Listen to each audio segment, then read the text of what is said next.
that make in the war on terror? That is the question. Security, that's why they call it security. Security doesn't necessarily mean every time, it doesn't only mean you go after and kill somebody. Intelligence, cut across, you kill, you look for the people you kill, and intelligence continue. You get, because it's like chain command. You have chain command, senior in command, second in senior in command, third in senior in command, and those. And so why all these examples you gave, the reason why you still see them is because the country itself, is not taking action to do follow-up when leaders of terrorists are taken down. So do you think, are we going to take action to do follow-up? That is the problem we are having. That's why I keep saying that we have pockets. That's why I analyze those things for you, different types.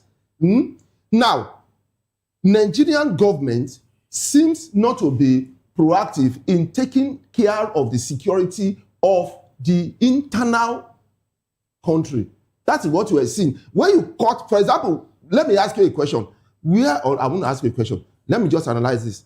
Right. Where are they getting weapons from? You should ask. We don't make weapons in Nigeria now, but they have weapons. These weapons is coming from international country. Now, before you bring it, you have to pass through other countries to get to that place. Now, some people are aiding them to be able to get those weapons. Now, the ones inside, many of them cannot even speak English, but they have these weapons, they can use them. They are being trained by some international terrorists. If they are not being trained, you will not see them acting like terrorists because they will not be able to use all these weapons. But some people are training them who come from outside to come into the country and train them.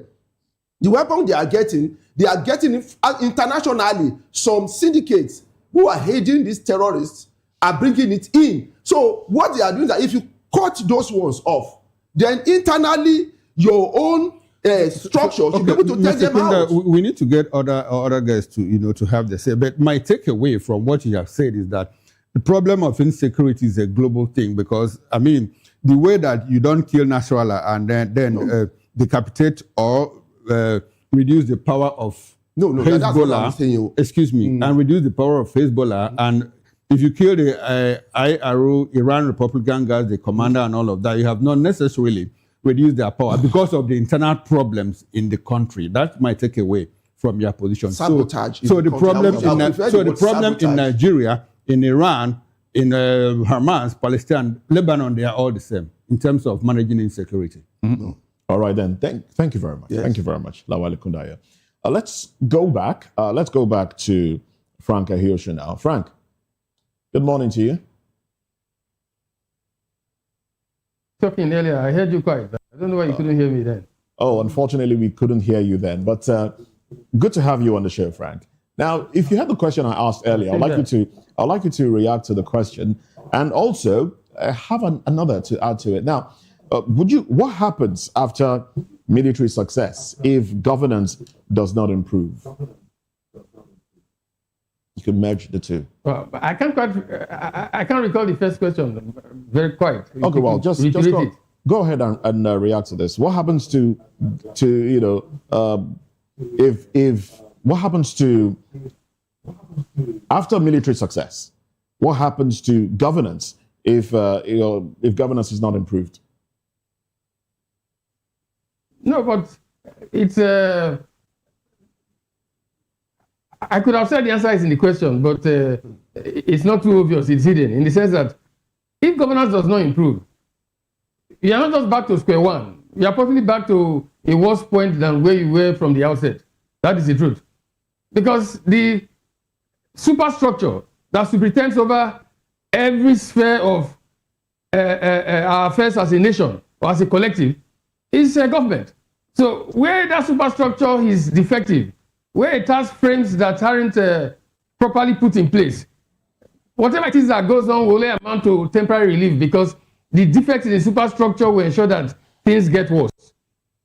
Just to refresh what your co-anchor affirmed just now, that seemed to excuse the failure and obvious incapacity of Nigerian government when they try to generalize, say that insecurity is a global thing, insecurity is an international thing. That is unfortunately not the case. Yes.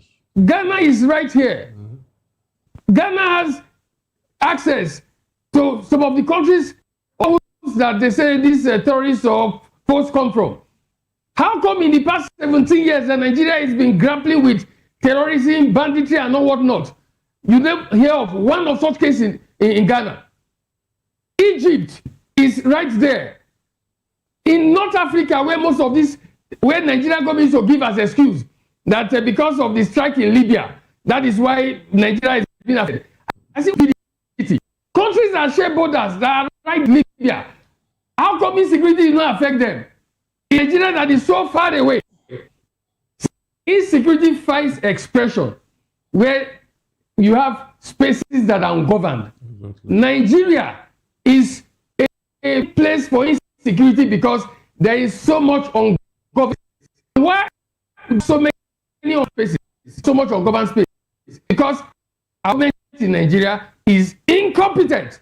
The primary purpose of, as clearly stated in our constitution, same provision in the 1979 constitution, replicated in the same section in 1999 constitution as amended, that the primary purpose of government is the security and the welfare of the people.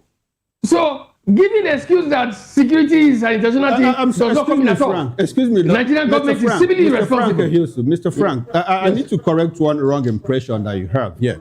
I don't have an opinion on this show, and so I didn't make an excuse.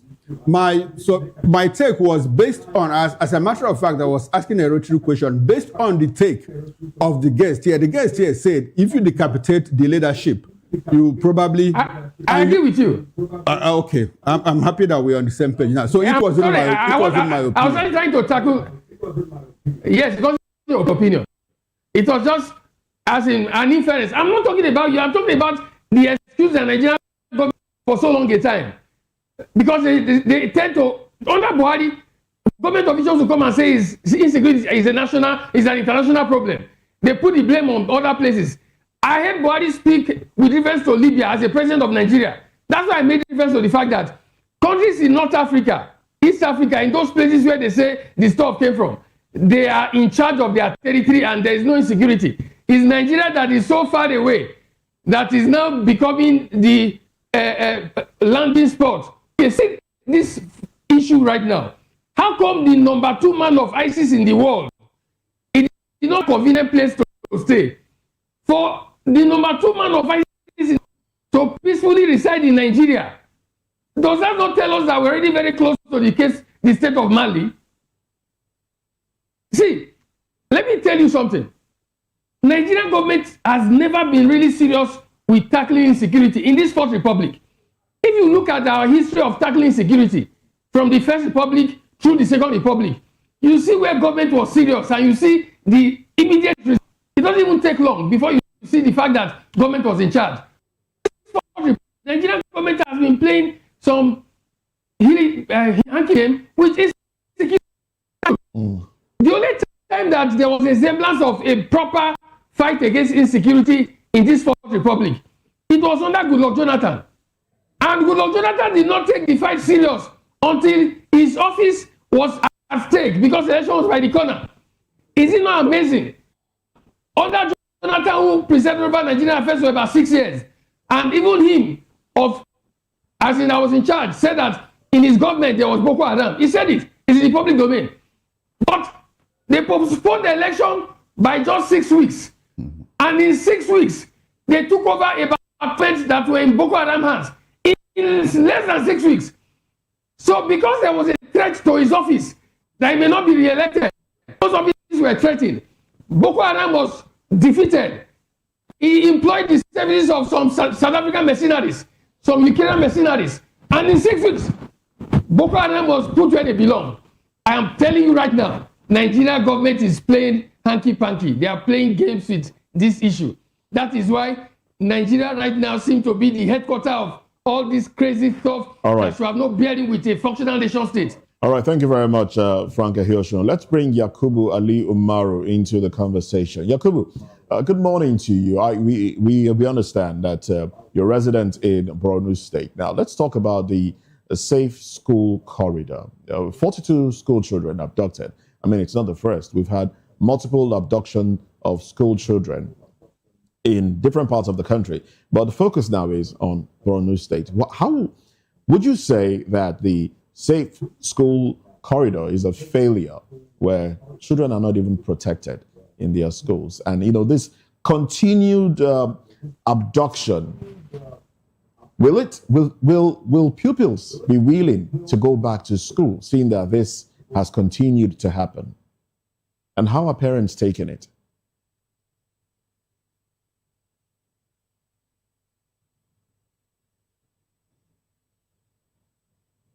Did you hear me? All right, we seem to have a network glitch there.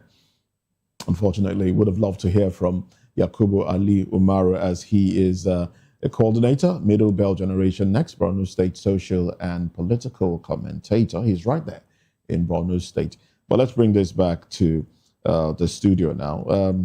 Barrister Darlington, now, does it bother you that first, this information about the death of Al-Muniki came from Donald Trump on Friday, and we hear that the attack, the operation happened, early hours of Saturday morning, and then it was on Saturday. The president of Nigeria commented on the matter. Does that bother you in any way that we heard it first? No, it doesn't, because over time, it is America that has always been telling us about some victories over the terrorists. What does that say about intelligence, sharing? We don't have Should we be hearing from America as I said we don't have any. In fact, America does not trust us.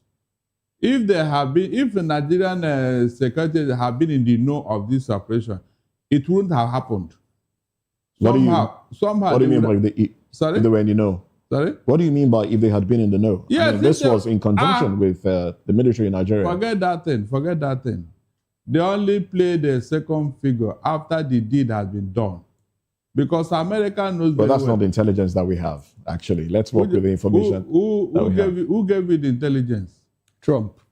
Trump. He said in cooperation with the Nigerian military. The cooperation is limited now. You could have been in the background while something is going on in the front. But at least you were there. Look, when it comes to intelligence, I don't think we have any. If we have any, that man wouldn't have been in Borno for many years before America struck. What are you telling me?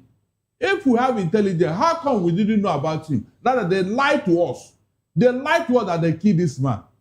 There is no defense here. Why did they lie to us in the first place? It does not bother you until America did what they did and they now own up. Why they even own up is because they can't hide it again. It came from America. President spokesperson Bayo Onanuga said, well, this is not it's not happenstance that it happens in all parts of the world. He cited like 2 or 3 instances where America itself thought that someone, a terrorist leader had been killed, and it turned out to be a hoax and all of that. These are the things that makes me, in fact, it makes me wonder. You see, this government, they like to cash in on minor issues. So all the other victories that America has been making, like Osama bin Laden and co., why didn't he talk about it? Can you just imagine? You lied to the whole country, you lied about Shekau, you are lying about, and you are trying to defend it, for God's sake. What kind of it doesn't happen in other, and so at the end of the day, what happened to those people? Were they not taken down? No, were they not taken down? In your own case, a terrorist has been under your nose here, under your nose, eating and dining with you. We are not even talking of Toju Bello. Why can't Bayo Onanuga come and defend Toju Bello too? Why can't he come and defend it and tell us what he's doing here, a Nigerian? Let him come and tell us what the man is doing here with all he has done so far. This man emissaries was sent to him in this country, emissaries, to go and talk to him and beg him. And when those emissaries were going back, he said, take some of this weapon. I don't need them. Or you go and give your government. And then take some of the kidnapped victims. Take them. These ones, they are not useful to me. And they went back. Can you imagine an insult? Why can't the Bayo Onanuga talk about that one? Okay. All right. Thank you very much, Mr. Agomo. Mr. Ekundayo, America seems to have done something big, by taking out the second in command, Minuaki. So should we praise the cooperation with United States of America? And mind you, we also have cooperation with Britain. We have with Turkey. We have with France. And we have with China also. More like 4-5 collaborations, with Europe and the US and even China. So should we praise the efforts of this collaboration? Are we beginning to see something, good that is happening within the security sector? Should it give us hope that maybe with these collaborations, we might just be able to fight insecurity and clear the mess that has been with us in the past 15 years? Is there hope rising? Yes. I think, yes, we should praise the Americans. Because all these other people that you have mentioned, what have they done? There are so many illegal Chinese miners in Nigeria fueling insecurity. We've seen so many times. We even see them jailed for illegal mining. And then we know that many of these terrorists or bandits, serve as security for all this illegal mining. So we should praise them. Out of all these people you have mentioned, which one of them has actually spoken about our problem in Nigeria, and which one of them have actually taken a decisive action to help us? China is our biggest international trade partner. And what do we get from it?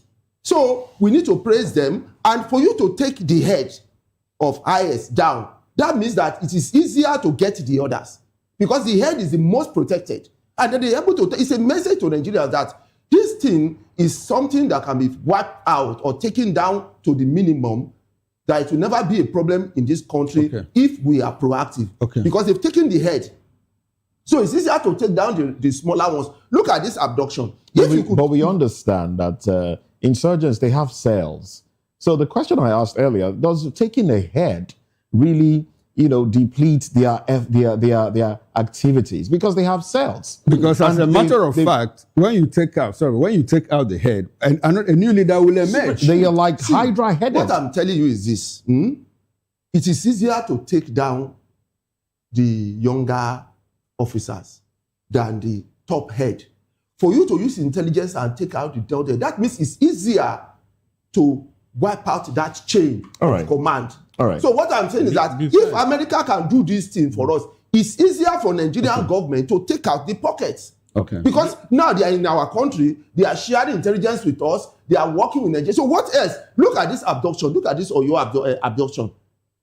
Look at the way it happens so easily in the daytime during school hours. So easily. You want to tell me there are no military barracks around? All right then, Mr. Kunda, thank you very much. Thank you very much. Now, Mr. Agommo, before we let you go, Gumi has reacted, Sheikh Gumi. And typical of him, he says, well, America is interested in our mineral resources. And that they are not necessarily coming to help us, to fight insecurity. So how do you react to that? Sheikh Gumi. Look, I would have loved to meet this man one-on-one so that we debate this thing. The way this man is supporting the terrorism, it baffles me seriously.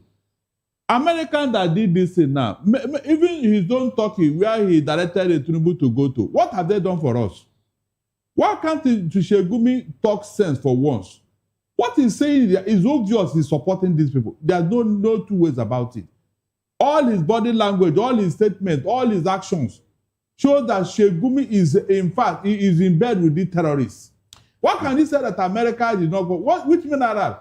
Please, have anybody named America in any mining site or illegal mining in Nigeria? Donald Trump can never indulge in such a thing. He will tell you, face to face what he wants. And if you want, it will be. When he wanted to go and settle a matter in DR Congo, he told them that, yes, for my effort, this is what you are going to give me. And they agreed.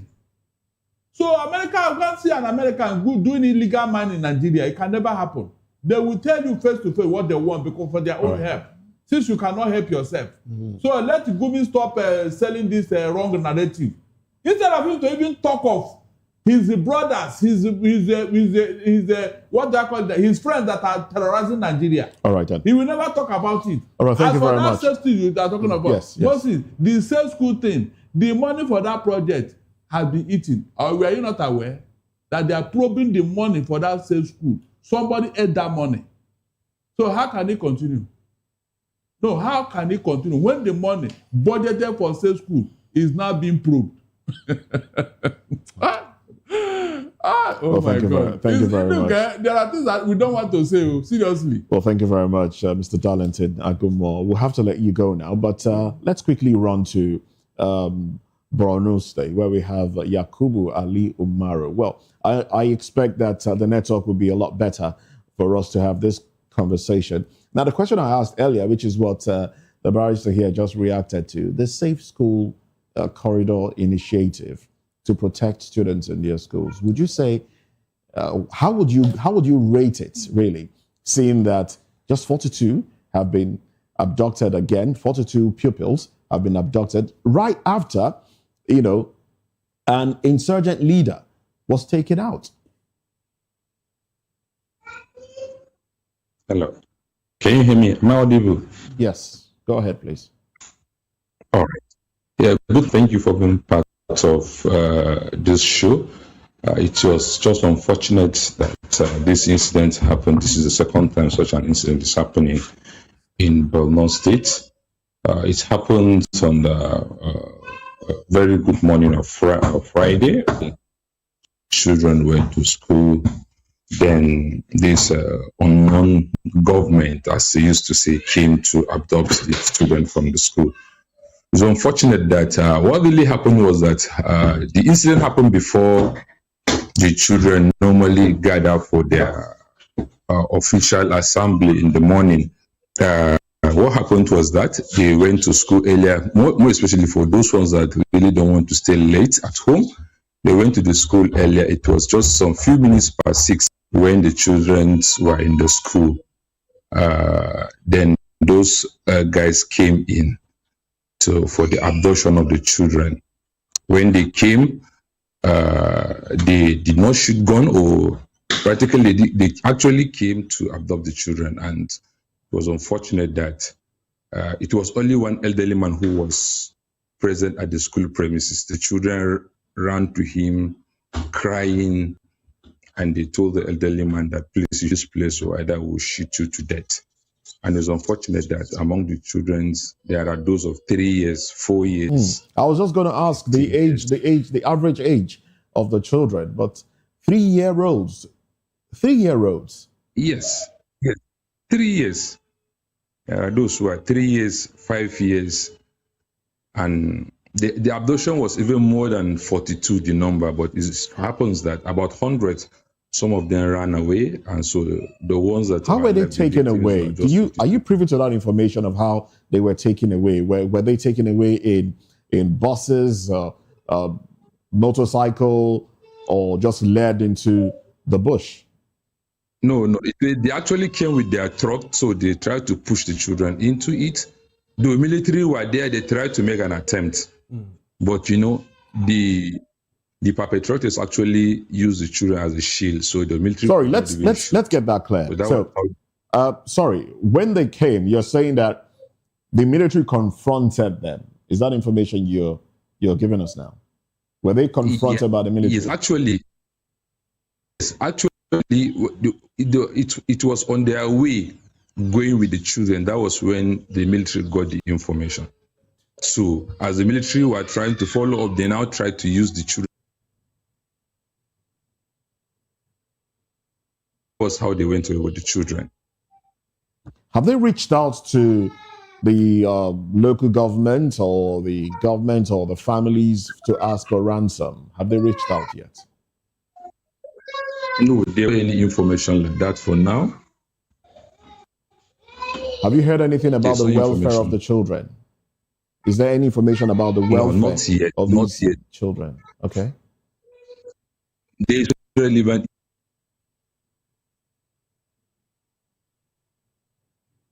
So up to now, there's not any relevant information for now. But all the parents, the whole local government is confused. Parents are still waiting. And with that, there was actually a compilation of names from the various parents who have not seen their children. And that was even confirmed that the abducted children who were taken are 42 in number. Okay, so if I understand you clearly, the initial abduction was way more than 42, but a few of them ran away. Yes.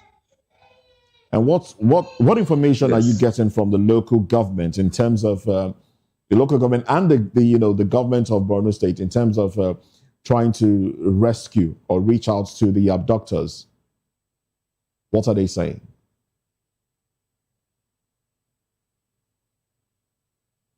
morning, the local government chairman went to the community. So the community is just 20 kilometers away from the main headquarters of the local government. The local government chairman went there to and actually condole with the parents and told them that the government is doing everything possible to see how they can rescue. The senator, Southern Borno, has spoken about it, that the military should intense their search to ensure that they rescue these children. But the state government is also doing his best, but there is no any official statement from the state government for now.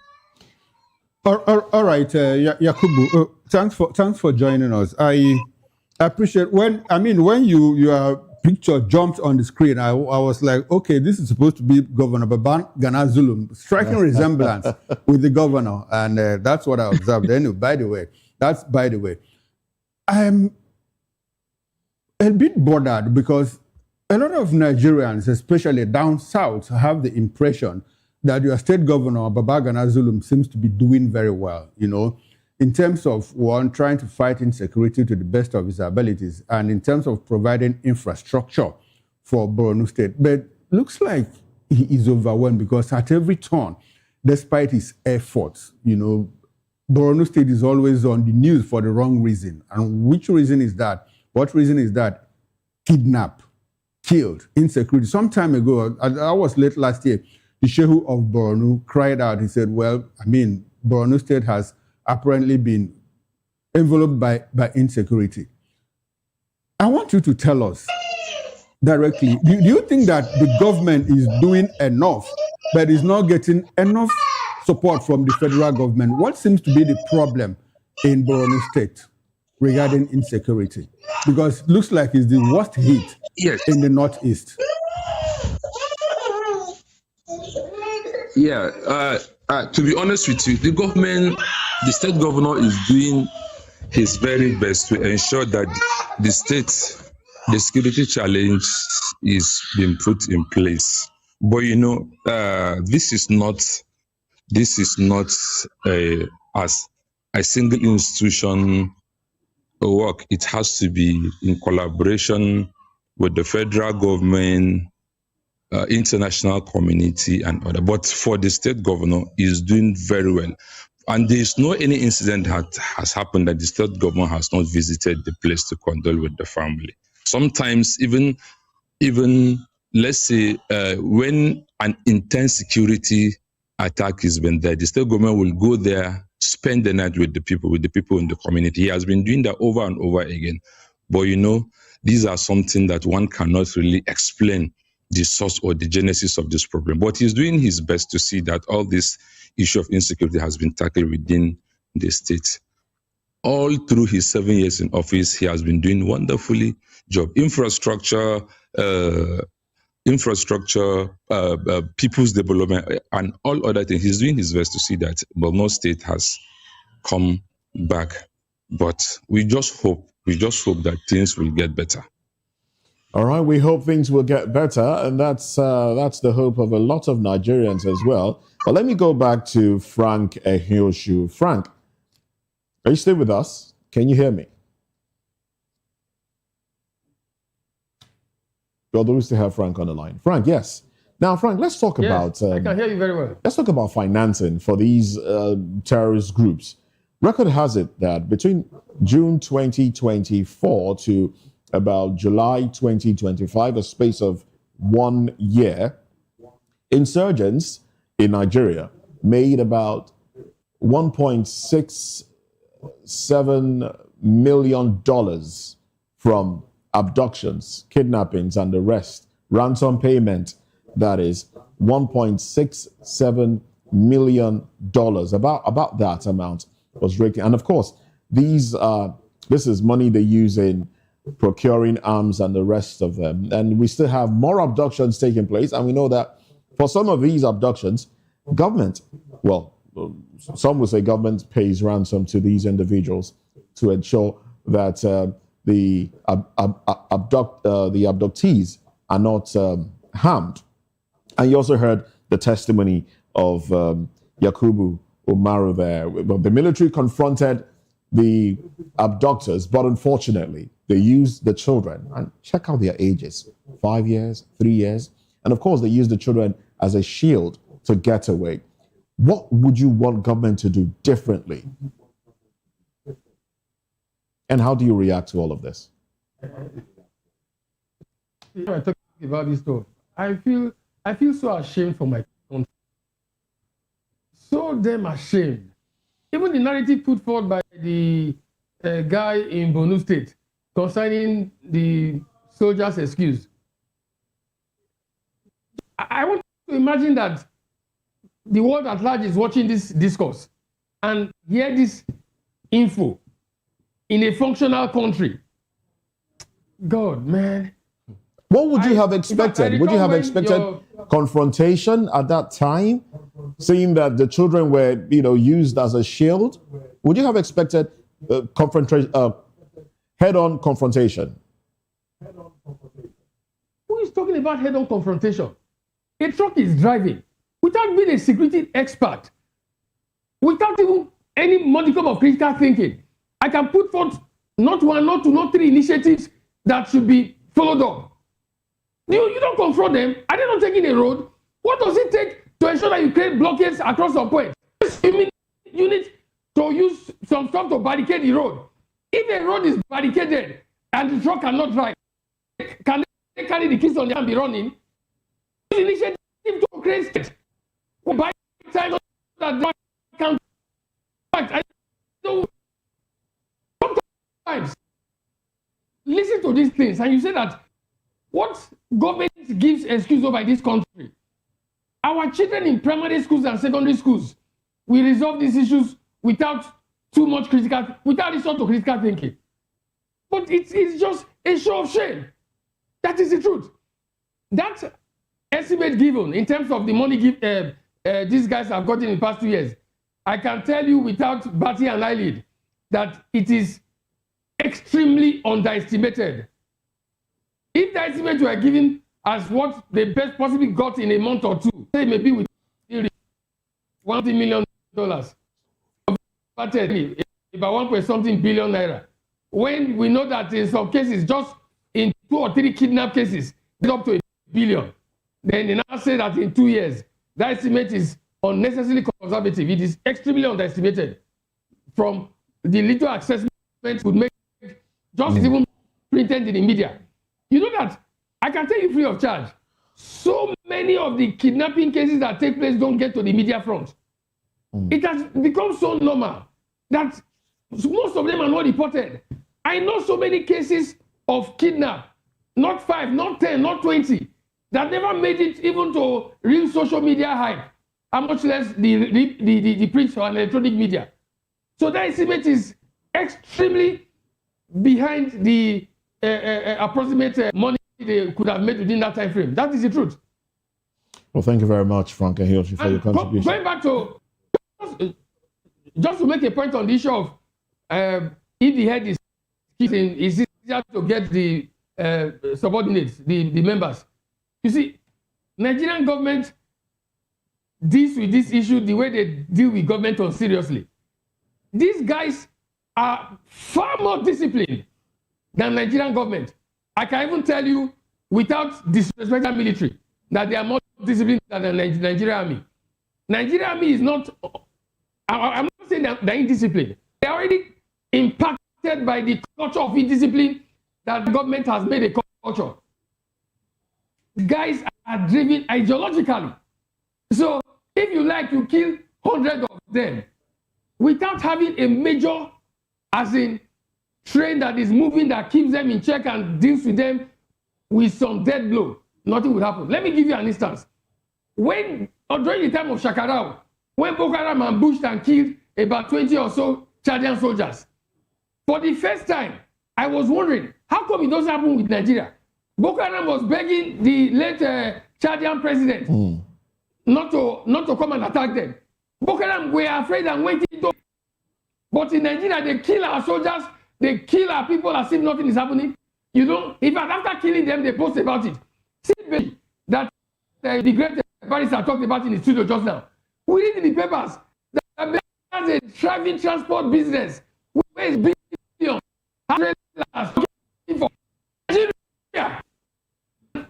God is there, showing ego. This when you do the message is very All right. effective, but they don't have the audacity to deal with people that make a mess of the country. All right, then. Thank you very much, Frank Ahioshu. Gentlemen, let's move on to another conversation now. We're talking about politics. Now, let's bring it down to politics. APC primaries, claims of manipulation and violence. With videos that trended on Saturday, yes, from the primaries held across the nation. Let's talk about this when we come back from this break. Stay with us.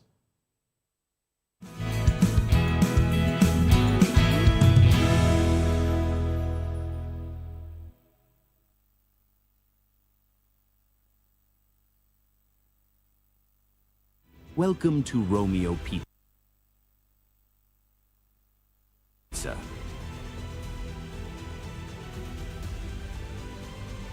Sink your teeth into our freshly baked pizzas. Loaded with rich sauce, melted cheese, and irresistible toppings. Where every bite is a love story. Treat yourself to our creamy, dreamy ice cream. Smooth, sweet, and made to brighten your day. Or maybe you want it hot and satisfying. Our juicy shawarma is wrapped to perfection, packed with flavor in every mouthful. Pizza, ice cream, shawarma. Why choose one when you can have it all? Romeo Pizza has exactly what your taste buds desire.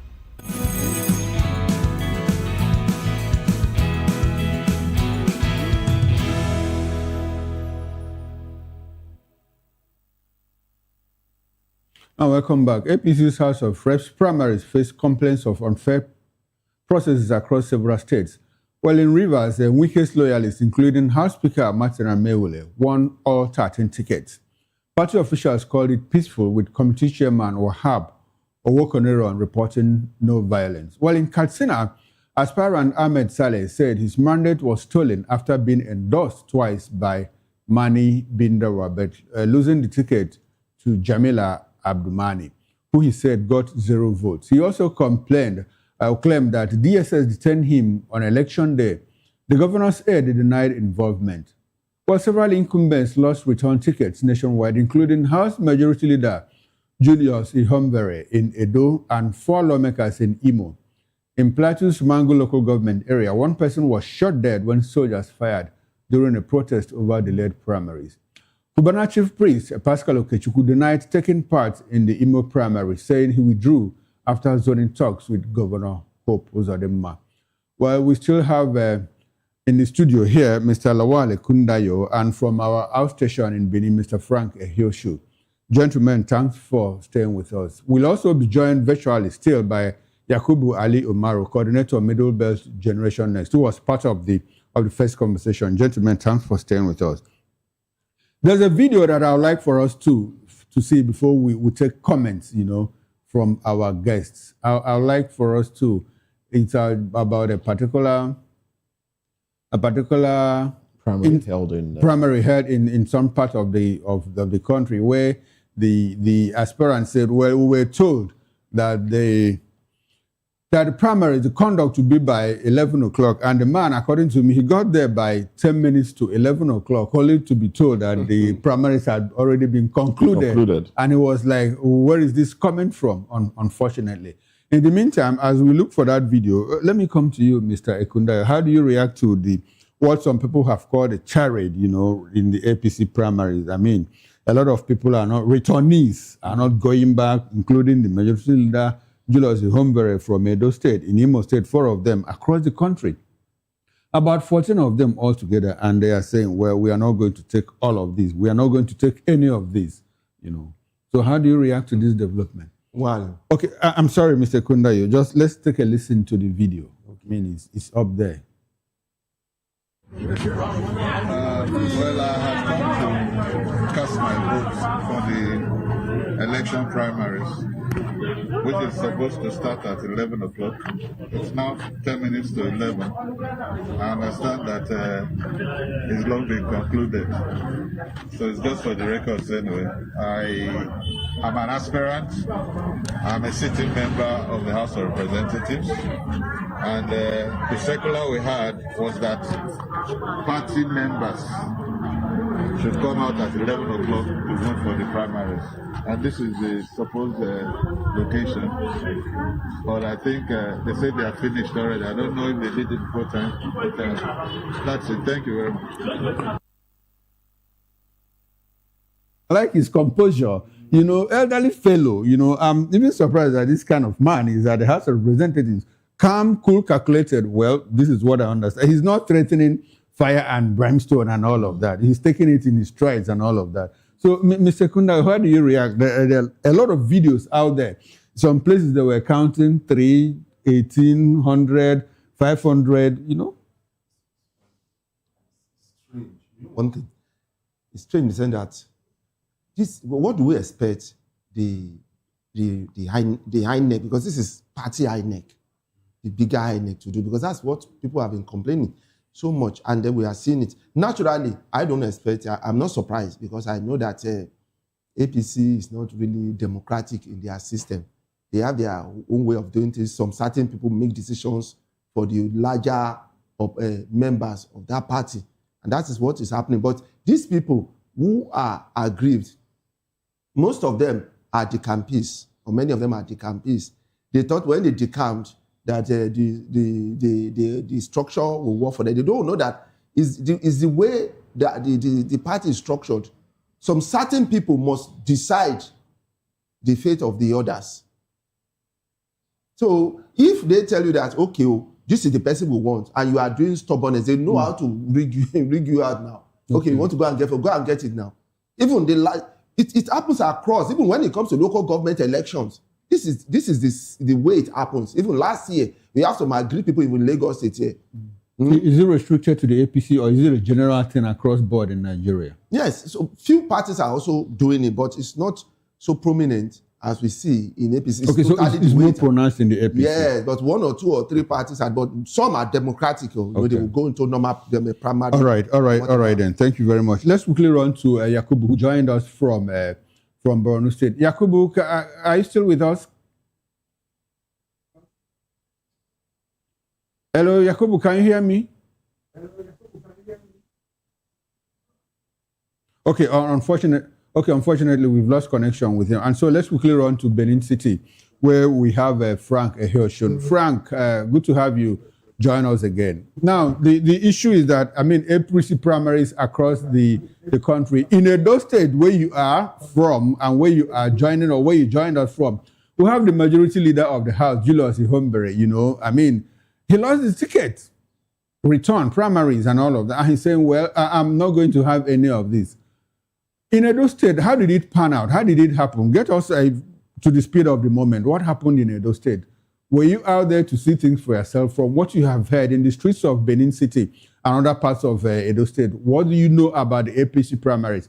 And how are the people taking it? Both the people that were unable to go back and the citizens themselves. What's their reaction? Let us into all that you know.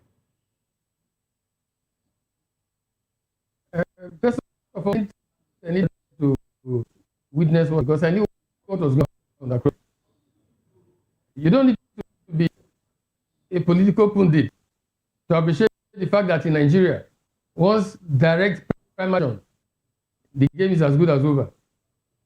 When you hear direct primaries within the public political parties, it's simply a case of folks who have access to the register, the party structure, and in quotes, the paymasters. They are the ones that determine what happens. Every other thing is of no consequence. Unfortunately, that is the case. Because democracy in Nigeria is still not quite the practice. So, Bertrand said this in 1917, political ideals. And he made a very piquant quote in that piece. He said that the essential principle of democracy is the diffusion of power among the whole people, so that one man's possession of power is obviated or shall be obviated. That is the essence of democracy. He wrote that piece in 1917. Nigeria is contrapuntal to the essence of democracy as it evolves. That is the truth. So I don't pity for that guy. Neither do I feel for those who are victims in a sense. Because if they didn't see it coming, then they obviously are not serious about political practice in Nigeria. They were the ones that reviewed the Electoral Act, where direct primaries was highlighted, which they went further to specify the implementation process to ensure that direct is really that is. Frank. In INEC, when you want to do election, yes. Frank, I think the framers of the Electoral Act, the people that changed the Electoral Act, were apparently trying to solve a problem because Nigerians had complained bitterly that the delegate system was heavily monetized to the extent that, I mean, right from the congresses, a particular candidate or the governor now chooses his own people, you know, as delegates, right from the ward level, local government, state level, and all of that. And so the process was duly monetized. And they said, well, since it is not working, let us choose either the consensus where it fails, then we'll use the direct primary. So where did they get it wrong? They got it wrong that they attempted to problem. Fortunately, created the next one. Because we must do it via appropriate diagnosis. My point is that when you say direct primaries, in the Nigerian system where you know that in practice and by in this country, they backseat most of the time, they should have highlighted specifics. What direct primaries should entail. There is no political party that has the infrastructure for a proper election in terms of direct primaries right now. How do you give people the legal practice they don't have the capacity to do? So players, if the primaries were specifics, every party must have their registers unit by unit, ward. Everybody that is a member with their and everything. For Christ's sake, this is technology that it don't need to so do. If that were put as a direct primaries would have been possible. It is simple as everybody knows everybody in every unit. If you are not there, if you are ready to vote, but that is not the case. That's why I'm saying that they had to solve a problem. But unfortunately, it was a half-baked solution because it created a more complex one because the main issue has not been addressed. That is the truth. Direct primaries is wonderful, it is good. If it is practiced within the purview of an appropriate election process. But what we have right now in Nigeria, once direct primary, the election are to those who have the party register. That is just the case. Frank Ehiosu, we would like for you to stay with us as we continue this conversation. In the meantime, let's return to the studio. Mr. Kunda, direct primaries. I mean, direct primary is simply option A4 that we used in 1993. So why did it work then and it's not working now? What changed between then and now? Nigerians are more united then, and this rigging effect was not so prominent like then. You get like or like now. Then there was still some kind of a level of respect for democracy compared to now. That's why I didn't believe in that direct primary, because we have seen elections in this republic that we are running, latest one, in which you see young children, I mean very young, that underage, being participating in election. So I would have preferred that they remain with that delegate, but there should be stringent laws against election manipulation. If they see you sharing the election, money during the voting in the primary or whatever, you'll be disqualified. If there's any evidences that you induce or whatever or manipulate, you'll be prosecuted. I think we will have something like that in the law, electoral law. You see that delegation will have worked very well. It will have worked. And then this type of a primary, you see that in some states, they may bring more people compared to some other states. What about those who cannot have opportunity to travel to that area? What about somebody they told, okay, you come, it's 4. It will take place 11. And then they got there, they've already done everything. But I didn't mean it's delegate. It's easier to monitor. Everybody is there. There's everything is being monitored. And then if they discover that you do any inducement, and then you go for it. You go for it. aspiration will just be terminated like that. So those things are supposed to be there. I prefer it compared to these direct primaries. All right, then. Thank you very much. Now, let's talk about, the counting. Videos appeared on social media where Nigerians found it hilarious at the mathematical prowess of those that did the counting of, those that came to vote, basically. Let's listen to the counting. You have a situation where someone counts from 1 to 99 and then goes to 200.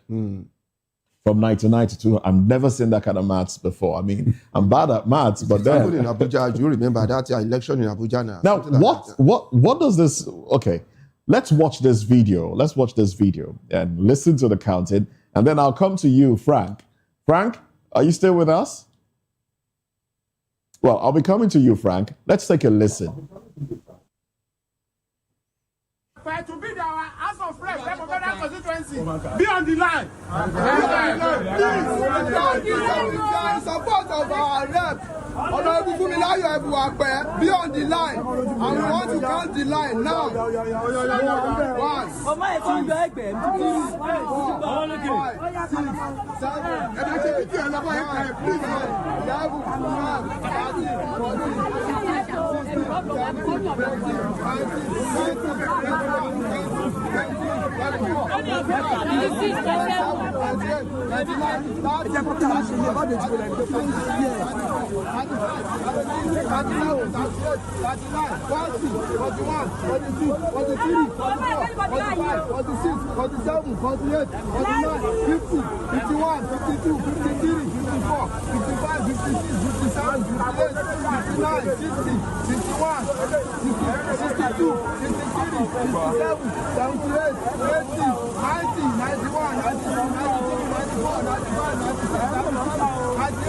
1, 200, 201, 203, 204, 205, 206, 207, 208, 210, 211, 212, 213, 214, 15, 16, 17, 218, 219, 300, 301, 302, 303, 304, 305, 306. Honorable Fumilayo Ebuwape to be there.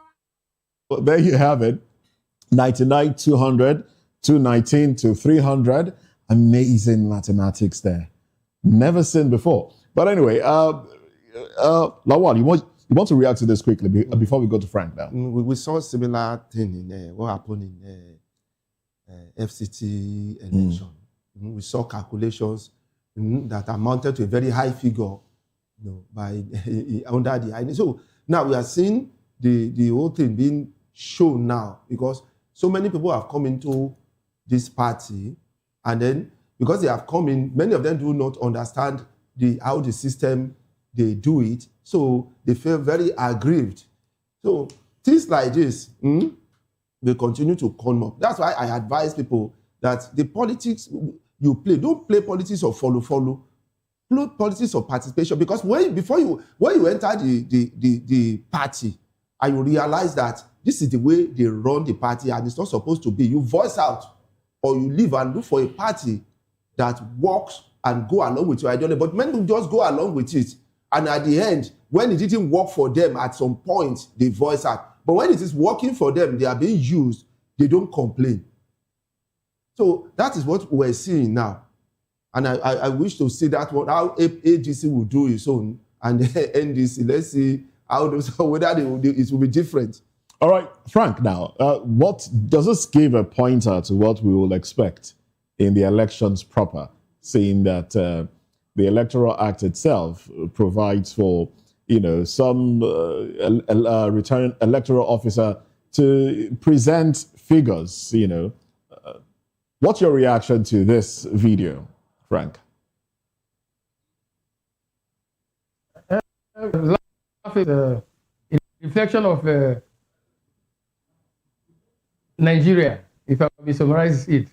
That video speaks to the prevalent culture in Nigeria, where what is wrong is become sized, that what is right looks stupid, and that is where we are. Now, taking it a bit further in this discussion on direct primaries. I've been involved in conducting direct primaries way back the time of ACN then, ACN, thereabout. You see, if somebody was talking about people participating, coordinating, the party to a large extent is the one that is conducting it, the party leadership. INEC simply comes there to observe. You can have election. People vote, and somebody who scored the majority vote. If the party does not like that person, they will fill a different result sheet and they will submit it to INEC. Nothing would happen. There have been so many cases. I'm telling you that even when the venue where they conducted, the party did not want, they will submit a different person as the person that INEC. Sometimes the other person is there to observe. All that is required is just some little stuff in the envelope. You know the Nigerian factor. So what happens, happens. It is what it is.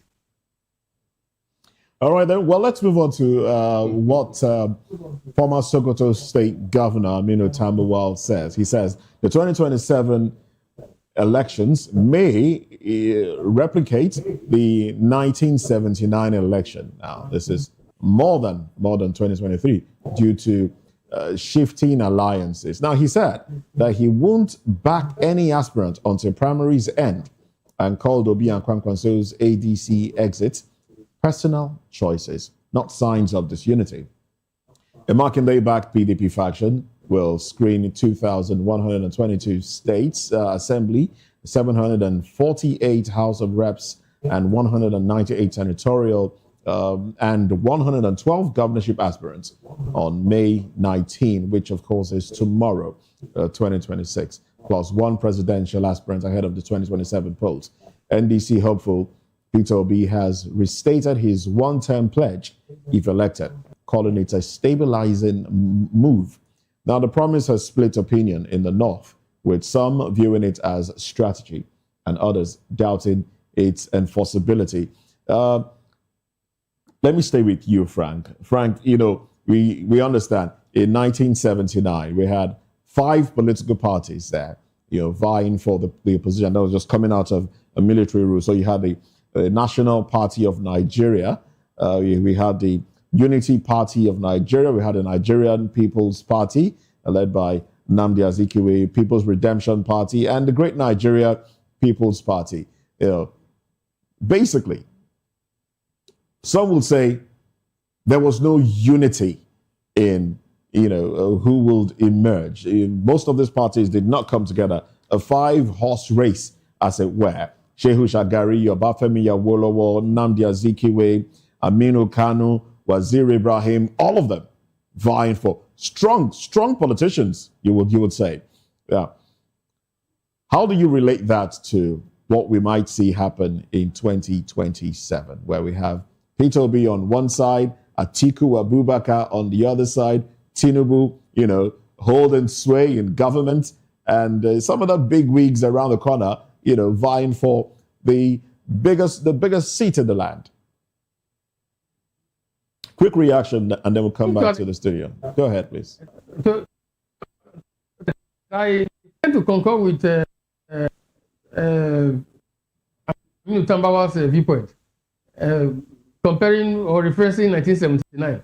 Because if I recall the 1979 episode, sometimes I wish that almost to effect, especially the one between the union and the PRP. You know, records have it that at a point in time, Obafemi Awolowo reached out to Aminu Kano, but by some dint of happenstance, the process was not fair. But from our end, I've read a number of materials relating to it, but I just wish I had access to the late stage to questions.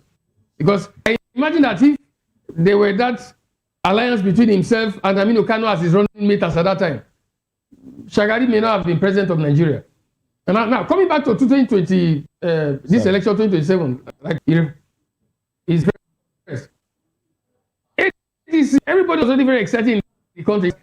The see balance.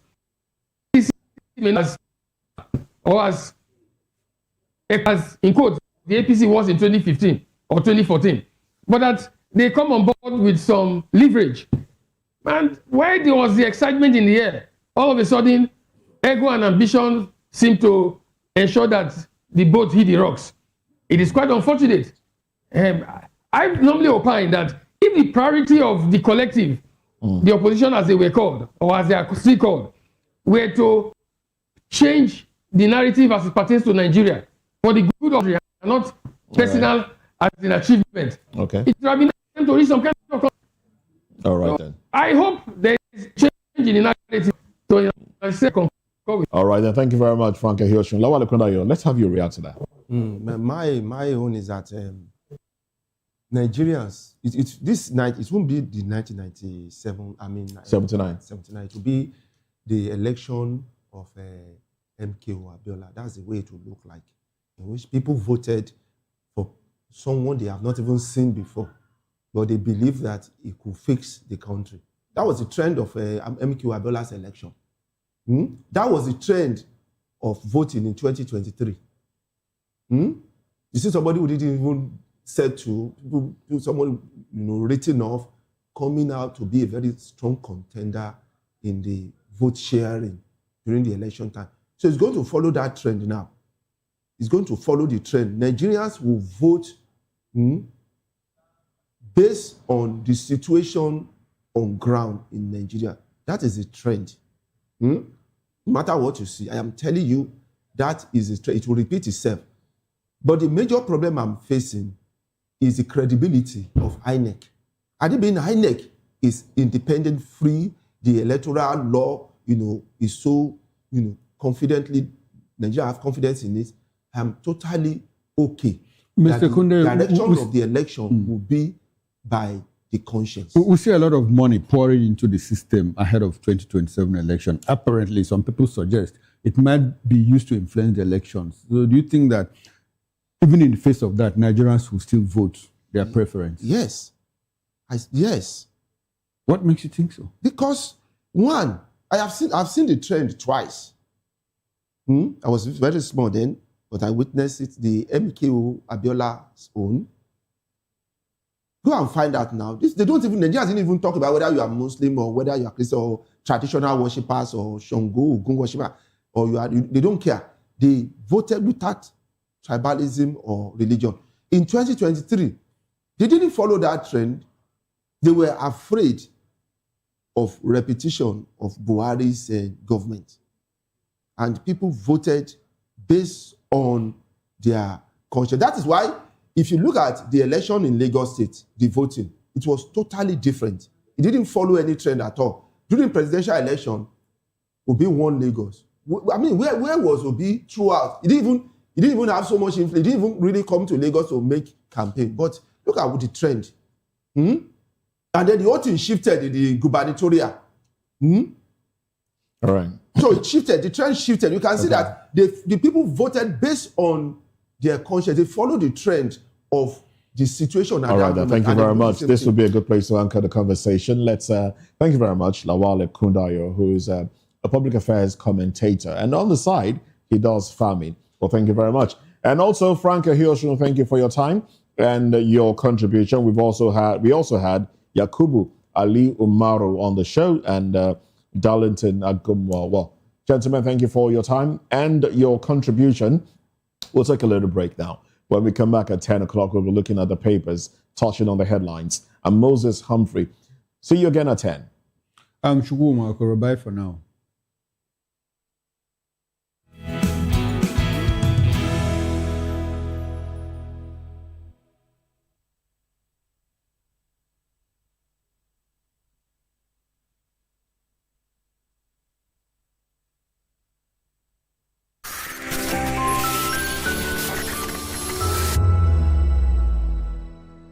Hi, my name is Zoe Martinson, and you're watching Vop TV. What's up, people? It's your boy Dulo checking in. I'm here with the fisherman, Dulo, aka Kubi. I want to shout out the VOP, the voice of the people. Make sure you guys tap in, tune into the voice of the people today, tomorrow, and every day. Hi everyone, my name is Princess Fathia Nkrumah and you keep watching Voice of the People TV. Rukomi ni Akweja. Ricky Adelaida the fisherman. Voice of the people. I'm part of the people. So go on and always watch Voice of the People.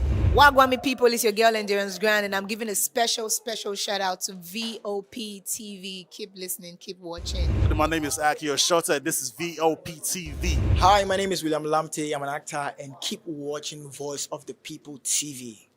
Keep it locked.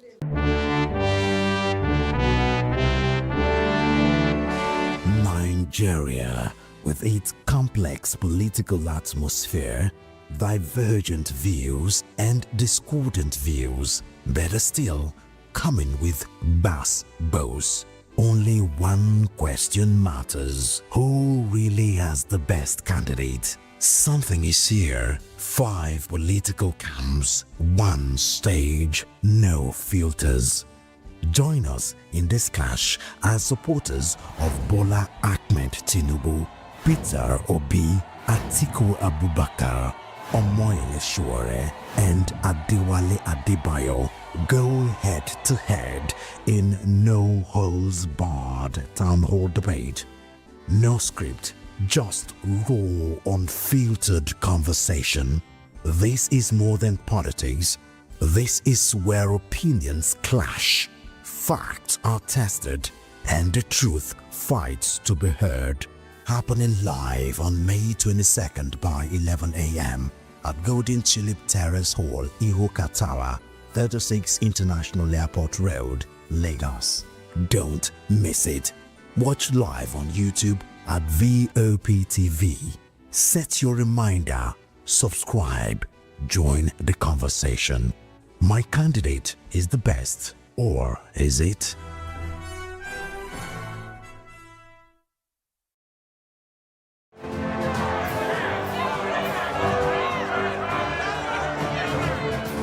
Do you want your voice to be heard? Do you know that you matter in the scheme of things? The People's Voice, the show where ordinary citizens take center stage as we discuss the biggest stories that affect you and I. With you in mind, we facilitate lively discussions, debates, and interviews on the topics that matter most to you and I. From social justice to economic empowerment, education to healthcare, governance, and more. Tackling tough topics and amplifying your voice. Join the conversation and make your voice count. The People's Voice. Make your voice count. In a world where power shapes with every headline. In a nation full of questions. In a world filled with noise, the truth needs the voice. The policies that shapes our world and the economy that determines our future. Every hour, every day, the grapevine keeps buzzing. And together, we are committed to telling the stories that shape our world, because your voice is our focus. Don't forget, our voice matters the most. Let us come together and share our concerns.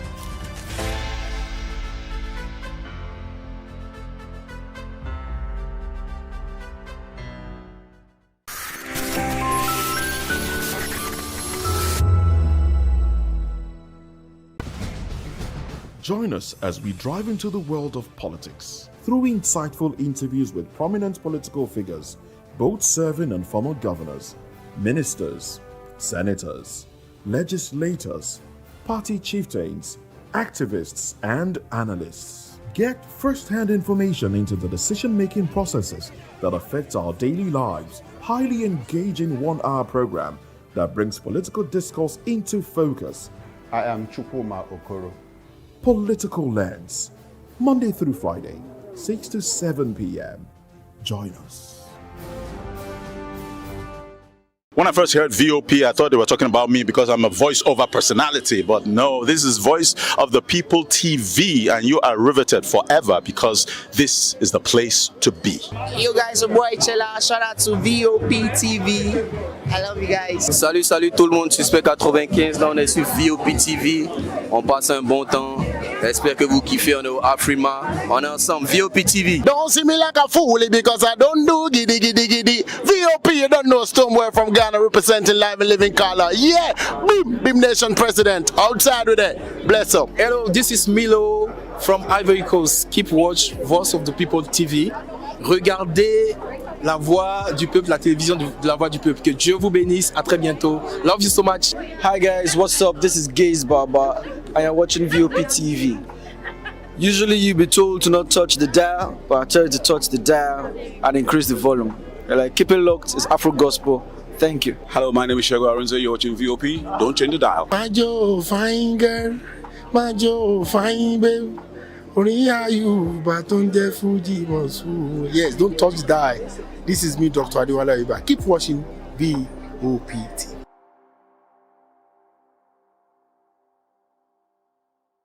In a world where truth is the ultimate power and opinions scream the loudest, it's time to wade through the noise. Hunger no get tribe. Hunger no get religion. And scan the human interest and trending topics that matter. Stay tuned to The Issues, your plug to the stories making the buzz, from politics to science and technology, social justice, and more. Let's tackle the tough questions and expose the truth. The Issues on Voice of the People Television, Mondays to Fridays, 8 to 9 p.m. The Issues. Don't just react, understand. The red carpets, awards, the razzmatazz, music, fashion, interviews, and more. Spotlight on Voice of the People Television. Let's feed you with all the juicy stories in the global entertainment space, bringing you the glitz and glamour as it is hot. Stay tuned to Spotlight, 1 p.m. Monday to Friday. Spotlight on VOP TV. Entertainment like never before.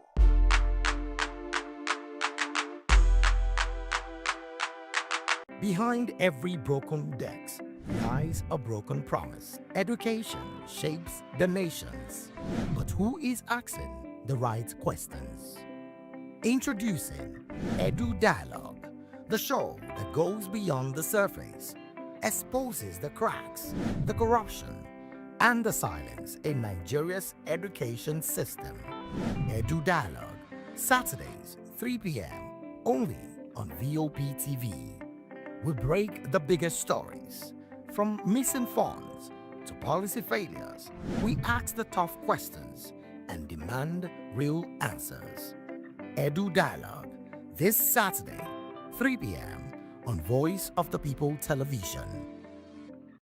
To know the happenings in the maritime sector, join us on the program Maritime Frontiers on VOP TV as we discuss key areas in the maritime sector, from aquaculture, maritime transportation, maritime labor regulation, oil and gas exploration, ferry and passenger insurance, marine pollution and prevention, port operations, and lots more. Maritime Frontiers, exploring Nigeria's blue economy.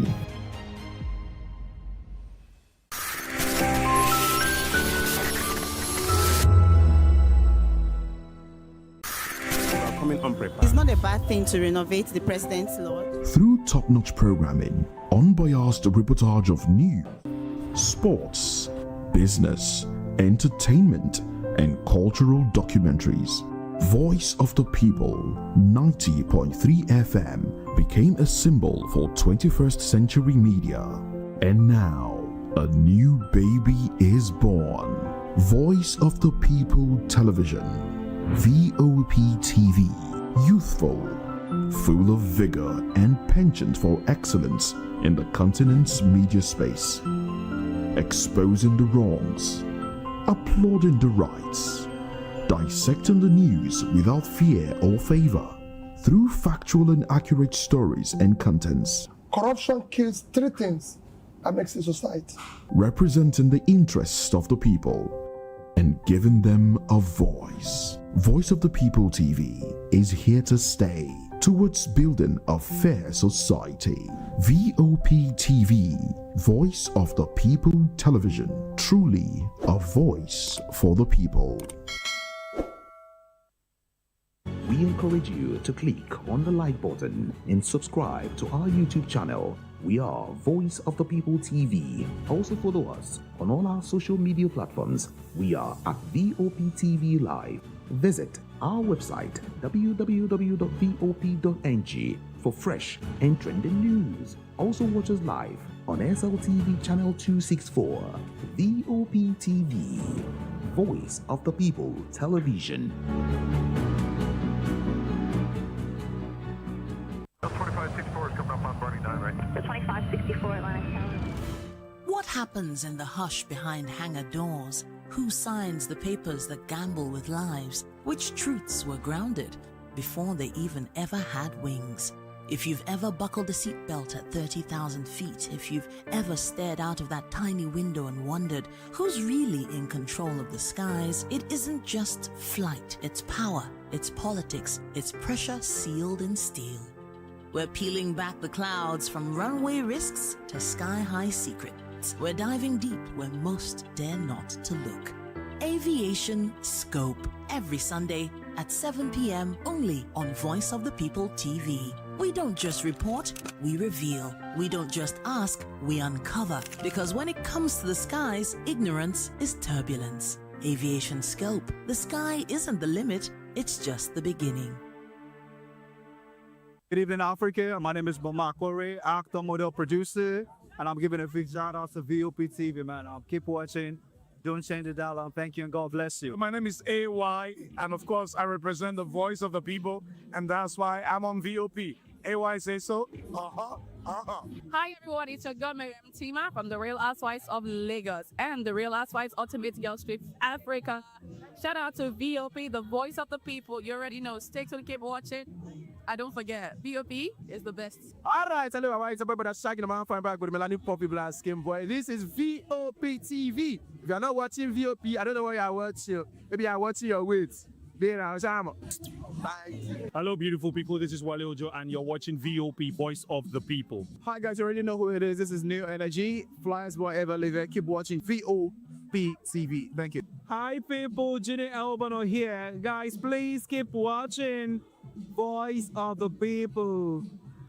The red carpets, awards, the razzmatazz, music, fashion, interviews, and more.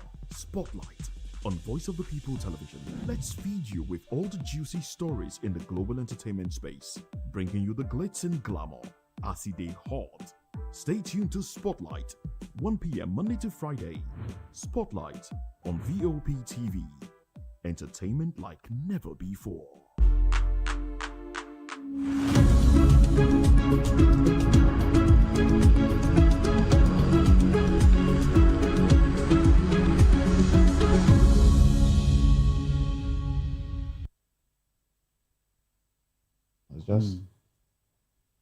Well, thank you very much for joining us again. This is Newspaper Review. I am Moses Humphrey.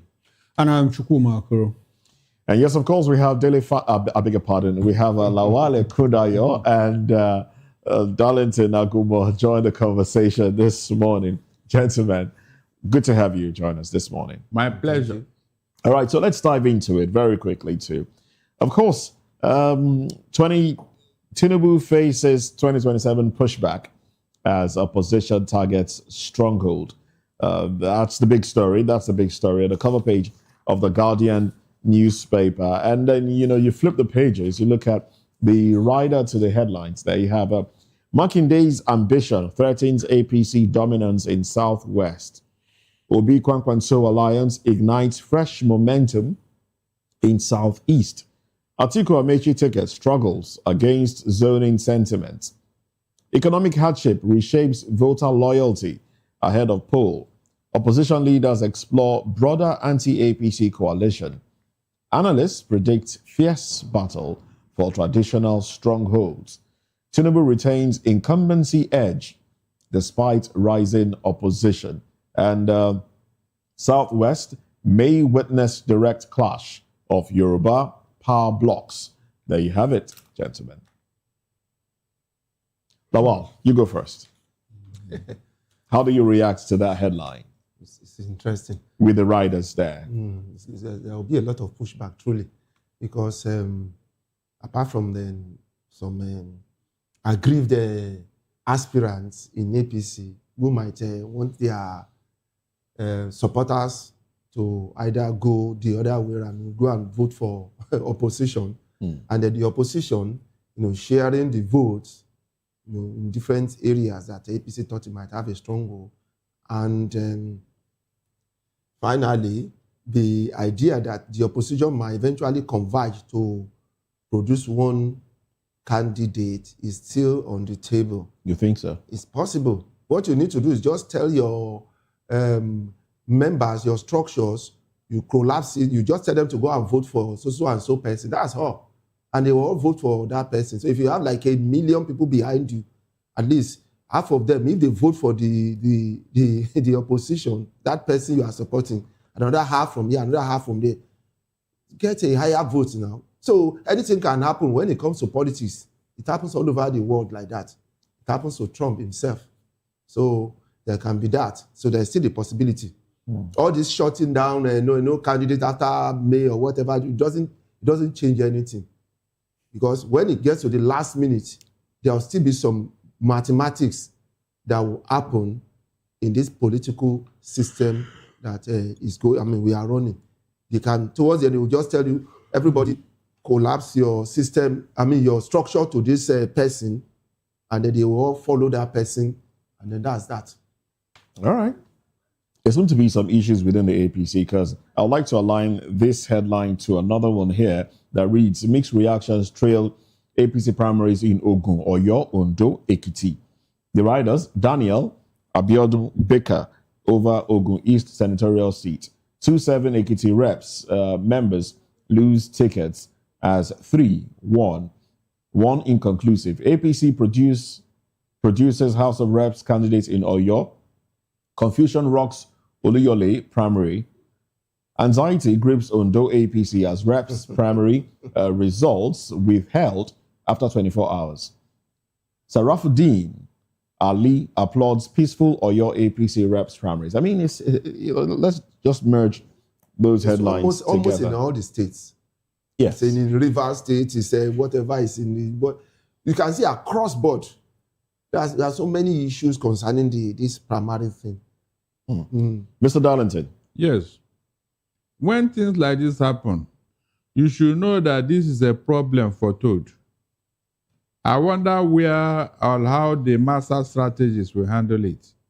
Because we told him as of last year, when this thing was going on, Moses, how do you promise three candidates automatic ticket for a governorship seat in a state?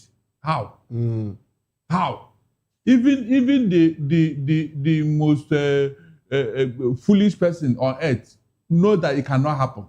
And I said it last year. But they were praising him, master strategy. He bringing all the governors onto his show, this and that. Now it has boomerang. Like I always predict APC. I have never predicted anything against him that backfired. No. I'm always right. I challenge somebody to challenge me. I'm always right about APC. They commit a lot of blunder without thinking of the future implication. How can you promise everybody automatic tickets? In that of governorship kind of state, remember what happened? Tinubu told the governor to wait for him in Asoroko before he can defect. You remember? The governor had to wait for Tinubu for 3 days in Asorok just because he wanted to defect. And I was so, what is all this? Now the problem is here. And these people that you should change, these people that you disappointed, they are spoiling for war. Moses, they are spoiling for war. You didn't allow them, you didn't give them what you promised, and you did not allow them to go elsewhere. To go elsewhere. What kind of politics is that? And you think there'll be peace, Abi? No, it can never happen. But the president is known for, assuaging frayed nerves. That was then.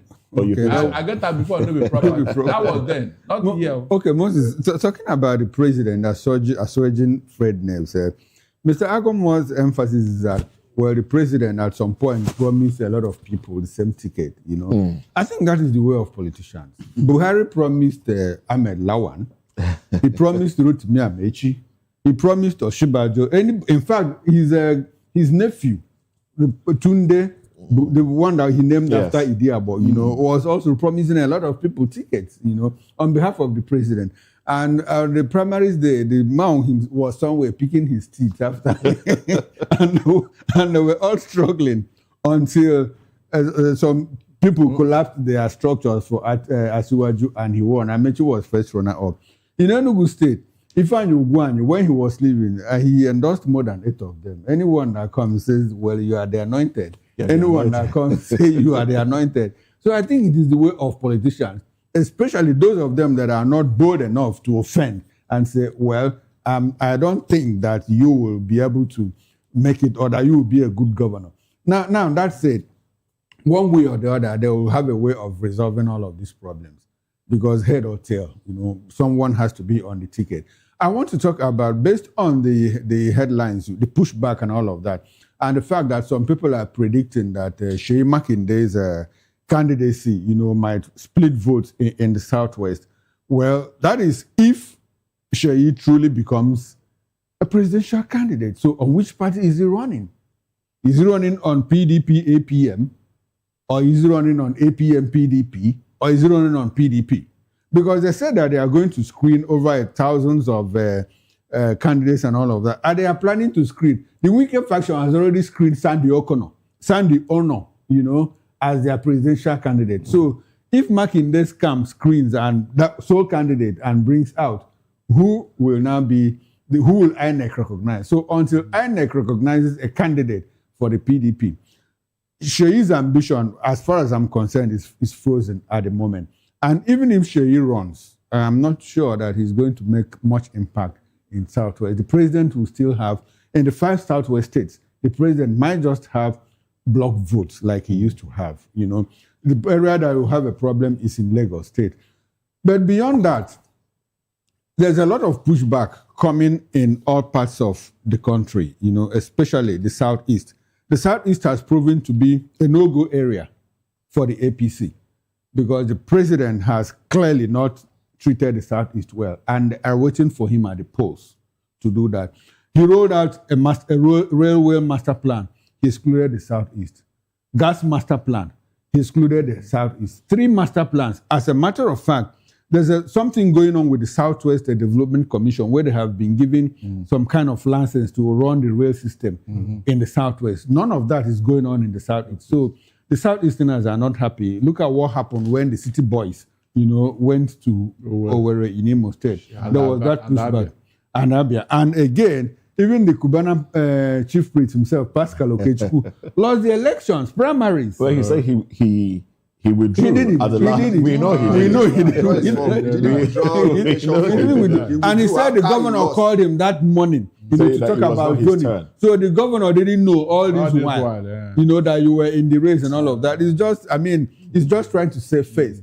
The Southeast is a no-go area for the APC. As a matter of fact, that is what it is. And the Southeasterners they don't mince words about it. They don't even care because they are giving you back what you have given them in the past 3 years. You went to Enugu in 2022 and told them that if they don't vote for you, they will get a soaked slice of bread. And that is what they are getting. And they are happy for it.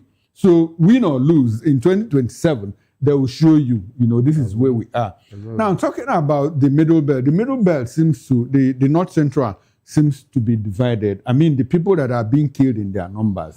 I don't expect that anybody would think that they will vote for the APC.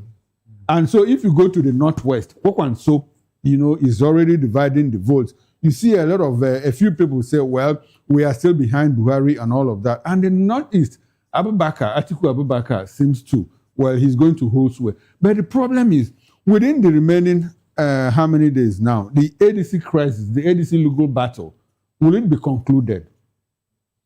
Why not, if not? Why not, if not? They have May 31, to submit list of candidates. But their case in the court has not even received mention because, Bala Nafiu Gombe made an appeal to the chief judge, not to the chief registrar, to reassign the case. And so the case up until this moment has not been reassigned. If you say he is not the authentic leader, he will approach the appeal court.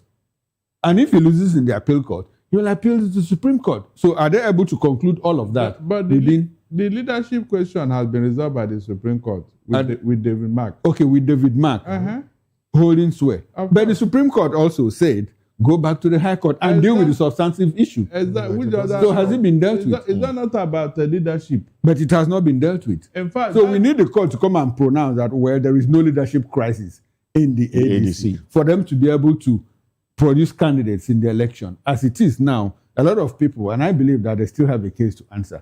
And the fear is that the ADC may not field a candidate yes, at all. I can't imagine any lower court trying to upturn the decision of the Supreme Court. The Supreme Court didn't take any decision. Is that what? The Supreme Court didn't take any decision. She took decision. I said that David Mark is the authentic chairman. David Mark said, the Supreme Court said status quo ante bellum means that the David Mark is the authentic leader before hostilities. Now go back to the High Court and resolve the hostilities. Has it been resolved? Because why did INEC return David Mark on their website? Because the court said let me clarify something here. Okay. That was why they returned him. The leadership that were there or was there before this man went to court. That leader sustained pending the determination of the court. That is what I assume. Now, has that issue in the court been determined? Wait, now I said sustained. Sustained means that until the determination of the court at the end that these people is not truly the authentic before they will now upturn them. But now there's subsistence on the leadership that David. So whatever they do now is authentic pending when the court pronounced that it is not so. And that's the danger. That is the danger. The court pronounces much later, then it nullifies whatever they've done. What I'm saying is that it doesn't stop them from going on. Because it's a 50-50 thing. Okay. It's either it goes well or it doesn't go well. So they will continue till the end. So they can feel whatever they want to feel. And so they feel now the court comes to say they are not. Let us wait till then. I think we're saying the same thing. We're practically saying the same thing. They are ready to take what was the reason for going to Supreme Court in the first place? Was it not to determine the leadership problem or question, the leadership question? No, it was not. That was not. What was it? That was not. Mark first went to appeal court. So he went to Supreme Court to tell the appeal court to reverse its decision. And so the Supreme Court said, status quo ante bellum, which was proclaimed by the appeal court, return to it, which is Mark is the leader. But go back to the High Court and deal with the substantive matter. Yes, your case, whether you are the authentic leader or not. So it has not been dealt with. That is the issue. So it's still on. So that's why I said it's 50-50 thing. So they are ready to take the risk. So INEC should go along because they are ready to take it's their risk. So if eventually the court says, no, you are not the leader. I'm happy that you use the word risk. That is the risk that everybody is talking about. So they are ready to take the risk. And then another thing I want to say is this, the case of this Oyo State, that Makinde is going to emerge whatever and is going to split the votes. I seriously doubt that. Because the people will see that even if Makinde emerge as a candidate, they will know that it's really not going anywhere. So people will say, some people will try to convince them that don't waste your vote. Why not vote for? You get it, so and so person, and then you know that vote will not follow the trend of Makinde becoming, the candidate, because they know his vote will really not take them anywhere. Is eventually going to collapse his vote to somewhere. Is APM a registered political party? Of course. So you can use it. After all, apart from no other person has shown interest. No, I'm not saying that. What I'm saying that can he actually pull a substantial vote? Can he really be a threat? No, it can't be. No, he's not a. Well, he will not be a threat. But I think what he wanted to do is to show Tinubu that he too is now around. Though. He cannot have his way with Oyo State and all that. He wanted to just to weaken his influence. Mind you, Oyo State gave the president 440,000 votes in 2023. That's a lot. The highest in the Southwest. It may not be the same. More than Rivers State. Rivers gave 230. So it may not be the same this time around. That was why Makinde is doing what he's doing. To what end? That's the question. What does he want to achieve? To tell Tinubu that he's not the Lord of the Manor. Is he negotiating for ministerial? Probably. No, if he give Tinubu a tough time, he will give him any ministerial appointment. So didn't Reno give? Didn't Boala give? They didn't FFK give. Those ones are, you know their position now. They were It's the not same thing. governors. All politicians. Those ones are what because they say they are non-state actors. As at the time they were non-state actors.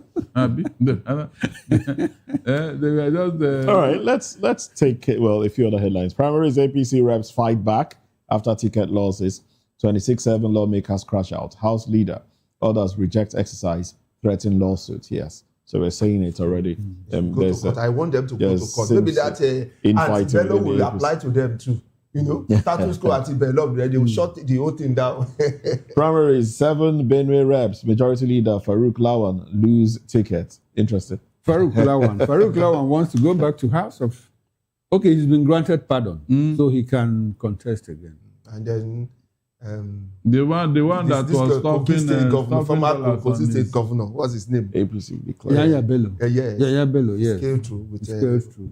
180 billion. Oh, Yaya Bello is now going to battle with Natasha. With Natasha, and Natasha is with the Wike faction of the PDP. We can be sure of what will happen. So, which faction of the PDP is the authentic one now? We don't know. We don't know yet. We don't know. But as long as the court has given it to Wike, I think you can assume that Wike is the court didn't give it to Wike. Wike claimed the court gave. But I think it would be wise for anyone to align with the Wike faction instead. No, but that was what was the pronouncement? Said. What was the pronouncement of that matter? What was the pronouncement?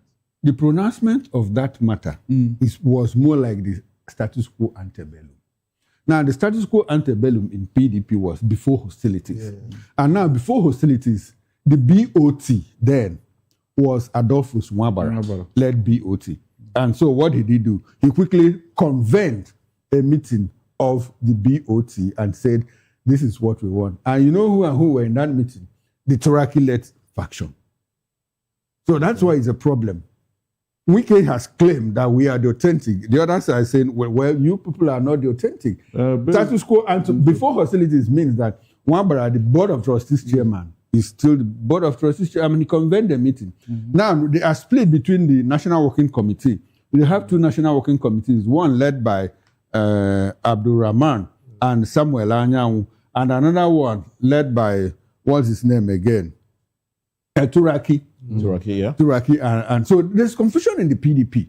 No thanks to the courts. No thanks to the courts. Will this affect the aspirants in the state? That's the question. Yes, it will. It will because if you go to states, almost all the states are divided along the Wike Turaki faction. So you might have 2 go-back candidates from the same PDP. Until now, INEC does some form of recognition. It's like this thing that is happening in Labour Party now.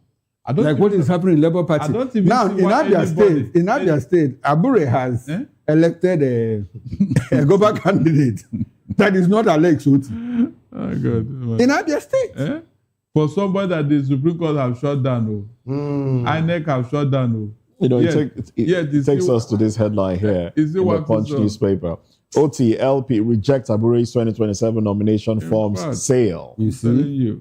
I don't know where that one is going. But the thing is this. For something that's very clear. Is it not criminal what he's doing? I'm telling you. What Abure is doing. Yeah. Because it has already been declared. I think the court has recognized that's impersonation. I've asked this question before. Why is it difficult for the police to apprehend him? This is impersonation. I said whenever a bird is dancing on the roof, go and check somewhere within. The drama is there. Something or somebody is giving Abure the impetus. I'm not joking. What is Nenadi Usman? Where is she? Yes. Because at some point she moved over to the ADC with Peter Obi. I am correct. No, she did say, no. She stayed within the Labour Party, but she said that she would, her faction would support Peter Obi. Okay, yes, so she was part of the ADC coalition. ADC. And now that Peter Obi has moved to NDC. She has moved to NDC again. Still supporting with her support, but she's still within the Labour Party. But they know that Abure is not for the presidential. I don't think because they know that Labour Party may not present a presidential candidate. I know that. Look, if I were these people, I wouldn't even bother myself because the people that are behind Abure, they know that they are on a long journey. That is just the truth. When you, some of the times, Nigeria is quite unpredictable. You see things happening in this country, in our very presence. How would they reverse that of Abure? How? No, is there anything that will make them reverse the judgment on Abure's head? Mr. Gomo, you saw Ahmed Lawan, how he got back to Senate. You saw how Akpabio got back to Senate. In this country. But in this country, the Supreme Court has ruled on Abure now. There's a ruling. A judgment that is authentic. So how will you reverse it? No, tell me how. They are going to. I just gave you instances where the Supreme Court. They choose not to obey. They choose not to obey. That's the problem we are facing now. That they choose to disobey. That in itself is an offense. It's an offense. The fine they asked him to pay. I'm sure he has not paid that 10 million. He has not paid it.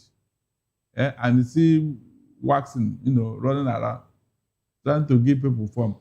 And the people that are giving form, they don't even ask questions. Can you imagine? Are they not in this country? They don't see what is going on. How would anybody go and collect form from Abure? They are just thinking that maybe and just maybe. They are thinking that maybe and just maybe it will turn in their favor. Okay. Let them go ahead. Please, let's go to Rivers State. Yes. Before we go to Rivers, just 1 minute. Is it not something that DSS is supposed to have weighed in this Abure case and the Supreme Court judgment? Yeah, somebody will have to complain. Not that they are complaining, but they didn't take action. Yes, they didn't take action. Yeah, I'm not sure it's within the mandate of the DSS. It's the police. Okay, police. The dancing bed on the road, go and check. The drummer is close by.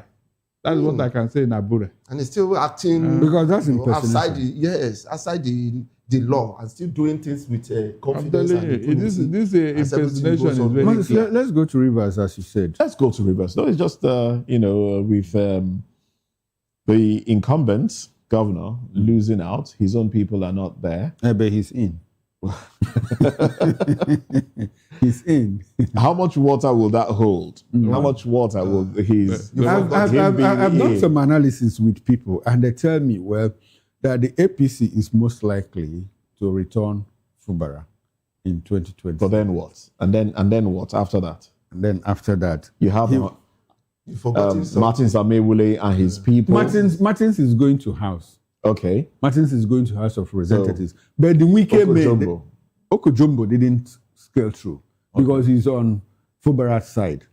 And so you have the 32 of them, depending on who they will elect a speaker, still having to put Fubara on the leash, hold him at every point in time. And so I asked them, what will be the value of that? And you know what they said? Well, if Fubara manages to, scale through and become governor, these 32 people that are on the side of Nyesom Wike apparently will move over to Fubara's side. That's what I wanted to say. And at that point, what it means technically is that the FCT minister has lost out. So the hurdle that Fubara has to scale now is he has the ticket. That 600 billion naira that everybody is looking at, he's looking at it, Wike is looking at it, the president is looking at it, but it's under his watch. If he's able to use it and use it properly, he might just get back to office in 2027. By that time, I think that would be more like non-committees for the FCT minister. But then what will happen during the election period? I foresee some kind of violence, to upturn whatever victory might come in favor of Fubara. And mind you, the president also is trying not to lose Rivers State. So apparently, he's treading carefully. He's treading carefully. So if this man comes back, meanwhile, the presidential election will be held before the governorship. So if he's able to return me, I might just return him as well. And so it's a gamble for the president, it's a gamble for Fubara, it's a gamble for Wike. And another thing is that Wike is riding on the president's popularity in Rivers. If it is naturally, it will have been, because what he's doing, a lot of people in Rivers are not happy with him. So they will have gone more on the Fubara side than Wike. But the president in between now is able to keep Wike down and let Fubara, keep Fubara down and let Wike continue what he's doing. So if it's a level playing ground, Fubara will have his upper hand. Now, you want to keep Fubara you want to keep Wike. That is the gamble in Rivers.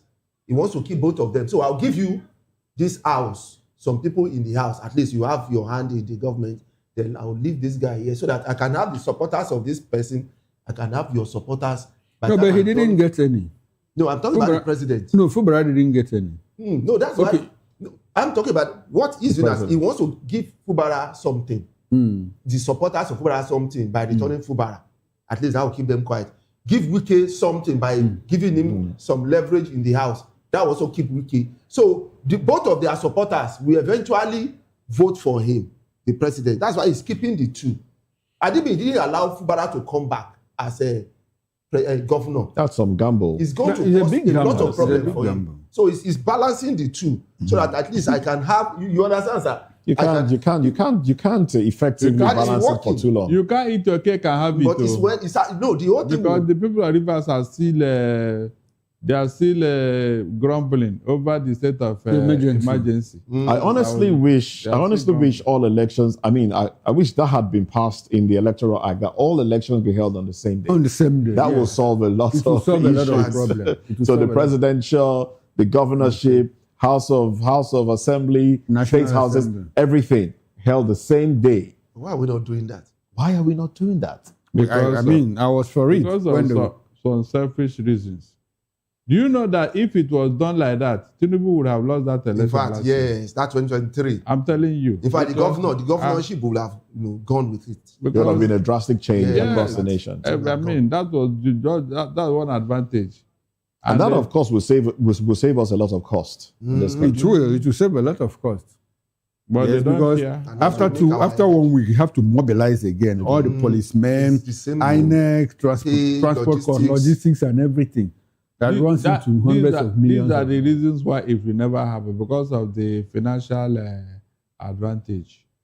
They wouldn't want, in fact, they can even extend the election to 1 week. So that the more you schedule the election, the more money will come. Is that not true? That's just the truth. So whenever they are doing something in Nigeria, it's not about the people, it's not about the country, it's not about the economy, it's all about their own selfish interests.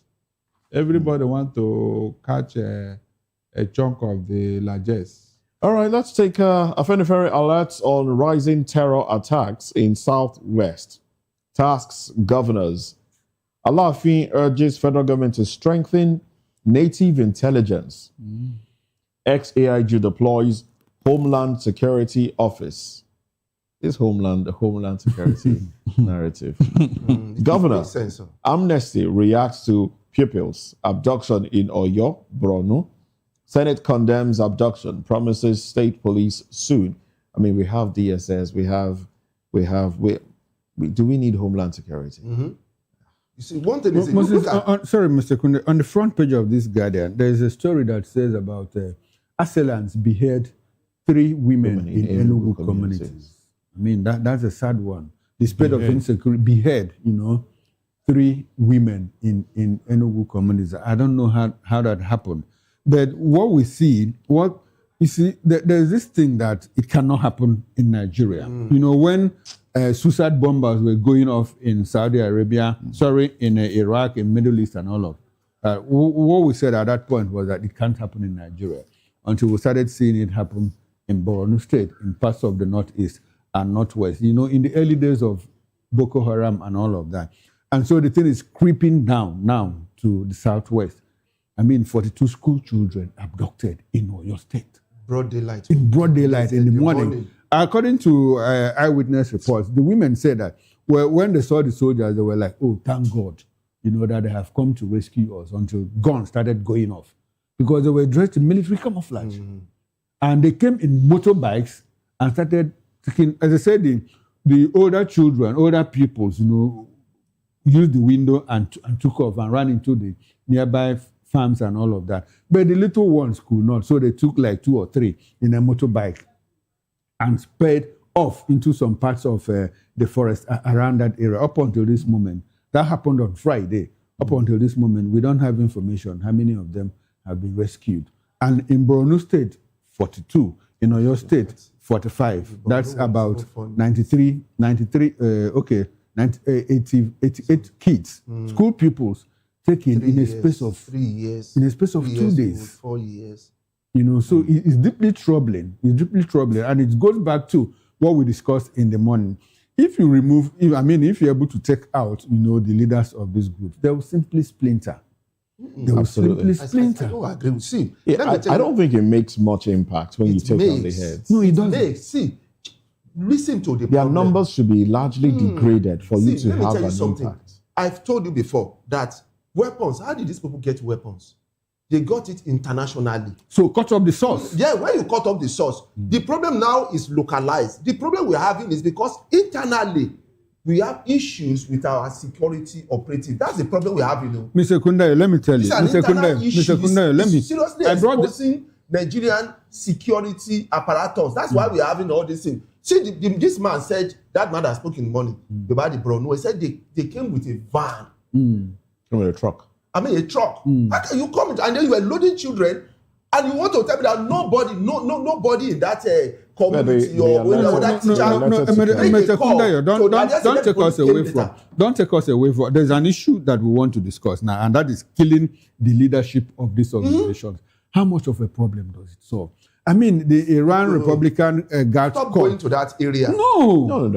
Let's x-ray all. Let's x-ray all of this. If you remove their leader, when they killed Shekau, Boko Haram, did it become leaderless? Of course not. Okay, do you know how many people they said that? How many prominent people are supporting these people internally? Exactly the point. So killing their leadership doesn't solve the problem. See, IRCG is a structure, it's a government.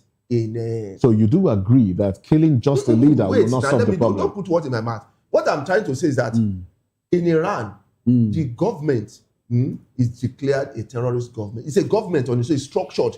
Now, these terrorists in Nigeria, they are not government. They are not like ruling us. They are just pockets of, what we refer to as... But they are terrorists. Now, yes, I'm not disputing that. So we have a structure. We have a government that has a mandate and the resources to protect the people. It's different from Iran. Now, the government itself now is the one that is not doing its work right. That's what we're complaining about. We have the man said soldiers came later. Are you telling me that? Mr. Kundayo, you are missing the argument. The argument is that you cut off the head. Where are they getting the weapon? Okay, somebody has AK-47. AK-47 is not American brand. We know it's a Russian Mr. brand. Kundayo, Where Mr. are they Kundayo, getting? Mr. Kundayo, let me ask you. When a leader dies, assuming that the Nigerian and US military did not kill Minuaki, and he dies a natural death, what do you think will happen? Before he died, they will have put somebody else in place. Look at and so now that he has been killed, what do you think will happen? They have chains of command. They have cells around everywhere. Let me someone up. Something. Wait, let me give you my own illustration. Look at the case of AGC. When the court declared status quo antebellum, what happened to ADC? The barrister. Did they not shut down? Do you remember? They shut down. That's why everybody was saying that that's the same thing that I am saying. The argument is so tiring. I don't understand it. You are the one that you kill a leader. You kill a leader today. Another one springs up tomorrow. So has the problem been solved? Wait, listen. You are not getting what I'm saying. No, it's you that is not getting. We'll agree to disagree. It's okay. Yes. You see, my we'll agree to disagree. This is a problem. This is an internal issue now. I think with the our Southwest government. The Southwest should listen to what the ONI said. They should not even expect the government to help them to strengthen their what they call natural intelligence. The Are and Kakamfo, what's it called? This other man, Elebu Ibon, all the Yoruba traditional. It is time they wake up. They should activate that thing they use for the Fulani when they wanted to invade the Southwest through Ogbomoso and all that. All of a sudden, you saw banana growing in somewhere, and these Fulani were eating it. And as they're eating, they're dropping down. So they should go and activate those things that will help. If not, what they didn't finish in those years with Afonja and his group, they are coming to finish it. They are coming to finish it because these Fulani, they don't forgive and they don't forget. Let us not pretend that after all, it is becoming bolder by the day. It is time the Yoruba traditional rulers, the Balogun, they should put on their thinking cap over this matter. Because the black sheep is always pursued in the daytime, not in the night, too. Not in the night, too. I don't know what you are doing. I didn't know we are proactive in this country. I think the government is doing its work properly when it comes to security. The moment you take the other ones is easy to, because there's a disconnection. It's easy to take them down, to take them out. You have intelligence, you have everything, and then you go to sleep. All right, let's touch on health now. Nigeria tightens surveillance as Ebola kills 80 in Congo. The WHO declares emergency over Ebola outbreak as NCDC intensifies surveillance. That's on health.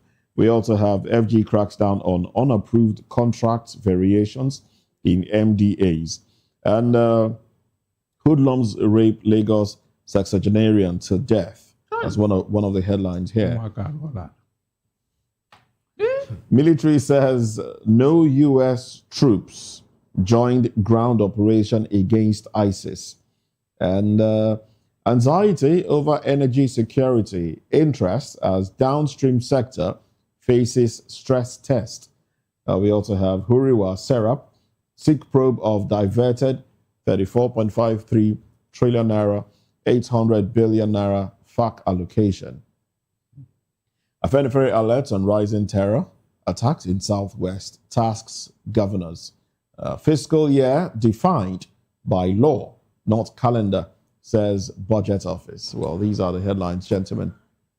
You may make your peak. We have 63% of Nigerians want interest rates reduced. That's according to a Central Bank of Nigeria survey. Oil nears $110 as Trump threatens strike on Iran.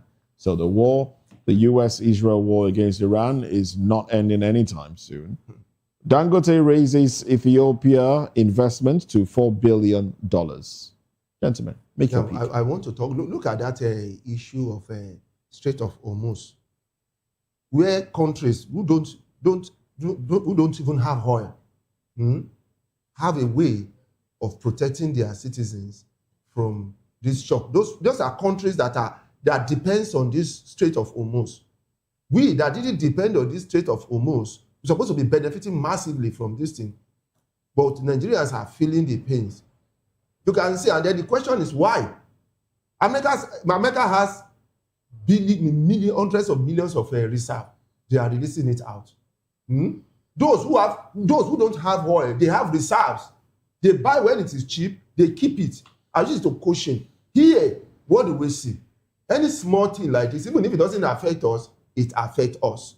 This is what I'm saying about the way the government manages the people, the way it manages its own people. That's why I talk about that insecurity too.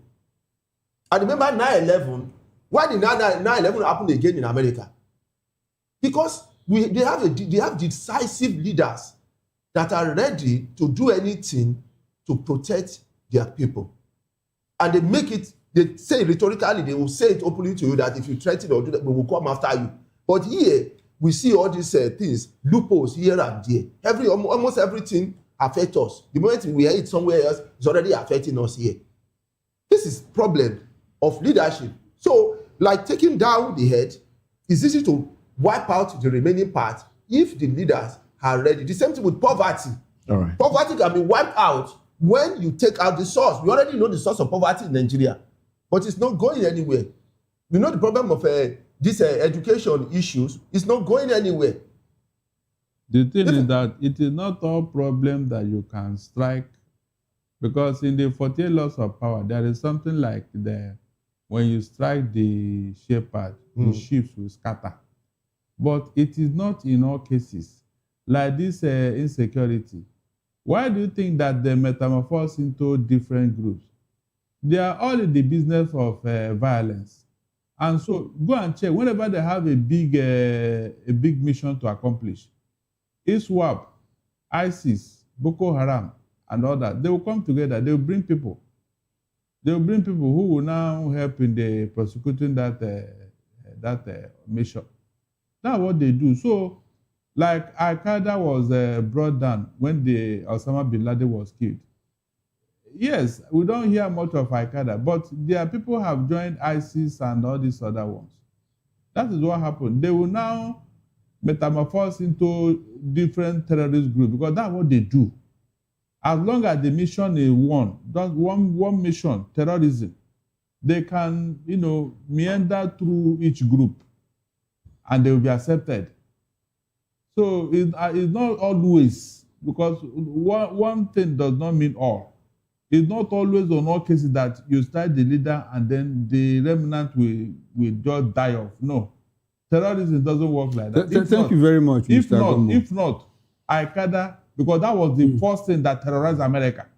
Yes. So how come after Al-Qaeda, you are seeing ISIS, you are seeing ISWAP, that means they metamorphose into all these other groups. In fact, in security circles, it is called open source. Yes, yes. Open source because they keep splintering. Yes, they and will always how many times has Israeli Defense Force killed Hezbollah and Hamas leaders? They are still there. They are still there. As a matter of fact, at some point, Mossad told IDF, they got Yasser Arafat, who, by the way, is the father of terrorism. They got him within striking distance. And Mossad said, no, don't take him out. Don't leave him. You know why? Because the person, his junior, they said, was more violent than Yasser Arafat. So he was more like a moderate. And so let him be. If you kill him now, the problem will just compound, overblow. So these things happen. I mean, when I talked about IRCG and you said it's a terrorist organization, we are dealing with terrorists here. I said it's a government. It's a government. It's an established government that is labeled. But America has killed several of their leaders. That's why. See, the reason that I keep telling you that it is it's a structured system. Yeah. It's a system here. These ones we have in Nigeria, they are just pockets here and there. Absolutely. They can be taken out. That's what I'm saying. Absolutely. We have a government of our own. Absolutely. That's what we want, to take them out. But thank you very much, Lawale Kodayo. And thank you very much, Mr. Darlington Aguma, who's a lawyer, public affairs commentator. Chukuma makes a comeback later tonight, 6 p.m. Political Lens. Yes, and I'll travel around the country. We are going to discuss APC primaries that has been held on Saturday and the one that we hold today and again on the 23rd, culminating in the presidential primaries and all of that. That will be a major topic of discussion. Join us then. Promises to be quite interesting. 11 o'clock will be sports and, stick around as the sporting crew have so much for you this morning. I am Moses Humphrey. Till I come your way again, stay blessed. Bye for now.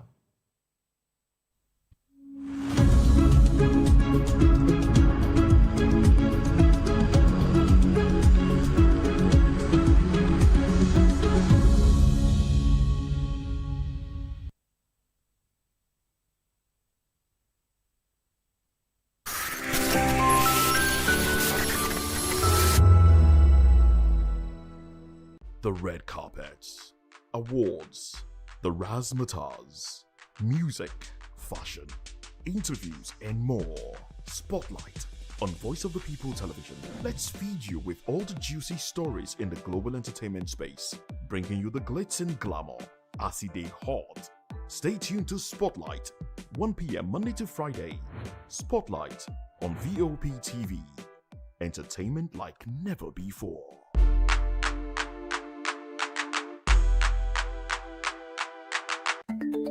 Africa is on the move, a continent of rising voices, untold stories, and powerful transformations. From the streets of Lagos to the heart of Nairobi, from the mines of Congo to the tech labs of Cape Town, the African story is being written every day. Bold, dynamic, unstoppable. This is African News on Voice of the People Television. We don't just bring you the news. We analyze and bring you Africa's heartbeat, the politics that shapes our nations, the economies that drives our future, the cultures that defines who we are, the voice that must be heard. Africa News, Africa's voice, Africa's future. Where Africa speaks, the world listens.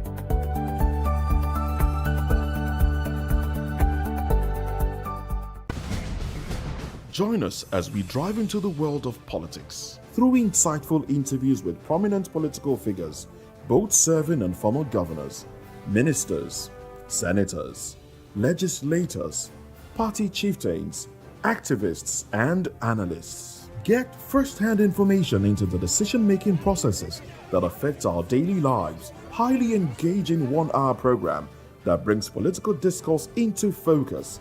I am Chukwuma Okoro.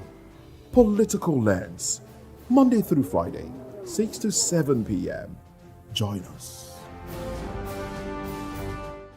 Behind every broken deck lies a broken promise. Education shapes the nations. But who is asking the right questions? Introducing Edu Dialogue, the show that goes beyond the surface, exposes the cracks, the corruption, and the silence in Nigeria's education system. Edu Dialogue, Saturdays, 3 p.m., only on Vop TV. We break the biggest stories, from missing funds to policy failures. We ask the tough questions and demand real answers. Edu Dialogue, this Saturday, 3 p.m. on Voice of the People Television.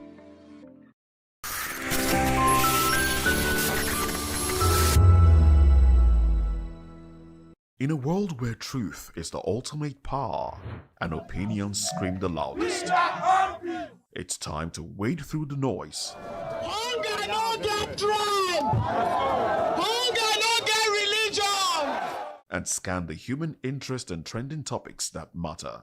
Stay tuned to The Issues, your plug to the stories making the buzz, from politics to science and technology, social justice, and more. Let's tackle the tough questions and expose the truth. The Issues on Voice of the People Television, Mondays to Fridays, 8 to 9 p.m. The Issues.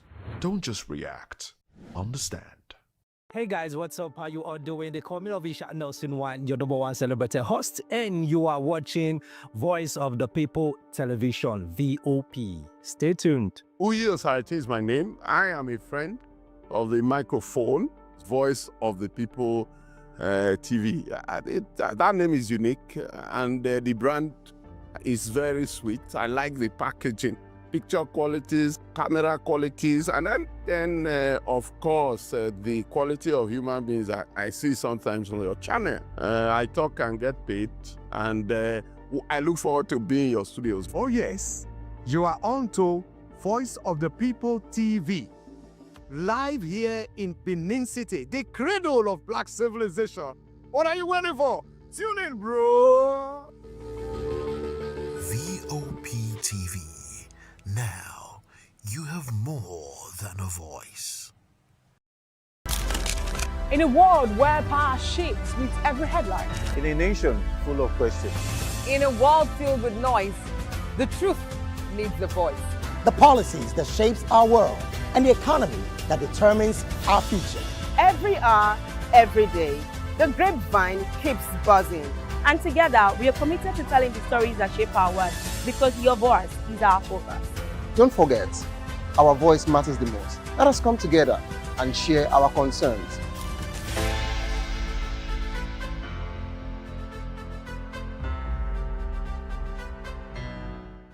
Hi, my name is Zoe Martinson, and you're watching VOP TV.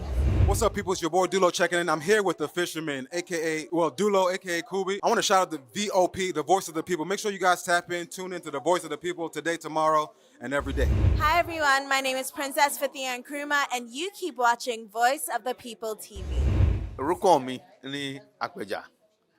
Ricky Adelaida, the fisherman. Voice of the people. I'm part of the people. So go on and always watch Voice of the People. Wagwami people, it's your girl Endurance Grand, and I'm giving a special shout out to VOP TV. Keep listening, keep watching. My name is Akio Shota. This is VOP TV. Hi, my name is William Lamte. I'm an actor, and keep watching Voice of the People TV. Keep it locked. To know the happenings in the maritime sector, join us on the program Maritime Frontiers on VOP TV as we discuss key areas in the maritime sector, from aquaculture, maritime transportation, maritime labor regulation, oil and gas exploration, ferry and passenger insurance, marine pollution and prevention, port operations, and lots more. Maritime Frontiers, exploring Nigeria's blue economy.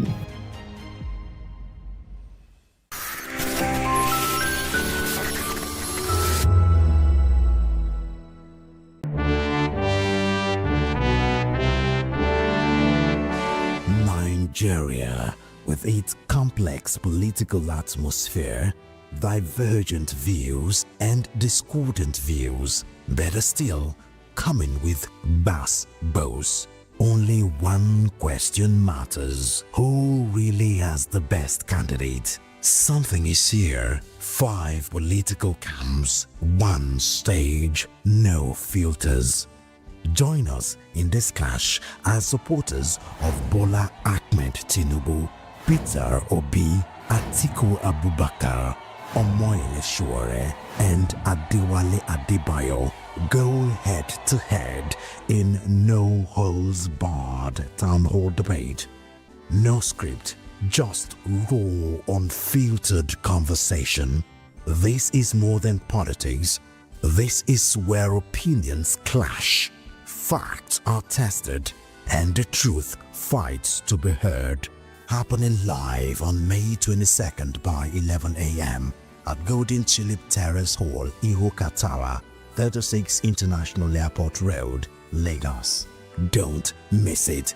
Watch live on YouTube at VOP TV.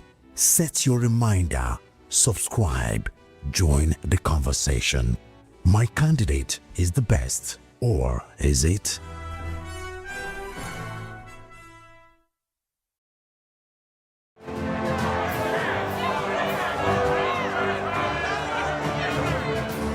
Do you want your voice to be heard? Do you know that you matter in the scheme of things? The People's Voice, the show where ordinary citizens take center stage as we discuss the biggest stories that affect you and I. With you in mind, we facilitate lively discussions, debates, and interviews on the topics that matter most to you and I, from social justice to economic empowerment, education to healthcare, governance, and more, tackling tough topics and amplifying your voice. Join the conversation and make your voice count. The People's Voice. Make your voice count. Good evening, Africa. My name is Bamakore, actor, model, producer, and I'm giving a big shout out to VOP TV, man. Keep watching. Don't change the dial. Thank you and God bless you. My name is AY, and of course, I represent the voice of the people, and that's why I'm on VOP. AY say so. Hi everyone, it's your girl Miriam Tima from the Real Housewives of Lagos and the Real Housewives Ultimate Girls Trip Africa. Shout out to VOP, the voice of the people. You already know. Stay tuned, keep watching. And don't forget, VOP is the best. All right, hello, how are you? It's about shagging the man fine back with Melanie Poppy Black Skin Boy. This is VOP TV. If you're not watching VOP, I don't know what you're watching. Maybe you're watching your weight. Hello, beautiful people. This is Wale Ojo, and you're watching VOP, Voice of the People. Hi, guys. You already know who it is. This is New Energy. Flyers wherever live. Keep watching VOP TV. Thank you. Hi, people. Jide Albano here. Guys, please keep watching Voice of the People.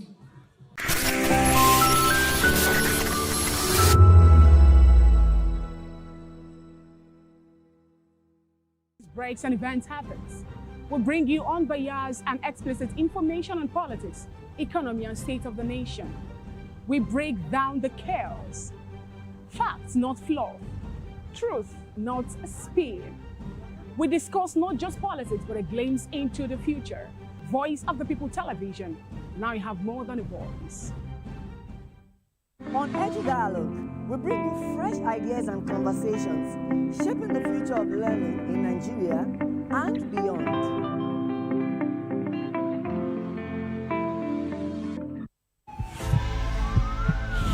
This is Health Check, your weekly guide to better living, smarter choices, and trusted answers. From everyday wellness to urgent health issues, we've got you covered. Health Check, only on Voice of the People Television, where your health has a voice.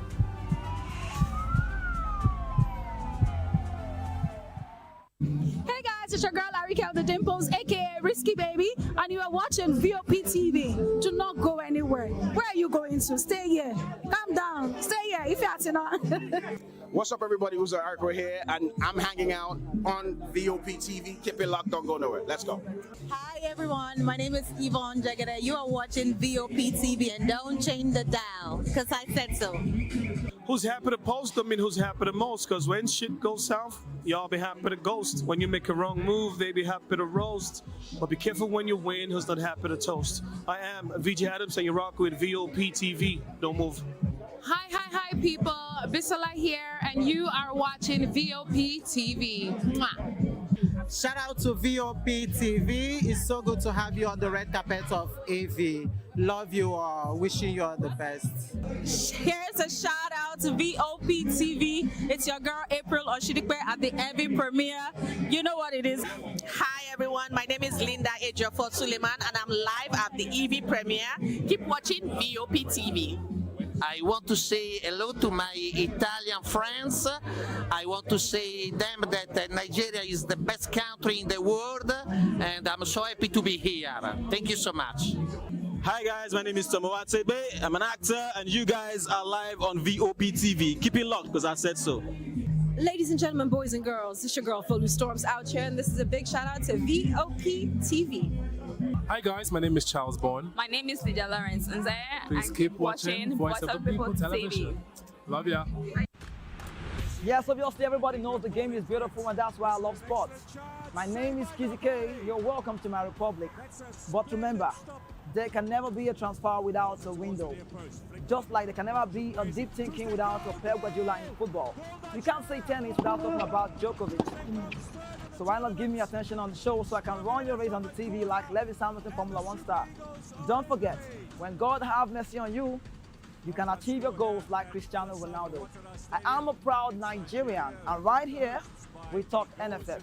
For every sports update, commentaries, live interviews on the game, we got you on this, because right here at Voice of the People TV, the Sports Public Show has got everything just for you to be part of it. I love the beautiful game, and that's why Kizzy K loves sports. Hello, my name is Inejo. Keep watching VOP TV.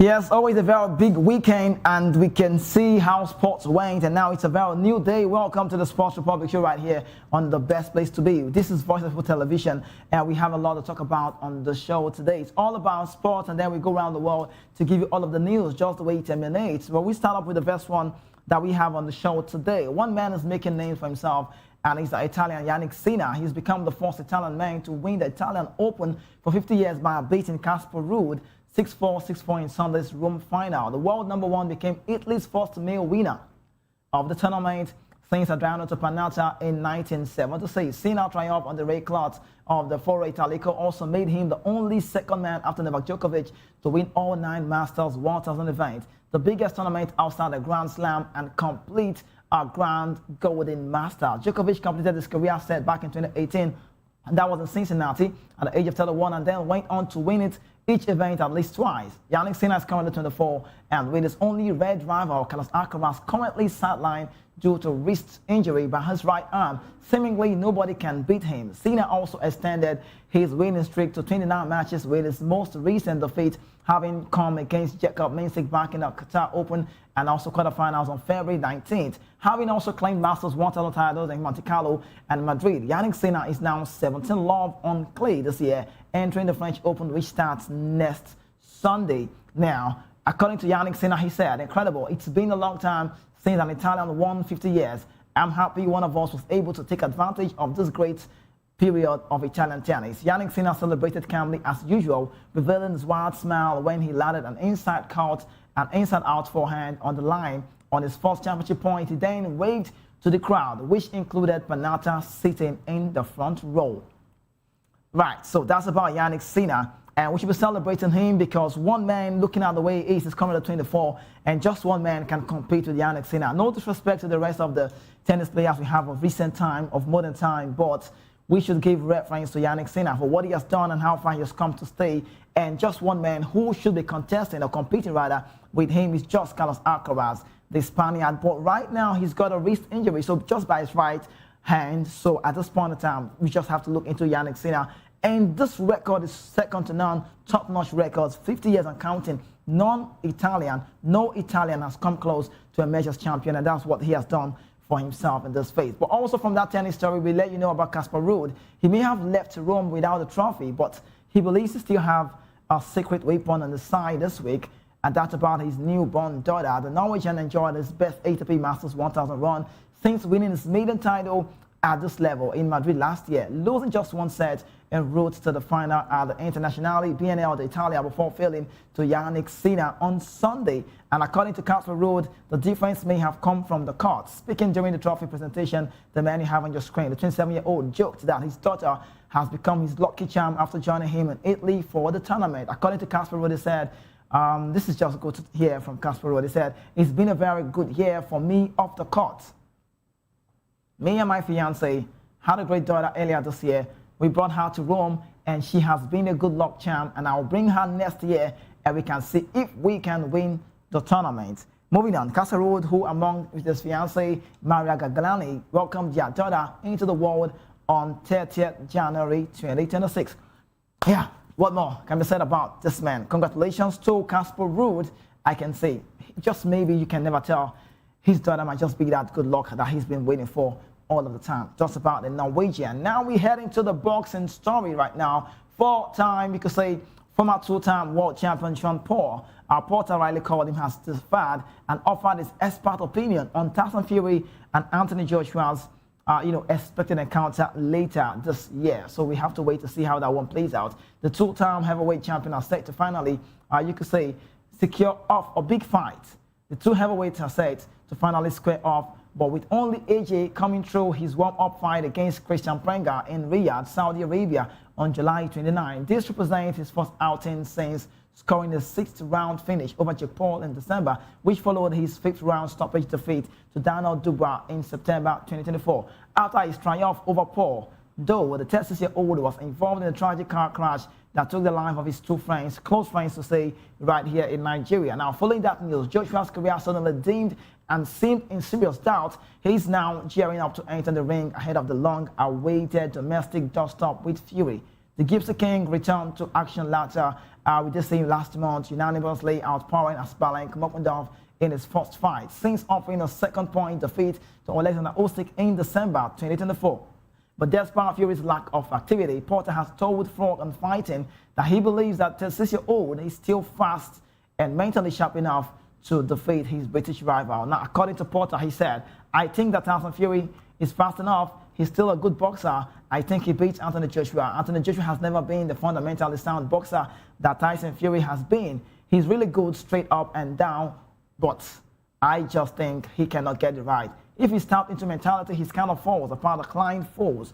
So he's believing that Anthony Joshua cannot stop Tyson Fury, while the opponent on paper is well beneath his level. Joshua's next outing should be an indication as to what sort of state he is being, and also mentally and then physically. So Anthony Joshua, we cannot wait to see him come to play, or come to have his box, come to see him in the ring again. It will be nice, but I understand what it takes to miss and then two close friends of yours.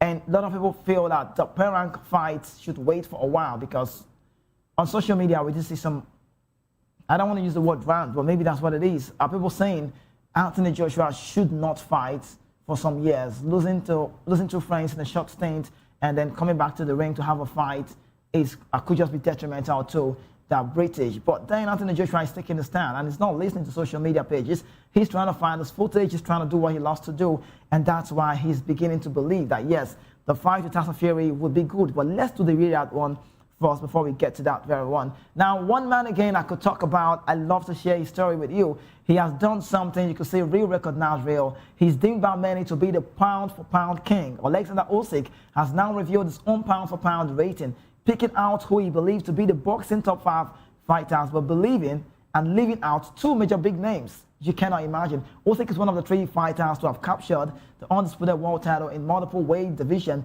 during his 4-belt era, joined in an elite club by Terence Crawford and also Nova Inoue, who has been seen as pound-for-pound rival in recent years. Still, Usyk's incredible run at cruiserweight along with his legendary triumph as a heavyweight combined to make an astonishingly strong resume that has him deemed as one of the best. But then, irremovable, you could say, from top sport in the eyes of many fans, despite Inoue's career best win over Jonathan Nakatai earlier this month. However, when it came to naming his own list in an interview, Usyk did not name either himself or Inoue, but included heavyweight duo Tyson Fury and Anthony Joshua, whom he has defeated twice.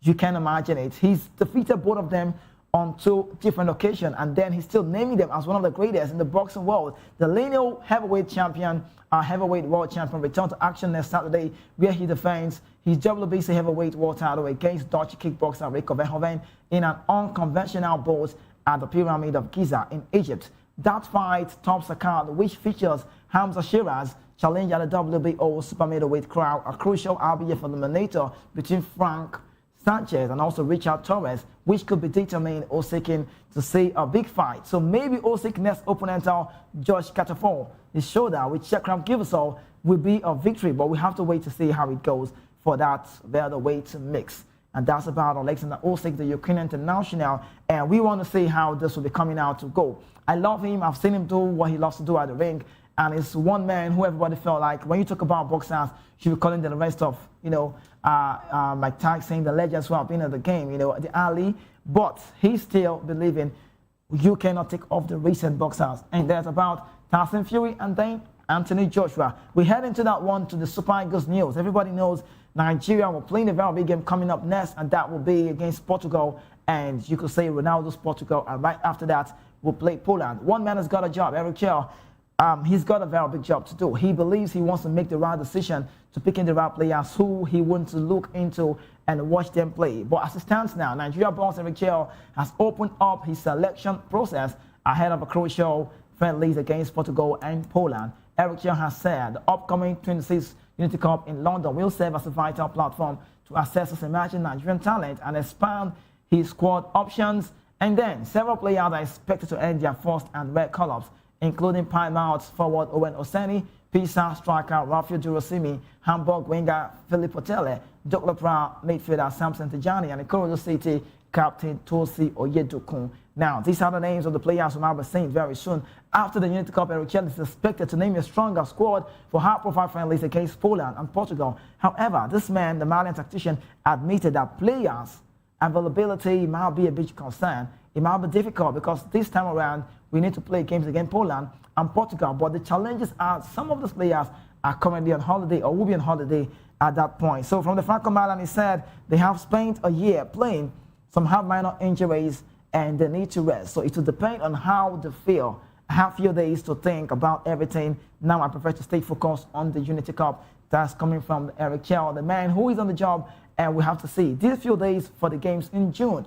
So we want to know who will be making a call. But we get into that one, we want to see these guys play. Now, a friendly game like this should be talked about, and then it gives you a rating by FIFA-wise, and we want to believe Eric Chell want to get the best players involved. But we might not see the likes of big names or notable players, like we just call it, on the list. But then you need to understand you're playing against a team that's preparing for the World Cup, and that's Portugal. So, in other words, Portugal, Roberto Martinez will have to come out alive to make sure he gets the win against Nigeria, who will be using that game as a test run for a few of their players and some of those guys who play the trade in the MPFL, talking about Nigeria Premier Football League. Now we head to that one and let you know what's really happening. There's a good news from the goalkeeping department. Young Ikorodu City goalkeeper, his name is Michael Atata, has officially received his first ever call-up to the national team ahead of the upcoming Unity Cup in June. The highly rated shortstopper has been rewarded for his outstanding performances in League Football,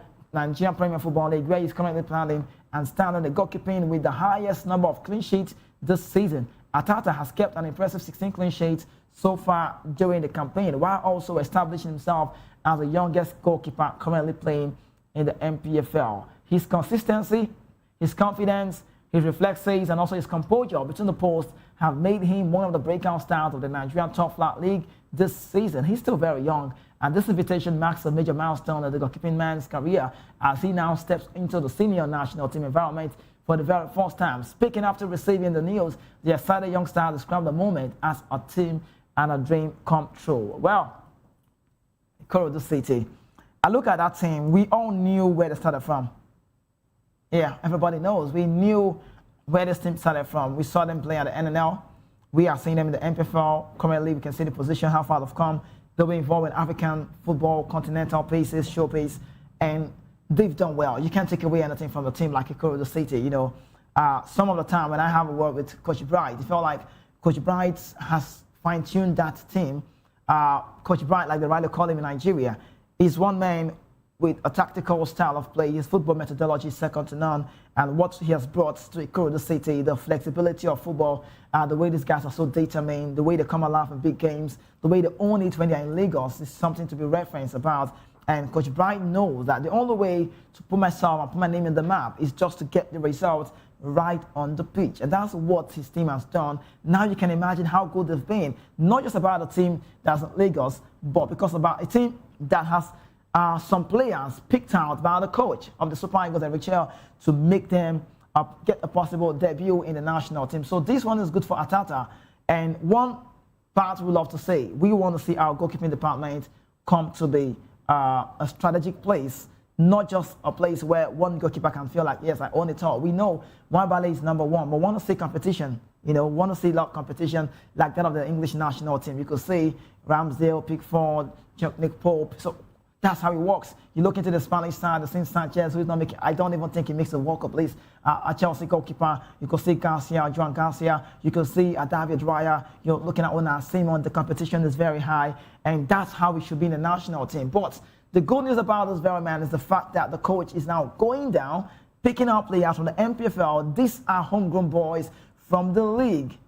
Give it a traditional name, make it a stand that every time we want to go for a major tournament, let's see our young lads emerge from the league to play. You don't need to go abroad to play football before you become part of the national team. All you need is just to be a starter at your club side. When I mean starter, get to find yourself in the first team, and that gives you an edge. That should be, my opinion, Eric Shell's ultimatum to get his collection and get his players' criteria selection. So that will give you a better stand to understand who wants to play for the national team. But from this Atata's point of view, this young man who plans to trade with Ikorodu City, he said it's a dream come true. He said a lot of things, but we're just trying to bring his shots. He said he's not, he can't believe that a day like this will come. But that's about hard work, that's about determination, resilience, composure, and then a big mindset of being in the national team, and that as well has come to play. So we should be seeing the national team competition. I think Otto Konkwo also is also part of the national team. So this is just what we want to see. Wabali is number one. Okoye comes number two, maybe Ozoho, whoever. But this is what we want to see. Competition. The age could be a factor, but why not give him a chance when the time is right? And that now is the time to do that, because basically in major tournaments we might not be saying him for now, just maybe. I'm just saying, this is me saying, I don't know how Eric wants to do it. But if you see him, it wouldn't be wrong to see. Michael Owen was part of the World Cup in Fast 98. I think it was 18 or so. 18 years, yeah, I recall. So if he's part of a major tournament, it would not be wrong. Is it worth it? He's worth it because he's playing straight in the league that have big names. So what more can be said about him? We wish Atata all of the best from Ikorodu City and also Coach Bright and his lads. But quickly, let's talk about this man. Many of recent Gen Z, you could say, never watched him play. Myself, I never did watch him play. I think 21st century kids, I should be one of those ones. And it's sadness are hard to bring to you. This one, it doesn't really sound so good, but Coach man will bring to you on the show today. So you need to know this man has played the game to a level. He honored Nigeria. He was part of the 1980 Nations Cup squad that won it. He's a maestro. That it tells me he's a scheme of the game. He's a traditional number 10. He knows how to do it well with the ball. But the family of late Nigerian football legend Henry Wosu has announced plans for his funeral. And then Wosu was part of the Nigerian winning team in 1980 and won the Nations Cup. Will be buried on Saturday, June 6, 2026. The burial activities will begin on Monday, June 1, with a night of tributes at St. James, St. Phoebe College, Akoka, Lagos, from 4 p.m. to that's 7 p.m. A service of song will hold on Thursday, June 4, at his hometown Umukoma Umori and Naze in Owerri, Imo State, starting at 4 p.m. On Friday, June 5, a novelty match will be played at Danayam Stadium in Owerri by Lagos Legends against Imo Legends at that one to honor this man. Now, the funeral ceremony on Saturday, June 6, will start with a land state at Danayam Stadium before a funeral mass at his hometown in Umukoma Naze from 10 a.m. to 11 a.m. He will be buried immediately after the mass. The Thanksgiving service will take place on Sunday, June 7 at St. Jude Catholic Church, Nazi, about 10 a.m. Before his death, we need to let you know Henry Wosu remained active in Nigerian football. He served as a board member of Heartland and also I think he did work with, I recall, he worked with Nigeria, the 17 national team as a coach. He will be remembered for his good work, his helping of young footballers to grow on and then giving them that platform for contributing to national football and then football development in Nigeria. And that's all we can say from this very man. Henry Wosu, a living legend. So, courtesy demands, sportsmanship demands that we do this one for legends like this, referencing them on the show.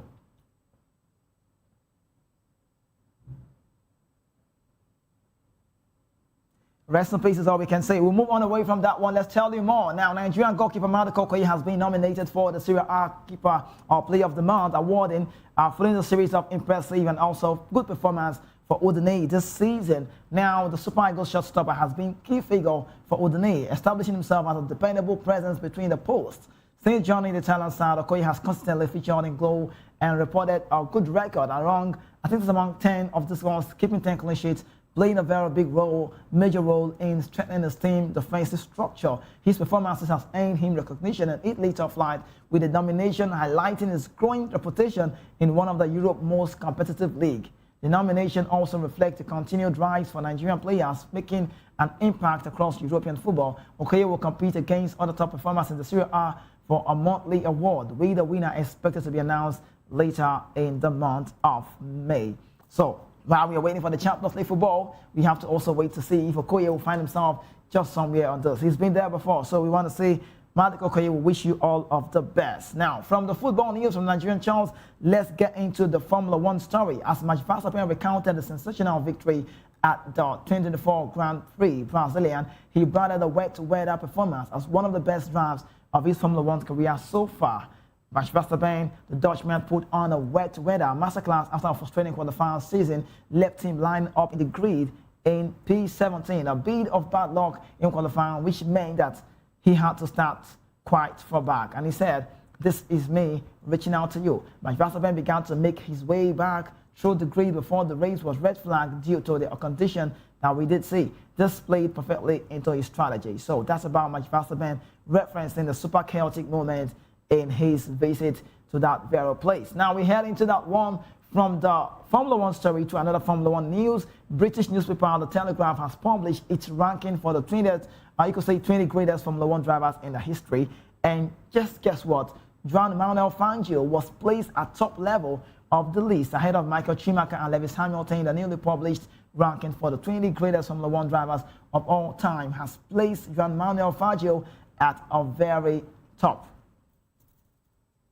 And now, the 5-time world champion nominated Formula One in the race, and this is just what it is. Nominated Formula One in the 1950s and remains one of the sport's most respected figures in this remarkable success on several different teams. Second place went to Michael Schumacher, the 7-time world champion, who led Ferrari to a period of dominance in the league, and that was back in the 2000s. Now, moving on, we tell you, in third place was Lewis Hamilton, who equals Schumacher's record, and his news has been talked about and holds a record for the most race wins and pole position in the Formula One story. And this is about that very man. Now, also tell you that it's not really been that so easy when you look into a game like this. Now, we tell you his record is known, but Jim Clark was ranked the 4th, followed by Ayrton Senna in the 5th, and also Alain Prost in the 6th. Rounding out of the top 5 are Jim Clark in 4th, Ayrton Senna in the 5th, and Alain Prost in 6th. Among current drivers, Max Verstappen was ranked 7th, underlining the impact he has already made during his career. Other notable modern drivers included Sebastian Vettel in 13th place, Fernando Alonso in 15th, and also I think we have Nico Rosberg in the 18th position. The ranking list, of course, subjectively are likely to spark a lot of debate among Formula One fans, particularly when comparing drivers from very different eras. Nevertheless, Fangio's place at the top highlights the lasting legacy of one of the sport's true pioneers. These are the men. Now, Schumacher, 2020 or 2000s, but Fangio, this is just the three of them now. This is just the three of them. I think the Gen Z's, the recent kids who should be watching Lewis Hamilton, who works with Ferrari, he's yet to get that number 8 record for himself on the world belts. I think Lewis Hamilton will not rest till he makes it 8. It's been 7 all the years, and the British, you could call him Sir Lewis Hamilton, has not really found his footing in the Formula One world ever since Max Verstappen came around to change the story. And when we felt like Verstappen would be leaving, we saw Lando Norris, better word. We saw Lando Norris, and now it's more like this man is really struggling to emerge out there for Formula One, looking into what Hamilton has done over time. I don't think he'll be happy to find himself in these numbers, but because he has leveled it with Schumacher.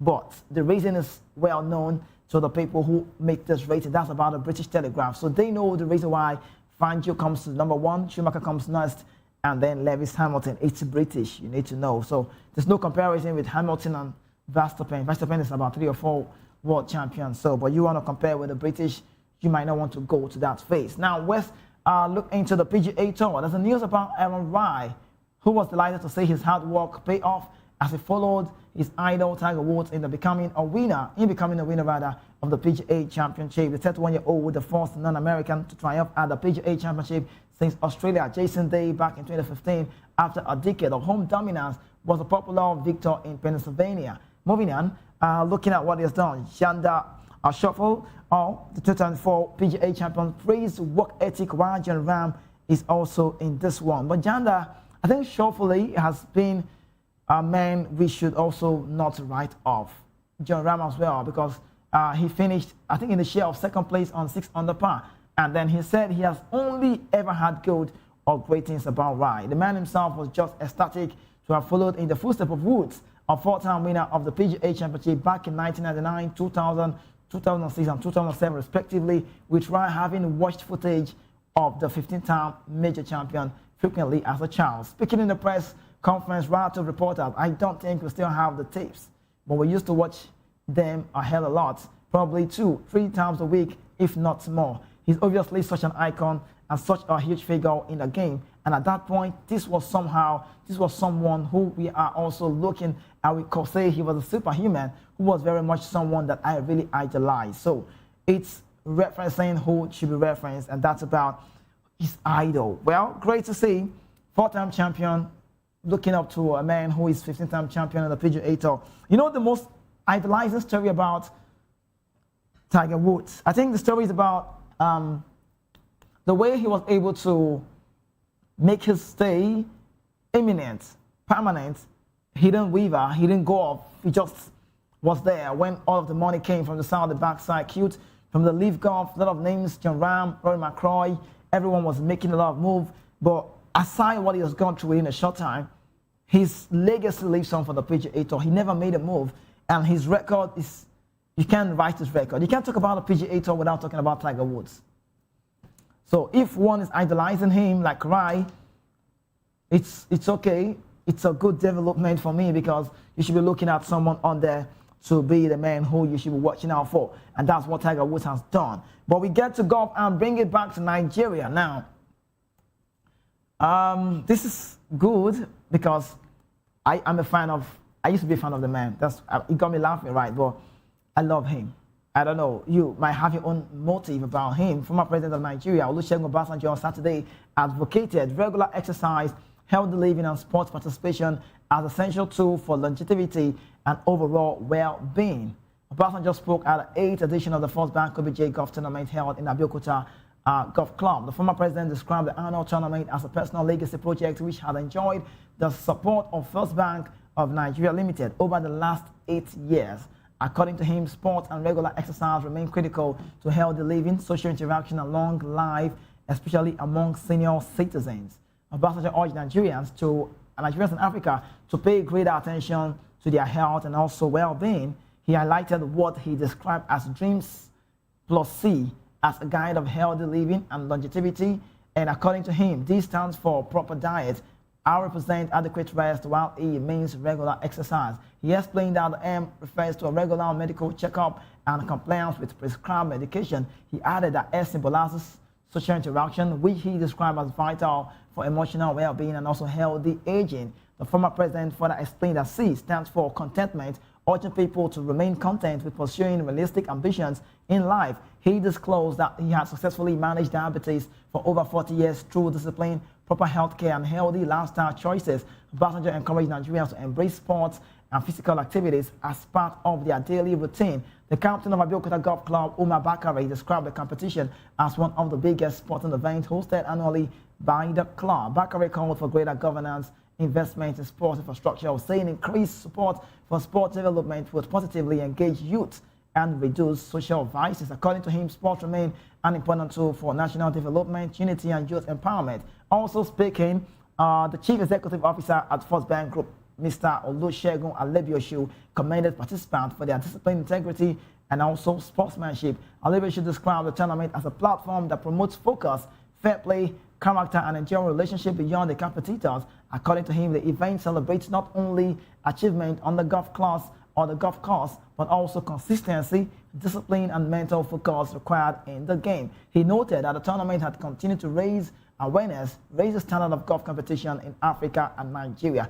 However, should also acknowledge the partnership and collaboration among stakeholders, such as saying support remains vital to sustaining platforms that promote excellence and shared purposes. Earlier, the vice captain of the Abeokuta Golf Club and also chairman of the planning committee, Mr. Adeniro Oladele, said the tournament was organized to celebrate the Obasanjo's legacy and contributions to national development. Oladele noted that the competition had continued to attract golfers from across the country, promoting tourism, friendship, economic activities in Ogun State. According to him, more than 176 amateur golfers participated in the tournament, while over 20 professional golfers competed in the professional category. He dismissed the perception that golf was only for elites, stressing that the game remained accessible to people from different backgrounds, promoting unity, discipline, fitness, and positive youth engagement. So that's the news. I like the man. That's I am liking it in a way. OBJ, short form, abbreviation, Olusegun Obasanjo, anytime, any day. He should be remembered in Nigeria. We know his story and how far. Like I say all the time, no one can be perfect, right? So he had a very good time. But emerging from the governance power and also doing something that has to do with sports is great. Health life or wealthy life, you need to stay healthy. That's the word. Healthy living works for me, and that's why exercise cannot be taken off the way you live your life. So it's imperative, we know, like our former President Riley said. But up until then, we go on a very quick break. When we return, we tell you more, and that will be extensively, strictly to football news. We must say congratulations to Paris Saint-Germain and Man City for winning the FA Cup, and that we did see at the weekend against Chelsea. Don't go anywhere, please do stay with us. We'll be back shortly.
Yeah, welcome back from that quick break. We told you, Man City, congratulations to City and how far they've come. Yes, what more can be said about City? Double, they just might, I don't know, the pressure continues.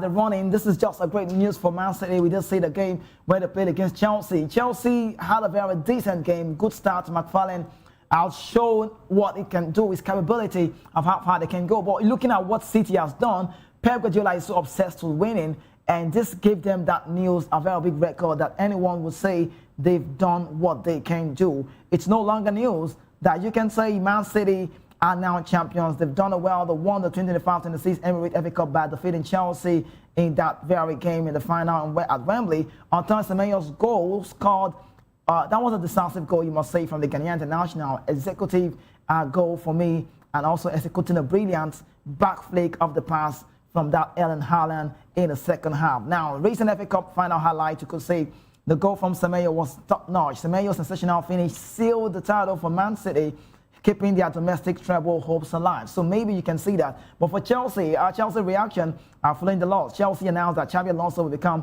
their club manager after that one, and we'll be seeing him on July 1, you could say July 4th, when time is right. But you must say, you cannot talk less about City. You cannot. You just don't dare. Pep Guardiola is a manager who we know, it's like in the DNA. He sleeps football, he thinks football, he reads football, he eats football. So I knew it was a final, and you cannot, I think I must give Chelsea some reference. We cannot talk less about Chelsea. A very big side, dominance-wise, they've done so well on the football shows. The only club, you know, in Europe that have won all of the trophies, top-flight football. So we must give Chelsea that respect. But I love the start from McFarlane. I never knew he had the ideas. Levi Colwill was great to watch. And I was watching him play, and I'm like, this guy is good enough to stand. And we saw Thomas Tuchel just at the stand on Wembley, watching Rhys James control the midfield alongside Moise Caicedo, Enzo Fernandez at the fourth line, playing the number 8 role. They were decent. Good start from Chelsea. Malo Gusto, goalkeeper Sanchez with the Peter Cech, I call it Czech team. And then we saw Correa. Chelsea had a very brilliant start. João Pedro was just on top of his game, but Koshunov was a turn in the flesh with that very man. We did see Cole Palmer decent at some point, got on, but came in later on. But all of the games, it was more like a test run because Chelsea had a very good first half. While the game was ongoing, we knew as City side, a team that would just be looking at a force. They pressurize you, they push you. There was no iron check starting. It was Omar Mamouche and Haaland. So the difference, I think I could say both sides had a very good start. But for Man City, who I would say it was not a joke for them, Koshunov, Mark Gay at the center, you go Nico O'Reilly from the left side, Mateus Nunes from the right side. They look like a team that's not breaking anytime soon. Rodri wasn't so brilliant in the game, but we saw Bernardo Silva with all of the possession, ball control. You know, we look at City, they did not even do so well, but you cannot talk less about them. Champions of the FA Cup 25-26 season, and I must say congratulations to Man City. And then Chelsea have to wait. We'll see how it pans out come hopefully for next time. Now, so McGay has now become the player who has won this one consecutive from back-to-back clubs, Crystal Palace to Man City, and winning the FA Cup in a single campaign. So good news for McGay. But let's off and go all to the next one. The World Cup is coming up next, and you can do your mathematics very well. You can understand how many days I'm counting the FIFA World Cup. Let's show you. The scoreboard has been revealed how it will look like in June, when we start June 11, when the World Cup starts and ends by 19th July 2026. Now, this is what it looks like. This is how it's going to be. This is more like the old time or the old part, but I think more of, what's the word? Modernity, yes, modernity. But this is how the scoreboard will be. USA, Brazil, just like an example you have on your screen. This is what it looks like. I'll be saying that. I think it looks like that of USA 94. If you remember, if you look at that one, check it out on YouTube. You can see the scoreboard looks, the scoreboard looks a bit like this. So maybe that is just a remembrance of what they've done in the past. But the difference rather is this time around it's about 3 countries making it one. USA, Mexico, and Canada bringing the world together as one. That would be nice to see. But no Super Eagles, no Nigeria. I don't know how it feels for everyone who loves the game so well, especially like myself. I always say cut to the demands on radio, TVs, talk shows, podcasts, give results, talk about this everywhere. It doesn't matter if Nigeria is not part of it, but it saddens our hearts. It saddens our hearts, not for any reason, but for the fact that it's a different format. 3 nations hosting the World Cup. This is modernity, and this is for 8 formats, 10 African countries, no Nigeria. And yet, someone says they are the giant of Africa in football, but that's your opinion. And let's talk about Paris Saint-Germain. Congratulations. They did lose yesterday to Moses Simon's side, and I watched that very game. Paris, Paris Football Club side, 1-0. That was like a derby for them, just like you see the London derbies in the UK. And we saw great football, and Goldie won the man of the match. But congratulations to this team. Exceptional team. So for now, was great. I just would say, I don't know how to look into this thing, but that was a fine-tuning. We just see that one. But I think the only bad news that I saw Mayulu, I saw Brian Baye, I saw, Zara Emery doing the work against Moses Simon, even though they got past sometimes. I saw a conviction virus, Kelly and Due. They had a very decent start. McKinnon's legend of the old.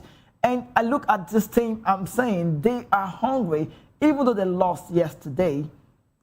So yeah, I don't want to say to their young side, but you know the city. If you know Paris very well, you understand. You will see that it was a tough one. They did not come out to lose. They actually wanted to win, but it did not go their way. But the bad news of this is we did see Ousmane Dembele walking down the tunnel. We'll bring that to you. Going off 2 weeks before facing Arsenal in the Champions League, and we don't know the report up to then. We'll have to give you. Hopefully, maybe Afis will tell you about that tomorrow, or then Jerry Apollo or Ikechi could tell you about that evening. The recent news about Ousmane Dembele. We did see him walking off the tunnel yesterday, and it's just 2 weeks more. You could say less than 2 weeks. You could say maybe a week and some days, but you can just say approximately 2 weeks for the final. May 30th is the day. You can say Arsenal will be playing right there at Budapest against one side. They've won it before. They are champions. They are holders. Paris Saint-Germain, they will play against Arsenal, and Arsenal is more like they are the underdog in this very phase. So, but if Ousmane Dembele is ruled out for that game, we're just saying, permutation-wise, maybe it will be a chance and a better boost for Arsenal. But regardless, you can't talk less about the front line of Paris Saint-Germain. Desiree Doué, Bradley Barcola, who's on the verge of joining Arsenal next season, according to reports. And then maybe, I don't know, Ogonzo Ramos might get a start, but he barely will get games. So, Conviction Files, Kelly, Bradley Barcola, Desiree Doué, if there is no Dembele. But that one looks quite minor. We don't know if it's very intense or not. But time tells if he's ruled out for that final. But let's talk about Chelsea quickly now. The agreement until June 2030 is done, sealed, and will be announced. Hopefully, we'll talk about him July 1st. Xabi Alonso's contract from Chelsea, or for Chelsea rather, would run from July 1st, but set to start working immediately also on transfers. So, Xabi Alonso is now the new coach of Chelsea. They should celebrate Xabi Alonso. I think someone said he's going to bring a lot of pressure on the players, and they have to just up their game. They need to understand this is a different manager. Youngest team in the Premier League, youngest team. Well, let's see how he works with this team. He has that result. He has the power of making things right for younger teams, growing them up. And I think someone said to me the biggest problem they had was letting him go in Real Madrid. But maybe he couldn't, I don't want to say, but maybe just maybe he couldn't control the back room. And that's why we might hear Jose Mourinho being the next manager for Real Madrid. But Xabi Alonso has been decent, he's been brilliant. We saw his job at Bayer Leverkusen. We saw how he toured Europe. We saw how he showed us that he's got quality. So I think Chelsea will come to be a beast team in football because we saw from Maresca, they were playing good football. But maybe they got trophies on themselves. Maresca was also decent. But, the owners, Bluco, Diabali, who's got more percentage, Tadvali, they are so on a high note. They want to see every result come their way every given time. Now, from longevity, let's talk about Diego Simeone. He's confirmed he will stay at Atletico next season. According to Simeone, he said, the Argentine said, if I'm being honest, I'm thinking about next season. I'm thinking about myself. I will continue, but I'm thinking about how to approach a new season. So, Diego Simeone will be staying with Atletico Madrid come next season. At some point, he was the most paid coach. I don't know, but looking at how far he's come now, his record is great for Atletico Madrid.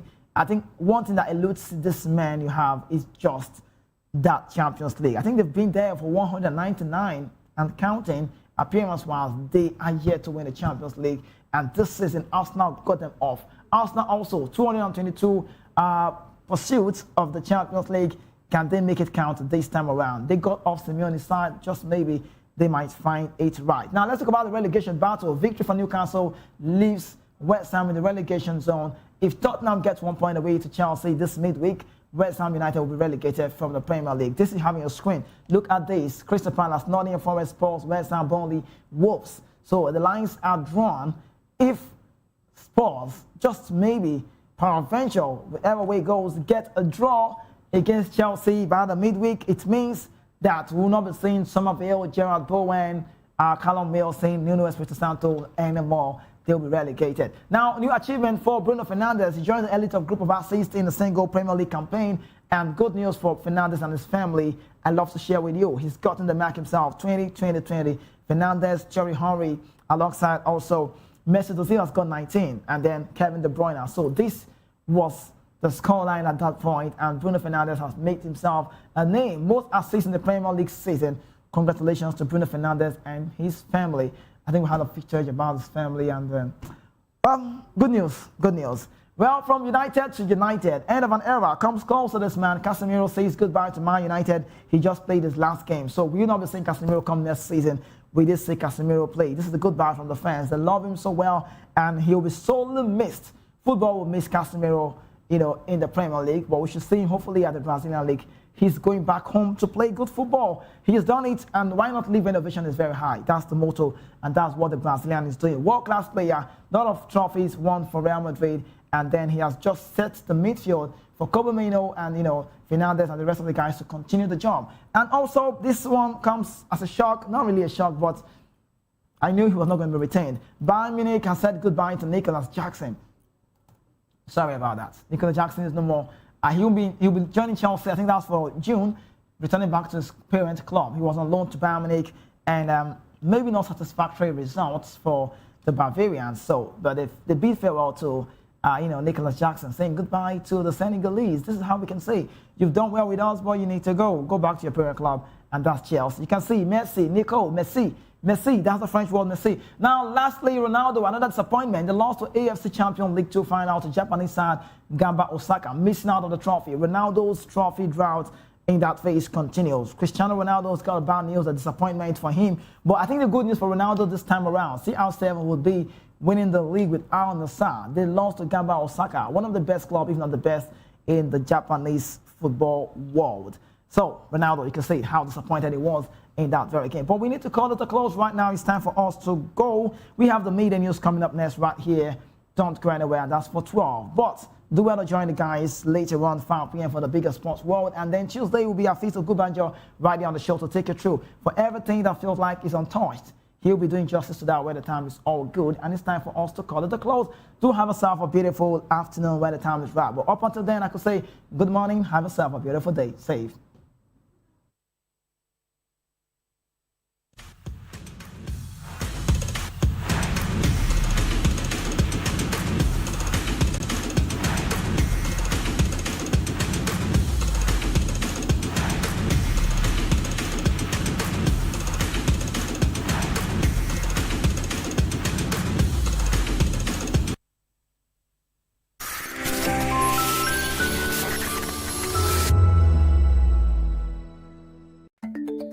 Africa is on the move, a continent of rising voices, untold stories, and powerful transformations. From the streets of Lagos to the heart of Nairobi, from the mines of Congo to the tech labs of Cape Town, the African story is being written every day. Bold, dynamic, unstoppable. This is Africa News on Voice of the People Television. We don't just bring you the news. We analyze and bring you Africa's heartbeat, the politics that shapes our nations, the economies that drives our future, the cultures that defines who we are, the voice that must be heard. Africa News, Africa's voice, Africa's future. Where Africa speaks, the world listens.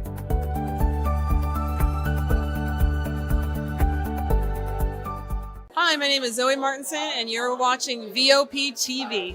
What's up, people? It's your boy Dulo checking in. I'm here with the fisherman, Dulo, aka Kubi. I want to shout out the VOP, the voice of the people. Make sure you guys tap in, tune into the voice of the people today, tomorrow, and every day. Hi, everyone. My name is Princess Fathia Nkrumah, and you keep watching Voice of the People TV. Rukomi ni Akweja. Ricky Adelaide, the fisherman. Voice of the people. I'm part of the people.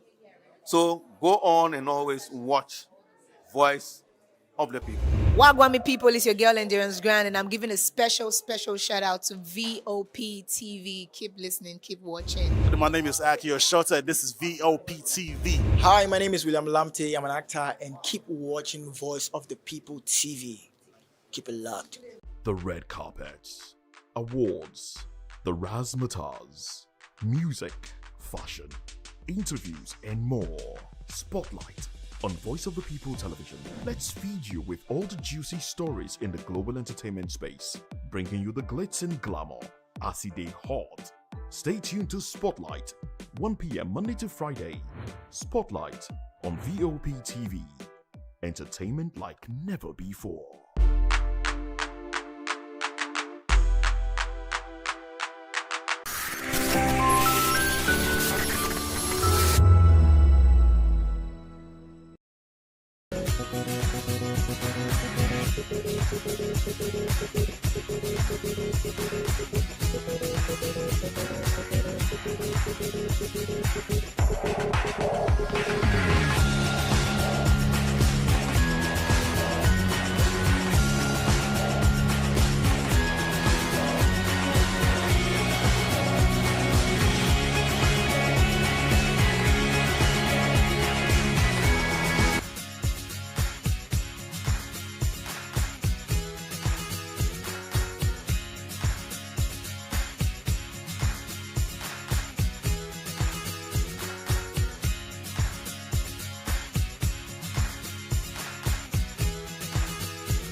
Join us as we drive into the world of politics through insightful interviews with prominent political figures, both serving and former governors, ministers, senators, legislators, party chieftains, activists, and analysts. Get first-hand information into the decision-making processes that affect our daily lives. Highly engaging one-hour program that brings political discourse into focus.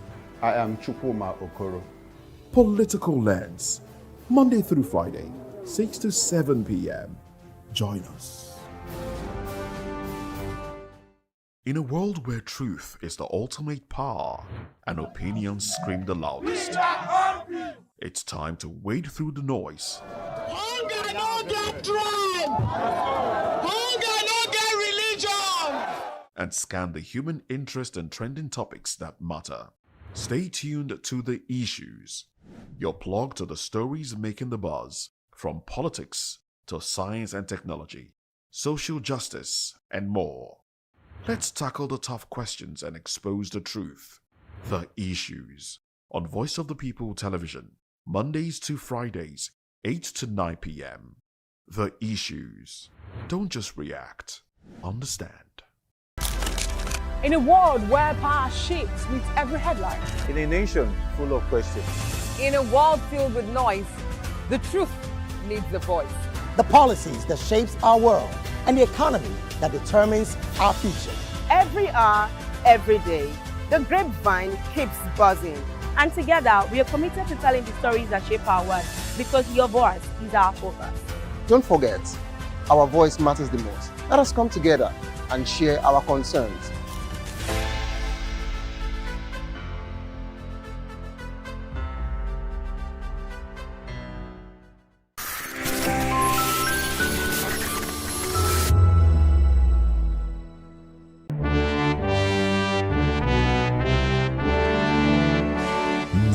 Nigeria, with its complex political atmosphere, divergent views and discordant views, better still, coming with bass bows. Only one question matters: who really has the best candidate? Something is here. 5 political camps, 1 stage, no filters. Join us in this clash as supporters of Bola Ahmed Tinubu, Peter Obi, Atiku Abubakar, Omoyele Sowore, and Adewale Adebayo go head to head in no holds barred town hall debate. No script, just raw, unfiltered conversation. This is more than politics. This is where opinions clash. Facts are tested and the truth fights to be heard. Happening live on May 22nd by 11 a.m. at Golden Tulip Terrace Hall, Ihoka Tower, 36 International Airport Road, Lagos. Don't miss it. Watch live on YouTube at VOP TV.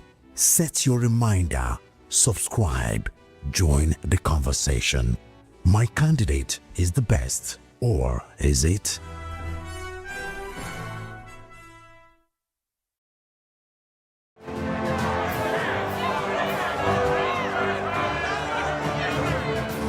Do you want your voice to be heard? Do you know that you matter in the scheme of things? The People's Voice, the show where ordinary citizens take center stage as we discuss the biggest stories that affect you and I. With you in mind, we facilitate lively discussions, debates, and interviews on the topics that matter most to you and I, from social justice to economic empowerment, education to healthcare, governance, and more, tackling tough topics and amplifying your voice. Join the conversation and make your voice count. The People's Voice. Make your voice count. This is Health Check, your weekly guide to better living, smarter choices, and trusted answers. From everyday wellness to urgent health issues, we've got you covered. Health Check, only on Voice of the People Television, where your health has a voice.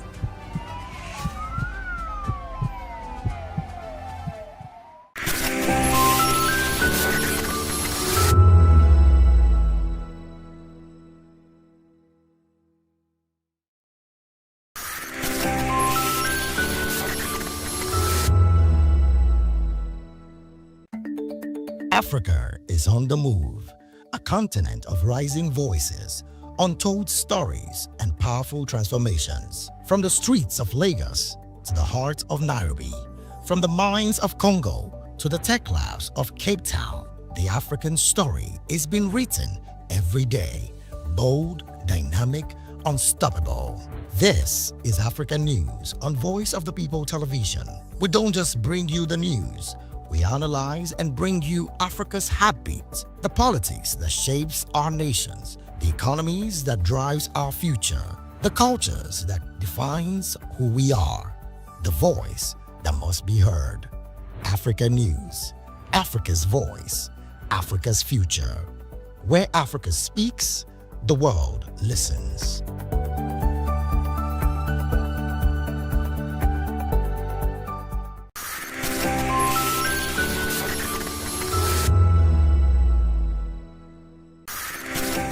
Extraordinary. Something big is happening on your screen. Introducing VOP TV. Now streaming on SLTV channel 264. From breaking news to captivating conversations, news analysis, giving you all sides to the story. We bring in-depth discussions on the issues that matter, from politics to sports, entertainment, and lifestyle. VOP TV on SLTV channel 264. Join us as we redefine what television means to you. Voice of the People Television, VOP TV.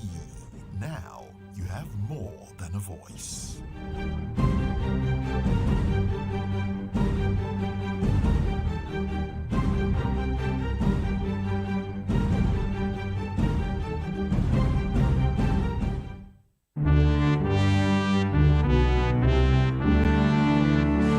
Nigeria, with its complex political atmosphere, divergent views and discordant views, better still, coming with bass bows.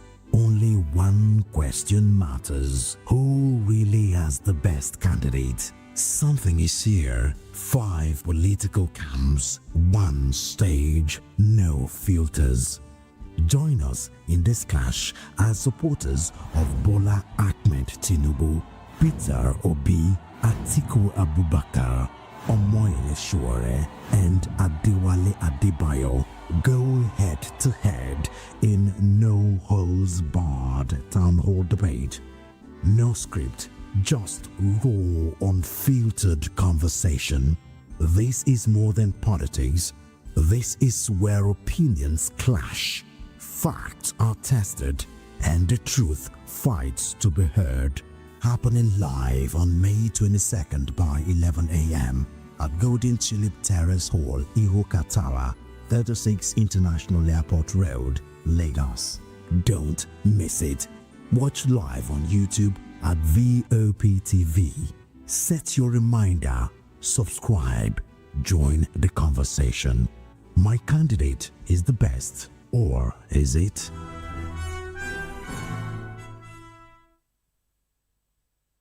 From the views on the street, we go to bed empty hunger, to the blaring horns of a hustling city, the loudest voices of the common man got a medium to be heard. This particular administration, they were coming unprepared. It's not a bad thing to renovate the president's lawn. Through top-notch programming, unbiased reportage of news, sports, business, entertainment, and cultural documentaries, Voice of the People 90.3 FM became a symbol for 21st century media. And now, a new baby is born. Voice of the People Television, VOP TV, youthful, full of vigor and penchant for excellence in the continent's media space, exposing the wrongs, applauding the rights, dissecting the news without fear or favor, through factual and accurate stories and contents. Corruption kills 3 things that makes a society. Representing the interests of the people and giving them a voice. Voice of the People TV is here to stay towards building a fair society. VOP TV, Voice of the People Television, truly a voice for the people. We encourage you to click on the like button and subscribe to our YouTube channel We are Voice of the People TV. Also follow us on all our social media platforms. We are at VOP TV Live. Visit our website www.vop.ng for fresh and trending news. Also watch us live on SLTV channel 264. VOP TV, Voice of the People Television.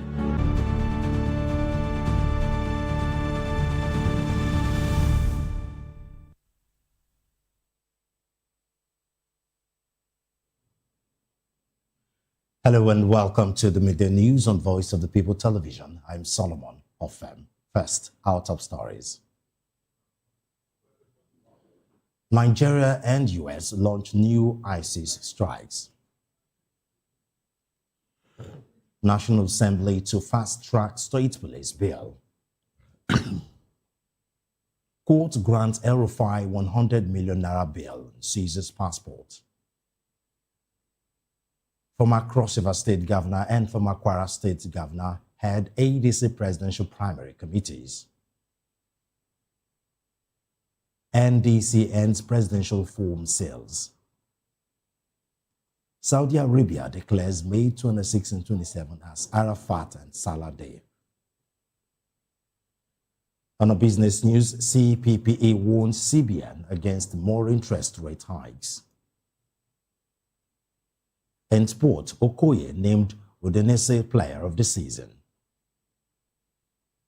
And in the world of entertainment, Bulgaria wins Eurovision amid boycott. Those are our top stories. Details coming up now.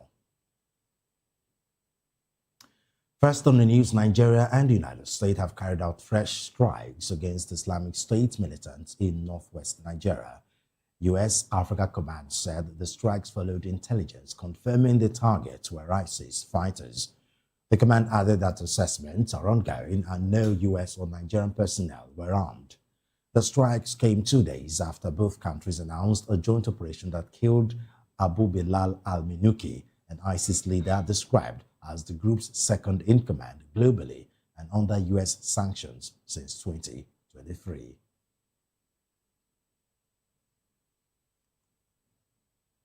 Still talking security, 4 soldiers were injured after gunmen ambushed troops and detonated an improvised explosive device along the Damboa-Kumala-Maiduguri road in Borno State.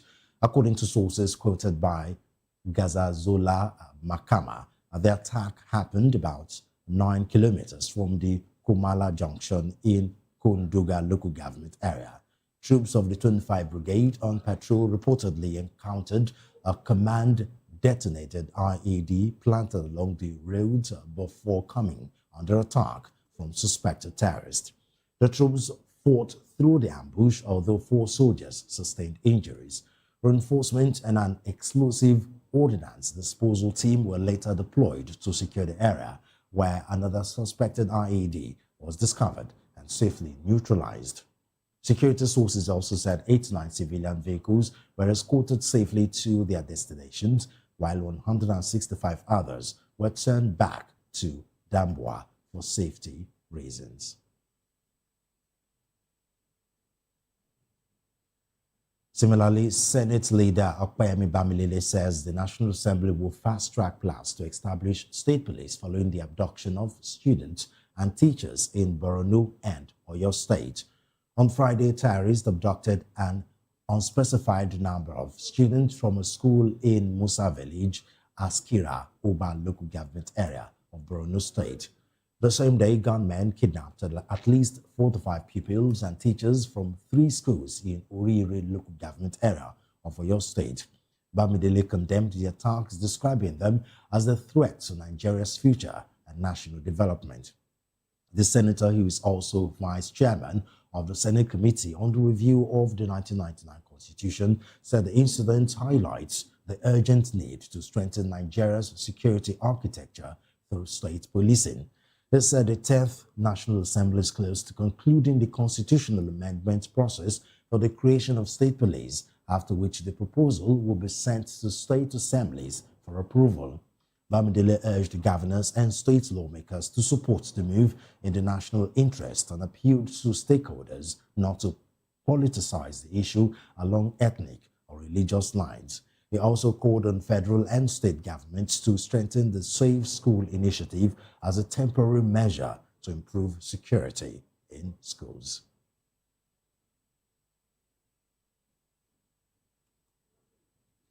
Now to legal matters, the Federal High Court in Abuja has granted 100 million naira bail to the immediate past governor of Kaduna State, Nasir El-Rufai, who is facing trial over alleged unlawful interception of the phone communications of the National Security Advisor, Nuhu Ribadu. Justice Joyce Abdul-Malik ordered that the defendant must produce a surety who is a federal civil servant and not below grade level 17. The surety must reside in either Maitama or Asokoro in Abuja and deposit the original certificate of occupancy of a property valued not below the bail sum. The court further directed that the surety provide proof of salary for at least 3 months, an affidavit of means, a recent passport photograph, and a verification letter from the department, along with a tax clearance certificate covering the last 6 months. El-Rufai was also ordered to surrender his international passport and is barred from traveling without court approval. He is to report monthly to the Department of State Services headquarters in Abuja, while the court warned that failure to meet any of the conditions will result in automatic revocation of bail.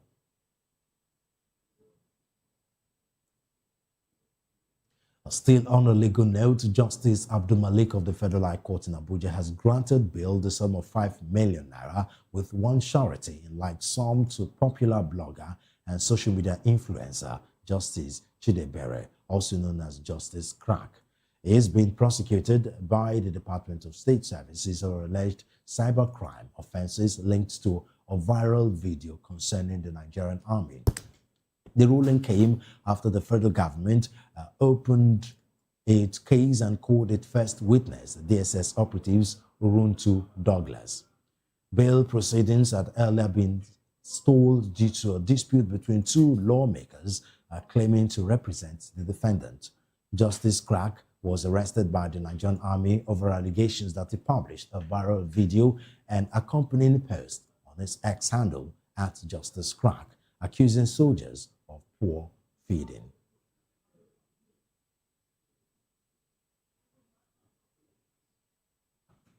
Away from legal matters, now the African Democratic Congress has appointed former Cross River and Kwara State Governor Steli Moke and Abdul Fattah Ahmed to lead its presidential primary committees.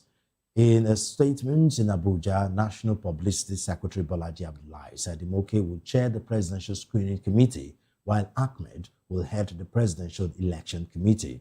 For the governorship primaries, the party constituted 2 screening panels.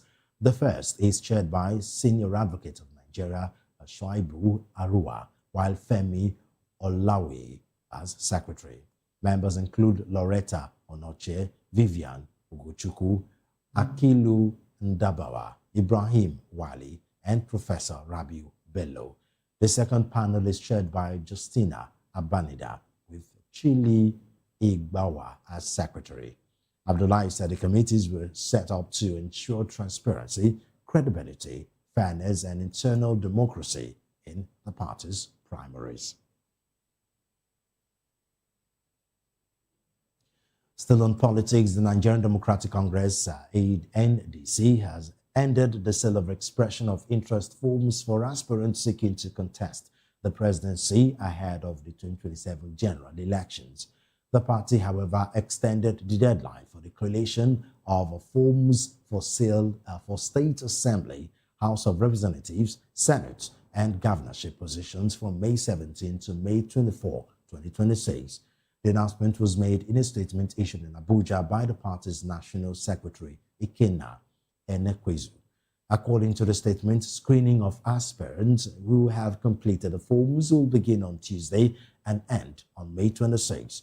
The collection and return of nomination forms for cleared aspirants will begin on Wednesday and also close on May 26.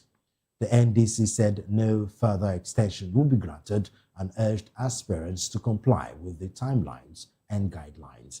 The party also encouraged consensus building, noting that only cleared aspirants will be eligible to purchase nomination forms.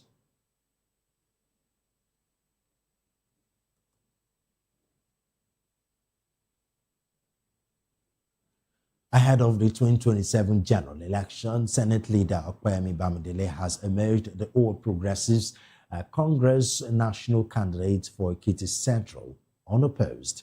His emergence was contained in a list of duly screened senatorial aspirants in Ekiti State released by the APC National Organizing Secretary Suleiman Arugungu. Other cleared aspirants include the Senate Committee on Media and Public Affairs Chairman, Senator Adeyemi Adaramodu, former Senate Minority Leader, Senator Biodun Olujimi, and Honorable Bamidele Fakparusi, all for Ekiti South. For Ekiti North, those cleared are Senate Committee on Establishment and Public Service Chairman, Senator Cyril Fasuyi, Senator Ayo Arise, Mr. Oladipupo Bamisaye, and Chief Oluwadare Owolabi. With the nomination, Bamidele will fly the party's flag for Ekiti Central for a third time.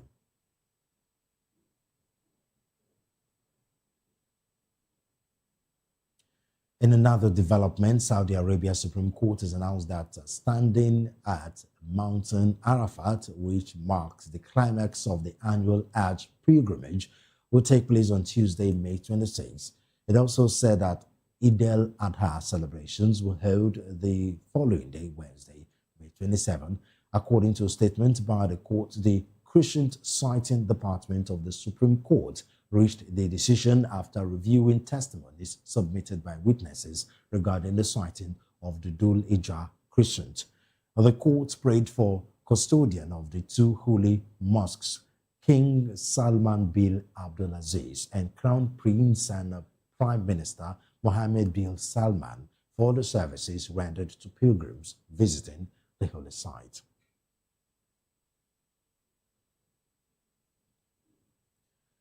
Joining us in the studio to help analyze the media news is Darlington Agomo. He's a legal practitioner and public affairs analyst. And virtually we have Amobi Ihegboro. He's a public affairs analyst. Let's kick things off with the analyst in the studio, Barrister Darlington. Thank you very much for joining us on the news. My pleasure. Now, let's start with the first story on our news item, which is a string of insecurity stories. First, the Nigeria-US collaboration, where a new launching was done to ISIS. There was a strike. The US President Donald Trump first made the announcement in his Truth Social account, after which the federal government and the department, the DHQ, followed suit, making the announcement of the attack. Where it was reported that the Abu Bilal al-Minuki was killed in that attack. What's your take on that situation? My take is that the federal government have lost, including their responsibilities. They have lost everything that makes a state a state. This federal government is now playing a second fiddle to American government. It's like we have become an offshoot of America, because it is from America now that we hear and know what is going on in Nigeria. It is from America. Because look at it this way. This man has been living with us here in Borno for many years. For many, many years. Our so-called intelligence and military couldn't do anything until America routed him out, and they now came out to play, to claim the credit and all that they collaborated. So you needed American collaboration to do what you're supposed to do. Well, but wasn't that why there was an upload when the U.S. decided to come into the fight? The U.S. is known as a champion of war against terrorism, so it's not exactly strange that there would be a collaboration between the federal government and the U.S. For a country like Nigeria with our size and everything, it is very strange. It is very, very strange, Solomon. If you are talking of small African country that are not even up to 50 million, you can say, okay. What are you big for? But it's been with a general saying that terrorism is not a war to fight alone. Who has been helping America to fight their own? Where they are the champion of it. Why not become the champion in Africa? Even the U.S. had to fight terrorism against together with Israel in Palestine. You know what is going on between Israel, Iran, and U.S. You know what is going on there. It's about nuclear weapon. Yeah, that is the Iran. But the Palestinian issue, the Gaza issue, it was done under the guise of fighting terrorism, wasn't it? And that was a collaboration between the U.S. These are, look, Solomon, these are small. Don't use it to compare Nigeria. You claim to be the giant of Africa. So on what ground with the small ragtag rascals be keeping you busy for 16, 17 years now? And you needed an American government to come and help you. On what ground? Mention any other place in Africa that America have come to bomb some parts of their country because of terrorism. Mention. If this American government did not mention the killing of this man, I'm telling you, the government of Nigeria wouldn't have. They wouldn't have. In fact, they wouldn't even get close to him, not to talk of eliminating him. I mean, there's even controversy about the man killed. But before we go there, let's join our virtual guest, Amobi Ihegboro. He's a public affairs analyst. Mr. Ihegboro, are you with us? What's your take on this new bombing with collaboration between the U.S. and Nigerian government?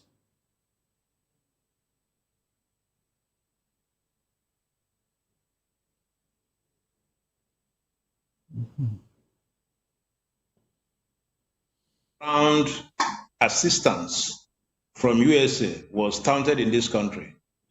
Some people said they are coming to nationalize our assets and what have you. It met with a lot of resistance. But we were saying then that we were in a in a dire need for assistance. We should welcome it wholeheartedly and all that. I'm happy that because between December or January and now, it was like there's no activity. We now said, what is the essence of having Americans, on our soil and what have you? I think a lot of intelligence must have, been deployed. That is why we are not talking about collateral damage in this attack. It's very commendable. I think for America or Trump to announce this first means it is their initiative and they have taken the shine off the Nigerian government. But be that as it may, we should look at the substance. And the substance is that this man that was allegedly killed in 2024, has also been killed now. What it tells us is that, the Nigerian government has no way of ascertaining what was and all that. But with American troops, foot on the ground, we're able to do this seamlessly. And no one has complained. I've not seen that there were collateral damage. So precision was the name of the game and all that. Generally, I think it's like the partnership is working. We need more of this partnership to work. If we can get assistance from Israel, so be it. We can get assistance from Turkey, so be it. We can get assistance from France. So the bottom line should be to, give Nigerians a new lease of life so that farming, agricultural practice can go into, because as it is presently constituted, drag Nigeria in the next 6 months, there will be food scarcity in this country. So we need serenity. Okay. We need calm. We need peace to go back to farm. Mr. Ihegboro, since you've already mentioned it, let's continue with that. The Abu Bilal al-Minuki, as you said earlier on, was said to have been killed by the federal government some years ago. Now, the DHQ have come out to defend that information, saying that these terrorist organizations have a way of giving multiple persons having the same pseudonym Do you think, do you buy that excuse from the HQ?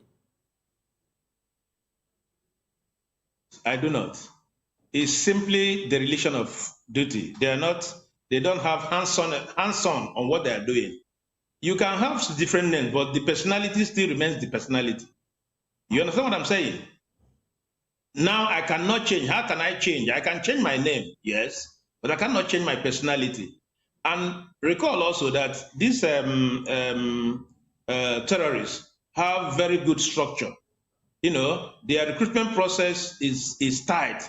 It is structured that if you eliminate one, another leadership structure has emerged. Another, that is the way they're organized. So I do not buy that idea of different names and what have you. The issue is that we are not doing what we are supposed to do. I will want to fault the American, statement. In the next few days, we will know whether the man was really killed or not. But I think this is the real thing, because the Americans, for all we care to know, do their due diligence very well. Their precisions are accurate, 99.9% and all that. So I want to believe them. I want this romance between Nigeria and the USA to continue. It will go a long way to yielding the much desired dividend and then keep our environment safe for other things. You see, you can't talk about development and growth without peace.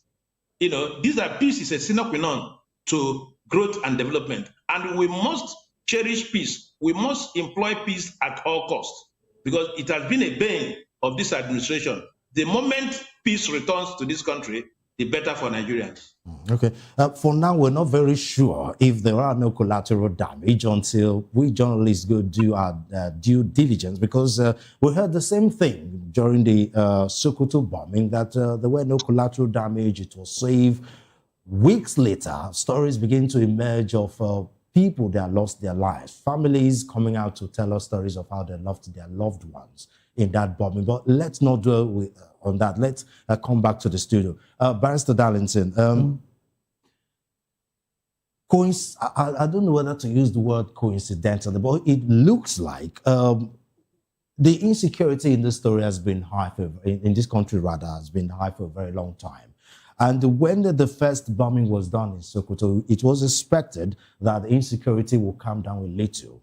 But if anything, it's spiked up, quadrupled, which is a very impossible thing to say considering the insecurity situation was already very, very high at that time. And after weeks of inaction from the federal government and the US side, as far as that collaboration is concerned, we had another one on Friday night. And after that, it looks like the insecurity situation have spiked up again because soldiers were killed in Borno State. There was a kidnap in Oyo State. What do you make of that? Barrister, what do you make of this spike of insecurity whenever this bombing take place, this US-Nigeria collaboration? Yes, they want to tell you that they are still around. It has been a recurrent event. Whenever a very important leader of these terrorists are taken out, their followers will go on rampage to prove that they are still around and that you cannot do anything. Remember the Sokoto bombing? Yes. Immediately after that, what happened? Everything went haywire, especially Kwara. So it has been their stock in trade. The thing is that they know that the Nigerian state is so weak. It's so weak that they cannot contain these guys. And so whenever they are doing whatever they are doing, I mean the terrorists, they do it with boldness. They are not even afraid that there will be repercussion. No, they are not. Because they have seen and known the Nigerian state as a weak state. That's why they are still doing whatever they are doing. Look at how they go and kidnap children in broad daylight. They are not even afraid. They recover their face. They did not even, nothing told them that, look, this guy, you people may be waylaid on the road. The security men may be waiting for you on the road. They don't think of all those things. I say they do it with boldness. Boldness. At the end of the day, they will have their way. And so, which government will do all this and then earn respect from the terrorists? No government. You see, that is why I like Americans. So I'm not joking. They don't joke with their people. You can't do this to one single American, except you want to go to war. But here, they treat us as if we are nobody, we are nothing. And so when you are doing all this, you don't even know the implication. Because when you see Americans are patriotic, they will say, God bless America. It's not by mouth. They are doing it because they know that the state will look for them wherever they are. The American state will look for one America anywhere in the world, anywhere. Not to talk of kidnapping hundreds of America. No, look, let me not go there because it can never happen. Solomon, it can never happen. No matter how stubborn you are as a terrorist or a kidnapper, you can't kidnap an American. Let me come back to you, Mr. Hegboro. Let's take a look at the spike in insecurity. It has happened again. This like deja vu all over again. As I said earlier on, the insecurity spiked even more after the Sokoto bombing. And it looks like it is reoccurring again because just after the Saturday bombing, more school kidnapping. This time in Oyo, the insecurity is coming even much more close, deeper into the southwest region. Some would say it seems the strategy is not working because this bombing is supposed to scare them, talking about the terrorists, into doing more of this killing. But if anything, it looks like it is emboldening them to do even more, to create even more mayhem. What do you think?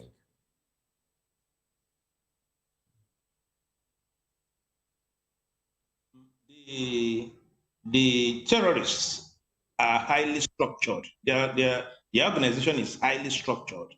You'll find out that in the next 1 week, a leadership will also emerge. Remember that the man that was taken out over the weekend was the second in command worldwide. So once this structure is restored, they will want to make a statement. What I will, advise the Americans and the Nigerian governments is that there must be sustainability of this action, so that you can put them on their feet. It's not a question of heat and then you allow them to regroup and all that. Sustainability of the action is the name of the game. Because once you sustain them, because they will now realize that though the spirit might be willing to go and do more, but the body will be weak, as it were. So the government should sustain it. These are they want to make a statement, like they usually say. They want you to know that they are not deterred. Then it is up to you, to sustain what you have started, increase the momentum, push them to the walls, as it were, and then you begin to see a decrease, in the spect. Now, as a further solution, the National Assembly are intensifying and they are fast tracking, the state police bill. How far do you think this will go in terms of the fight against insecurity in Nigeria? Solomon, if we are talking, please let us excuse the National Assembly in this. Let us excuse them. They failed Nigerians. They failed the country. When they are supposed to rise up and debate what affects the Nigerian state, they will not. They will rather be debating frivolities, things like who becomes the Senate president for an election that cannot be conducted. You understand what I'm saying? So when we are talking about security of this country, or what do we do to, ameliorate the insecurity in this country, please excuse the National Assembly. Look at the spate of loans Mr. President is collecting. The National Assembly has not, rose up to the occasion. They are simply accepting whatever Mr. President said. So when we are talking about development, growth, and what have you in this country, we should excuse the National Assembly. The National Assembly is not performing their role the way they should. So whatever, this state police, how long has it been on the table? But if it is increasing their salary or position to this and that, you see that they will do it in less than 1 week. So I don't countenance what the National Assembly is doing. They are just there for selfish advertisement. Okay, Barrister Darlington, let's talk about the two legal matters in bulletin. The first one is the phone tapping charge, where courts have granted El-Rufai 100 million naira bail. But I think the one we should focus on, because I'm sure we've talked about the El-Rufai situation for a very long time, is the issue of the social media influencer, Justice Chidebere, where he's been granted bail of 5 million naira. He's been prosecuted by the DSS for alleged cyber crime offenses linked to viral video concerning the Nigerian army, where he was trying to help the Nigerian army, trying to, according to him, expose some of the ills of the leadership of the Nigerian army, which is something we've talked about a few times here. What's your take? My take is that this Nigerian army, they are in a panic mood because they left the leprosy that is worrying us and they are chasing ratchets. What the young man exposed, is it true or false? Apparently, if that video did not go viral, their senior in the office wouldn't have known or see what the lower ranks are being fed with. They won't see. That's assuming he doesn't know that. Yeah, let us assume, yeah. Let us assume that they don't know. This is bringing it to their own attention. Because the person who is committing the crime will not accept until he is caught. So, panicking and sending the man to court or whatever cannot solve the problem. We are even helping them by what that man did, by drawing their attention, because for them to have exposed that thing means that they are not happy, they are angry. And the last thing that the military wants is to have a revolution in their midst. If those guys were to, put two and two together and talk to their brain, they may become restless, and then you come out to blame civilians. How could you be feeding a human being like that, with that kind of food, and you want him to be happy with all the risk he's taking? How? This military, I don't think they know how to manage people, seriously. They shouldn't even have made noise about the military is not made to manage people. Their area of specialization is war, it's combat. Yes, taking care management administration is not exactly their in a Senate climb, the military are taking care of big time. In Senate climb, like in the US, if you see how they pamper their military. And they also have community services. Exactly. So the military should not be toyed with, because they are taking risk on my behalf, on your behalf, on behalf of the country.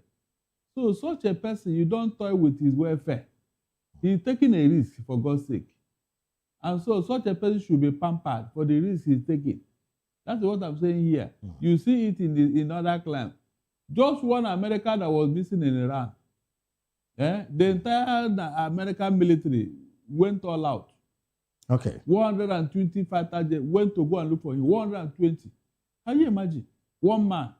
Yeah, because of time, let's go back to Mr. Hegboro. Strings of party political issues here. First, from ADC, where the former Cross River State Governor, former Kwara State Governor Lele Moke and Abdul Fattah Mohammed, it's leading presidential primary committee. We also have NDC, where they've ended presidential form sales.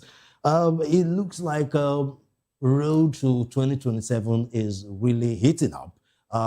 Lots of twists and turns.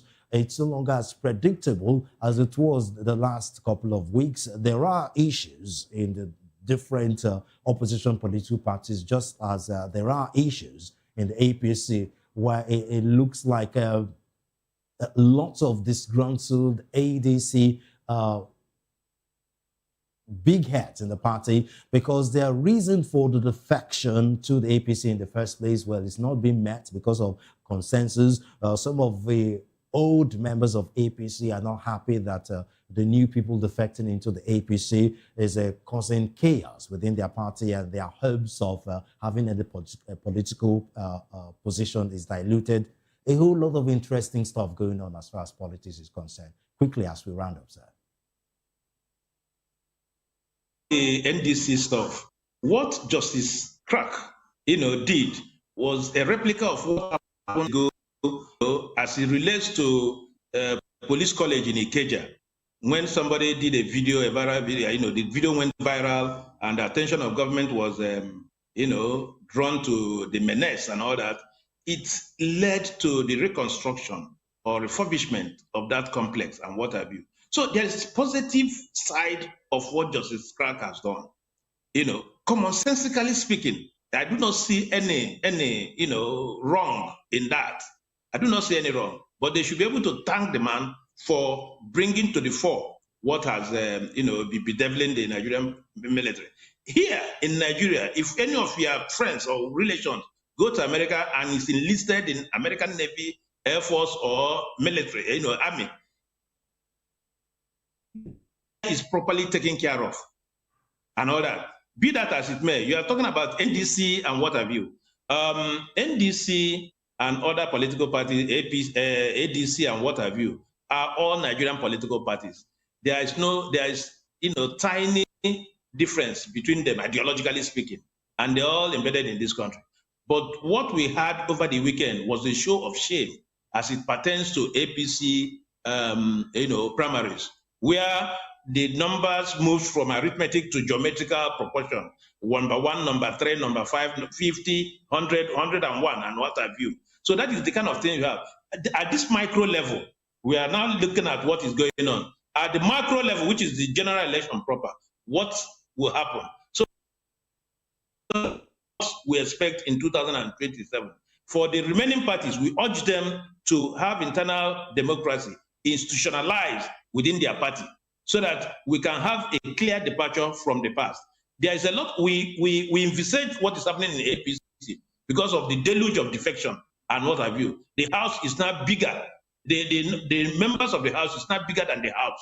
So there must be, a way of distillation, removing certain people and all that, and that will cause confusion. Now the Electoral Act has, closed down on them. They cannot move to any other party. So what you expect in the foreseeable future is sabotage and what have you. There is much to come. There is much to come. Indeed, Mr. Mobi Ihegburu, thank you very much for your time. It was a pleasure talking to you. He's a public affairs analyst and Barrister Darlington Agumo. Thank you very much for your time. It was a pleasure talking to you. Now you're still on to the Voice of the People Television Media News. The National Pension Commission has launched a free healthcare initiative for retirees under the contributory pension scheme, targeting pensioners earning less than 70,000 naira daily. The program, known as Pen Care, is designed to improve healthcare access for low-income retirees and reduce the burden of medical expenses. In a statement, PENCOM said the pilot phase is open to retirees aged 60 and above who receive monthly pensions of not more than 70,000 naira from their pension fund administrators. The commission said registration has commenced and only 30,000 eligible pensioners will benefit in the first phase on a first income, first service basis, first come, first served basis rather. PENCOM described PenCare as part of its corporate social responsibility effort aimed at protecting the dignity, health, and well-being of pensioners across the country. In another development, a pedestrian has died after being hit by a bus at Imowo along the Imowo-Ibadan Road inward Ijebu-Ode in Ogun State. The spokesperson for the Ogun State Traffic Compliance and Enforcement Agency, Babatunde Akimbiye, said the crash caused heavy traffic congestion due to the obstruction of the bus. They said trace operatives and police officers from the Obalende Division were deployed to the scene to manage traffic and carry out rescue operations. According to him, the pedestrian allegedly failed to check the road properly before attempting to cross. The agency noted that traffic was already diverted to a single lane outward Ijebuode due to ongoing road rehabilitation works along the axis. No other injuries were recorded apart from the death of the male pedestrian.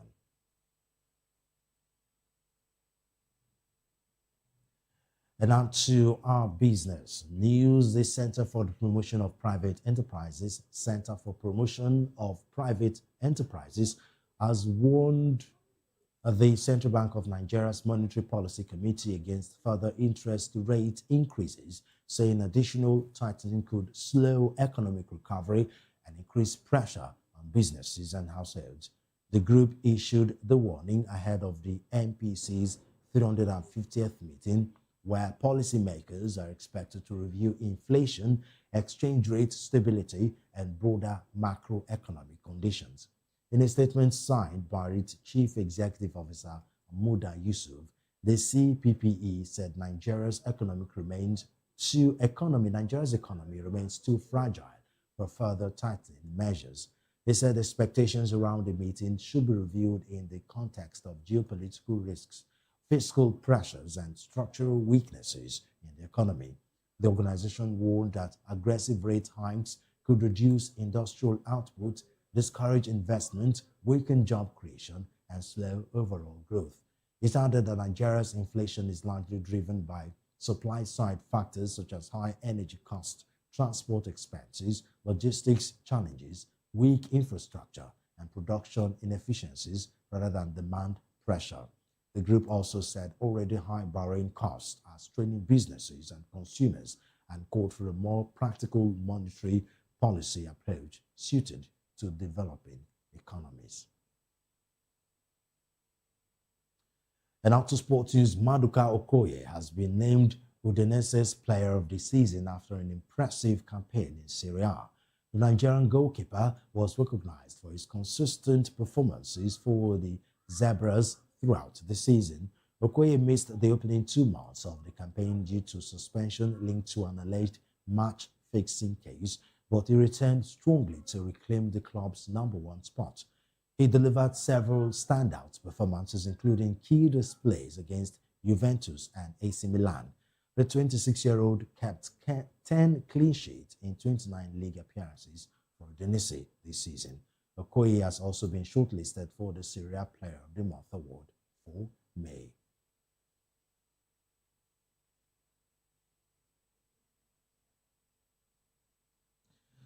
Still on our sports news, former Super Eagles captain William Troost-Ekong will assist with the qualification draw for the 2027 Africa Cup of Nations, which will be held in Cairo, Egypt.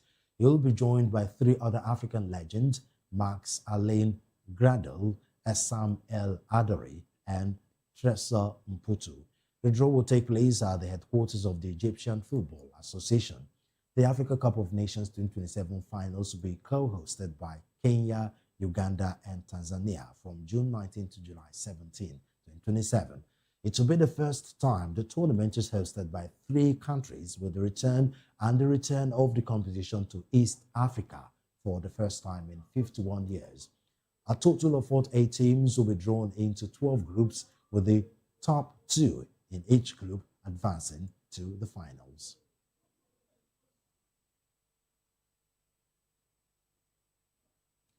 And on to entertainment news, Bulgaria won the Eurovision Song Contest for the first time in a final, overshadowed by 5 countries' boycott over Gaza, claiming a dramatic victory despite another big public vote for Israel that again secured its 2nd place. The 27-year-old topped both the public and the jury votes in a nail-biting conclusion, soaring ahead of Israel in 2nd and Romania in 3rd, to score a massive 516 points. The loud and usually good-natured competition involving pop acts from countries across Europe and beyond, now in its 70th year, was plunged into crisis by a dispute over Israel's military offensive in Gaza, a response to the Hamas-led attack on October 7, 2023. The public broadcasters of heavyweights Spain, the Netherlands and Ireland, as well as Iceland and Slovenia, chose not to take part in protest at Israel's participation. This year's contest was held in Vienna, Austria, after 25-year-old JJ lifted last year's trophy in Basel, Switzerland, with his song Wasted Love. Still on entertainment news, country music's biggest stars returned to Las Vegas for the 61st Academy of Country Music Awards on Sunday night, celebrating the genre's top artists, songs, and albums of the past year. Country legend Shania Twain hosted this ceremony. Leading the nominees was Megan Moroney with 9 nods, including Entertainer of the Year, following a breakout year that established her as one of the genre's rising voices.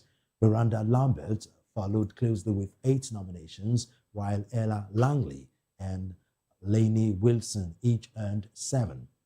By the end of the night, Ella Langley emerged as the biggest winner, taking home 7 awards across 5 categories, including Female Artist of the Year. She also won Song of the Year and Single of the Year for Chosen Texas, with the Academy of Country Music recognizing songwriting and recording owners separately. And that's the news. Before we go, let's take a look at our headlines. Again, Nigeria, US launch new ISIS strike in a joint military operation. National Assembly to fast-track state police bill. Court grants El-Rufai 100 million naira bail and seizes passport in phone tapping allegation. Former Cross River State and Kwara State governors had ADC presidential primary committees. NDC ends presidential form sale. Saudi Arabia declares May 26 and 27 as Arafat and Salah Day. And the business news, we brought a story that CPPE warns CBN against more interest rate hikes. In sport, Okoye named Udinese Player of the Season. And in the world of entertainment, Bulgaria wins Eurovision amid boycott.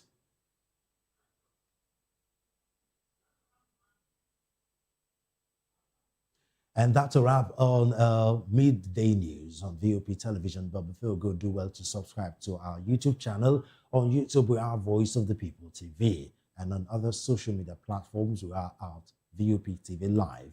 If you witness news happening near you, we want to hear from you. Send your eyewitness reports, event coverage requests, photos, or videos directly via WhatsApp to 0814 606 4057. You can also reach our newsroom by email at news@vop.ng.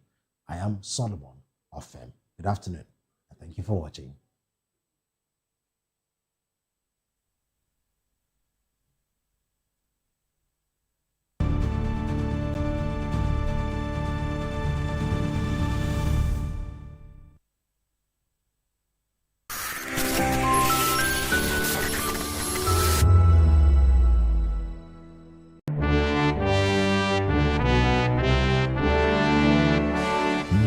Nigeria, with its complex political atmosphere, divergent views, and discordant views, better still, coming with bass bows.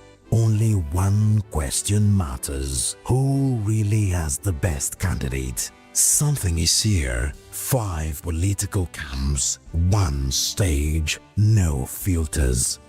Join us in this clash as supporters of Bola Ahmed Tinubu, Peter Obi, Atiku Abubakar, Omoyele Sowore, and Adewale Adebayo go head-to-head in no-holds-barred town hall debate.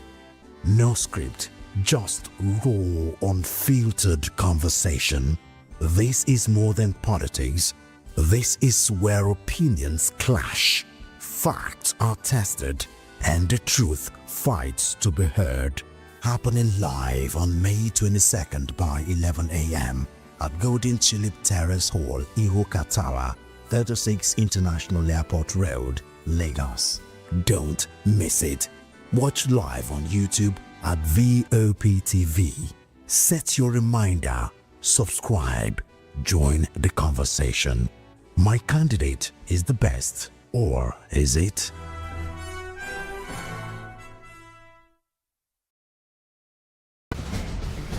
Join us as we drive into the world of politics through insightful interviews with prominent political figures, both serving and former governors, ministers, senators, legislators, party chieftains, activists, and analysts. Get first-hand information into the decision-making processes that affect our daily lives. Highly engaging one-hour program that brings political discourse into focus. I am Chukwuma Okoro. Political Lens, Monday through Friday, 6 to 7 p.m. Join us. The red carpets, awards, the razzmatazz, music, fashion, interviews, and more. Spotlight on Voice of the People Television. Let's feed you with all the juicy stories in the global entertainment space, bringing you the glitz and glamour as it is hot. Stay tuned to Spotlight, 1 p.m. Monday to Friday. Spotlight on Vop TV. Entertainment like never before.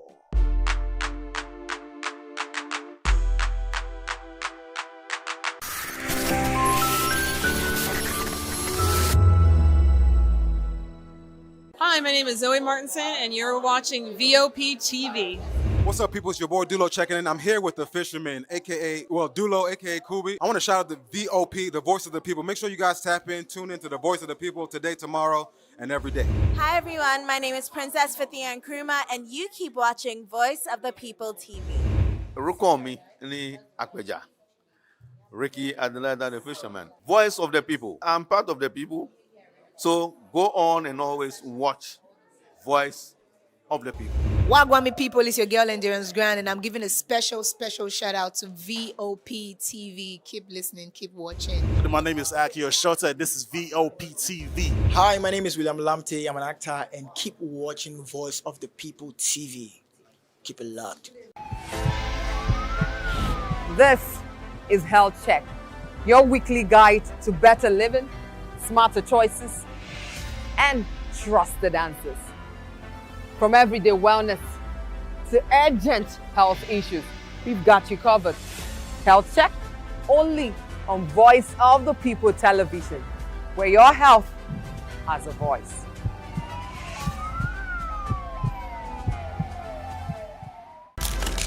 In a world where power shapes with every headline. In a nation full of questions. In a world filled with noise, the truth needs a voice. The policies that shapes our world and the economy that determines our future.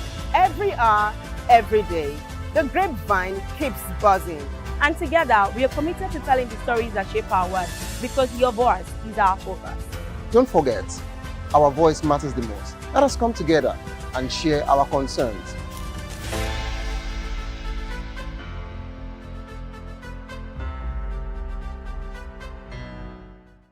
In a world where truth is the ultimate power and opinions scream the loudest, it's time to wade through the noise. Hunger no get tribe. Hunger no get religion. And scan the human interest and trending topics that matter. Stay tuned to The Issues, your plug to the stories making the buzz, from politics to science and technology, social justice, and more. Let's tackle the tough questions and expose the truth. The Issues on Voice of the People Television, Mondays to Fridays, 8 to 9 p.m. The Issues. Don't just react, understand.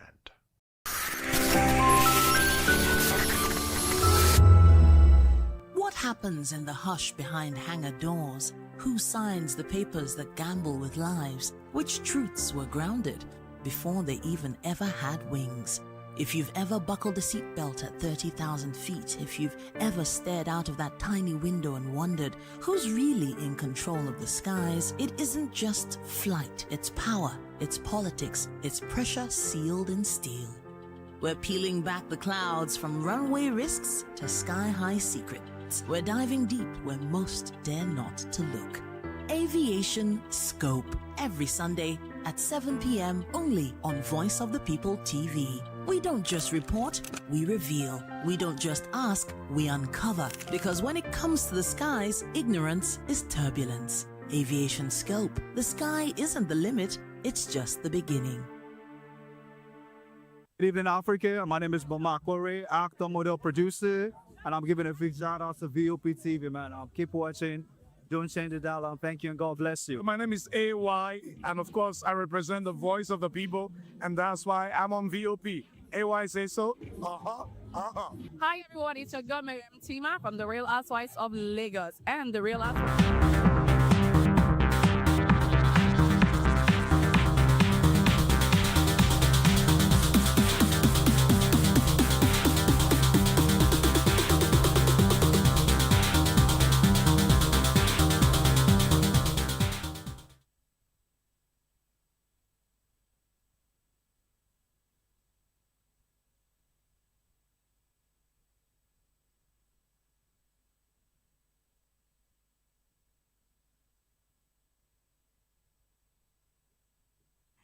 Hi everyone, yes, welcome to the Spotlight Show. Yes, it's happening here on VOP TV, the place where stories come alive and voices matter. This is the show where we shine the light on creativity, culture, style, music, and purpose-driven people. And guess what? People we're talking about are people who are shaping the world around us. And yes, this is a new week. Woo! A new week to stay inspired, to stay grounded, to stay energized. Who is ready? Because we have a lot of stories we're talking about. Yes, things has been happening during the week. And you know, some of us will be enjoying ourselves during the week, while some had a lot of stories to tell. So yes, this is where we talk about all those stories. And I hope you've not forgotten that I'm your special baby girl, Precious Agumanu, aka Call Me Prezi. So yes, get ready everyone, because we're about to write together true stories that inspire, music that moves, and people who make a difference. And first off on our list today, guess what? This one is a shocker. All right. Nollywood actress Regina Daniels has reportedly teamed up with fellow actress Mercy Johnson Okogie and her daughter Purity Okogie for a new brand ambassador partnership linked to Girl Stag sanitary pads. So the collaborations surfaced online through promotional videos and social media posts showing the trio together during the campaign, sparking reactions from fans across different platforms. This is lovely. So yes, the partnership has continued to trend on social media, with many fans praising actresses for supporting a product focused on young girls and women. Although the development has been widely reported, and a lot of people are excited and happy for Regina Daniels and Mercy Johnson Okogie and her daughter. See, this one is really beautiful. When I see, when I first saw this campaign and, them talking about the promotion, first was Mercy Johnson and her daughter. Trust me, I was so happy that seeing young girls, young children, trying to do what their parents are doing. And this happens to talk about young ones that their parents have given birth to, that are celebrities, are basically our celebrities that have children, and their children actually wants to do, be in the screen. Some of them would want to, venturing into many beautiful things. And we have a lot of our celebrities that their children are actually, turning into, little by little, they are showing signs of, oh, I want to be a music star. I'm talking about Wizkid. Wizkid, we already know that Wizkid's son is one of his songs are just, mind-blowing. And it's beautiful to see that Mercy Johnson and her daughter are really doing amazingly well. And yes, we also talk about Two-Face's daughter. Like, yes, if you see, recently when I saw her video of, she trying to, do a little act up on social media, and I was like, oh my God, this is mind-blowing. And it's beautiful that seeing your children doing that which they want to do and not really forcing them. This is what they desire to do. So if your child decides to, go into the movies, be a musician, I think this is the time where you leave them to their fate. I mean, what you're only there to do is to support them as their parents. But seriously, those times are gone when you have to come your child, oh, you must be a doctor. It's not by force, Ni. Allow them to do what they want to do. Allow them to be what they want to be. So yes, It's not those times where parents have to force their children to do this, to do that. A lot of them, leave those courses because definitely that is not where their heart is.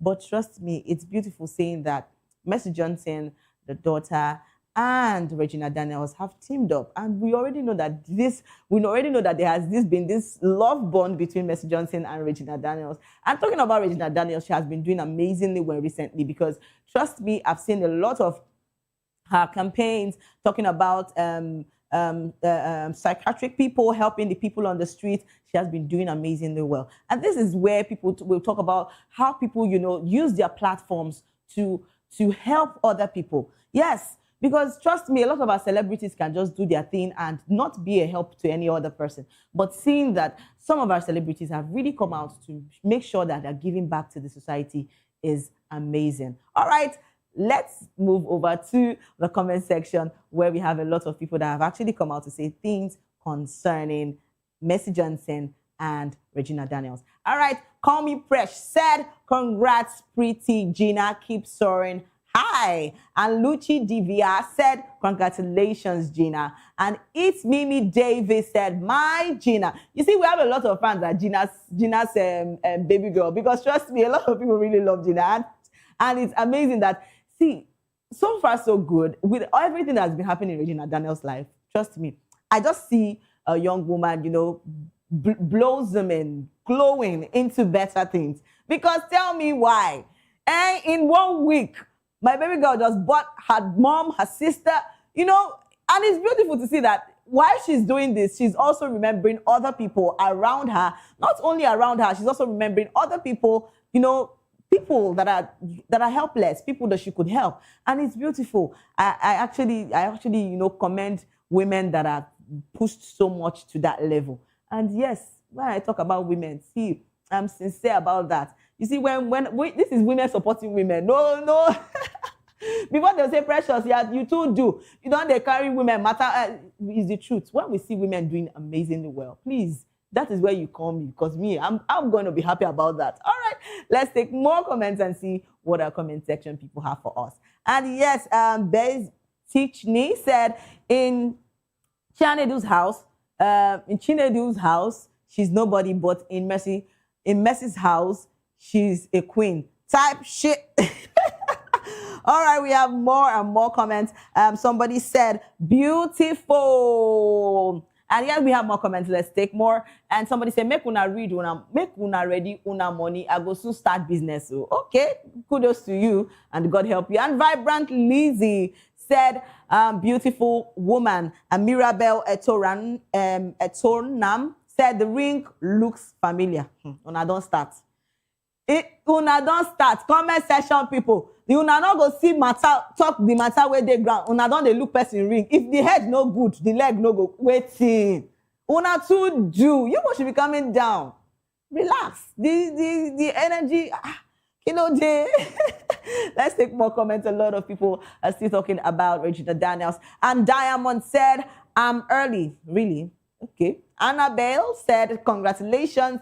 And Aster Zuo said, congrats to her. And Belle said, congratulations to our queen. We have more comments. Let's take more. We have a lot of fans of Regina Daniels and Mercy Johnson. And it's how to see it. It's beautiful to see that the fact that Mercy Johnson and Regina Daniels have really come a long, long way. And it's how beautiful both of them pair together. And come to think of it, where their child is now, Mercy Johnson's child is now, a brand ambassador of the whole thing. And it's beautiful to see that. All right, let's take more comments and let's see what our comment section people have. Our comment section people, see this when they talk about beautiful things, like they're not going to see that part too. Now when person push leg or person raise hand or the hand no good, now there they go see them. All right, and Charisma Alfred said, girls so pretty. Sugar Mandy said, the girl is so beautiful. See, when we see beautiful girls, let's clock it. That's the thing to do. And Kelechi Kasmia said, congratulations, type shit. And Chick Boss said, beautiful Reggie baby. I think that's the name we'll be calling her. Reggie baby. Okay. All right. Enough of that. And I always say it's beautiful that saying our young women, trying to give back to the society, especially celebrities trying to give back to the society. And when we talk about women, I mean women that are really outstanding. I will talk about Regina Daniels, and we'll talk about Mercy Johnson Okije. It's beautiful to see that they've actually teamed up for this particular brand, you know, and it's beautiful. Congratulations to them once more. All right, then that takes us to our next story, and we're talking about celebrity businessman Cubana Chief Priest has continued to trend online after his alleged baby mama Helen Ati reportedly reacted to news of his loss in the APC House of Representatives primary election in Imo State. Wow. And according to the story, Helen mocked the socialite during an Instagram live session, claiming she was pleased with the outcome and telling him to go and cry.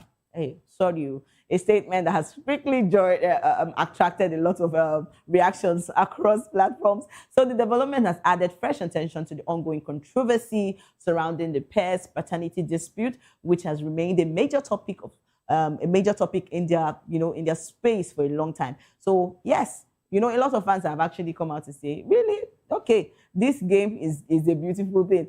All right, I'm talking about Helen. That lady has been shouting for God knows when. She has been shouting a lot of time. And please, I don't know what to say again. Like, it's too much. Now she's happy that our Cubana Chief Priest has win the election. Hey, yeah. I'm feeling, I'm feeling pity, but come to think of it, is how she's so happy. All right, let's see this video of Helen Ati and what she has actually come out to say.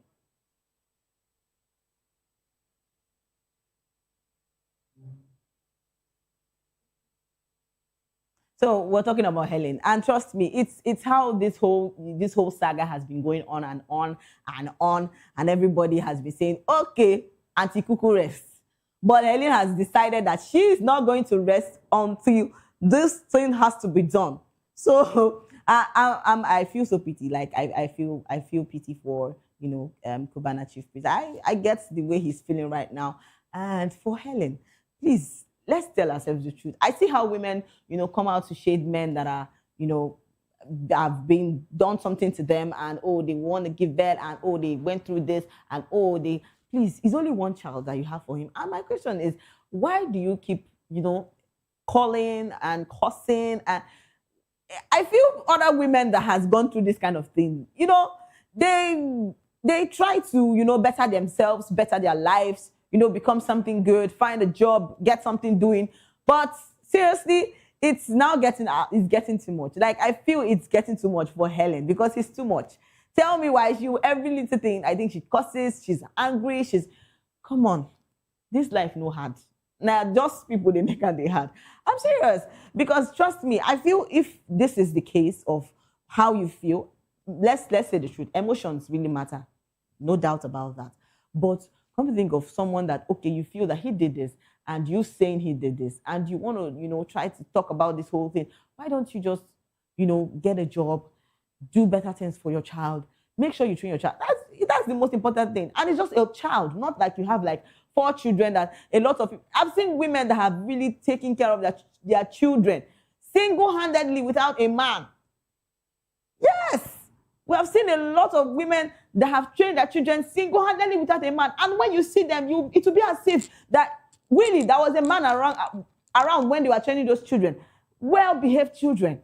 I mean, I just feel that she is doing too much. If you ask me, I feel she's doing too much. And I feel that she should just, let the sleeping dogs lie. And, move on with her life. But you see, a lot of fans have said that they are not really happy with Cubana Chief Priest and the City Boy gang. And some people are saying they are happy that he lost, while some are also in line with Helen Ati. So let's go over to the comment section and see what they have for us. All right, and Onyinye Chuku said, you for contest for NDC, recross. Where recross take enter this one? Hey, God, I beg. You people don't go kill me. All right, the Food Networking said, I thought side chicks brings peace of mind. You reach Pascal Tony, jam Banco. Oh my God, this is hilarious. Seriously.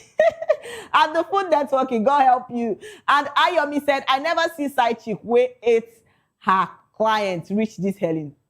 Please help me, more than help me ask. Be like saying I only me they see this thing because what is going on? Ellis Martin, Pascal. Ellis Martin. I say, where it be this? You reach Pascal turn, everybody don't go hear what again. All right, now you put yourself for rubbish situation. You go gas deal with them. God will help him in Jesus' name. And me see Sleep Joe said in the guy. Okay. And Zeno Baba said them chop him. Zeno. Zeno, how far now? Okay, let's take more comments. We have a lot of people still talking about Cubana Chief Priest. And Badmus said he knows he was only flexing his luck. In Nigerian politics, men are already on cue and like on a straight line, on a straight line, and you go wait for your turn. All right. And Sandy Coco said, Pascal Okechukwu, village people now from Kenya. Hey, I beg. And Sir Pedro said, Pascal Okochukwu is not Okochukwu, it's Okechukwu, and Tanda go fire your. Oh my God! In Helen's voice, Pascal Okochukwu, Tanda go fire your biggie belly. You know, go better for you. That's your God. At Sir Pedro, God will help you. All right, we have more comments. A lot of people are still talking about Helen Ati and talking about Cubana Chief Priest and how he lost his election. And yes, official Galvin said losing now water. Take and play first. Now I know say CP no sabi politics.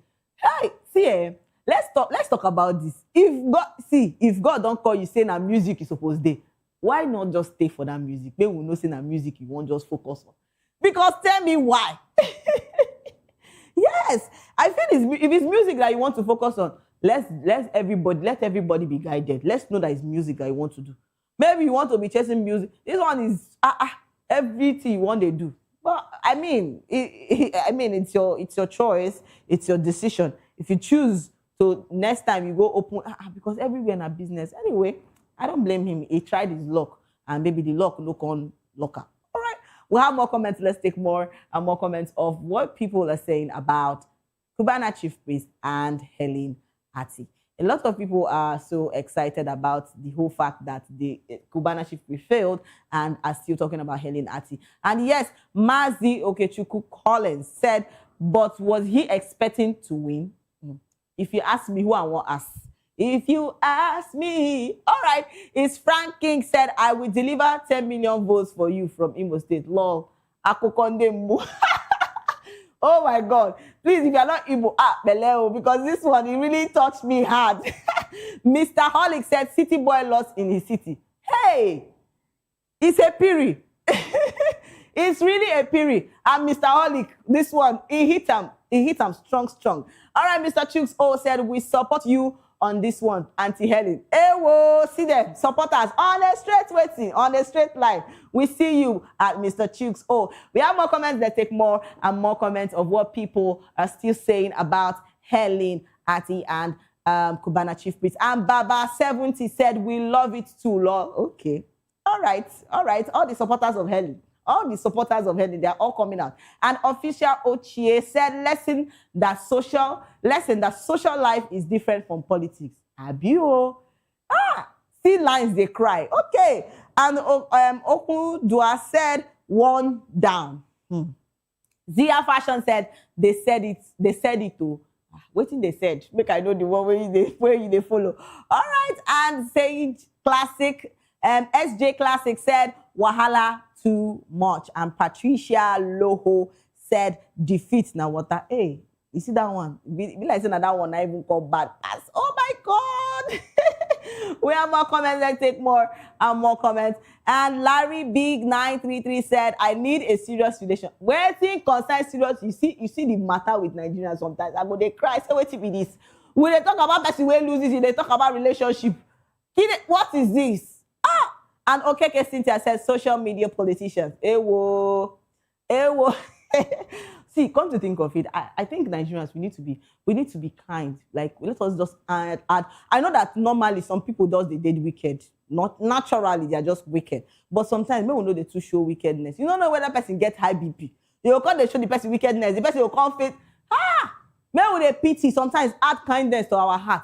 Because I remember when Cubana Chief Priest went to perform in a place and the word they even said was what shocked me. We not send, let me even read it out. We not send your papa.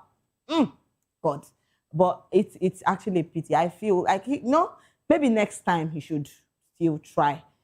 This one now no work, but let him try. And as for Helen, please let everybody be guided. This your shouting is now everybody, any small thing you go they call they calm down. Try find job, do something we go change your life. Leave Pascal, don't focus on politics and music now. You self supposed focus on something. If you focus on your picking and job, better. Everybody go there okay. You get, let's take more comments before we go over to our next story. We have more comments and a lot of people are still talking about this. And Maxwell Mogaji said spiritual wife. I mean, they don't do you spirituality before. You know already they call spiritual wife. God will help you at Mogaji. And Maxwell Akan said politics. Nah, water. God will help us. And Adis Thrift said this woman again. And mama, myself, I don't even tire. And Chi Nixie said, Ijikwala last card again in May politics. Hey! God will come true. This is the time they need God. And Ademola Adebayo said he should run for counselor. Okay. I think he will be seeing this so that he can actually take this advice. And Yo Bobo said, village boys don't later show city boy pattern. Hey, blood of Jesus. It is well. I just feel that, Cubana Chief Priest should just try his luck again. Maybe try his luck again. But as far as they say, waiting don't happen. You cannot kill yourself. You pray hard. Pray to God for another time and turn and space. Okay. And as for Helen Auntie, please. Auntie, we understand you, but this whole plenty things, just shall go and find work and take care of your child. It's more better than, shouting and everybody we are hearing the same thing over and over again. All right, that takes us to our next gist, and we are talking about Adeku Lego has reportedly secured a legal victory after a social media user was sentenced to 2 years imprisonment for spreading false information about his daughter with wife Simi. So reports stated that the individual posted a fake claim online alleging that the couple's daughter had died from a rare illness.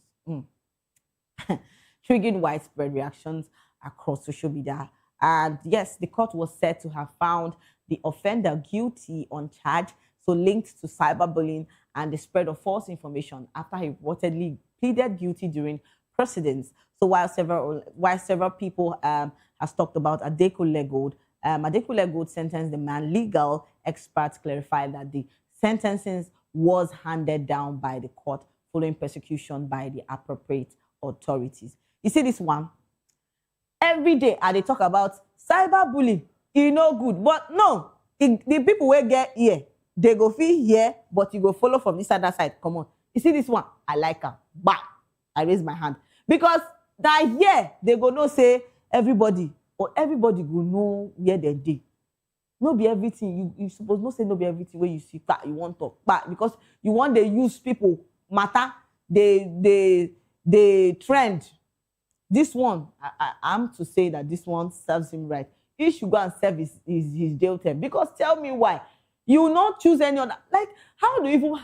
sometimes I imagine how people feel, to sit down, fabricate a story, trying to make something look real, but it's not true. And you fabricate the story just to, get attention online and get followers and get... Please. There are better ways to do something. There are better ways to get attention. You mustn't get attention through somebody's pain, through somebody's... Like, I don't know how some people do this. Like, I feel some Nigerians, we just need... Now, strong hand, they need to follow now. Because this one... See, as Adeku Lego no talk anything. He just use strong hand, follow this one. This one now, go learn. He go learn because, trust me, it's too much. When we talk about cyberbullying, a lot of people have been put into, into depression just because what people have said wrongly, or wrong news of what they carry about them. And it's painful. It's painful. A lot of people still don't find it easy. They feel they walk out for roads freely because of what una don dey talk. Plenty gist, plenty story. Where una no say no be true. Sometimes I just feel that this way where Adekunle go take follow this thing, I don't go pity anybody. No need for pity. Nothing like pity. This one don't learn now. At least as they use this one, do scapegoat. The others go follow suit, go learn. They go no say, no be everything where you suppose don't carry come outside. And yes, it's true. Not be everything where you see for eye and eye you go use mouth talk. But the truth be say, it's better you don't do it in a wrong way. I think even if you want to, you want to create attention, you want people to understand you, you want people to know you, you want people to follow you, you do it in a good way. There are so many things. You can be creative. That's why you're a creative person. You create things that you feel that, not creating bad things. And because people now say pro pressure, don't be creating bad things. When you go create, you go fabricate news where you know be true. You understand? A lot of people don't do that kind of thing. And you see this one where this one don't learn a lesson now. At least if you don't date you like 2 years, no, we'll just calculate and you understand. Everybody, by the time when you go come out, if they even tell and say, oh, make we just use this one lie, you go say, no, I know they do. Everybody we don't witness that kind of thing, go still, know their lane. All right, let's go over to the comment section and see what our comment section people have for us, because those people, they talk plenty. All right, let's see what they have for us, because people where they like this, they're plenty. At Holly Q said it's supposed to be 10 years. You say you where they talk is supposed to be 10 years. Now you self fit carry that you self past the person we do one. All right, and Favor said wonderful. And Big Dam said great. And Ayike Ola said, can they postpone it to 20 years? Hey, Jesus, una no get joy, you. You are so, when it comes to things like this, people are so pained. When they calm down? And it's Cody Lillian said, forgive him how? Please let him stay there. Jesus. And the Olua Pelumi Ruth said, love it. Okay, let's take more comments. And we'll have a lot of comments, and a lot of people really against the fact that cyberbullying has been something that has been going on over and over again. All right, let's take more comments. A lot of people are still saying that they actually love the way Adekunle Gold handled the whole situation. And we have more and more comments. And Fair Comic CEO said, everybody must learn. God, I beg. And Shadiville said, bam, because idiots fool this world anyhow now. Okay. And Trina Hare said, very good. Gabriela Akuna said, has it entered jail already? I beg, help me. See, I don't talk this thing before. I say, anything where concerns cyberbullying, now jail is supposed to be, because you don't know anything about this person's family. You don't open your mouth. Why? That it should tell you that you should hold, when you see something where no be true, you hold your mouth. Hold on. All right. And Charming Exclusive Boutique said, when someone wish death upon your own, or upon your own child, you can forgive, but now he deserves where he is. And Arinola Zainab said, very good. Let's take more comments. We'll have a lot of people still talking about Adekunle Gold. And Solomon Bucci said, I am so happy. Love it. And Miki Mora Precious said, who's that one saying forgive him, sir? Bundle her, make she go join her colleague for there. Hey! Auntie, keep quiet, yo. This is why you're saying forgive. If you never they shout the forgive, cuckoo, they do have small, men they don't catch you. To forgive is waiting.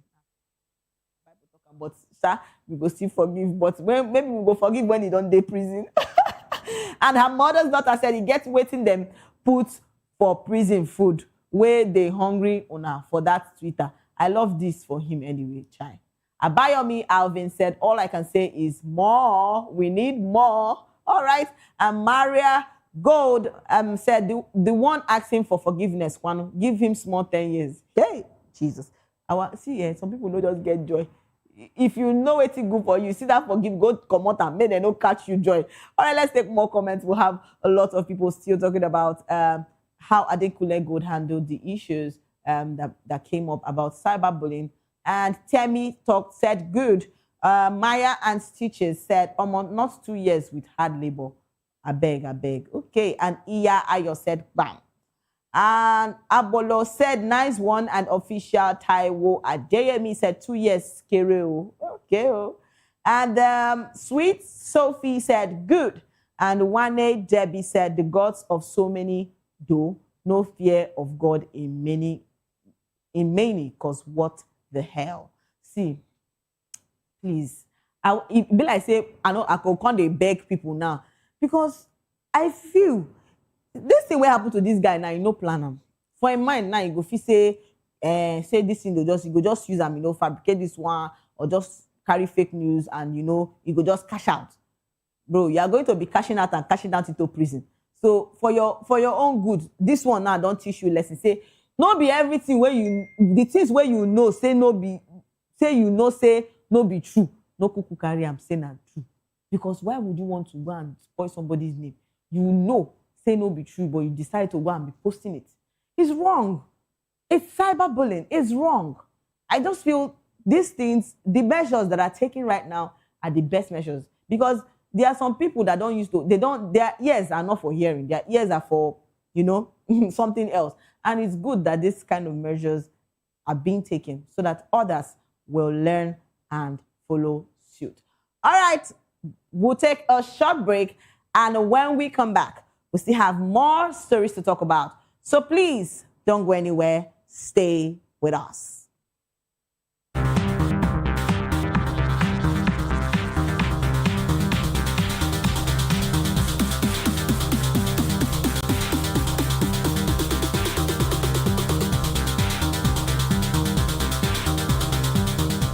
The red carpets, awards, the razzmatazz, music, fashion, interviews, and more. Spotlight on Voice of the People Television. Let's feed you with all the juicy stories in the global entertainment space, bringing you the glitz and glamour as they hot. Stay tuned to Spotlight, 1 p.m. Monday to Friday. Spotlight on VOP TV. Entertainment like never before.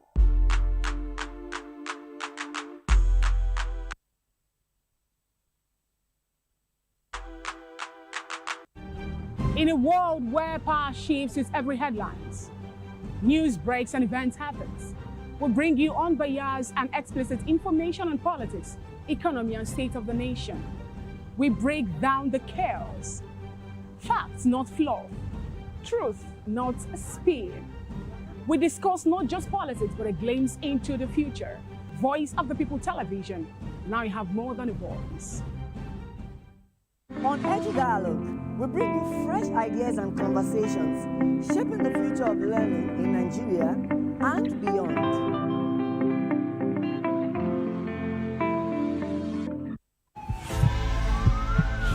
This is Health Check, your weekly guide to better living, smarter choices, and trusted answers. From everyday wellness to urgent health issues, we've got you covered. Health Check, only on Voice of the People Television, where your health has a voice.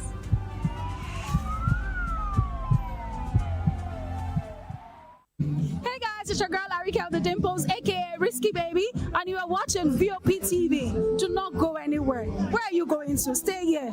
Calm down. Stay here if you're not. What's up, everybody? Who's Arco here, and I'm hanging out on VOP TV. Keep it locked, don't go nowhere. Let's go.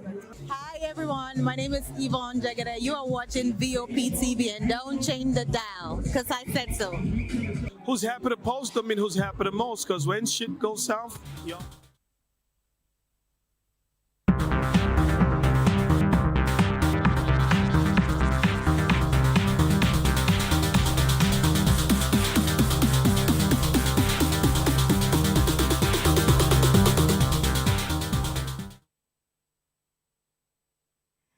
And yes, welcome back to your show. Spotlight is still happening here on VOP TV, your favorite hub. And trust me, and I'm sure you've not forgotten that I'm your special baby girl, Precious Akumanu, aka Call Me Prezi. I see the what? B and the E for the word energy. And yes, we've been talking about a lot of stories, a lot of things that has been going on and during the weekend. And now this is what we talk about. For people who know they like see movies. See, this year, I don't tell them now, say this year. Una too like love, yes, but una know they agree they watch see movies. Actually, we're talking about the Nollywood romantic comedy Call of My Life has continued to attract attention from movie lovers following its release in cinemas across Nigeria. So the film, directed by Dami Twitch and featuring stars like Uzamaka Power, Zubi Michael, and Andrew Butin, is gaining praise for its emotional storyline, romance-filled scenes, and impressive performance. So entertainment critics and movie fans have also reacted positively to the film, with many describing it as one of the latest Nollywood productions making a strong impression in cinemas. Reviews have highlighted its cultural appeal, humor, and relatable love story, contributing to the growing buzz surrounding the movie. See, Shebi, if I say they give these people their flower now, only you go say this flower don't they too much. Please, Ozamaka, I am giving you your flowers. Because tell me, I love producers that are focused. This is beautiful. I mean, I saw this movie and I'm like, oh my God. I think, see, some people will know they believe in love. It's good, same. Sometimes, you see, some of our people don't they too day hard. They know they feel love person. Even the ones where they love now, they feel say that they do too much. But trust me, there's nothing wrong with you. Maybe you just need to see some movies so that you can just enlighten yourself. But talking about this particular movie that was written by Uzamaka, it's a beautiful piece. And I always talk about how our producers has been doing a lot of beautiful things. You know, a lot of storylines, a lot of, they just go extra mile. You know, when you expect something from them, they give you extra because this is extra. All right, let's hear what Uzamaka has actually said concerning her movie. I'm the writer of Call of My Life. I also play Soluchi, aka Soul. Is sound rolling? Sound is rolling. This feels bigger than me, it feels huge, feels necessary. It feels like working hand in hand with God. Reading through like the creation story, how this world was made and all, just that feels like the process. It felt real when I got my flight ticket to Enugu. I was like, oh my God, the ticket is paid for. So we're definitely going to do this thing. It turned out way more beautiful than I anticipated. And that's the beauty of doing work with people who are excellent. Just because you created something, just because you wrote something, doesn't mean that you know it through and through. The intention was to write a romantic comedy about this character that's like vulnerable, lovey-dovey, loves love, is almost childlike. Then playing the role showed me that childlike does not necessarily mean childish. Every day was my favorite day on set. I loved working on this project wholeheartedly. I'm not even capping. It's a lot of pressure, but at the end of it, everybody just had one mindset. We want to create excellent work. We're going to make the most beautiful story that's ever come out of this industry. And I always look forward to getting in the film industry and doing film like Patience Osofo. I had an uncle who said, it's impossible that this woman is not wicked in real life. Maybe I'm biased, but my scene with her just stayed with me because I've always loved and admired her. And I loved very much that the director was open to hear thoughts. He would ask me what I thought about the scene, you know, and all, and I loved working with him in that way. Bombalicious. It's not a word, but like it's my word because that's the thing that just like feels right in my head, that covers everything that I was feeling making this film. Bombalicious. Call of My Life is out in cinemas May 15th. Better be there. Be there.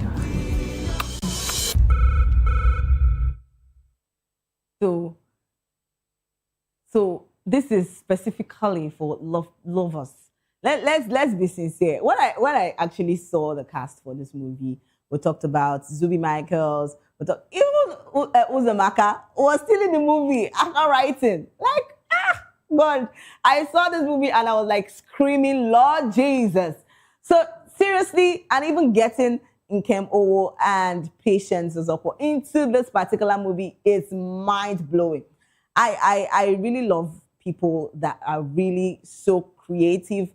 And I talk about Uzumaka's creative space. It's lovely to see that she actually sat down, really sat down and wrote this particular piece. And it's how a lot of our celebrities have been coming to see this movie. We talk about Tiwa Savage, we talk about Chike, we talk about Davido. A lot of them has been going for and fro to see this particular movie. And it's a lovely one. Congratulations to Uzumaka, and this is a lovely piece. All right, we'll see more videos of our celebrities that actually was there to see the movie Call of My Life. Let's see these videos.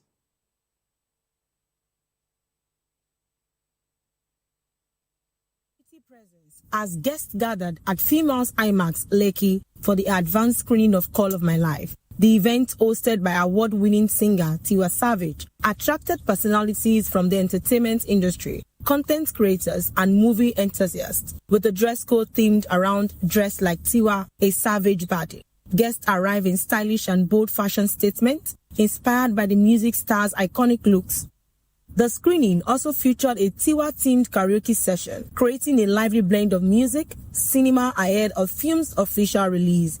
Attendees described the project as another example of the growing collaboration between Nigerians' music and film industries. I've known Dami Twitch for more than 15 years. Anything that he touches, gold. So yeah, I'm expecting Dami Twitch quality. Yeah, exactly. Dami Twitch quality. 1000%. Yeah, I feel great. I mean, I've seen the line of cast in this film. I've seen the trailer, and I really look forward to it. I know Uzu Amaka, and she's a good actress, and I know Andrew, they will definitely deliver.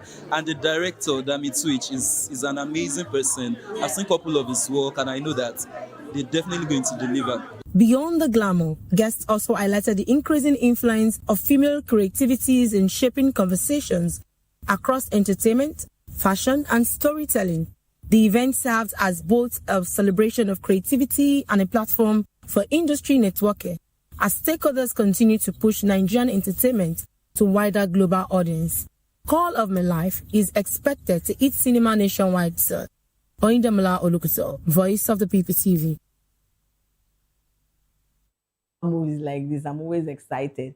And to think that Dami Twitch was really the person that directed this movie. Please. I will still give them the flowers. You see Uzumaka Powers and Dami Twitch, they are doing amazing jobs. And I love this. For people where they love, this is for you. All right, we'll take some comments and see what our comment people have for us. Because a lot of people have just been shouting, oh, Call of My Life, Call of My Life. Everybody does, they talk plenty. Okay, this is the time. Let's see what we have been hearing. A lot of people are so in love with the movie. And let us take some comments and see what they have for us.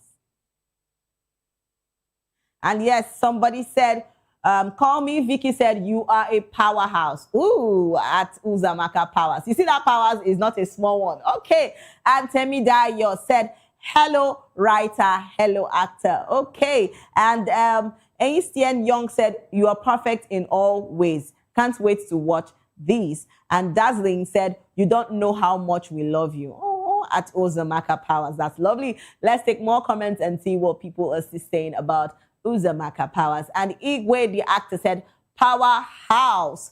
And Dija said best writer, best actor. Okay, for the fans of Uzumaka. And yes, somebody said needs to frame this. Okay. And Rian Cray said hello, writer of Call of My Life. Oh, okay. And somebody else said we definitely cannot wait. Calendar set. All right, let's take more comments. A lot of people are still talking about the movie. And Mr. Abara said, wonderful story, lovely stuff, well done. And designed by Royce said, good day, everyone. My name is Royce. Okay. All right. Cheesy Hair Shop said, hello, my lava. Oh, you mean, you don't know what they're calling lava, the lava of fire. Okay. And Cheezara said, queen. And favorite treat said, your hair. Ooh. All right. And Trap Bab said, did I see my darling Zubi on the movie? Yes. Like when I saw the cast and saw Zubi Michael, I knew that everything, see this particular movie, I cannot just say much, but I will just, it's just this thing I just said, has explained everything. All right, let's take more and more comments. And a lot of people are still happy about this particular piece from Uzamaka Powers. Let's take more comments. And yes, somebody said, we beg at Silverbed Ghana. Okay, and the real David said, Uzo. All right, darling said, you don't know how much we love you at Uzamaka Powers. Okay, and I'm sure she's saying she loves you guys too. And James said, power. All right, Stan Nze said, congratulations, Uzo. I can't wait to see it. Let's take more and more comments because trust me, this one is it. And yes, Matas Chi said it was an amazing movie. And Busola Oni said, you are so beautiful. Well done. All right, the Banjie said, this has to be one of the most beautiful written work. And Honey said, I love this. And Omoumi Alongo said, I love your eyes. They are so beautiful. When I don't leave movie, when they talk about, all right, let's be sincere. She's pretty. Yes. And to think that Beverly was also in this movie. Chai. Oh, I saw this particular piece as this is basically what is happening to some lovers. A lot of people feel that they love too much. A lot of people still feel that they are not loving rightly. So maybe I think this particular one from Uzumaka and Dami Twitch was really a beautiful piece written by Uzumaka. It's lovely. I will keep saying congratulations to Uzumaka because trust me, this one is really, really beautiful. All right, let's take more comments.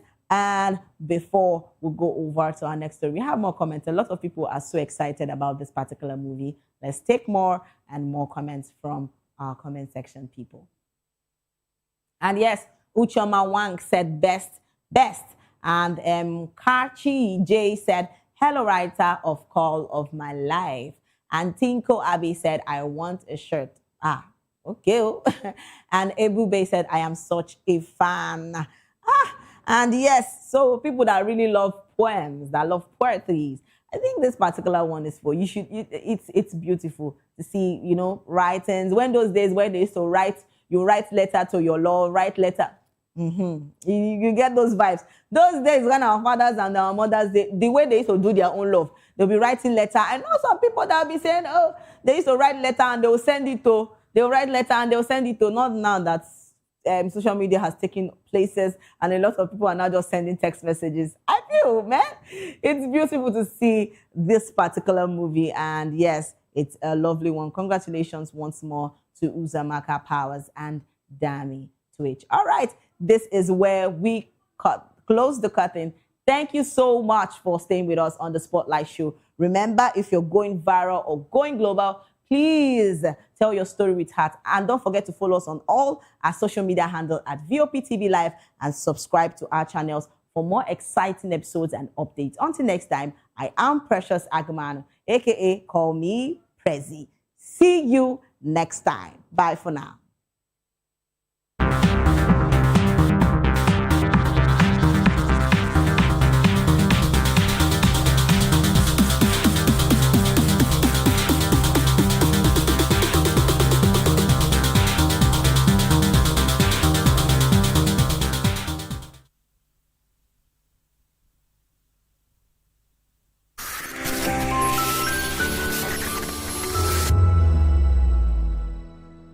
Hi, my name is Zoe Martinson, and you're watching VOP TV.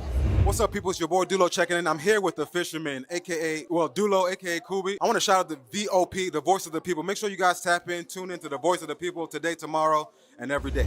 Hi, everyone. My name is Princess Fithian Nkrumah, and you keep watching Voice of the People TV. Rukomi ni Akweja. Ricky Adelada, the fisherman. Voice of the people. I'm part of the people. So go on and always watch Voice of the People. Wagwami people, it's your girl Endurance Grand, and I'm giving a special shout out to Vop TV. Keep listening, keep watching. My name is Akio Shota. This is Vop TV. Hi, my name is William Lamte. I'm an actor, and keep watching Voice of the People TV. Keep it locked. This is Health Check, your weekly guide to better living, smarter choices, and trusted answers. From everyday wellness to urgent health issues, we've got you covered. Health Check, only on Voice of the People television, where your health has a voice.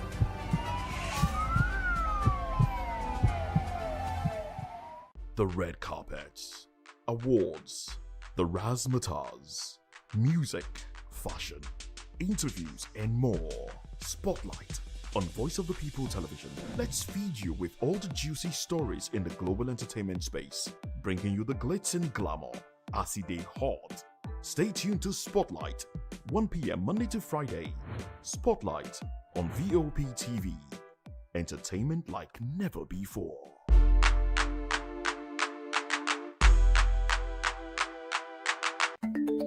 Africa is on the move, a continent of rising voices, untold stories, and powerful transformations. From the streets of Lagos to the heart of Nairobi, from the mines of Congo to the tech labs of Cape Town, the African story is being written every day. Bold, dynamic, unstoppable. This is African News on Voice of the People television. We don't just bring you the news. We analyze and bring you Africa's heartbeat, the politics that shapes our nations, the economies that drives our future, the cultures that defines who we are, the voice that must be heard. Africa News, Africa's voice, Africa's future. Where Africa speaks, the world listens.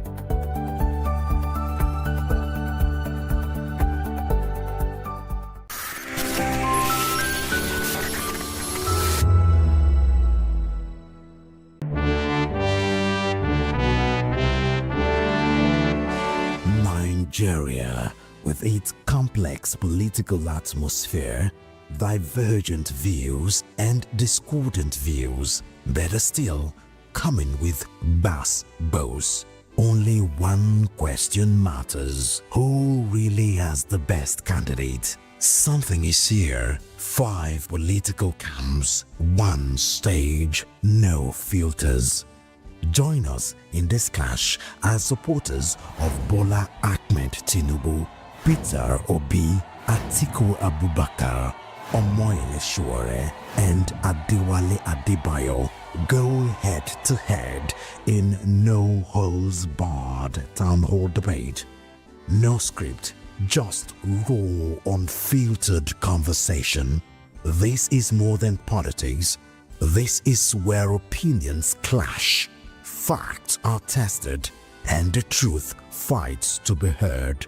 Happening live on May 22nd by 11 a.m.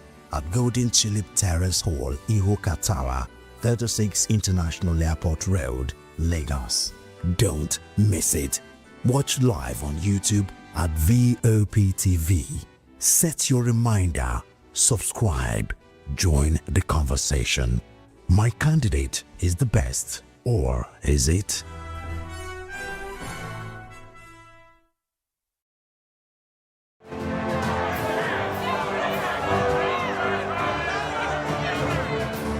Do you want your voice to be heard? Do you know that you matter in the scheme of things?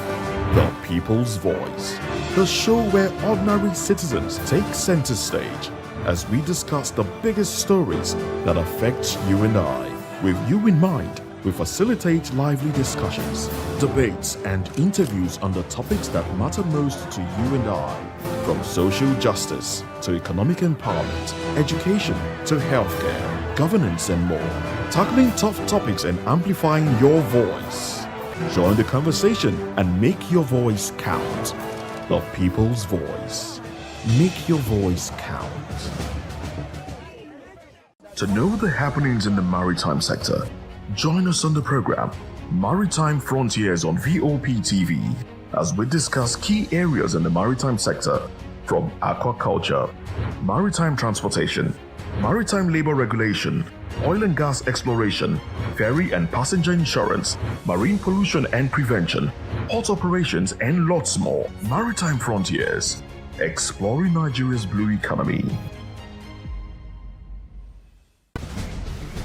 Join us as we drive into the world of politics through insightful interviews with prominent political figures, both serving and former governors, ministers, senators, legislators, party chieftains, activists, and analysts. Get first-hand information into the decision-making processes that affect our daily lives. Highly engaging one-hour program that brings political discourse into focus.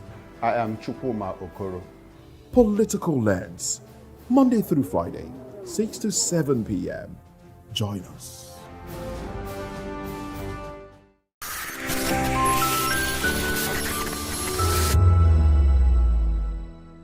Hey guys, what's up? How you all doing? They call me Ovisha Nelson One, your number one celebrity host, and you are watching Voice of the People Television, VOP. Stay tuned. Uyi Osarate is my name. I am a friend of the microphone, Voice of the People TV.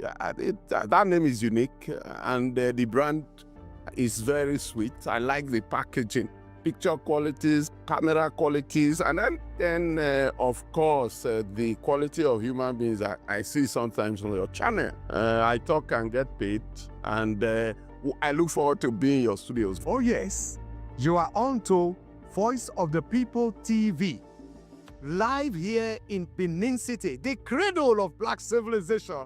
What are you waiting for? Tune in, bro. VOP TV. Now, you have more than a voice. In a world where truth is the ultimate power and opinions scream the loudest, it's time to wade through the noise. Hunger no get tribe! Hunger no get religion! And scan the human interest and trending topics that matter. Stay tuned to The Issues, your plug to the stories making the buzz, from politics to science and technology, social justice, and more. Let's tackle the tough questions and expose the truth. The Issues, on Voice of the People Television, Mondays to Fridays, 8 to 9 p.m. The Issues. Don't just react, understand. In a world where power shifts with every headline. In a nation full of questions. In a world filled with noise, the truth needs a voice. The policies that shapes our world and the economy that determines our future. Every hour, every day, the grapevine keeps buzzing. And together, we are committed to telling the stories that shape our world, because your voice is our focus. Don't forget, our voice matters the most. Let us come together and share our concerns.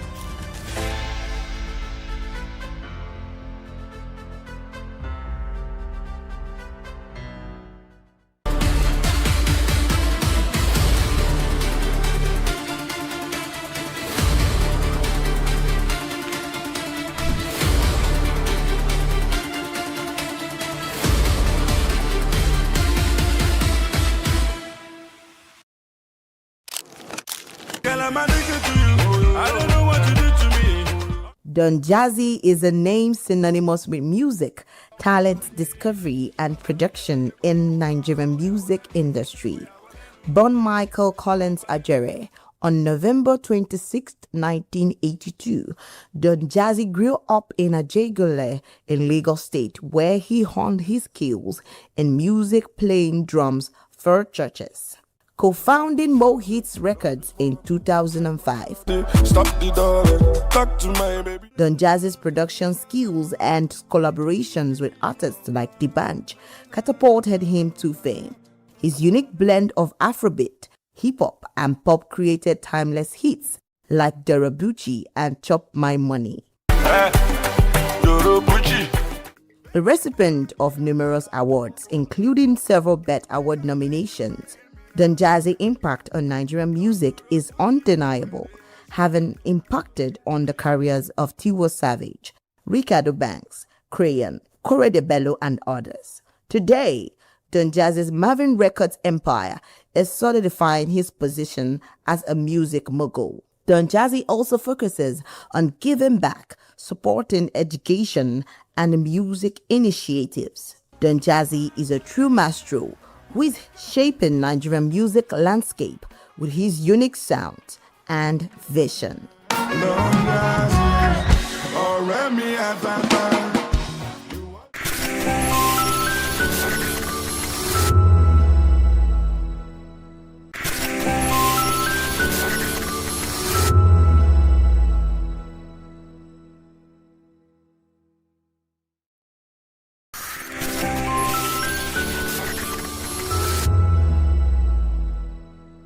Hi, my name is Zoe Martinson, and you're watching Vop TV.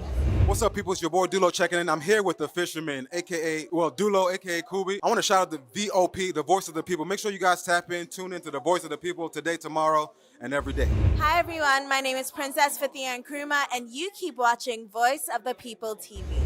Rukomi ni Akpeja. Ricky Adelada, the fisherman. Voice of the people. I'm part of the people. So go on and always watch Voice of the People. Wagwami people, it's your girl Endurance Grand, and I'm giving a special shout out to VOP TV. Keep listening, keep watching. My name is Akio Shota. This is VOP TV. Hi, my name is William Lamte. I'm an actor, and keep watching Voice of the People TV. Keep it locked. Africa is on the move, a continent of rising voices, untold stories, and powerful transformations. From the streets of Lagos to the heart of Nairobi, from the mines of Congo to the tech labs of Cape Town, the African story is being written every day. Bold, dynamic, unstoppable. This is African News on Voice of the People Television. We don't just bring you the news. We analyze and bring you Africa's heartbeat, the politics that shapes our nations, the economies that drives our future, the cultures that defines who we are, the voice that must be heard. Africa News, Africa's voice, Africa's future. Where Africa speaks, the world listens.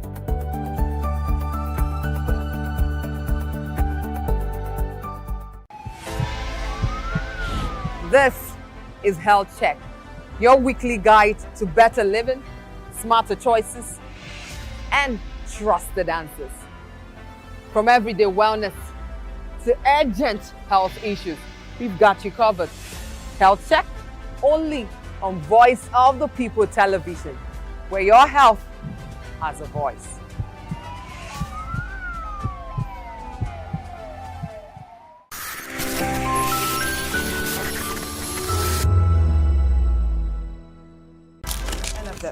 For every sports updates, commentaries, live interviews on the game, we got you on this, because right here at Voice of the People TV, the Sports Public Show has got everything just for you to be part of it. I love the beautiful game, and that's why KGK loves sports. Hello, my name is Inejo. Keep watching VOP TV. What up? My name is Usmachiku. You are watching VOP TV. Keep it locked. Hello, I am Floyd Igbo. Keep watching VOP TV. Hi, everyone. I hope you're doing good. Keep watching VOP TV and, just have an amazing day. Thank you. Hi, guys. It's your boy Praise. Keep watching VOP TV.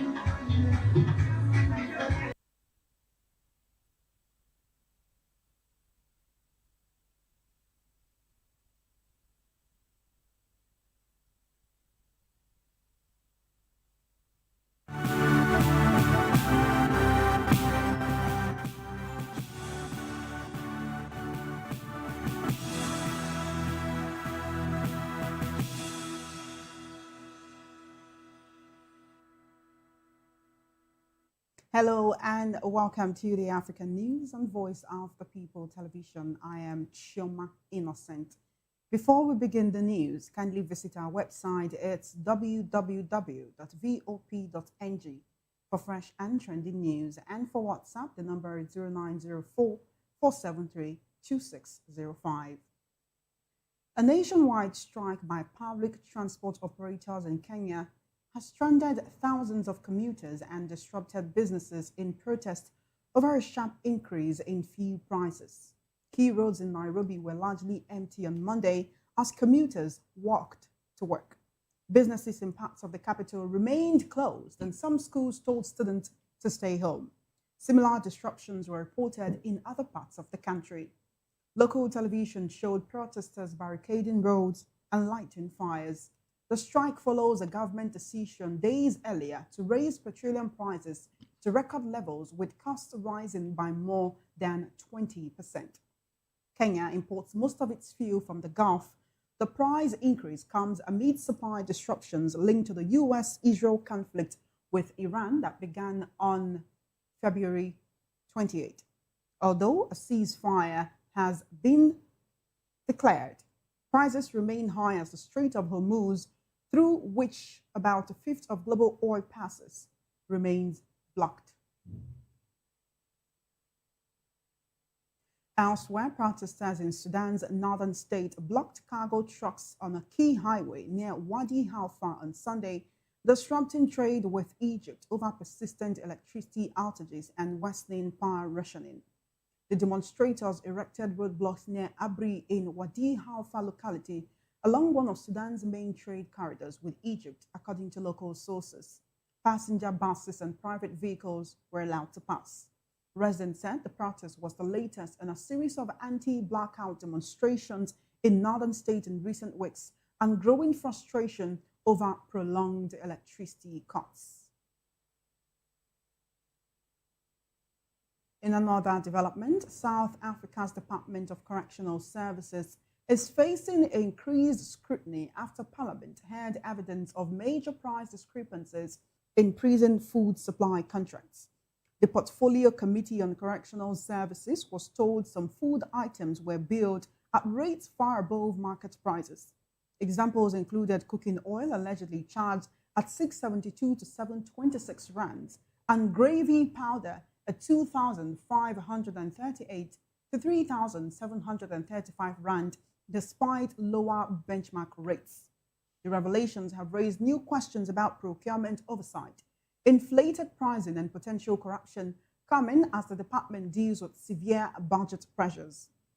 Correctional Services Minister Dr. Pieter Groenewald said investigations into the contract are underway while defending the department's response.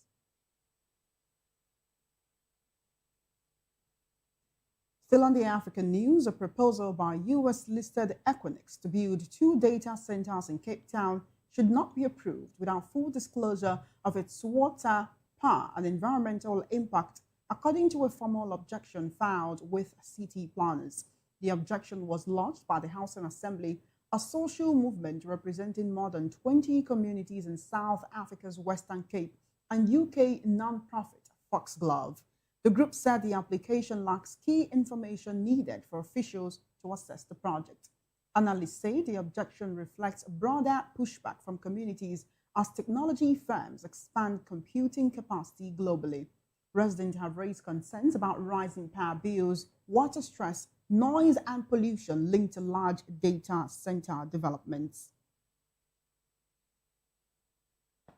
Moving on, the World Health Organization has declared an Ebola outbreak in the Democratic Republic of Congo and Uganda a public health emergency of international concern, citing 80 suspected deaths linked to the disease. The outbreak caused by the Bundibugyo virus does not meet the criteria for a pandemic emergency, according to the World Health Organization on Sunday. However, the agency warned there is a high risk the disease could spread further to countries sharing land borders with the DRC. As of Saturday, 80 suspected deaths, 8 laboratory confirmed cases, and 246 suspected cases had been reported in Ituri province across at least 3 health zones, Bunia, Rwampara, and Mongbualu, according to the UN Health Agency. 1 case was confirmed in the eastern Congolese city of Goma, according to a statement from the M23 rebels. At least 6 Americans in the DRC have been exposed to the Ebola virus, with 3 exposures considered high risk. Reports say 1 American may have developed symptoms. Meanwhile, the United States Centers for Disease Control and Prevention said on Sunday it had mobilized response efforts following an Ebola outbreak in the Democratic Republic of Congo and Uganda and was supporting partners in withdrawing a small number of directly affected Americans. The move came after the World Health Organization declared the outbreak a public health emergency of international concern, citing 80 suspected deaths. US-based health outlet Stat News reported on Sunday that several Americans currently in the DRC are believed to have been exposed to suspected Ebola cases. Some were deemed to have had high-risk exposures, and one may have developed symptoms, according to the report. The CDC did not specify how many Americans were being withdrawn or provide details on their condition. In the meantime, Ugandan President Yoweri Museveni signed into law on Sunday a bill to curb foreign influence after Parliament scaled back provisions that had drawn criticism from financial institutions about potential effects on remittances and development work. The Protection of Sovereignty Bill criminalizes the promotion of the interests of a foreigner against the interests of Uganda and bans anyone working on behalf of foreign interests from developing or implementing policy without government approval. Violations carry penalties of up to 10 years in prison and steep cash fines, according to Museveni's office. Rights groups said the broad language could allow the government to criminalize political opposition. The government has accused critics of exaggerating the bill's impact. Parliament adopted the measure on May 5. Museveni, in power since 1986, has regularly decried outside influence in Uganda and accused domestic rivals of receiving funding from abroad. Moving on, the Law Society of Zimbabwe has told Parliament that key provisions of the Constitutional Amendment No. 3 bill are unconstitutional, warning that proposals to extend presidential and parliamentary terms from 5 to 7 years cannot apply to current office holders without a referendum. In written submissions dated May 15, 2026, the lawyer said clauses 4, 9, and 10 of the bill seek to circumvent Section 328, subsection 7 of the Constitution. That section bars amendments to term limits from benefiting sitting office holders. The Law Society stated that if clauses 4, 9, and 10 are adopted without a referendum, their adoption would be inconsistent with the Constitution and with international law. According to the submission, the drafters inserted the notwithstanding clause into clause 4, subsection 2A, to override the ordinary operation of section 328, subsection 7. The Law Society added that because section 328, subsection 9 requires amendment to section 328 itself to be approved by referendum, passing the clauses without a public vote would also breach Zimbabwe's obligations under the International Covenant on Civil and Political Rights and the African Charter on Democracy, Elections, and Governance.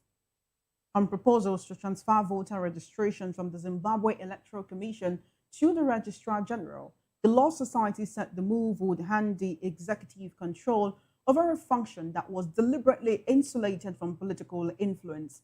The Registrar General is a direct presidential appointee.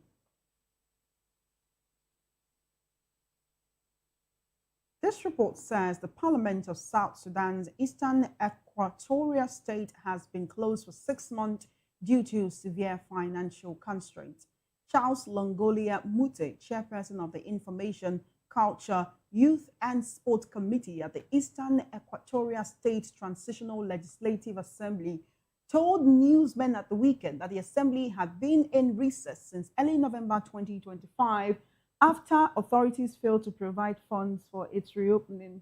He added that lawmakers and civil servants have gone unpaid since mid-2025, disrupting oversight and public communication ahead of elections planned for December 2026.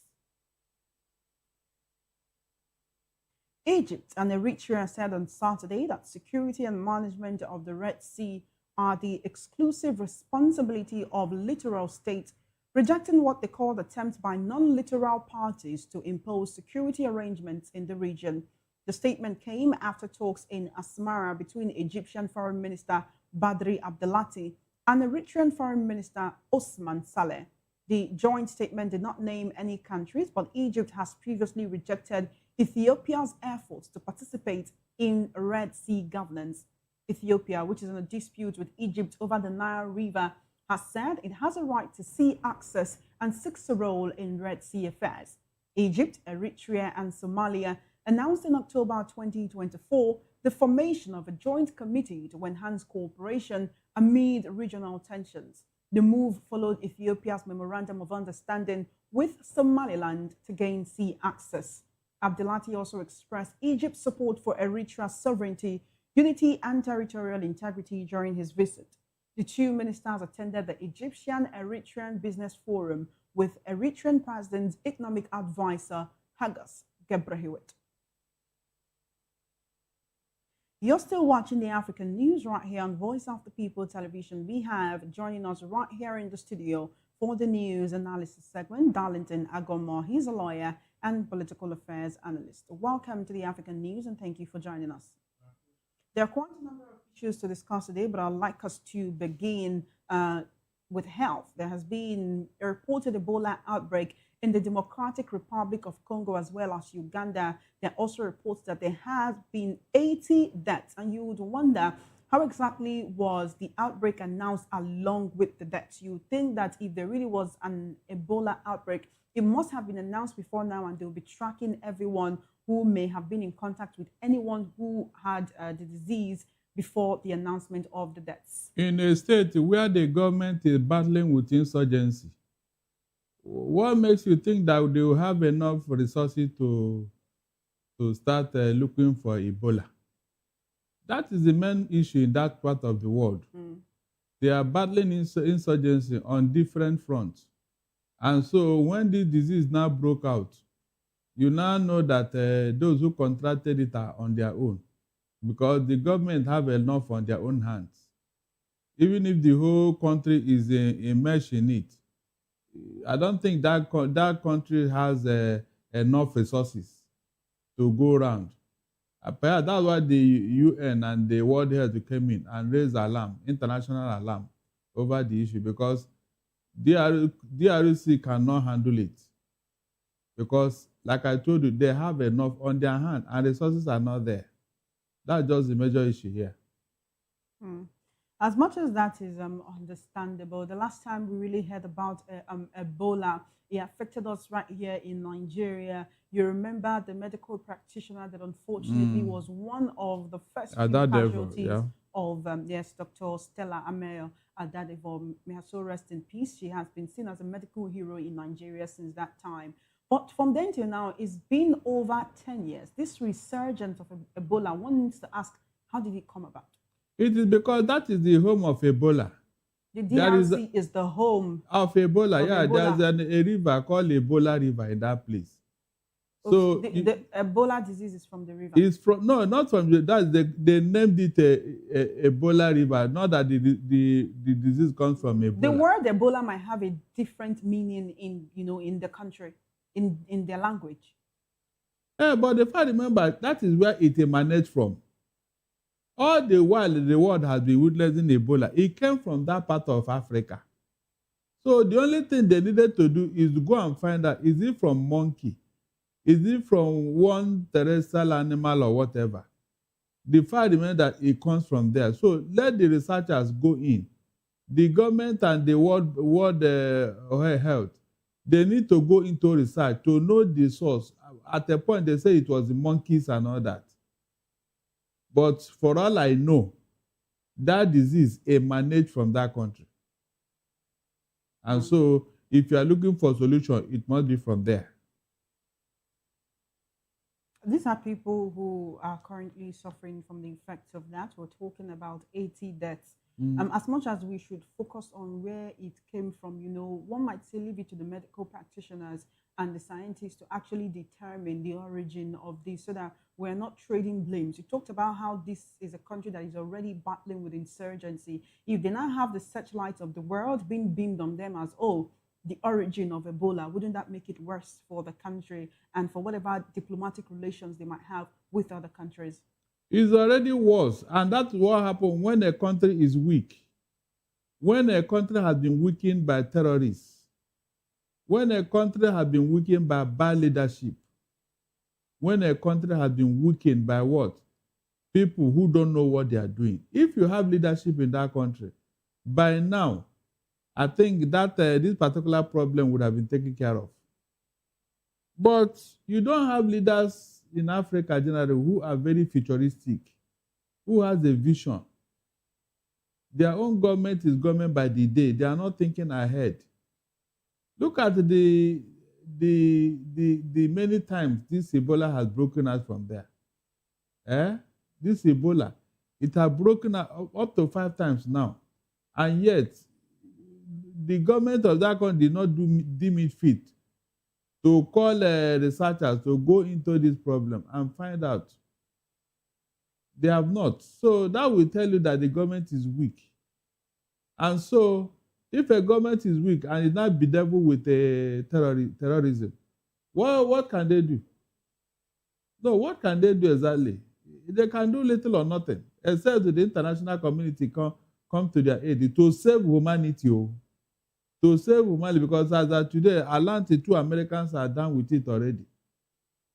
That means they will not go back to America. Even if they want to go back, they will quarantine them. Anybody that is coming from there now is a suspect. And you know humanity, how we move in and out of different countries. We are mobile human beings. Anybody could go in. He wouldn't even know that he had contracted it until he gets to the airport, and they test him or her. That's when you know that you are carrying it. And so it's a very big danger. We just came out from COVID-19 the other day, and now Ebola is here. And these are deadly diseases. So it's not something they will play with. And I thank God for the international committee to have raised the alarm. To contain it. All right, let's now go to Sudan, where protesters blocked the Sudan-Egypt highway over worsening power rationing and power outages as well. They blocked cargo trucks on the highway, a very key highway, on Sunday. This actually disrupted trade with Egypt. They are complaining about persistent electricity outages, and power is being rationed. It's been worse. They are getting the worst of it. The demonstrators also erected roadblocks, and the local sources are saying it was only passenger buses and private vehicles that were being allowed to pass. Now, there are other African countries that can also talk about power outages, that can talk about worsening supply of electricity. Nigeria is also one of these countries. What should be done for the people of Sudan? In the case of Sudan, they are at war. And so a country at war, you don't expect everything to be rosy. It's not possible. Apparently, they could not pay for this energy. And their source of supply is depleting. And so you don't expect much for a country that has been at war for over 3 years now. You don't expect much. The government had to appeal to the people because it is their right to have this electricity. It is their right to have social amenities. That's why you are a government. You need to appeal to them instead of being harsh on them. I mean, how do you live with terrorism? No electricity, no water, no school, no health services. I mean, that is the result of war. And this is why I've been saying it over the months now, years now, that except the people of Sudan or their government come together and say, let us stop this rubbish. Let us stop this thing. If it is an external aggression, we can say, okay, let's call the two countries together and settle it. Maybe they will go to Paris, they will go to New York, they will go to Washington to settle their fight. Because that has been the case. But here, it is two brothers in the same country fighting for war of supremacy, ego war. Maybe by the time the people now react and go on protest and all that, the government will sit up. They will now know that it is no longer combatant in the battlefield. It is now their people, the civilian populace, that are angry with them. But for all I care, the people of Sudan should hold their government accountable. They should hold their government accountable. Whatever happened to their source of electricity supply, they should do something about it. That is my take here. All right, let's go to Kenya, where there has been a nationwide strike by public transport operators. This actually led to thousands of commuters being stranded and businesses being disrupted. These public transport operators are protesting a sharp increase in fuel prices. Many key roads in Nairobi were largely empty today. Commuters had to walk to work, and of course, businesses in parts of the capital remain closed. Some schools told students to stay at home. This kind of protests and disruptions were reported in other parts of the country. Different countries across the world have been experiencing a shortage of fuel supply due to the Middle Eastern crisis and the blockade on the Strait of Hormuz. Do you expect that the Kenyan people should understand, or their government should do everything it can to make fuel accessible and also moderately priced for the people? The people of Kenya have every right to protest because the corruption index last year named their president as the most corrupt president all over the world. With that alone, the people of Kenya should demand accountability from their government. Because if the resources are not there, where will Ruto steal the money he's stealing? Where? For him to get that kind of placard. I mean, what they call it now? Victory. Because yes, a victory. He got a victory award for being the most corrupt leader in the whole world. It's a victory award. So where did he get the money that gave him such a promotion? So the people of Kenya should demand accountability from him. The resources are there. Let him use it for the people. That is just the truth. All these other things that they carry out because the election is coming out, is it not with money? Use it and take care of the people. The people come first in all things. The people come first. The people of Kenya should ask Ruto, if there is no money in the country, so how come he's the most corrupt leader in the whole world? How come? He should use it properly. You see, we should be learning something from these leaders, from these people, the citizens of Kenya and the citizens of Sudan. Look at, for no electricity, they went on protest. This other one now, transportation is raised, they went on, But here in Nigeria, I can tell you that worse things have happened to us here, we kept quiet. When I tell you that... Did we really keep quiet? The people do go on protest sometimes to express their displeasure, but they are met with sometimes the butt of a rifle, sometimes they are met with hot water cannons, tear gas and others. Listen, they merely scared you. If you are serious, no amount of water cannon or whatever can stop you.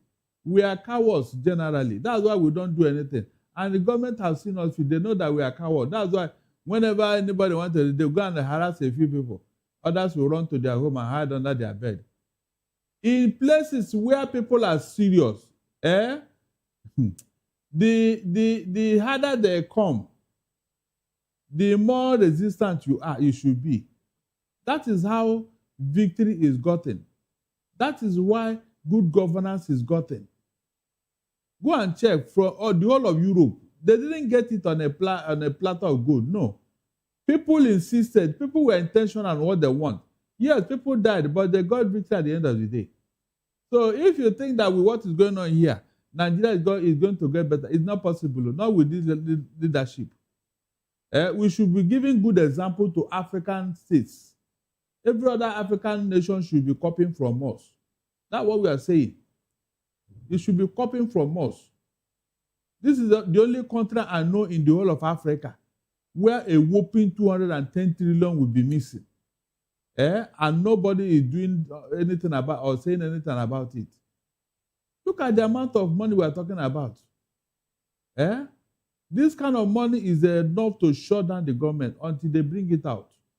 But here, look at all of us. It's as if nothing happened. Is that how to grow a country? Is that how to develop a country? When the few money we have is now in the pocket of a few people. How can we grow? That is just the major issue here. The Nigerian money is in the pockets of a few Nigerians who don't mean well for us. Is it not heartless for somebody to take away that kind of money and no explanation, no nothing? No explanation, nothing. And government is asking us to pay tax. Try that in Europe and see what will happen to you. Try that in Europe or America. You see what the citizens will do to you as a government. You dare not. You dare not. I have never had any UK Prime Minister or American President watching under his own watch, looking at the people where that kind of money is supposed to have disappeared, and the government will be still being. It is not possible. It is not possible. It can never happen. It can never happen. But here it has happened. Look at the amount of money we are talking about. Yet you go and borrow something lesser. You go and borrow something lesser. The one inside the country, you didn't find out who took it. So these are issues. All these people that are crying, give us this, give us that. Is it not money that you used to give it? Is it not money they used to develop the country? So if somebody has taken away the money, how will you develop? No, tell me how. How? These are major issues, but unfortunately, most Nigerians don't even know what is going on. They don't even care. They don't bother. They are now asking the government, where is 210 trillion naira of our money? Where is it? Is there not that should be a campaign issue? But here, they left the real issues and they are chasing shadows. I don't know how Nigeria will develop with this kind of behavior. I don't know how. Seriously. To make matter what, the government in power is not even bothered. They should be the one worried that this kind of money is missing. They should be the one worried. They should be more worried than any other citizen because they need that money to develop Nigeria. And so a few people are taking it away to go and answer big man in foreign land and all that. And you are telling me you have a country. Finally, let's quickly go to South Africa, where there have been reports that the Department of Correctional Services is facing scrutiny. Parliament had evidence that there were major price discrepancies in the contracts for prison food supply, where items like cooking oil, items like gravy powder and others were being sold for thousands of rand. It was supposed to go for lower. So there have been questions about procurement, pricing, inflated pricing, potential corruption. These are people who are already in prison. They've lost their freedom, probably deservedly, but they should still have the right to, getting food at proper rates. So we're looking at corruption in correctional centers. So can you correct someone by starving them? You are causing problem. It's a matter of fact, before they will revolt, I said, if that nonsense continues in South Africa, you will see prison break. I'm not joking, because I thank God there are young men that are inside there. So when you continue to mess up with their food, I don't need to tell you what is coming. And you see, I don't know whether Africa as a continent, whether we are part of the human race, because things that are working overseas seamlessly, things that are working in the Western world, when it comes there, it becomes a problem. Is our skin the problem? No, tell me, is our skin the problem? Because anything that goes into the hand of a black man, it turns into another thing. I don't know why. If not that the whites are managing the economy of South Africa, can you imagine what would have happened to that country by now? Can you imagine? You cannot advocate for a return to colonialism as a panacea for whatever corrupt practices If that will bring sense into Africans. The South Africans suffered a lot during apartheid. Are you taking that into consideration? They have not learned any lessons. That's why they are behaving the way they are behaving, including this xenophobia and all that. Haven't there been incidences of corruption in these Western nations that you're always talking about, looking up to? They think they are better at administration. If you go ahead and blame the people who are involved in this corruption? Is that not better than trying to paint the whole black race or African race with a kind of brush to make it look as if they do not have the kind of sense and sensibility to make better decisions for their people? Good. It is obvious they sent you to defend them, Abi. That is a personal attack. You do not have to go there. You don't have to do that, right? I want a situation whereby we will be objective. You as a black man, are you trying to paint yourself as inferior to another man because of his skin color? When there are people who have worked towards trying to snatch you out of this mindset. Listen very well. Listen very well. Let us call a spade here. When there was problem in DR Congo, they need to, an American president, Donald Trump, had to come here and they change our mineral resources to make peace for us. True of us. Anytime there's problem in Africa, they go to Paris, London, or Washington to settle it. Is that not true? Have you ever done anything on your own? You want to prove that you have come of age. What have you done personally that the world can copy? You don't believe that Africa has come of age? We have not. Despite where we have countries that have been free of colonialism for 60, 70 years. This freedom, this independence was a cause on its own. They should have ruled us for many years. Are you telling me that personally you would still rather be colonized? If that will bring me a good governance, if you make me have good health, good education, good social amenities, please, what are you looking for? Well, if the white man can manage it, yes. That's your personal it's not opinion, my personal opinion. But the right opinion. of the people to self-determination and self-rule can never be taken away. We need to be talking about the way forward, and not about colonialism that is almost a century away. Come on, if we talk about how to develop Africa, how African leaders should act, instead of attributing it, in these Western countries, these white people that you believe have the answers, they also have corrupt practices. They also have corrupt people, but they punish it. Yes, system. Recently in Nigeria, we saw a man who was sentenced to 75 years in prison for 33.8 billion naira fraud and misappropriation. Is that not a punishment? Hold on. You believe he will serve that sentence, Abi? Let's watch and see. You believe, how many people are there sentenced to jail? Did they serve them? The government will even bring them out and then give them national honor in this country. Have you not heard or have you not seen it? No, tell me now. That they gave him 200 years to serve. Have they served it? All the Kalu was sentenced to jail. Is he not the one now campaigning for another election? No, tell me the truth. We are talking of reality here. Jacob Zuma, when he entered the South African government house after Mandela, did you see what he did? He overspent by $16 million, the money they gave him to renovate his country home. He entered there and they had to pull him out of that house. We saw it on CNN. They dragged him out of that place by force. So these are issues. Except we begin to tell like this African leader that the problem of Africa will not get out of it. Seriously. Why should President Ruto be the most corrupt leader in Africa, in the whole world in 2025? Why should he? How much does Kenya have for somebody to steal that kind of money that he's stealing? No, tell me, why should he be the one? If you tell, look, if I had my way, I will call this white men, let them come back. Then we'll sign a contract with them. If you want independence, these are the red line you must not cross. The stealing in Africa is too much. That is why Africa is poor. Half of the resources of Africa is in the Western world. Their leaders are stealing this money and they are packing it there. Is that what you call leadership? No, tell me. Mention any African leader that has not taken stolen wealth to the Western world. Just mention one. One person.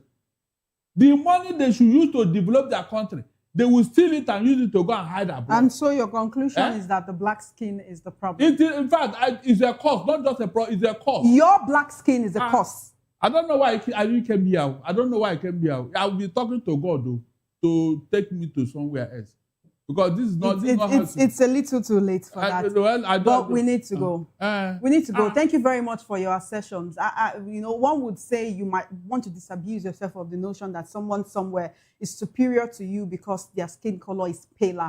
Why do you run to their country? Why do you run to their country? We need to go. If they are not better. We need to go. Thank you very much. Why do you run there? We need to go. You're watching the African News on Voice of the People television. We'll go on a short break, and when we return, Felician Kabuga, Rwandan genocide suspect, dies in UN custody at the age of 93. These and more stories coming your way right after this break. Join us again.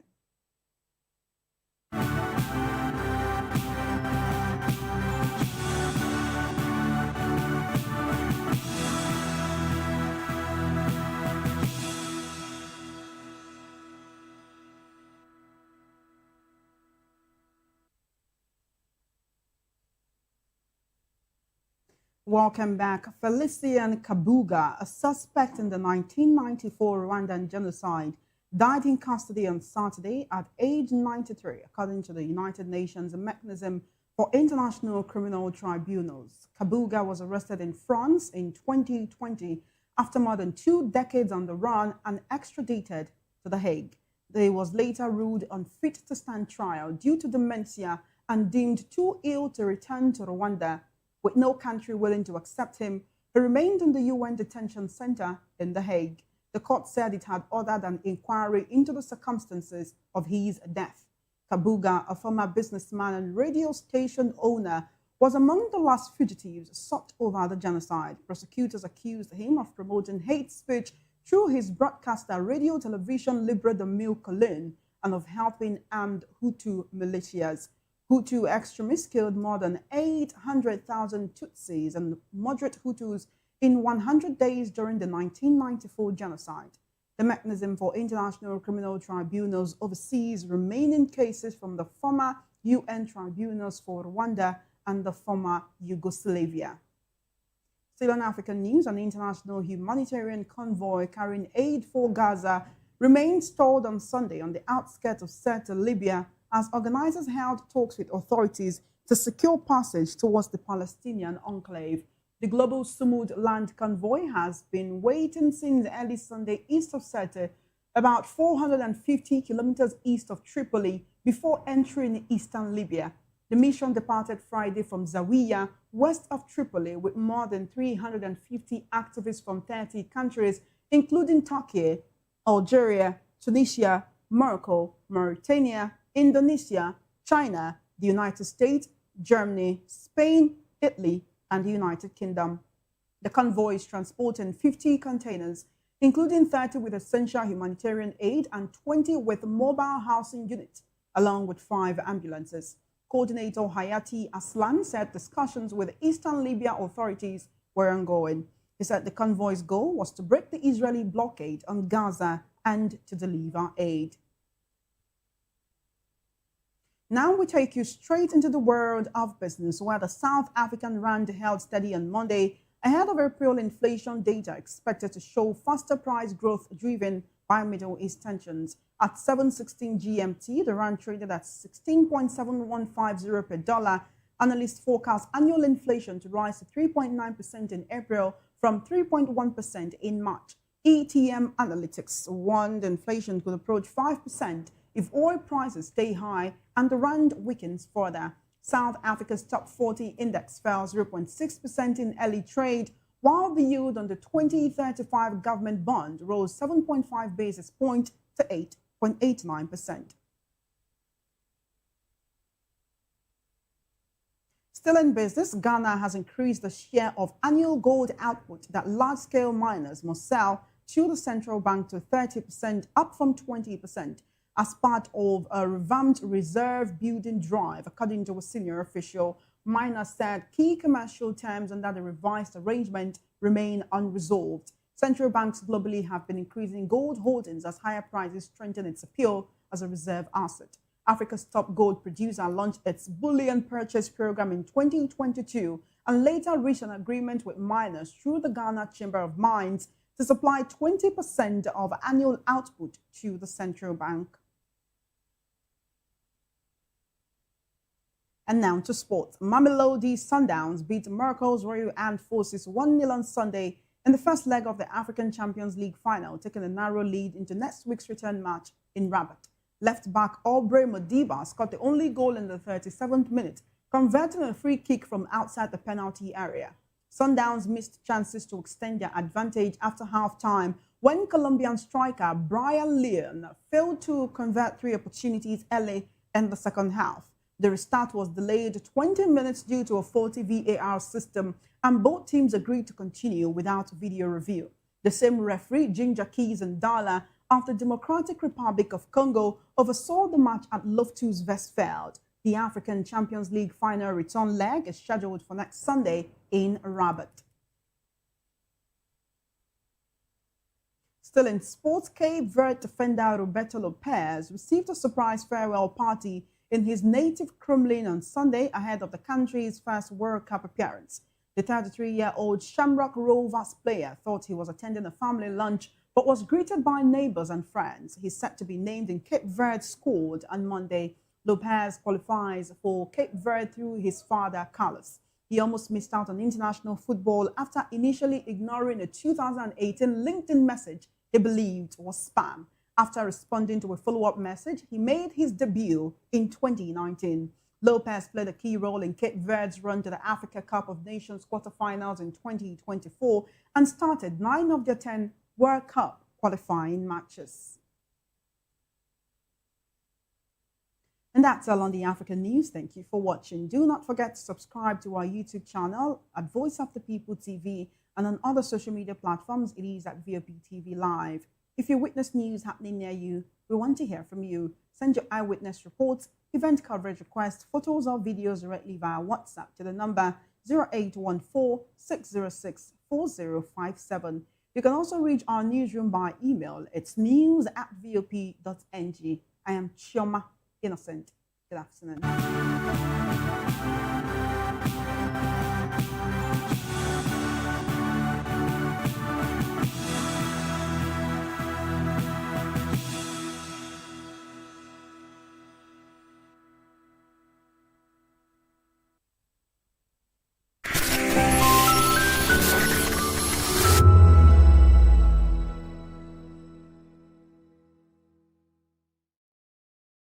We encourage you to click on the like button and subscribe to our YouTube channel. We are Voice of the People TV. Also follow us on all our social media platforms. We are at VOP TV Live. Visit our website www.vop.ng for fresh and trending news. Also watch us live on SLTV channel 264. VOP TV, Voice of the People Television. Welcome to the locker room, the home of football talk that matters. I am Jerry Arpelon. Join us every weekday, Monday to Friday at 5 p.m. Nigerian time, as we share the hot takes and hot debates in the exciting world of football. And joining me are the usual suspects, Ikechukwu and Mayowa, as we break down all the hot takes and everything that's happening in the football. Don't just watch football, live it with us. Catch us on the locker room and Voice of the People television at 5 p.m. Nigerian time. And like I always say, if not going to the talk, please discuss. And it's Hakim Ziyech who puts the This is Health Check, your weekly guide to better living, smarter choices, and trusted answers. From everyday wellness to urgent health issues, we've got you covered. Health Check, only on Voice of the People television, where your health has a voice.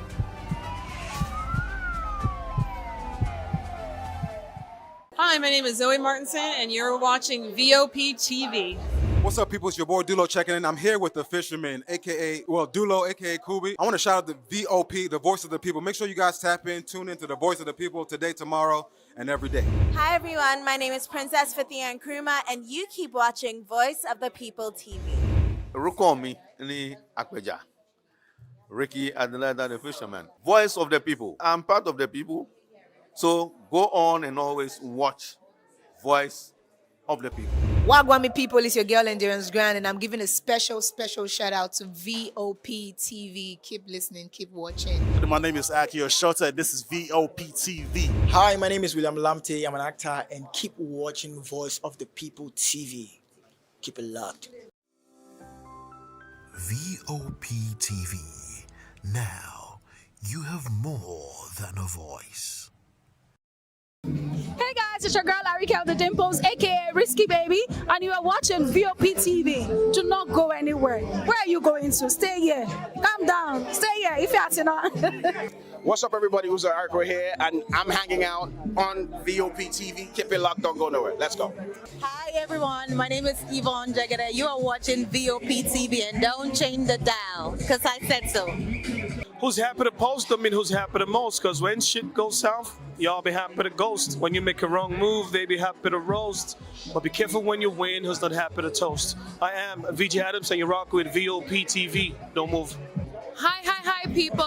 Bisola here, and you are watching VOP TV. Mwah. Shout out to VOP TV. It's so good to have you on the red carpet of AV. Love you all. Wishing you all the best. Here's a shout out to VOP TV. It's your girl April Oshidikwe at the EV premiere. You know what it is. Hi everyone, my name is Linda Ejiofor Suleiman, and I'm live at the EV premiere. Keep watching VOP TV. I want to say hello to my Italian friends. I want to say them that Nigeria is the best country in the world, and I'm so happy to be here. Thank you so much. Hi guys, my name is Tomo Atebe. I'm an actor, and you guys are live on VOP TV. Keep it locked, because I said so. Ladies and gentlemen, boys and girls, this is your girl Phil Storms out here, and this is a big shout out to VOP TV. Hi guys, my name is Charles Bourne. My name is Lydia Lawrence Nzeye, Please and keep watching Voice of the People Television. Love ya. To know the happenings in the maritime sector, join us on the program Maritime Frontiers on VOP TV as we discuss key areas in the maritime sector from aquaculture, maritime transportation, maritime labor regulation, oil and gas exploration, ferry and passenger insurance, marine pollution and prevention, port operations, and lots more. Maritime Frontiers, exploring Nigeria's blue economy.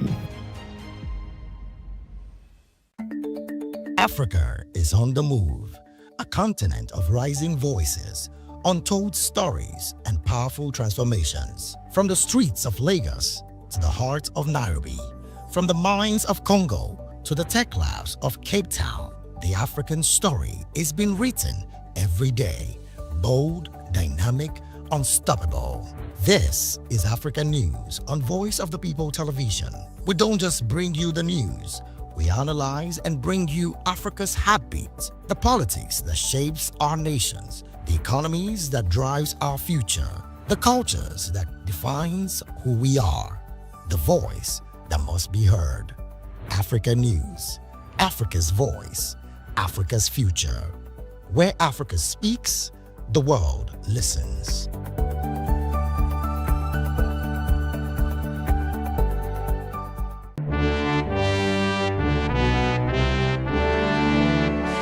Nigeria, with its complex political atmosphere, divergent views and discordant views, better still, coming with bass bows. Only one question matters: who really has the best candidate? Something is here. 5 political camps, 1 stage, no filters. Join us in this clash as supporters of Bola Ahmed Tinubu, Peter Obi, Atiku Abubakar, Omoyele Sowore, and Adewale Adebayo go head to head in no holds barred town hall debate. No script, just raw, unfiltered conversation. This is more than politics. This is where opinions clash, facts are tested, and the truth fights to be heard. Happening live on May 22nd by 11 a.m. at Golden Tulip Terrace Hall, Ihoka Tower, 36 International Airport Road, Lagos. Don't miss it. Watch live on YouTube at VOP TV. Set your reminder, subscribe, join the conversation. My candidate is the best, or is it?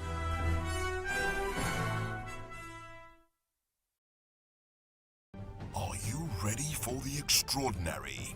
Something big is happening on your screen. Introducing VOP TV, now streaming on SLTV channel 264. From breaking news to captivating conversations, news analysis, giving you all sides to the story. We break in-depth discussions on the issues that matter, from politics to sports, entertainment, and lifestyle. VOP TV on SLTV channel 264. Join us as we redefine what television means to you. Voice of the People Television, VOP TV. Now you have more than a voice.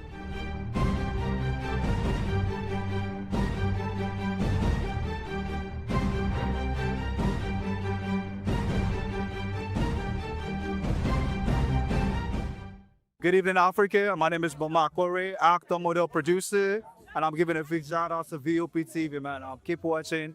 Don't change the dial. Thank you and God bless you. My name is AY, and of course, I represent the voice of the people, and that's why I'm on VOP. AY say so.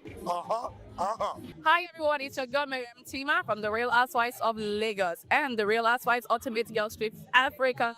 Shout out to VOP, the voice of the people. You already know. Stay tuned, keep watching.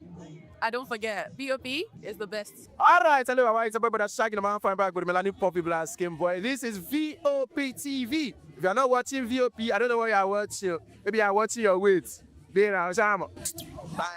Hello, beautiful people. This is Wale Ojo, and you're watching VOP, Voice of the People. Hi guys, you already know who it is. This is New Energy. Flyers boy ever live. Keep watching VOP TV. Thank you. Hi, people. Jenny Albano here. Guys, please keep watching Voice of the People. VOP TV. Now you have more than a voice. Across several regions of Nigeria, communities continue to grapple with insurgency, banditry, and kidnappings, raising fresh concerns over whether increased defense spending is truly translating into improved safety for citizens. The security crisis shows no clear signs of abating in 2026. Reports indicate that no fewer than 1,091 lives have been lost to violent attacks. Additionally, about 3.7 million Nigerians have been displaced, now scattered across nearly 3,900 camps nationwide. In recent development, at least 23 people were killed and 108 others injured following a series of suspected suicide bombings in Maiduguri, one of the deadliest attacks in the Borno state capital in recent times. These troubling figures continue to raise a critical question: what can be done to end insecurity in Nigeria? Responding, Nigeria's Vice President Senator Kashim Shettima restated the federal government's resolve to defeat terrorism, declaring that those behind recent attacks in the country will be decisively confronted. As Voice of the People TV, we sought the opinion of Nigerians on this growing concern. The federal government, that's one of their major role in keeping the safety of Nigerians, as in they have to be very, very, very active in keeping the safety of Nigerians, because that's one of their major priority. So, and again, as we individual, you have to be very, very vigilant. If you see someone that is not familiar with in your area or in your environment, you have to alert the security operations, because you can see if sometimes you might be in your street and you see some new strange faces around you. So when you see such thing, at least you can call the security or maybe the vigilantes in your area. So with this, we can be able to curb the insecurity in our area. The government should step up its action against it. Especially, I believe that the government has the capacity to do that. There was a time they were talking about state police. They need to hurry up in this issue of state police to equip them effectively, because the state police are people that will be taken from the indigenes, people that are familiar with the terrain. So these kind of people can easily understand what's going on around them. They can easily arrest the situation, because it has gone to the level that the insecurity issue cannot be downplayed. Everybody is feeling the pains here and there. The security is, in fact, is a major issue that I pray that our president and his men will be able to tackle, so that Nigeria be more safer. Because without insecurity, the economy cannot really move. And without insecurities, nobody can be at peace. Without insecurity, even government itself will not be at rest. So we pray that sincerely, this government will have the courage to tackle the insecurity aspect. Once that is settled, I know Nigeria will be better. As the nation continues to seek lasting solutions, many hope that decisive actions will be taken to restore peace and safeguard lives across the country. Matthew Okunswada, reporting for Voice of the People Television. This is African News on Voice of the People Television, where we don't just bring you the news, we bring you Africa's heartbeats, the policies that shapes our world, and the economy that determines our future. African News on Voice of the People Television. Stay with us.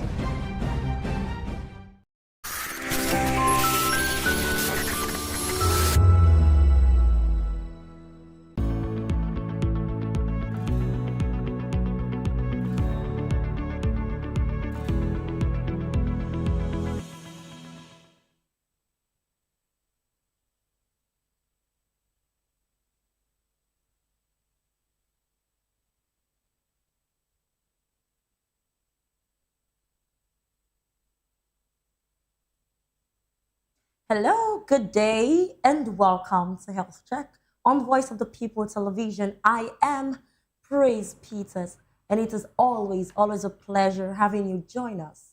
You can also watch us live on Vop TV, live on YouTube, and on SLTV channel 264, wherever you're watching from. You can always join us. Today, we are looking at something really important. It's a mixture of sadness, but it's very expedient that we talk about this. And today we're looking at how the body often sends warnings long before serious illnesses appear, and why many people miss these early signs and these early complications, and how we can really navigate these things. It's so sad that we've lost number of people in this country, but very recently we lost an actor in the Nollywood industry in the person of Alex Ekubo, and he was diagnosed of cancer. And it's really sad because though he was really young, he had a whole life ahead of him, but sickness and all of that just came up. So we are really spotlighting today how we can pay warning signs and what we should look out for before serious illnesses appear in our bodies. And joining me today is Dr. Charles Adeogun, who is a wellness physician, a public health advocate, and a trained medical personnel. And he is very experienced in this field. Thank you so much for joining us today, Doctor. Thank you for being here. Thank you. Good afternoon. Good afternoon. And today we are doing literally, I don't know what to call it, if we are basically educating people or we are basically doing warnings to everyone out there. I mean, we all know about the bad news. It's a sad one for Nigeria because this is a well-known, celebrity. This is someone that we all love to watch on TV, right? So if this can happen, I mean, this can happen to literally anybody, but we should actually pay closer attention to ourselves. So, doctor, many people live with early daily discomfort, and we assume it is normal. I don't know, but we really assume it is normal. We see different things like, you cannot sleep, you are easily burned out, you're bloated, you're consistently seeing these things, and we're beginning to take it as a normal way of life. Like, if you're not like that, then you're not living. But we really need to pay attention to the fact that this is not completely normal. I mean, it is reoccurrent. It is so consistent, and then it is not normal. If that is what you're going through, please, it is definitely not normal. So medically, recurring symptoms often signal underlying imbalance. You can attest to that, right? Okay, so when fatigue becomes constant, when all of these early warning signs that seem like the easy way of life becomes constant, what's in the body is really under strain? Okay, thank you very much. To begin with, condolences to the family of Alex Ekubo. Yeah. Personally, this is someone that I think was an amiable and vibrant person. It's unfortunate that things turned out this way. And this is a moment for reflection for every young person, that this has nothing to do with age. So we need to really be intentional about our health. These things are with us already, and it's our decision, our daily decisions and choices that actually determine which path we're going to toe in terms of our health status. Going to the symptoms that you described, there are certain symptoms that people should be on the lookout for, that once they present, you don't sweep them under the carpet, and they are worth notifying your medical professional about. First and foremost, if you notice little things like changes in your bowel habits, those are very important. You notice that you're beginning to have constipation or diarrhea, or you're beginning to strain more during stools, or you see blood in your stool. All these are pointers that you shouldn't always assume is due to pile or hemorrhoids, just like most people assume. It could be pointing to a more sinister diagnosis like colorectal cancer or a tumor in the colon. All these are very important to note.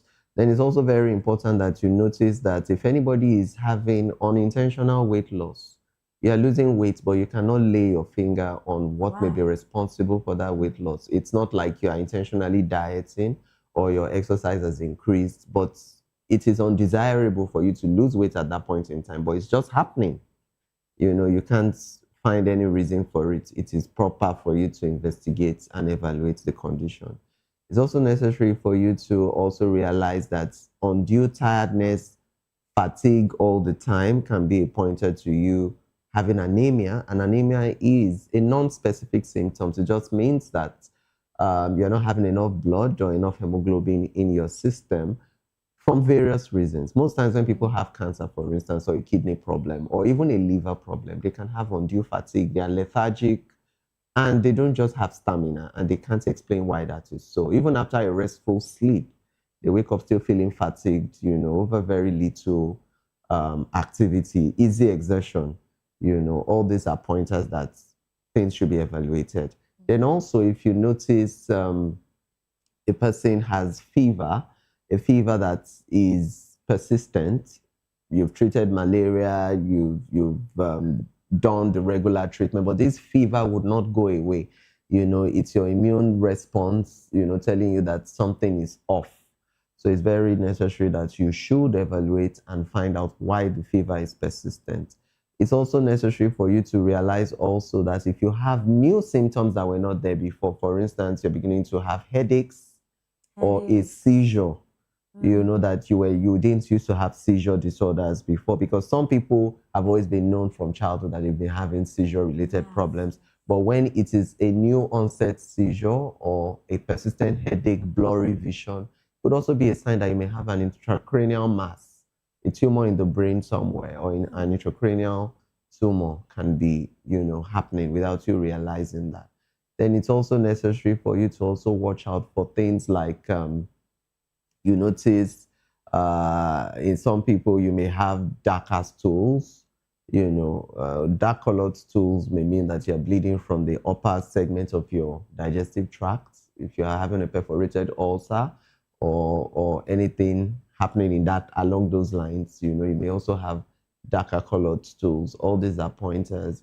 People having yellow eyes can now start happening, the jaundice and all that. In liver-associated problems, you can start having hypochondrial pain, upper segment of your tummy on the right. You may feel some pain there, or you pee and you find out that your urine contains blood. Please, these are not things to sweep under the carpet. These are not things that you should self-diagnose, because most of the time, people may just assume, oh, it just happened one time, it's nothing. Yes, it is off.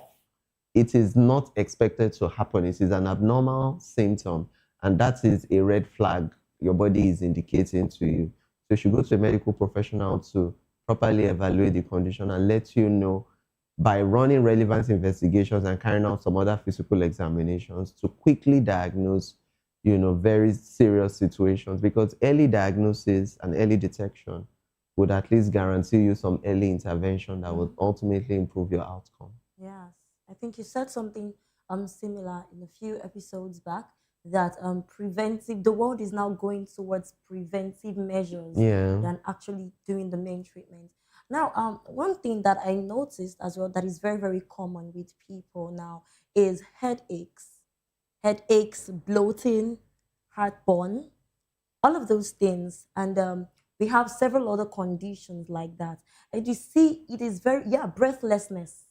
And you continuously see people just have those things, and the next thing they're already going to self-diagnose. They're already taking we know the general name that people always go for once they see that they're having headaches and all of that. I wouldn't want to mention that here because it's a brand. So all of those things now, what is actually wrong in the system when we begin to see things like bloating, when we begin to see things like constant headaches in different parts of the head, when we begin to see things like breathlessness, all of a sudden you cannot climb the staircase, you're just running out of breath and all of that. What could be wrong?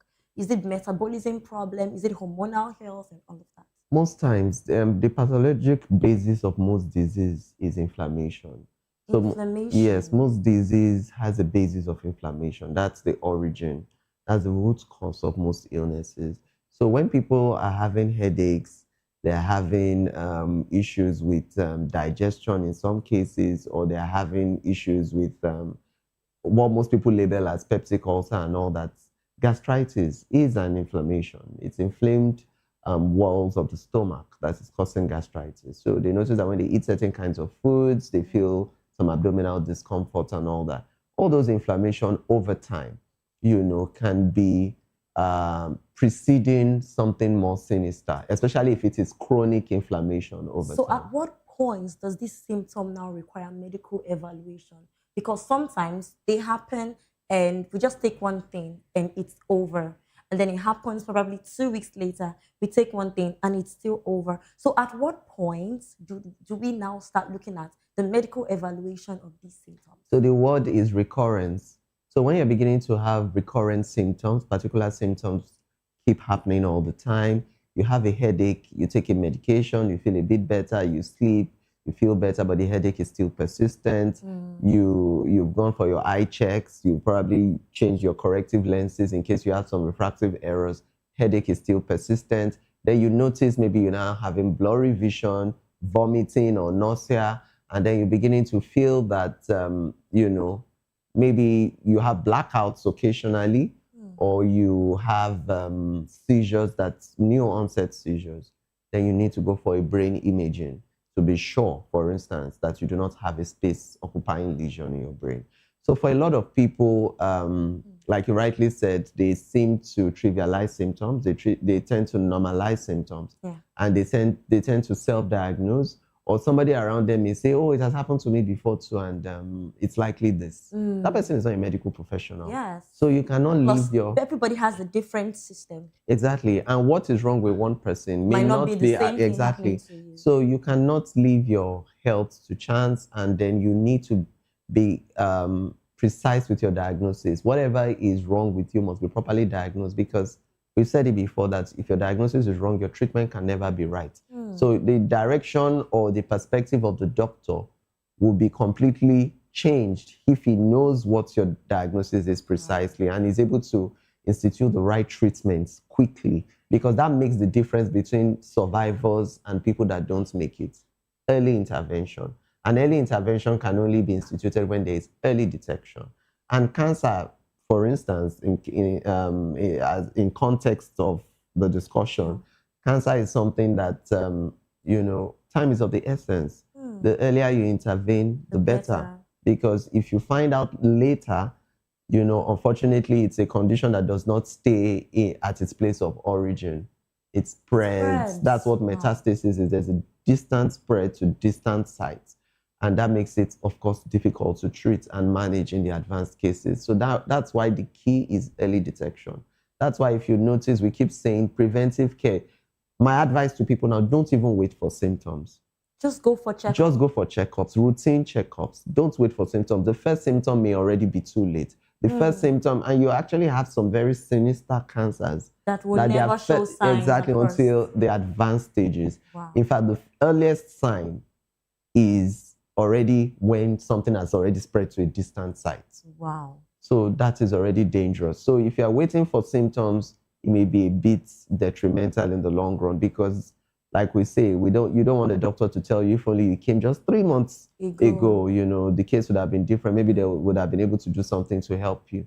So it's very important that we outline a fixed amount of our income to health for wellness checks, for routine checks. It should even be a necessity. It is a must. It is mandatory. In the times we live in now, it is not you being pessimistic. It is not you being or wishing yourself bad. It is something that is very relevant, and being proactive and on your part is a form of responsibility to be able to think ahead. That's to yourself. Yes, you'll be able to think ahead and take the necessary steps to make sure that you know what your health status is at every point in time, and you take the needful steps that your professional recommends for you to take, because it is only through early detection and early intervention that we can, you know, curb all these trends that we're seeing. Because it's indeed sad that now age is no longer a factor. Gone are the days you assume that age is on your side, or this is only a disease for the wealthy or the elderly or people of a certain age bracket. Anything can happen to anybody at this time. So it is very important that we take responsibility for our health and we're proactive.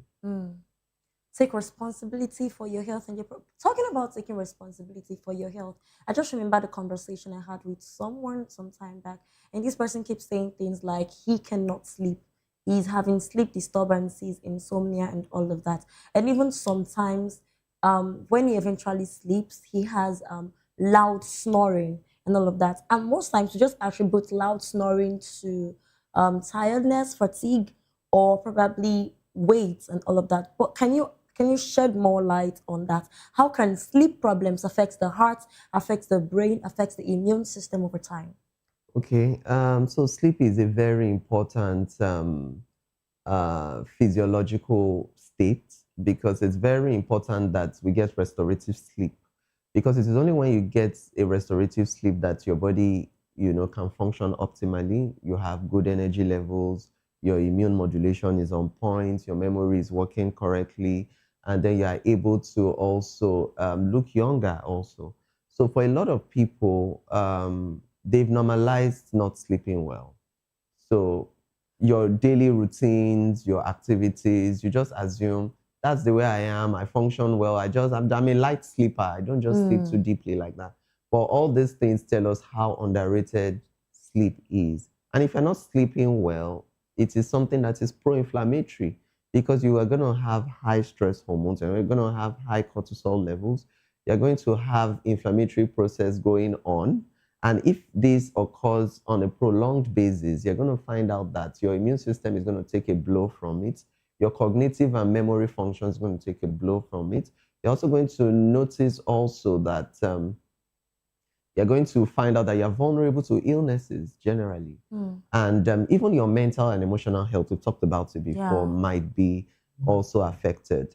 But it's very important that we note here that people who have snoring problems, you should know that it's a form of airway obstruction that is getting you to have that kind of loud snoring. And this is seen in people who are overweight, you know, who are obese, who have a lot of fat around their neck region. And research has shown that if you have a neck circumference of greater than 17 cm, you're probably going to have some form of airway obstruction and sleep apnea results, where you now have some periods of cessation of normal breathing. You have low oxygen tension. Your airway is not, you know, as patent as it should be, and you're going to have a lot of problems. You're predisposed to cardiovascular events. You're predisposed to hypertension, elevated blood levels over time, and other cardiovascular events can also happen. So it's very important that when you are diagnosed with sleep apnea, for instance, And before you can be diagnosed, you would have noticed you have some sleep disturbances. You wake up feeling like you feel choked in your sleep, or you wake up, you think like you're gasping for air and all that. And if you know you are overweight in particular, you should go for a sleep study. There's an investigation called polysomnography. It's a sleep study whereby, you know, your vital signs are monitored, your breathing rate, your heart rate, and all that are monitored while you're asleep. And we're able to detect whether you do have sleep apnea. When you do have sleep apnea, you may need a device called a CPAP. So it's called the Continuous Positive Airway Pressure Device. It helps keep your airway patent so that you can have good breathing while you're asleep. So all these are key things that people need to do and people need to know about. Because if we don't do anything about the quality of your sleep, as we said, is underrated. At the end of the day, you just think that it's not just sleep, and it's not lazy people that sleep. It's not people that have nothing to do that sleep. Yeah. But at the end of the day, you find out that prolonged insomnia takes a toll on your general and overall well-being. And at the end of the day, your productivity and your creativity and whatever you plan to do, you know, is hindered. And when that is hindered, even your source of income or your revenue is affected. Yes. So definitely, if you're not sleeping well, it's a source of concern. And even some cancers have been associated with lack of chronic sleep. insomnia. Yes, chronic insomnia, directly or indirectly, you know, may predispose you to certain conditions that may ultimately lead to a development of cancer and other, you know, very harmful health conditions. So if you're not sleeping well, it's becoming a trend for you. You think you've normalized it and you think you're still functioning well with poor sleep. It's time you get evaluated by a professional. Even your brain detoxification, that is a process. A restorative sleep is what helps you to detoxify your brain of toxins. All the amyloid deposits, beta amyloid deposits that you see in the brains of people with Alzheimer's, dementia, and all that, they are cleared out when you have a restorative sleep. So you would actually see a trend in people with dementia that they may have been dealing with chronic insomnia over time, which was either missed or not addressed or trivialized. So we need to do better in terms of noticing the red flags and doing something about it and not sweeping things under the carpet.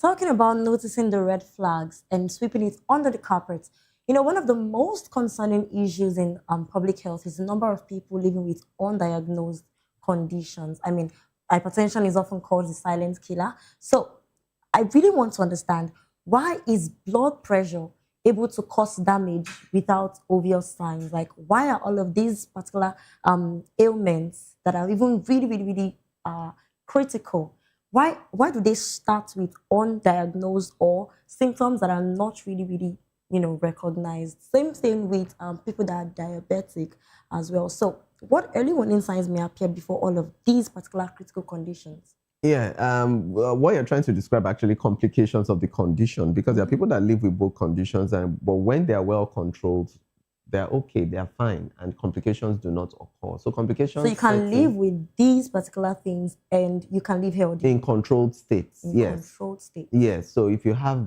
high blood pressure, but it is well controlled by your medications, no cause for alarm. Your lifestyle, you're not going to have any complications. There are people that live into their 80s, well into their late 80s, and they never had a single stroke, and they never had kidney issues, and they never had retinopathy, and they never had a heart attack.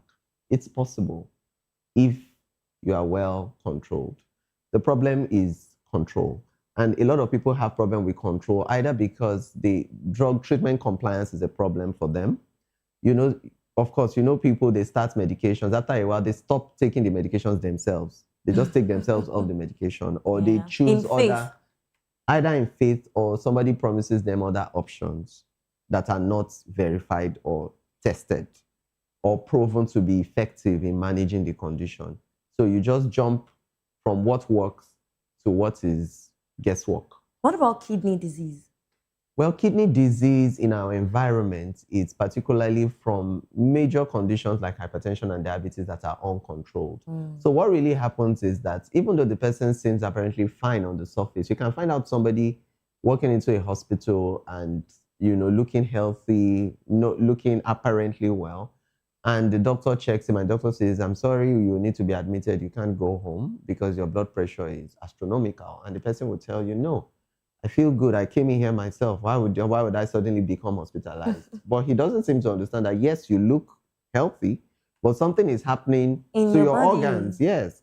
You know, your kidneys are taking a huge blow because at the vascular level, there's some form of endothelial injury happening to your vessels, happening to the vessels in your glomerulus, happening to the vessels in your eyes, in your retina, happening to your heart. Your heart is already enlarged. You're probably not realizing all these facts. You probably have high cholesterol happening, and then you're probably at risk of a stroke. An impending stroke may be just, you know, there, and you have no clue.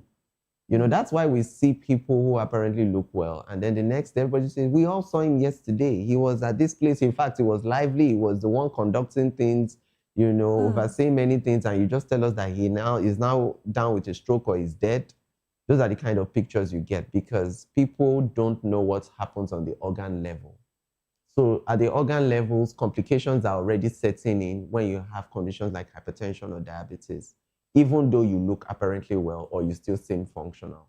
For diabetes too, your eyes get issues from it, eye complications, blurry vision from the retinopathy that comes from the high sugar levels. Your immune system takes a blow from it because the high glycemic blood sugar levels is not allowing your immune system to work optimally. So you are vulnerable to illnesses.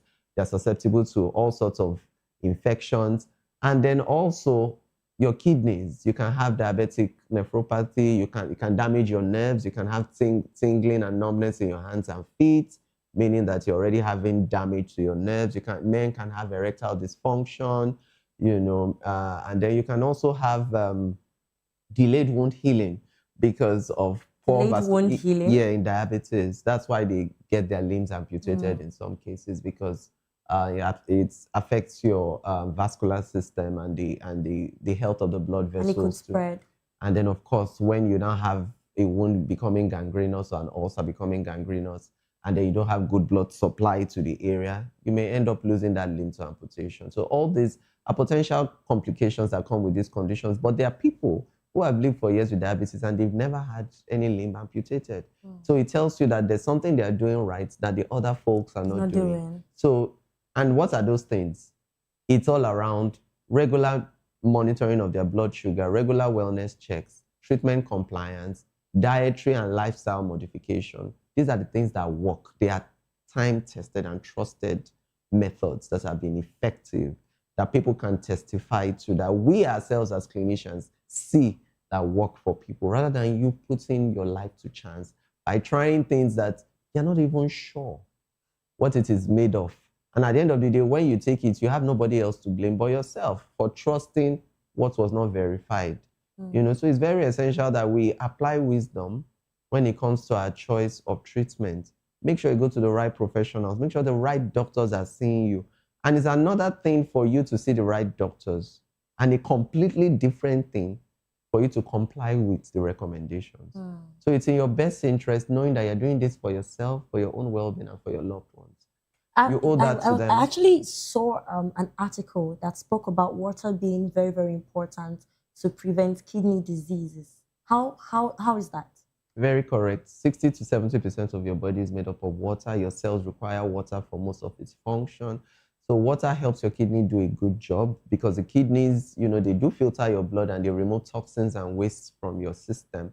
Then also, they are very important in blood pressure regulation. So definitely you drinking lots of water is going to help you ward off urinary tract infection, ward out toxins from your system, and then also reducing your chances of developing things like kidney stones and the likes. Because most times when people have dehydration, when they're not drinking enough water, a lot of things go wrong in the body. Dehydration can put you at risk of recurrent headaches, chronic constipation, your digestive system is not working optimally, and then ultimately you can have kidney stones. Kidney stones? Yeah, either from uric acid stone, from high uric acid levels, or calcium oxalate stones, or struvite stones. There are all kinds of stones that you can develop in your kidneys, but your chances are well reduced when you stay well hydrated, because water is very, very essential for proper metabolism and all the biochemical reactions in your body. It's very essential that you assist your kidneys to do a good cleansing work. to remove toxins from your system. Because if you don't drink water well, you're chronically dehydrated, you're going to have a high chance of a lot of things going wrong in your system. Wow. You're going to have a lot of things going on wrong in your system just by being dehydrated. Well, we're going to delve deeper into this topic of conversation when we come back after this break. Please stay with us.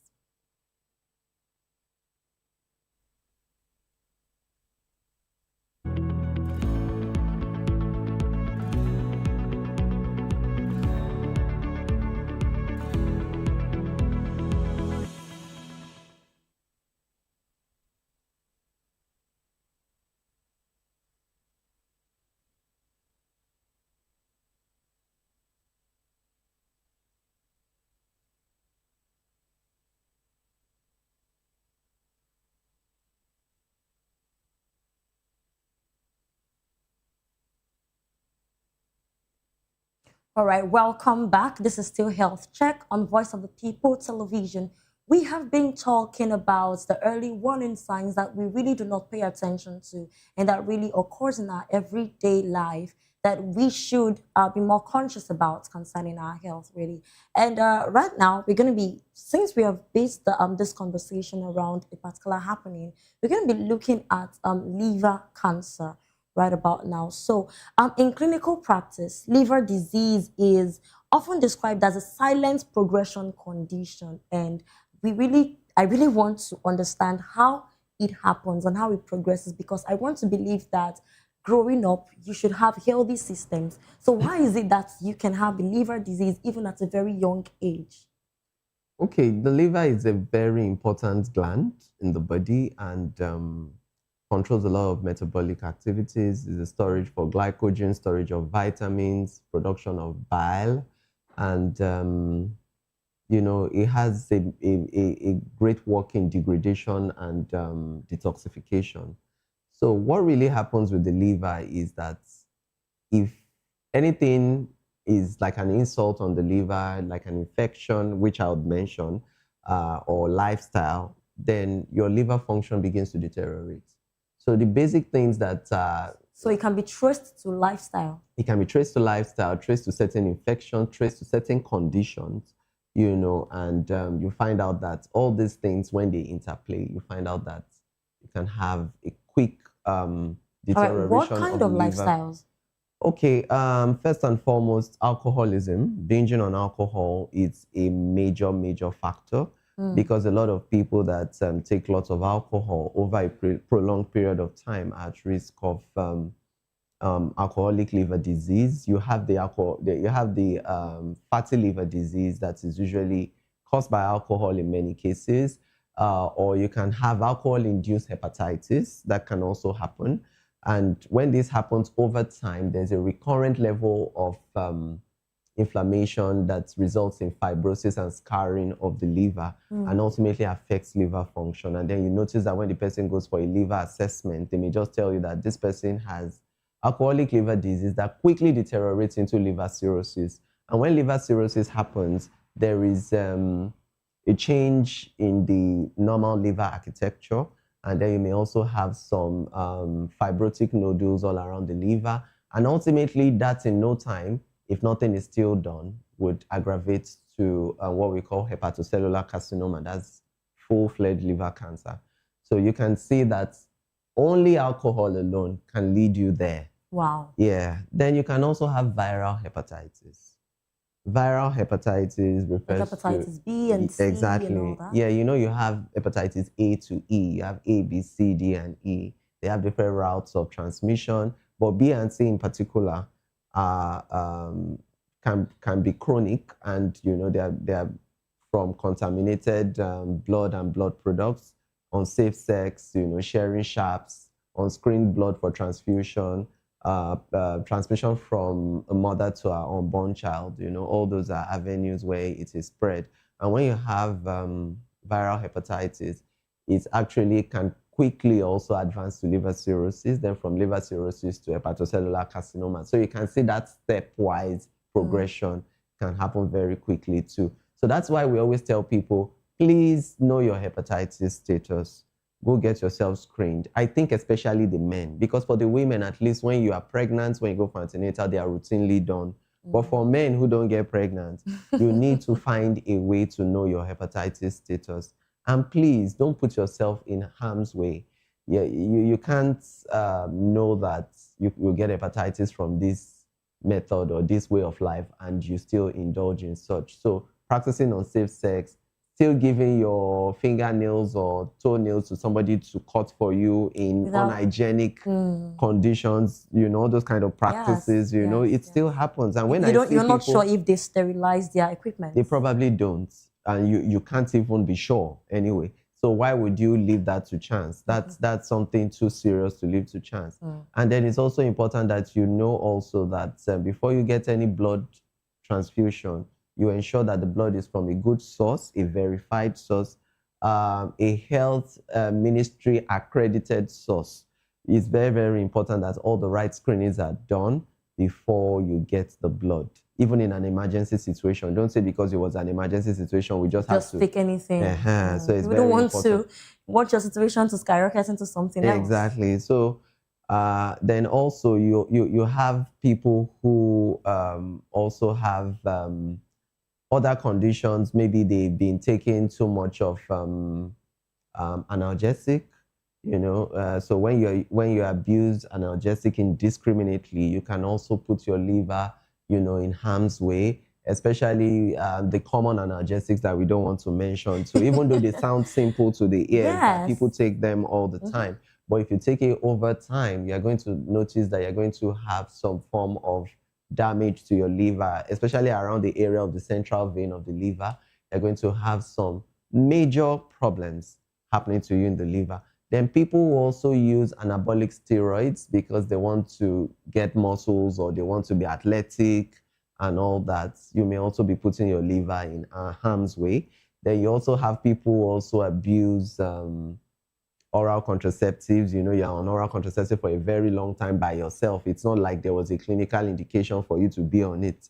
You know, all these too can influence the status of your liver. Then certain conditions also like hemochromatosis, where you have iron overload, you have excess iron in your system. You know, you can have iron overload damaging your liver also, causing inflammation and scarring of the liver tissue.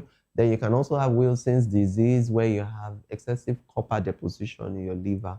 You know, all these too can be pointers to major liver problems. Then when you abuse herbal mixtures, concoctions, things you don't know that are like natural remedies that are presented to you as natural remedies and all that, you may also be harming your liver, you know, Emphasis without on realizing. Abuse, especially when you don't know what you're taking. You don't know the composition, you don't know the constituents, you don't know the right dosages, and you don't even understand how it works or the mechanism of action of it. But somebody just labels it and tells you it does this and that. You know, you should just read in between the lines and know that if there are no clear explanations, then don't bother taking it or starting it in the first instance. Then also you may find out that people who also have some underlying conditions may also be prone to liver-related conditions. You know, there are certain conditions that can make your liver, you know, enlarge in size. You have to just make sure that anything that is causing hepatomegaly, as the medical term is, you need to get properly screened for such illnesses and then see the right specialists who are managing such conditions. It's also important that you also note that liver condition can start in a very subtle way. You can just have a bit of yellowness, a yellow tinge in your eyes. It may not be anything alarming. You may notice that you have anorexia, you don't have appetite to eat, or you feel tired all the time. You know, those are very subtle signs that can be missed or mistaken for other things. Maybe pointing to a liver thing. But when you do have chronic liver disease over time, then the major red flags in the advanced states now start showing up. You know, you can have the deep yellow color in your eye or your skin, the jaundice. Then you can also have changes in your hair, parotid swelling. You can have ascites, fluid accumulation in your tummy. You can have swollen feet. because your liver is not producing albumin like it should. You're beginning to have all sorts of, derangements in all these places. Then bleeding disorders also, because your liver also helps to produce your clotting factors. So you find out that the person is prone to bleeding problems and the likes. So it's very important that we take an intentional look at all these various causes of liver problems. Funny how you see these subtle signs and you just blame them on malaria. Yes, many times. Malaria, yeah, because we quickly taking the blame for a lot of. We quickly just label Yeah. things and just assume this is what it is or that is what it is, whereas you have more pressing issues. Then fatty liver, yes, I don't want to forget fatty liver. Fatty liver, yes, alcohol is a major factor when it comes to fatty liver. But for some people, because they are overweight, because they have high cholesterol, they have fatty liver. And fatty infiltration into the liver has grades too. So there's a progression, that it has that shows that the liver can deteriorate very quickly. So when they tell you that you need to really adjust your lifestyle, you need to lose weight, you need to watch your diet, you need to cut out fatty foods, you need to improve your physical exercises, all those are Cut down on important. alcohol. Yeah, and you have the Smoking. right specialists that can attend to you and see you and help you, with all the symptoms when you can still get help. Because emphasis on when you can still get help. Because you get to a certain stage that it's only palliative treatment that can be done. It's a very Just be painful managing point. the Yes, situation, it's a waiting very- for the day you Yeah, pass. it's a very painful part, because palliative care is that part of medicine that is emotionally draining for both the patients, the relatives, and even the medical professional.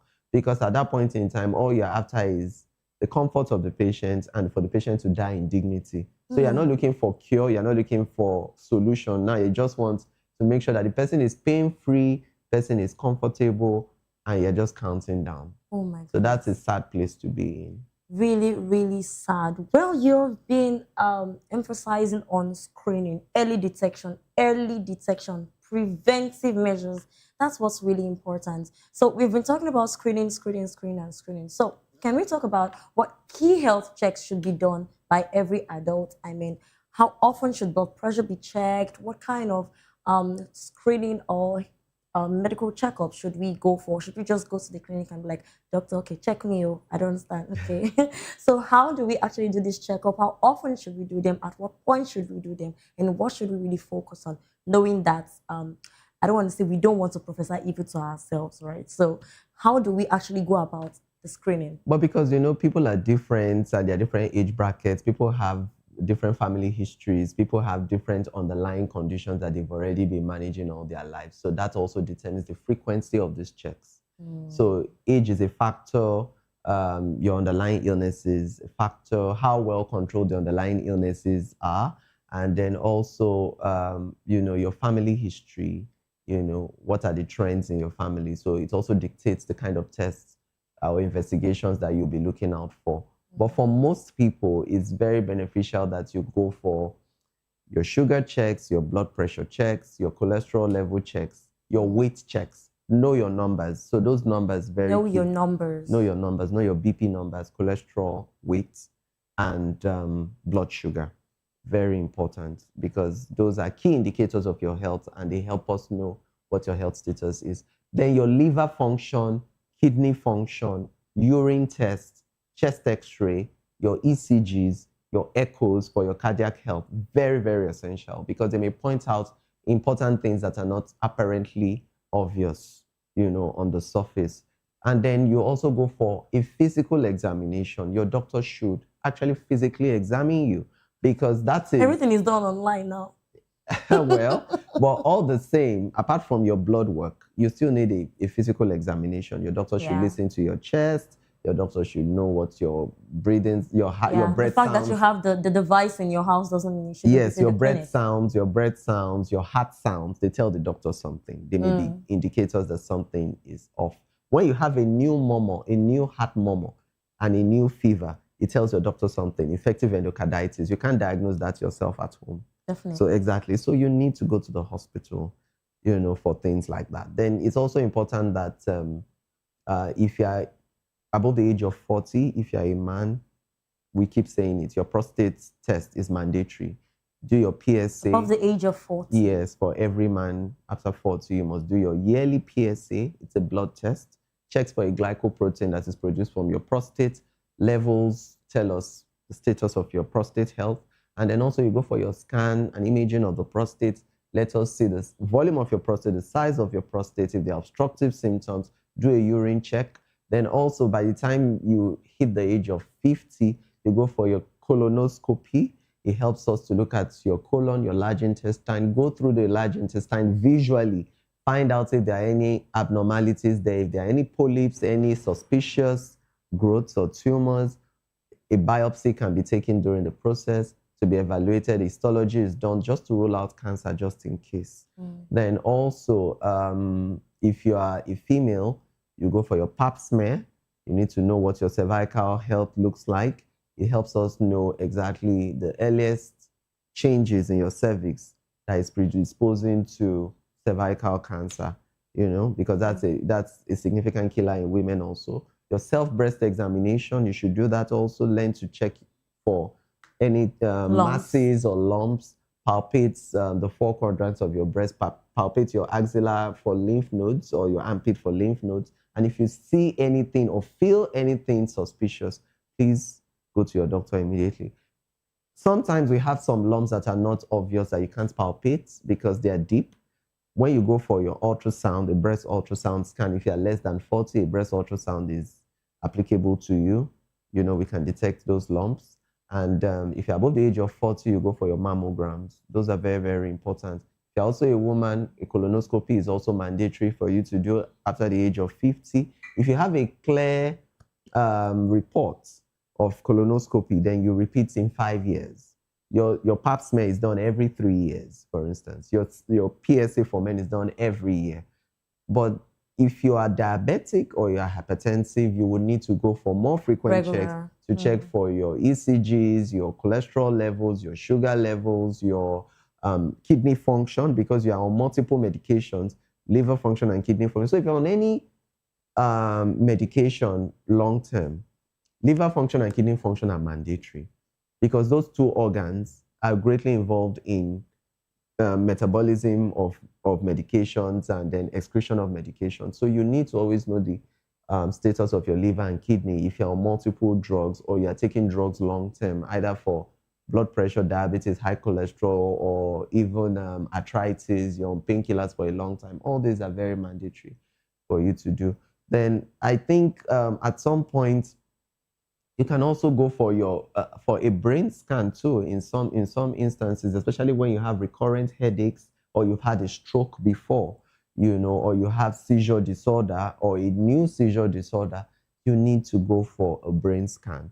And when you do your brain scan, if you have seizure problems, you may also need to go for an EEG, you know, to also measure the electrical activities of your brain so you are able to identify what type of seizure disorder you have. And you see a neurologist who will monitor you because it's also a long-term treatment. So you can see that these things are constantly done from time to time. So it's not that, you know, like some of my experiences in clinic, you ask somebody, when was your last wellness check? And the person tells you 3 years ago, but they told me everything was fine. No? They told me everything was fine. So in that way, he's justifying that since he did it 3 years ago, why would he need to do anything now? 3 years ago, he had a clean slate, but 3 years is a long time for things to change. In fact, 1 month is a long time for things to change. A test you did or a test you took last month is not valid this month. No good doctor is going to base their treatment on a test you did last month. Yes. Because between then and now, a number of things has changed. Your parameters can't be the same. It's either things are getting better or they're getting worse. It's never static. So you better do something about it. So I know a lot of Nigerians, we live in Nigeria, so let's speak reality and facts. Economy is a factor to, you know, how well people go for this test and all that. But, you know, anything you avoid doing when you should do it, when you really now want to do it, trust me, it's more expensive. It's more expensive in terms of finances, in terms of your emotions, in terms of all the things you have to go through, and in terms of the outcome. The outcome is probably going to be worse because you're not acting on time. Time is of the essence in most health situations. So when you're not picking it up early and you're now trying to correct it in the advanced stage, all you need to do will be more capital intensive. You know, you will need more money you will need more resources and all that than when you were to prevent it from happening in the first instance. So please, let's budget for our health like we budget for every other thing. Like we budget for every other Yes, thing. so Just set the way you money budget for your aside. necessities, your food, your everything. Just budget for your health Budget for your checks health, too. so for your health checks too. So if you're taking a little amount out of your monthly income, it all adds up. If you want to be doing it every 6 months, and now the health checks are not limited to any age. Everybody should go for health checks because in these days we live now, like I said, age is not a factor. Anybody of any age group can actually have anything. So please, we should do well to be wise enough to save money for our health, go for regular wellness screens. And if anything is off in your report and your doctor notifies you that there's an area of concern, Stick to your diagnosis. please stick to your diagnosis. Your Don't reject medications. it. Don't be in denial. Don't disappear. Those are the trends we see, you know, because they say, oh, this doctor maybe doesn't like my face. That's why he gave me a bad diagnosis. Prophet of doom. Let me go elsewhere. And you Yeah. run away somewhere and somebody somewhere just tells you some sweet things just to collect some cash from you. At the end of the day, when you realize that what that first doctor told you was real, then you have nobody to blame but you, because now your case is worse than it was before, and it has probably progressed, you know. So it's very important that you seek help when you can still get help and do the needful. Please, we beg everybody. We are sad about what happened to Alex Ekubo. It's a great loss to Nigerian it's a youth. great loss. You know, it's a great loss, and we don't want any of this to happen again. You know, we can only do our part, and we leave the rest to God to help us. But let us be found doing our part. Let us be found doing our part. Well, today's conversation reminds us that the body rarely fails without warning. So long before major illnesses appears, the body gives us signals, the body gives us signs through energy levels, through your sleep patterns, your digestion, your breathing, your overall well-being, literally. And so ignoring these signs does not make them disappear. It simply just allows problems to grow quietly. Don't forget, routine health checks, consistent habits, your early medical attention, your wellness checks remain some of the most powerful tools that we have to protect our future health. Thank you so much, Dr. Charles Adiogun, for really emphasizing on this particular topic of conversation. Thank you for having me again so today. much. Thank you for sharing your expertise with us. All right, and that brings us to the end of today's edition of Health Check. I am Praise Peters. Thank you for watching. You can always catch this episode again on Vop TV Live and on SLTV channel 264. Remember, listening to your body today can protect your health tomorrow. Until next week, stay healthy and have a beautiful day.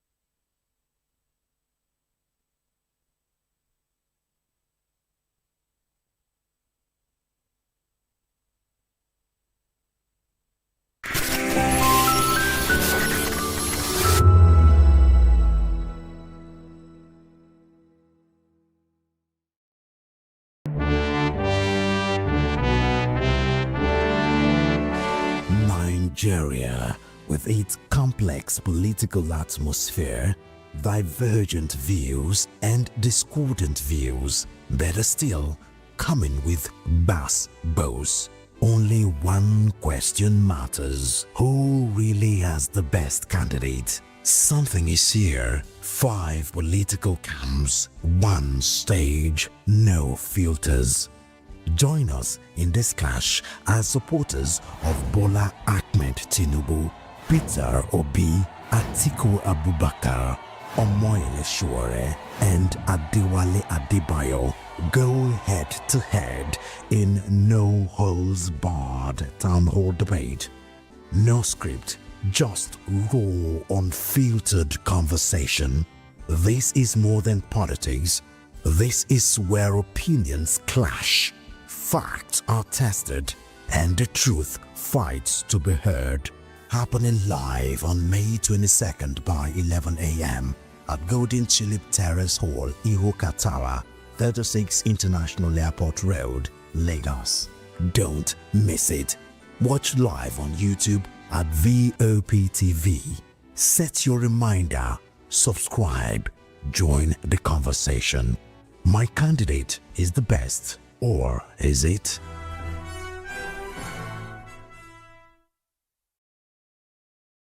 We encourage you to click on the like button and subscribe to our YouTube channel. We are Voice of the People TV. Also follow us on all our social media platforms. We are at VOP TV Live. Visit our website www.vop.ng for fresh and trending news. Also watch us live on SLTV channel 264. VOP TV, Voice of the People Television.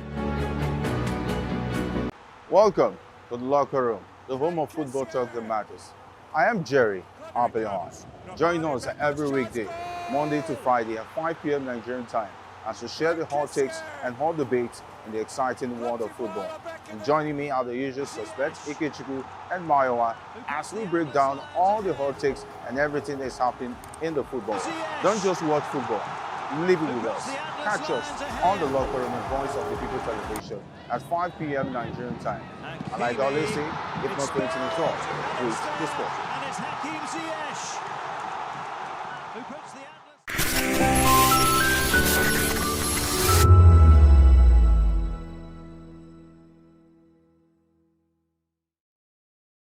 Are you ready for the extraordinary?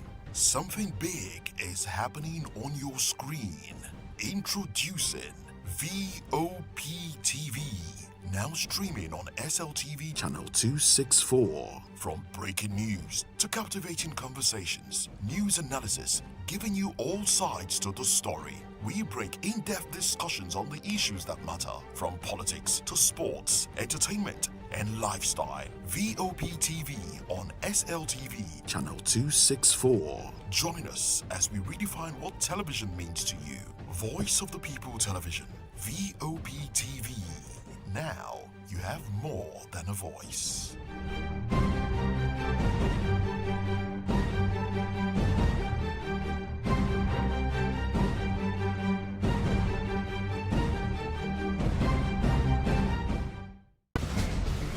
Join us as we drive into the world of politics through insightful interviews with prominent political figures, both serving and former governors, ministers, senators, legislators, party chieftains, activists, and analysts. Get first-hand information into the decision-making processes that affect our daily lives. Highly engaging one-hour program that brings political discourse into focus.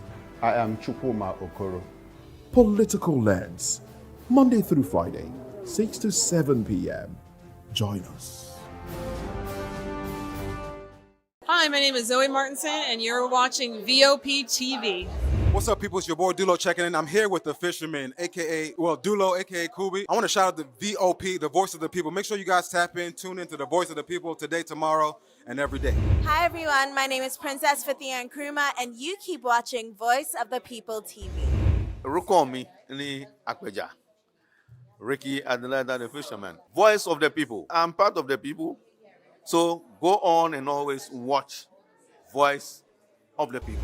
Wagwami people, it's your girl Endurance Grand, and I'm giving a special shout out to VOP TV. Keep listening, keep watching. My name is Akio Shota. This is VOP TV. Hi, my name is William Lamte. I'm an actor, and keep watching Voice of the People TV.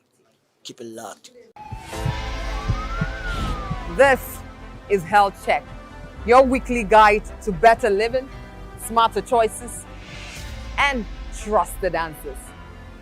From everyday wellness to urgent health issues, we've got you covered. Health Check, only on Voice of the People Television, where your health has a voice.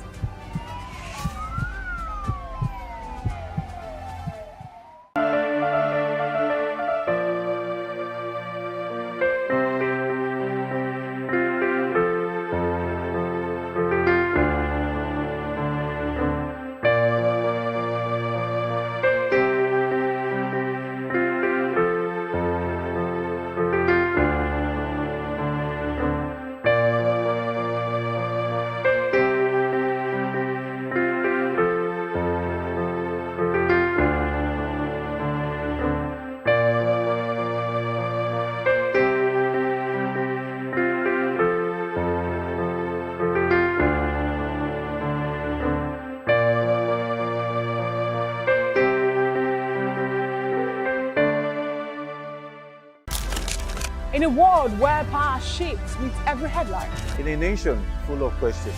In a world filled with noise, the truth needs a voice.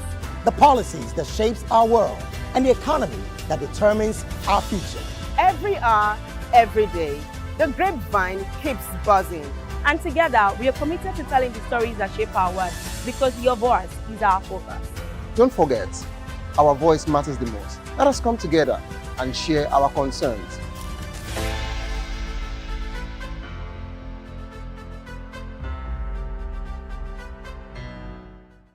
To know the happenings in the maritime sector. Boss, only one question matters. Who really has the best candidate? Something is here. 5 political camps, 1 stage, no filters.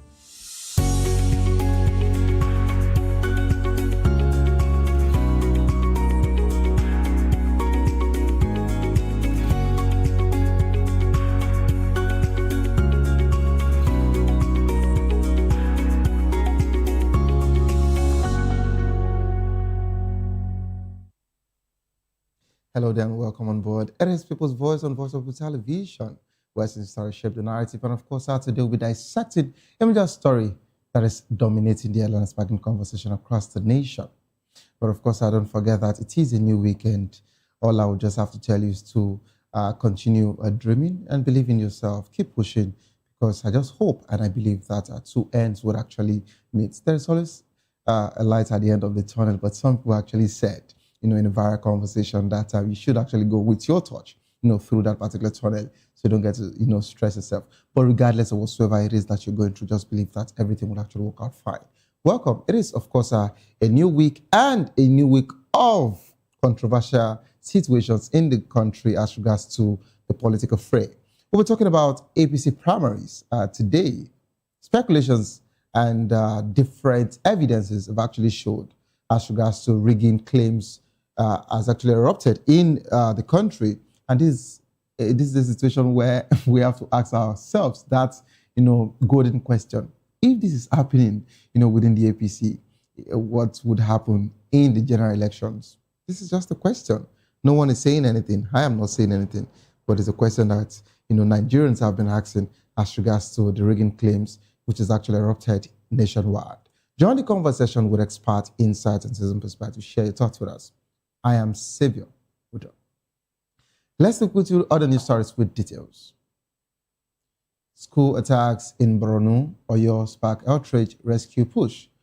Adoption in Borno and Oyo have actually prompted government action and public protests. In Borno, 42 students and children were adopted from a school in Musa Askira Uba local government.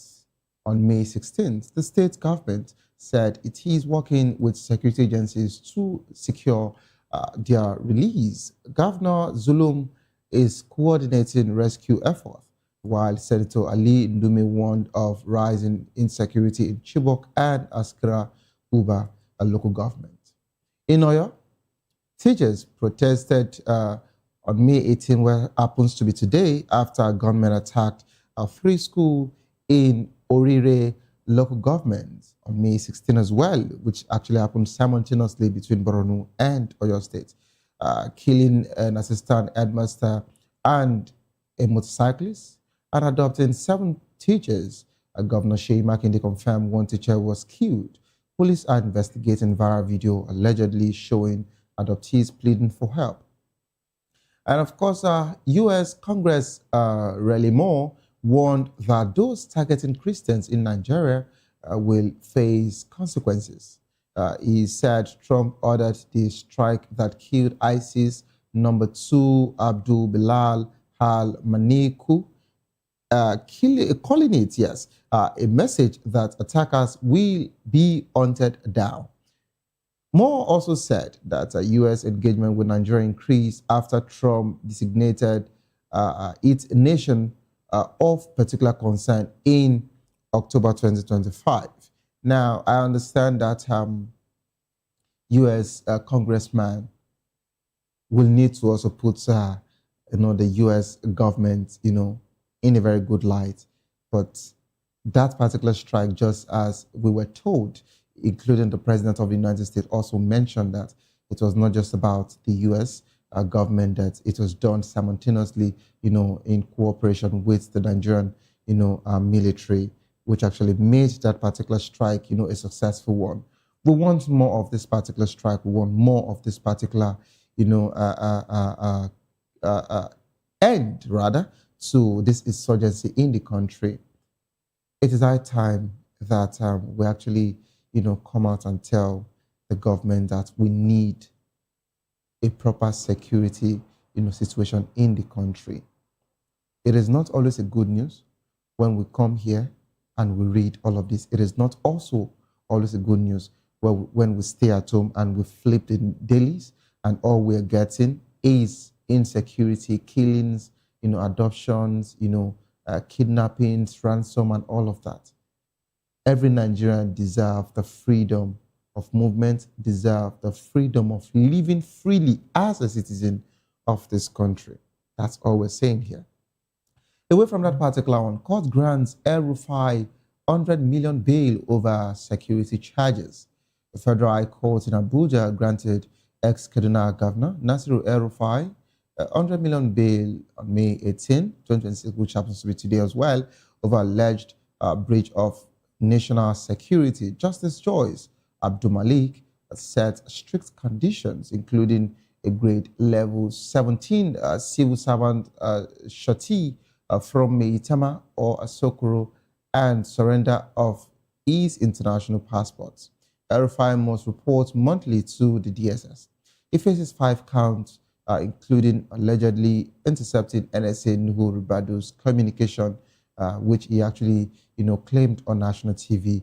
He pleaded not guilty to this particular conversation. So hopefully we'll actually see how the situation will turn out in the coming days. And away from that particular one, Kwankwaso laments betrayal by Governor Yusufu and warns on insecurity. Rabiu Kwankwaso said he was disappointed initially by Governor Abba Yusuf betrayal, stating, "I never expected betrayal from Yusuf." Speaking in Kano today, he also accused some beneficiaries of his education programs of turning against the movement.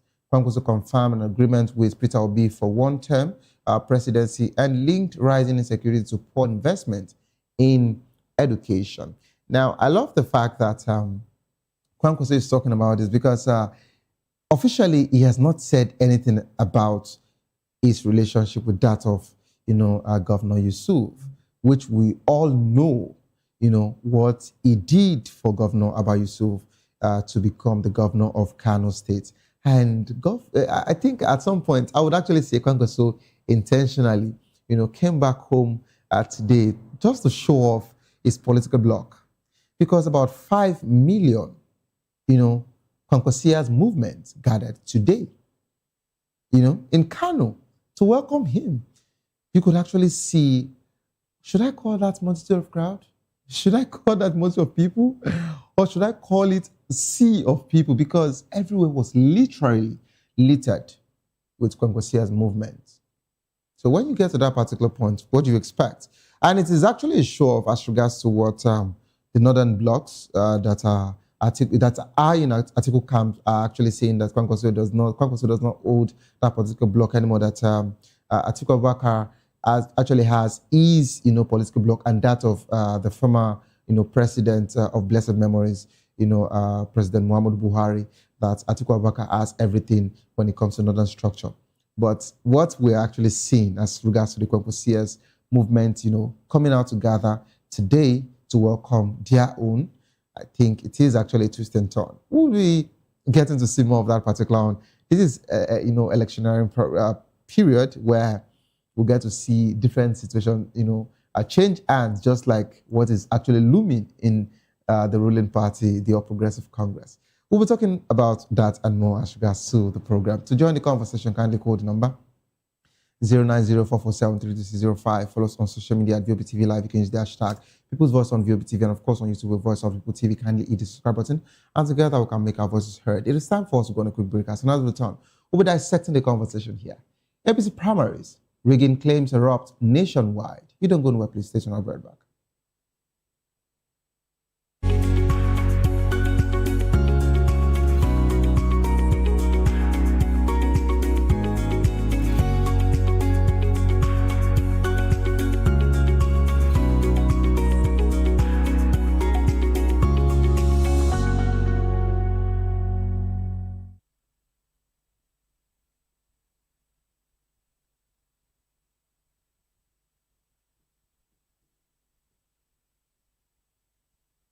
From the views on the streets We go to bed empty hunger.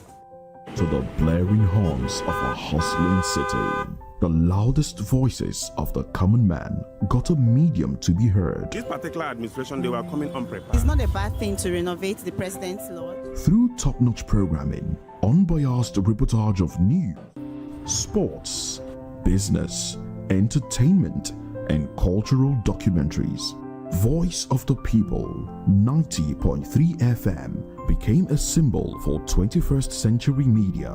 And now, a new baby is born. Voice of the People Television, VOP TV, youthful, full of vigor and penchant for excellence in the continent's media space, exposing the wrongs, applauding the rights, dissecting the news without fear or favor, through factual and accurate stories and contents. Corruption kills three things that makes a society. Representing the interests of the people and giving them a voice. Voice of the People TV is here to stay towards building a fair society. VOP TV, Voice of the People Television, truly a voice for the people. We encourage you to click on the like button and subscribe to our YouTube channel. We are Voice of the People TV. Also follow us on all our social media platforms. We are at VOP.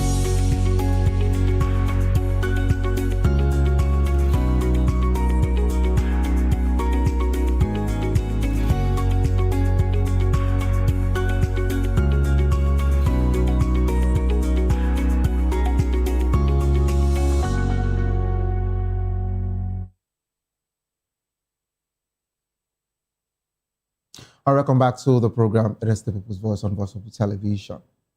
The APC House of Reps primaries for 2027 drew allegations of irregularities despite some officials calling the polls peaceful. In Rivers, allies of FCC Minister Nyesom Wike swept all 13 seats and tickets, rather, on May 17th, including the House Speaker Martin Emawele. Party officials said the exercise was fair and orderly. A setback for Governor Siminalayi Fubara's camp. In Katsina, aspirant Ahmed Saleh claimed his mandate was stolen after being endorsed twice for Mani and Bindawa, only for Ajia Jamila Abdul Mani, who he said got 0 votes to get the tickets. He also alleged DSS arrest on election day, which the governor's aide denied. Nationwide, at least 13 reps lost return tickets, including House Majority Leader Julius Ihovere. And of course, Cubana Chief Priest said he withdrew from the Imo primary after talks with Governor Hope Uzodinma. We're now being joined by Dr. Peter Anosike, a philosopher, development economist, and best-selling author. He's also an erudite commentator on economy, finance, politics, and power. Good afternoon, Doctor. Thank you for having me.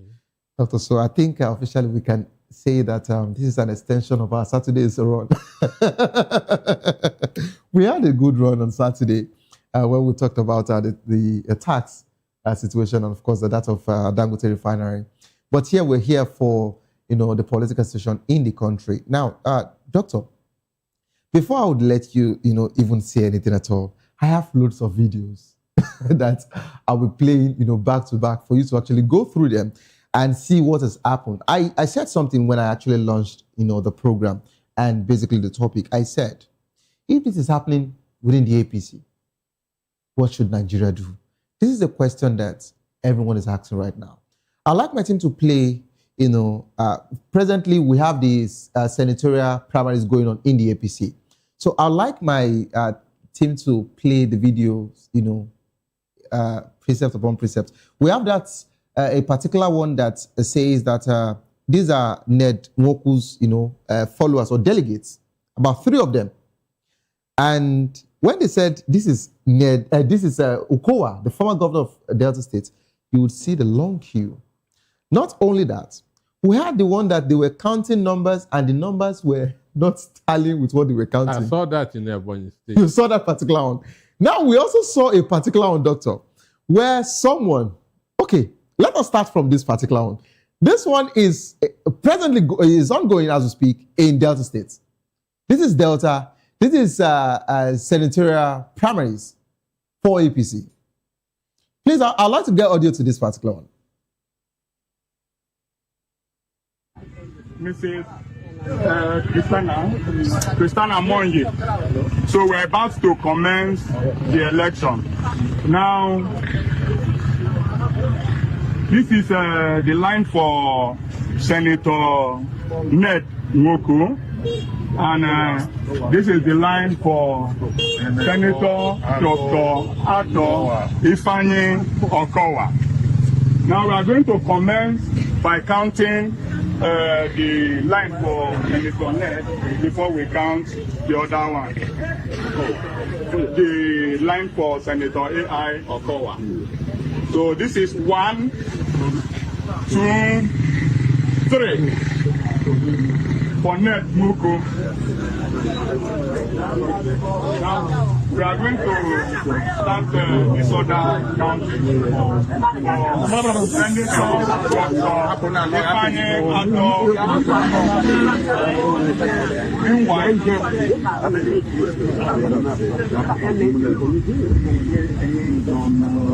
this is 1, 2, 3, 4, 5.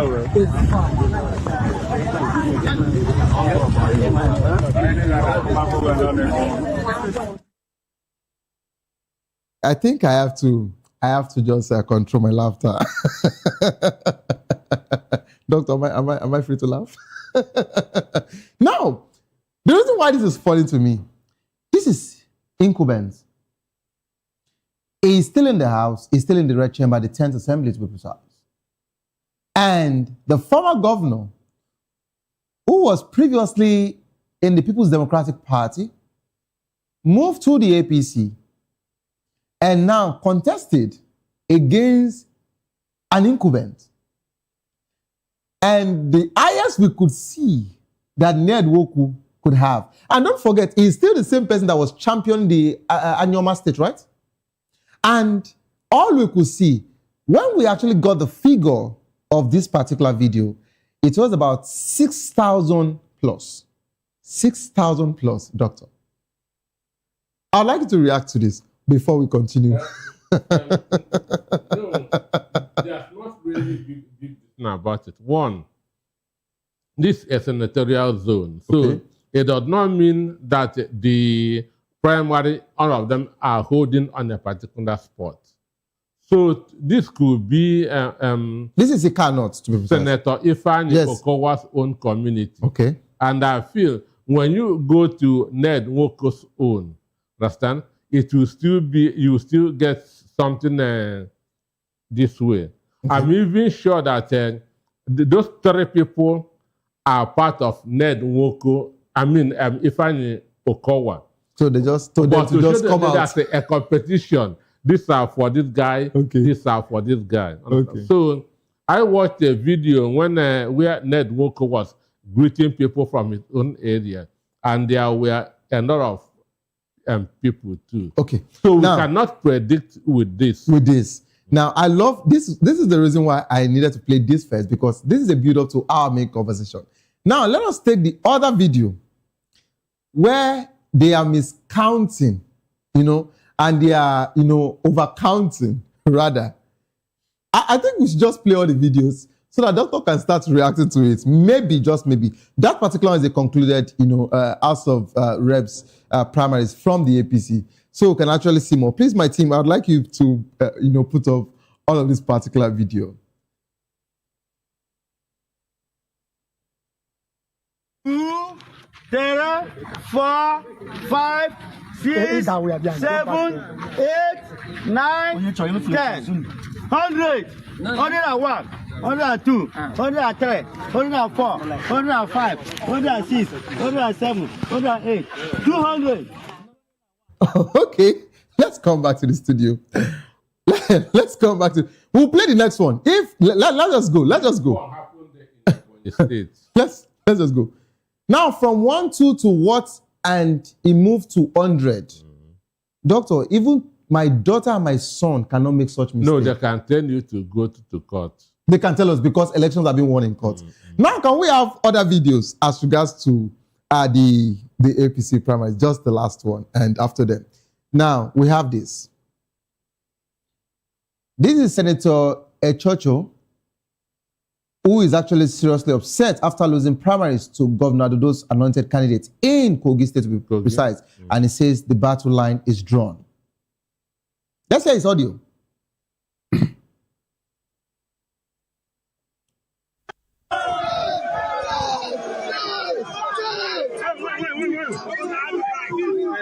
I have the right. I've been very quiet. I've been very supportive of your administration. Yes. I've been very loyal to you and to GIB. Why do you want to deny Kogi East? Yes. The best presentation ever. I've told anyone who cares to listen that I don't want to contest for governor. I've told everyone who cares to listen that the structures that I'm putting in Kogi East, the physical structures and the various empowerment programs are the only things that can guarantee the success of Mr. President of Nigeria in the upcoming election. Okay. Exactly. And probably your own election if you get a ticket for second tenure. This I've told whoever cares to listen. Yes. But since you are now out to fight me, take it from me today. Yes. The battle line has been drawn.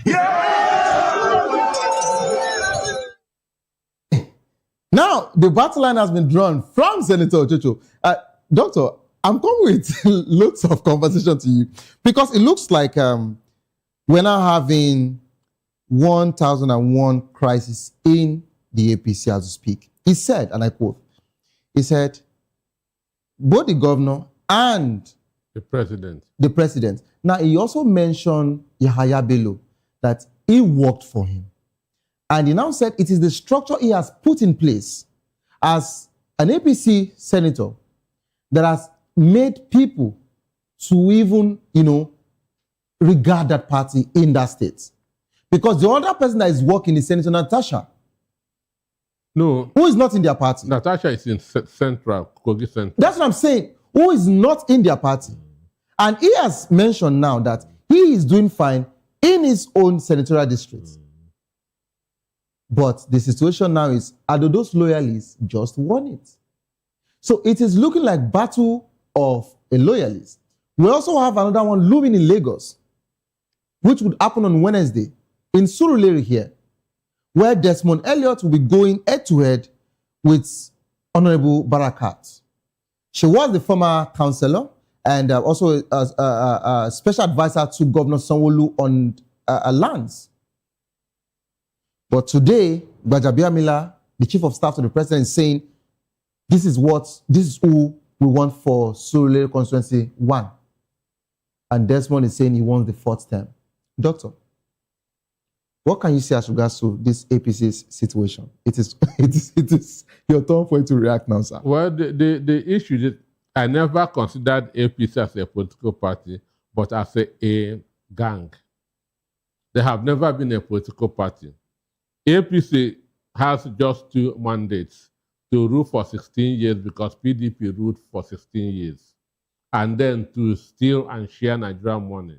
That's why they keep on borrowing money every week by week. So for what is happening now, one, there's no party without BOT. It's only APC that don't have board of trustees.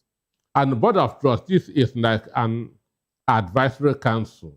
When the youths are misbehaving, the elders will call them to order. That's why every political party has a BOT. But APC had no BOT since it was formed in 2014. So this simply shows you that they are not a political party. And for what is happening, it is not a surprise because it's a government that was a party that was formed based on propaganda. Propaganda have been their main instrument. So when you see that guy counting 4, 500, Doctor, I don't even know what kind of calculation is so that. So for me, I wonder if their children are there and seeing that kind of a thing. And you go home and you expect them to tell you, Daddy, welcome. How? You expect your children to tell you, Daddy, welcome. You expect your wife to be proud of you as a husband, having a criminal as a husband. So APC from day one don't have conscience. They don't have any iota of conscience. So Nigeria shouldn't be surprised by what is happening. Then ask yourself, all these videos, why are they not doing it up north? Why are they not doing it up north? Have you seen any of these or their primaries in northeast and north west? Some of the House of Reps member in the north, though we've not seen videos, but of course they've also come out to say that they are not in support of whatsoever primaries that was done, including that of Kaduna as well.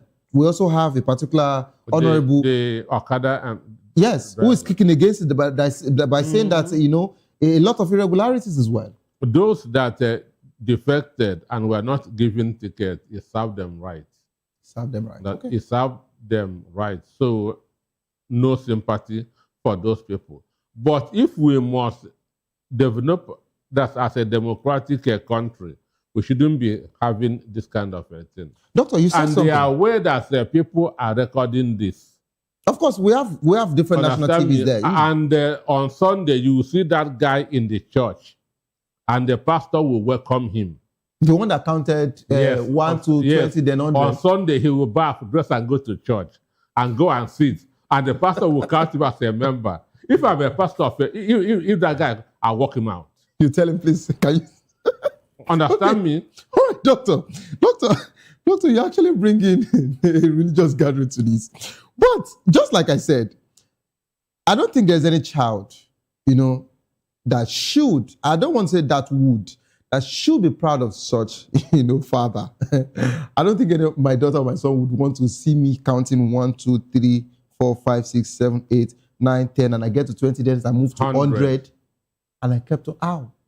They wouldn't even ask the question that did you make mistake or it was deliberate because it was on and on and on. They don't have up to 50 people there. That's the thing. But it counted over 400. So back then in production, we have what we call max dubbing. So I think it was just max dubbing the numbers unnecessarily. Now, but doctor, you said something here. You said you don't have any iota of sympathy for those who decamped. I want to bring you to this particular, conversation now. I understand that most people should not have sympathy for those who decamped. But some would tell you they decamped based on, the request of the people. Some would say for the interest of their people so that they can actually, be factored in to APC's federal government agenda. Some actually said they did because of the unrest and the litigations and internal issues that they have in their, said party before they moved. But doctor, for a political party to say, come to us, move to our party, we are the ruling party, we would give you everything you need, we would give you the protection you need. Are these people wrong to have moved to a place where you had promised them? It's just like saying that people move to NDC or move to ADC or move to a PDP, and now you are throwing them under the bus. Where I'm going to with this conversation is as regards to that of the rivers as well. We have 1,001 people who actually moved, to the APC, ironically, as regards to my numbers I mentioned. Now, most of them have been thrown under the bus. Some even felt that because they snapped pictures, including that of Cubana Chief Priest, which I know you want to talk about, who actually have, pictures with top political officials in the country. They felt that, this alone can actually get me the votes in my grassroots, politics. But, doctor, for a sitting governor not to even have a single one legislator behind him and everything to his predecessor, what would you say about that? And is it even right? And let me also bring you to this. Parties are saying that, oh, the election process, the primaries was actually peaceful. That's what they're saying to Nigerians. Meanwhile, aspirants are actually alleging theft and intimidation. Who should we believe? In all those elections in the South, we didn't see anybody breaking any other person's head. But someone was killed in Plateau State. I hope you saw it in the news. Sure. I saw that. So the issue is that APC is like a regiment. Understand? So you are in a prison. Understand? You are under control. Some people are already being used as an example. El Rufai is being used as an example why you must not defect from APC. Mandami is being used as an example of why you must not defect from APC. So they have the DSS, they have the EFCC, they have the ICPC. So if you are there, you must play by their rules. You must be obedient to their rules. Because if you don't, they have the state security apparatus to hold you. So a lot of people there are there, not because they are happy being there, but because of the consequence of defecting to the other parties. And that's one of the reasons why they hurriedly passed that law in the National Assembly, that membership must be submitted by 10th of May. And once it's submitted, you cannot defect to any other party. Understand? Because these people now cannot defect to any other political party. They are there, they are there. So they are there and they are there, or they are not happy, but they cannot do otherwise. Then the person that is making you a promise, does the person have integrity? When someone is telling you, come, I will do this, I will do that for you, ask yourself, has this guy, does he have conscience? Does he have integrity? So you cannot have a deal with the devil and feel that it will go your way. So they dine with the devil and they are having their fingers burnt. There was one in Anambra North. I've forgotten his name. He was a House of Rep member under LP and now defected to APC. On Saturday, before he got to the venue, he was told that the election is over. I saw it. And that was the end. Mm-hmm. Now, Doctor, it's over. And it was peaceful. Talking about that, we also saw the son of the former president of Yusuf. Yeah, Yusuf Buhari, of his father of blessed memories, who actually said he won with landslide victory. Meanwhile, we still have other honorables, incumbents to be precise, who are actually, crying foul as well in Katsina. Now, the same Katsina, I would like you to talk about internal democracy in APC. If an aspirant, in Katsina said that he was endorsed twice and he won that particular ticket, but the result was given to someone with 0 votes, Doctor, 0. What's your take as regards to this? Well, you are talking about internal democracy in APC. APC is a prison yard. Everybody there is a prisoner. How do you mean, Doctor? APC is what is there is cohesion. What's the political what party? Is in the APC is cohesion. Take all the local governments that they have their primary. There's always one person crying, but you cannot go that to court. Who owns court? APC owns court. APC owns police. APC owns army. When you say who owns court, APC owns court. So are you saying that justice cannot be served? Nigerians, a random Nigerian cannot go to the court and get justice anymore? If you have problem with anybody, Just settle it out of court. Settle out of court. Doctor, I don't want to. I don't want you to compel me to believe what you're trying to tell me. Settle out of court, not under. You don't go to court under APC administration.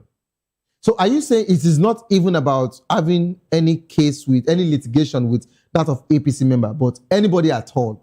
Are you saying that the judicial system in Nigeria is bad? It's corrupt. It's complicit. They have compromised. So are you saying all of our judiciary or some? Well, in philosophy, there's what we call the inductive inference. Okay. Understand? When 1, 2, 3 people are doing the same thing, it means everybody is doing the same thing. So, doctor, for example, if we have maybe someone was actually named a kidnapper amongst your friends, so does that mean you're a kidnapper? No, I say inference. Did understand? 1, 2, 3. So if 3 of your friends are named kidnappers, are you one? I am one. Okay. But doctor, I wouldn't want you to be one because my life needs to be safe. No. You cannot be different from the company that you keep. Oh, okay. So are you saying even when you don't know about it? But they are your friends. So?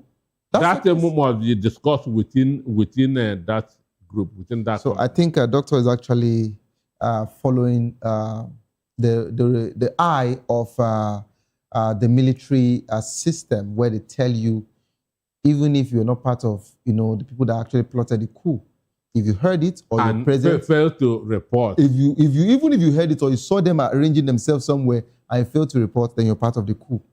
That's what doctor believes. Losing 13 sitting, reps in one circle, is this a healthy purge for Governor Siminalayi Fubara? Well, it seems, in the morning I read, I don't know how authentic, that Tinubu and what's the name? Wike okay. Has agreed that Kingsley Chinda, who is also from Wike's own local government, Obiakpo, will be the next governor. Understand? So I read such a report, but I don't know how true it is. But Wike is going, Fubara is going for the primary. And Chinda is also going for the primary. They can manipulate, they have everything at their disposal. But again, I don't have sympathy for Simi Fubara. He said that PDP governors did not protect him. Understand? That's the reason why he is defecting to APC. Now, APC governors has also refused to protect him. Understand me? Because if God can't protect you, there's no way Satan will protect you. Understand? So, I don't have sympathy for him, but even if they give him the ticket, he's still going to face the same condition that he faced in his first tenure. Understand? Because he will not have any of his own in the State Assembly. For any budget to be passed, he has to be kneeling down and be begging those people to pass his budget. So that means he's not in control. He had never been in control. The president told all states, to be precise, that let the governors be the one to write the names of, the honorable members who he wants to actually contest. And some people were actually excited as at the time that, Fubara now has the structure of APC. But this is what is happening. He wrote names and submitted. And all of the names were disqualified. Now, if this particular situation is going on with the APC, they keep using consensus in states that clearly, has a breakdown. And of course, they are into disputes, an accusation of imposition. And my question, should we actually, adopt this consensus candidacy, or let's just go straight to direct primaries? Because some other political opposition party would also want to, toe this line. And internal crisis would also start from opposition party. And if it does, it would be to the detriment of the opposition party. APC decided consensus candidacy. We can see what's happening in Ogun State as we speak, where the present governor and Senator Gbenga Daniel are having issues. Now, Gbenga Daniel, I think he's saying he wants to step down or something. He told his supporters. He has stepped down. Yes, he stepped down and he told his supporters not to show up because there is no life that is worth a ticket, a position that he wants, because he was told that today would be violent. I believe he saw the president yesterday as well. He went into the villa, he saw the president yesterday. So my question, if you know that this consensus candidacy is not working, why is he pushing for it? And now, if Wike's allies swept all seats to be precise, and a governor in APC has been left like this, APC ceding power and control, structure of a state to someone who's an insider at the expense of their own governor, what should we say about this? Well, like I said, APC was not founded on democracy, but on roguery. APC was founded on roguery, and I've told you that they have only two agendas. PDP ruled for 16 years, they must rule for 16 years. And then to steal money and share. That is the two agendas that APC has. Okay, imagine what Tinubu went to Rwanda and Kenya and said, understand, that that one, they should emulate that other African countries should emulate Nigeria. No sensible man would emulate a bad product, because under APC, Nigeria is a bad product. Are you saying PDP was better? 100%. How do you mean? We judge government by the quality of life of the people. But we also had corrupt people who work with... What is the quality of life of Nigerians under PDP? Life evolves. If your life better now than 10 years ago, tell me. Doctor. That's how much are you buying a bag of rice 10 years ago? Now, that's the thing. You know, we have austerity measure all around the world. And much. Yeah, please go ahead. So, the issue, comparing APC and PDP is like comparing darkness and... So, there's no comparison. This is the Doctor, worst I'm only asking you a question here. If you feel the PDP was better, give me reasons. Aside from just saying my life. Aside from saying anybody's life. One, is state of power was far better in PDP. State of security was far better in PDP. We also had insurgency. We had insecurity. It even started with PDP. Were there kidnapping in the southwest? No, as at then, the kidnapping was also for ransom. Don't forget, it started from the Niger Delta, where they kidnapped only whites. No. Niger Delta was 2006, 2007. Regardless, it was PDP that was there. Doctor, no, it was PDP that was there. And you want us to check the script? Let's check it. It was under PDP. Okay. It was under PDP. But that kidnapping then of those white people, I justify it. Why? Because one, go to Niger Delta. They cannot farm, they cannot fish, they cannot drink water. Because everything is filled up. Everything is filled up. Yeah. So they need compensation. And those whites who are just taking their natural resources without giving anything back to the society. But should anarchy be the answer? Some people, the language that they hear is action. So action. Even the Nigerian government, they don't want to hear dialogue is right. Let's flip back the coin. You were talking about PDP and APC. We can. I don't want to waste my time. You cannot compare PDP and APC. Understand me? Okay.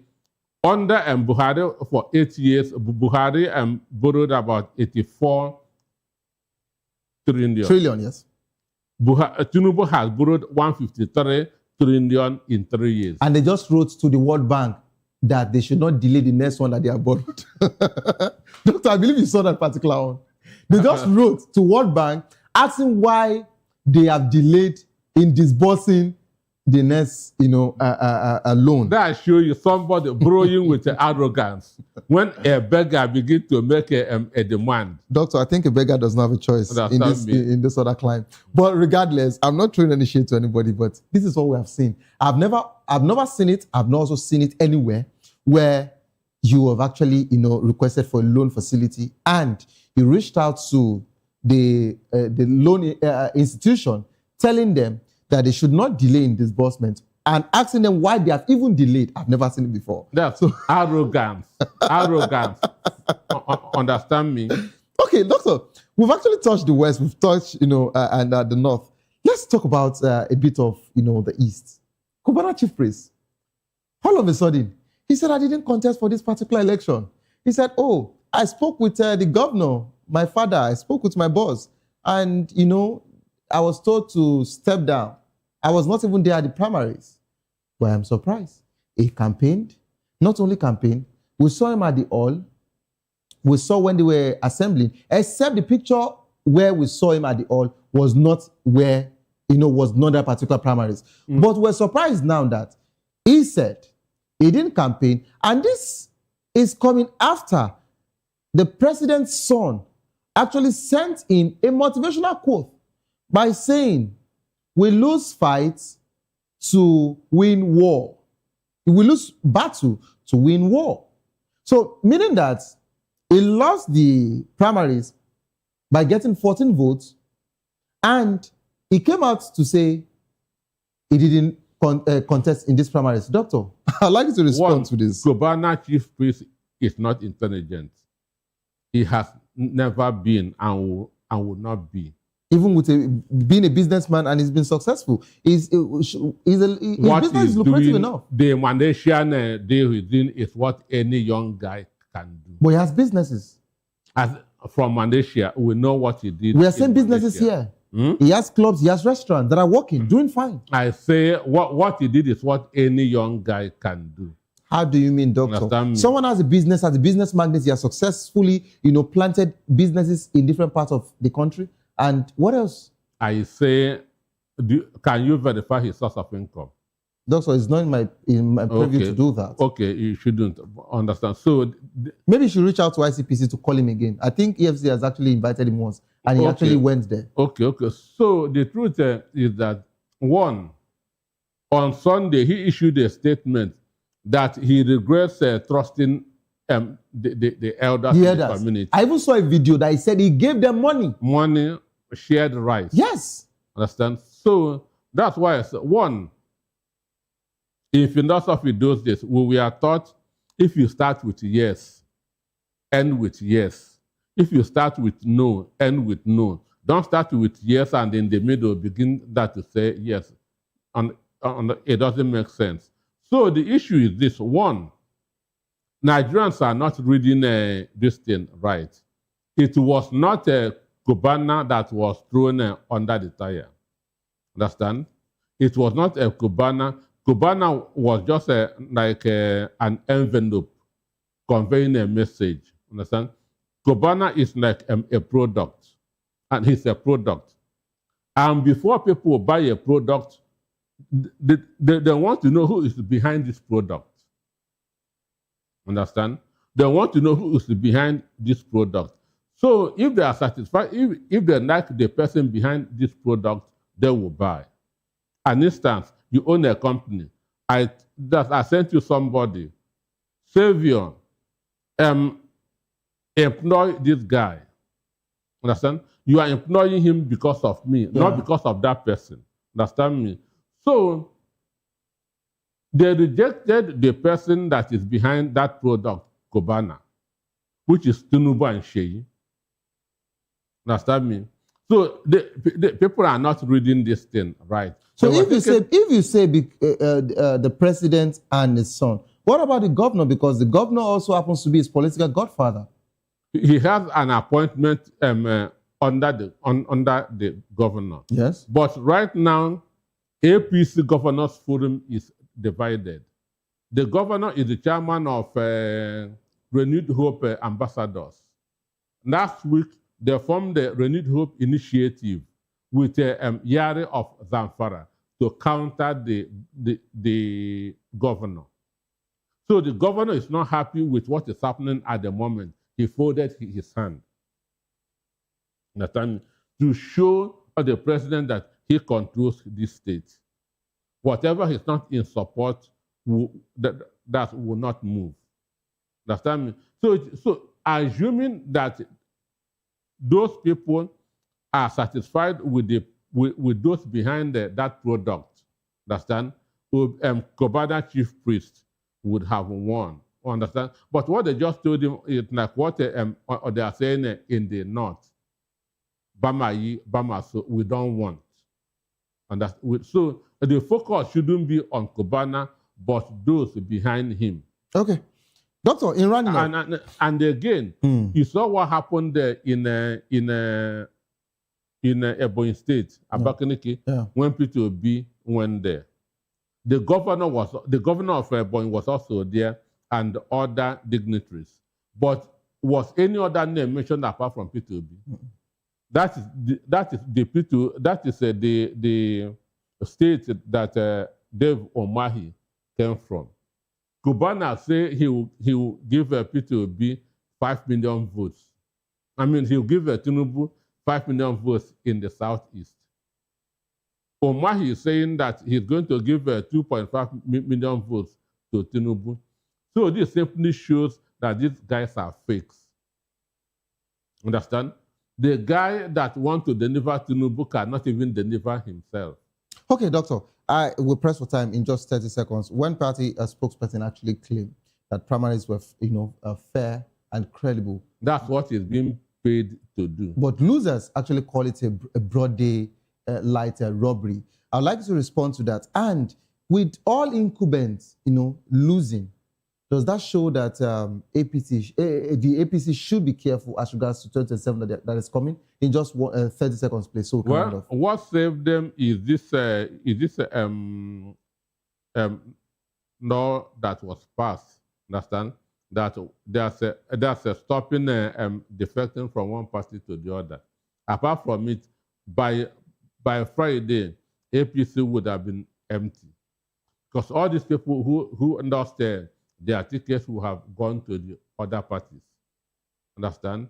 But they have stopped it. So for me, it is a hole that they dig for P2B that they are now funded inside. So no sympathy for any of them. All right, thank you so much, Dr. Peter Anonsike, for being part of the program. This is how far we can actually go on the show. We'll press for time. And coming up next is Locker Room. If you love water football, I'd like you to stay able to enjoy that particular one. Don't give up because it is not over. Tough time doesn't last, but tough people last. Whatsoever you face, soon be over, and you will definitely smile again. My name remains Xavier Udo. Have a good evening. Rest.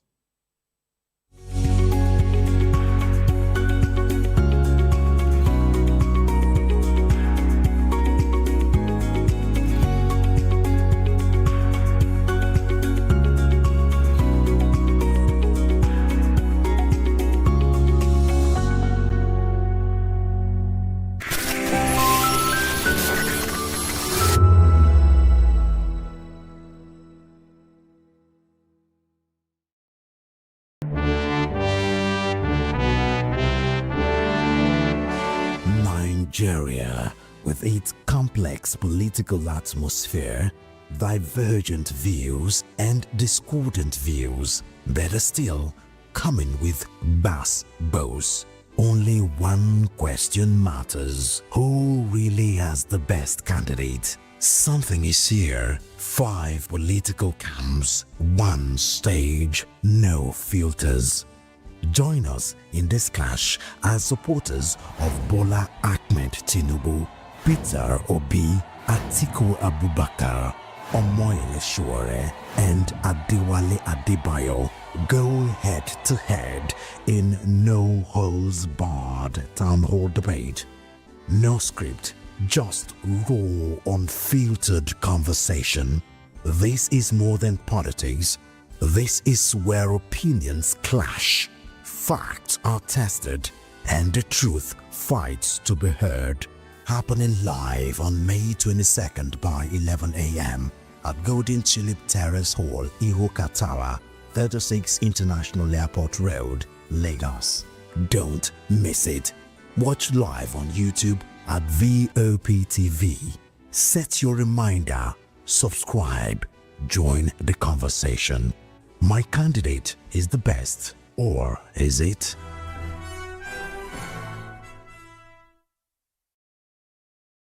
We encourage you to click on the like button and subscribe to our YouTube channel. We are Voice of the People TV. Also follow us on all our social media platforms. We are at VOP TV Live. Visit our website www.vop.ng for fresh and trending news. Also watch us live on SLTV channel 264. VOP TV, Voice of the People Television. Welcome to the locker room, the home of football talk that matters. I am Jerry Arpillon. Join us every weekday, Monday to Friday at 5 p.m. Nigerian time, as we share the hot takes and hot debates in the exciting world of football. And joining me are the usual suspects, Ikechukwu and Mayowa, as we break down all the hot takes and everything that's happening in the football. Don't just watch football, live it with us. Catch us on the locker room and Voice of the People television at 5 p.m. Nigerian time. And like I always say, if not 20 minutes off, with the sport. Are you ready for the extraordinary? Something big is happening on your screen. Introducing VOP TV.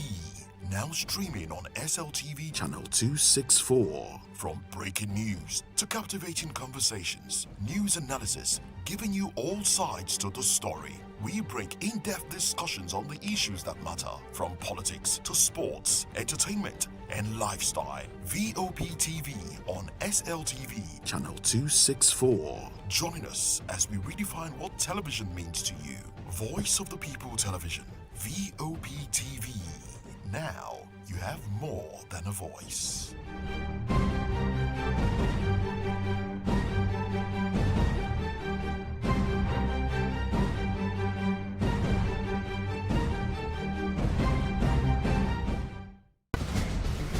Join us as we drive into the world of politics through insightful interviews with prominent political figures, both serving and former governors, ministers, senators, legislators, party chieftains, activists, and analysts. Get first-hand information into the decision-making processes that affect our daily lives. Highly engaging one-hour program that brings political discourse into focus. I am Chukwuma Okoro. Political Lens, Monday through Friday, 6 to 7 p.m. Join us. Hi, my name is Zoe Martinson, and you're watching VOP TV.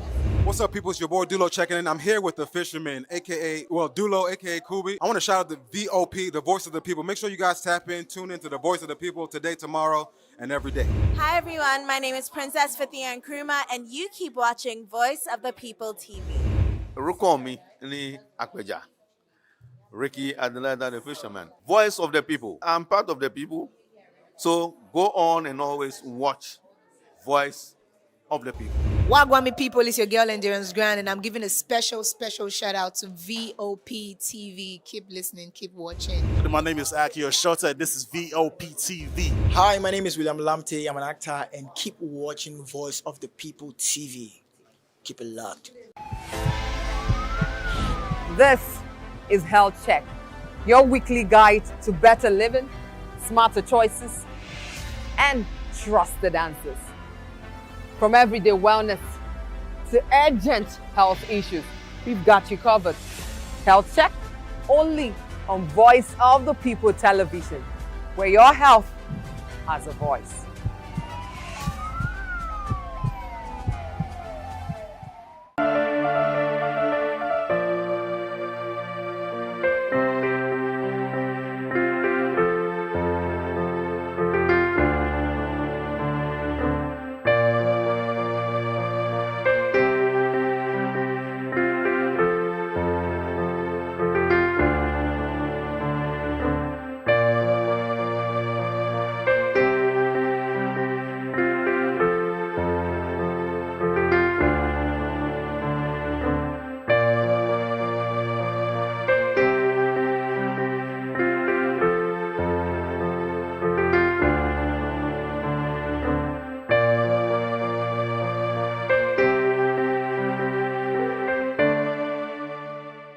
To know the happenings in the maritime sector, join us on the program Maritime Frontiers on VOP TV as we discuss key areas in the maritime sector from aquaculture, maritime transportation, maritime labor regulation, oil and gas exploration, ferry and passenger insurance, marine pollution and prevention, port operations, and lots more. Maritime Frontiers, exploring Nigeria's blue economy.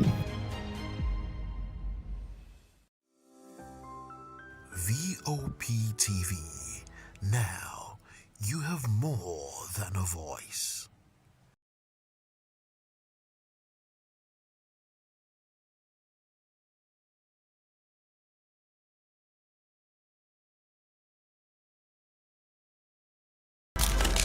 In a world where power shifts with every headline. 2564 is coming up on Bernie 9, right? 2564 Atlantic Tower.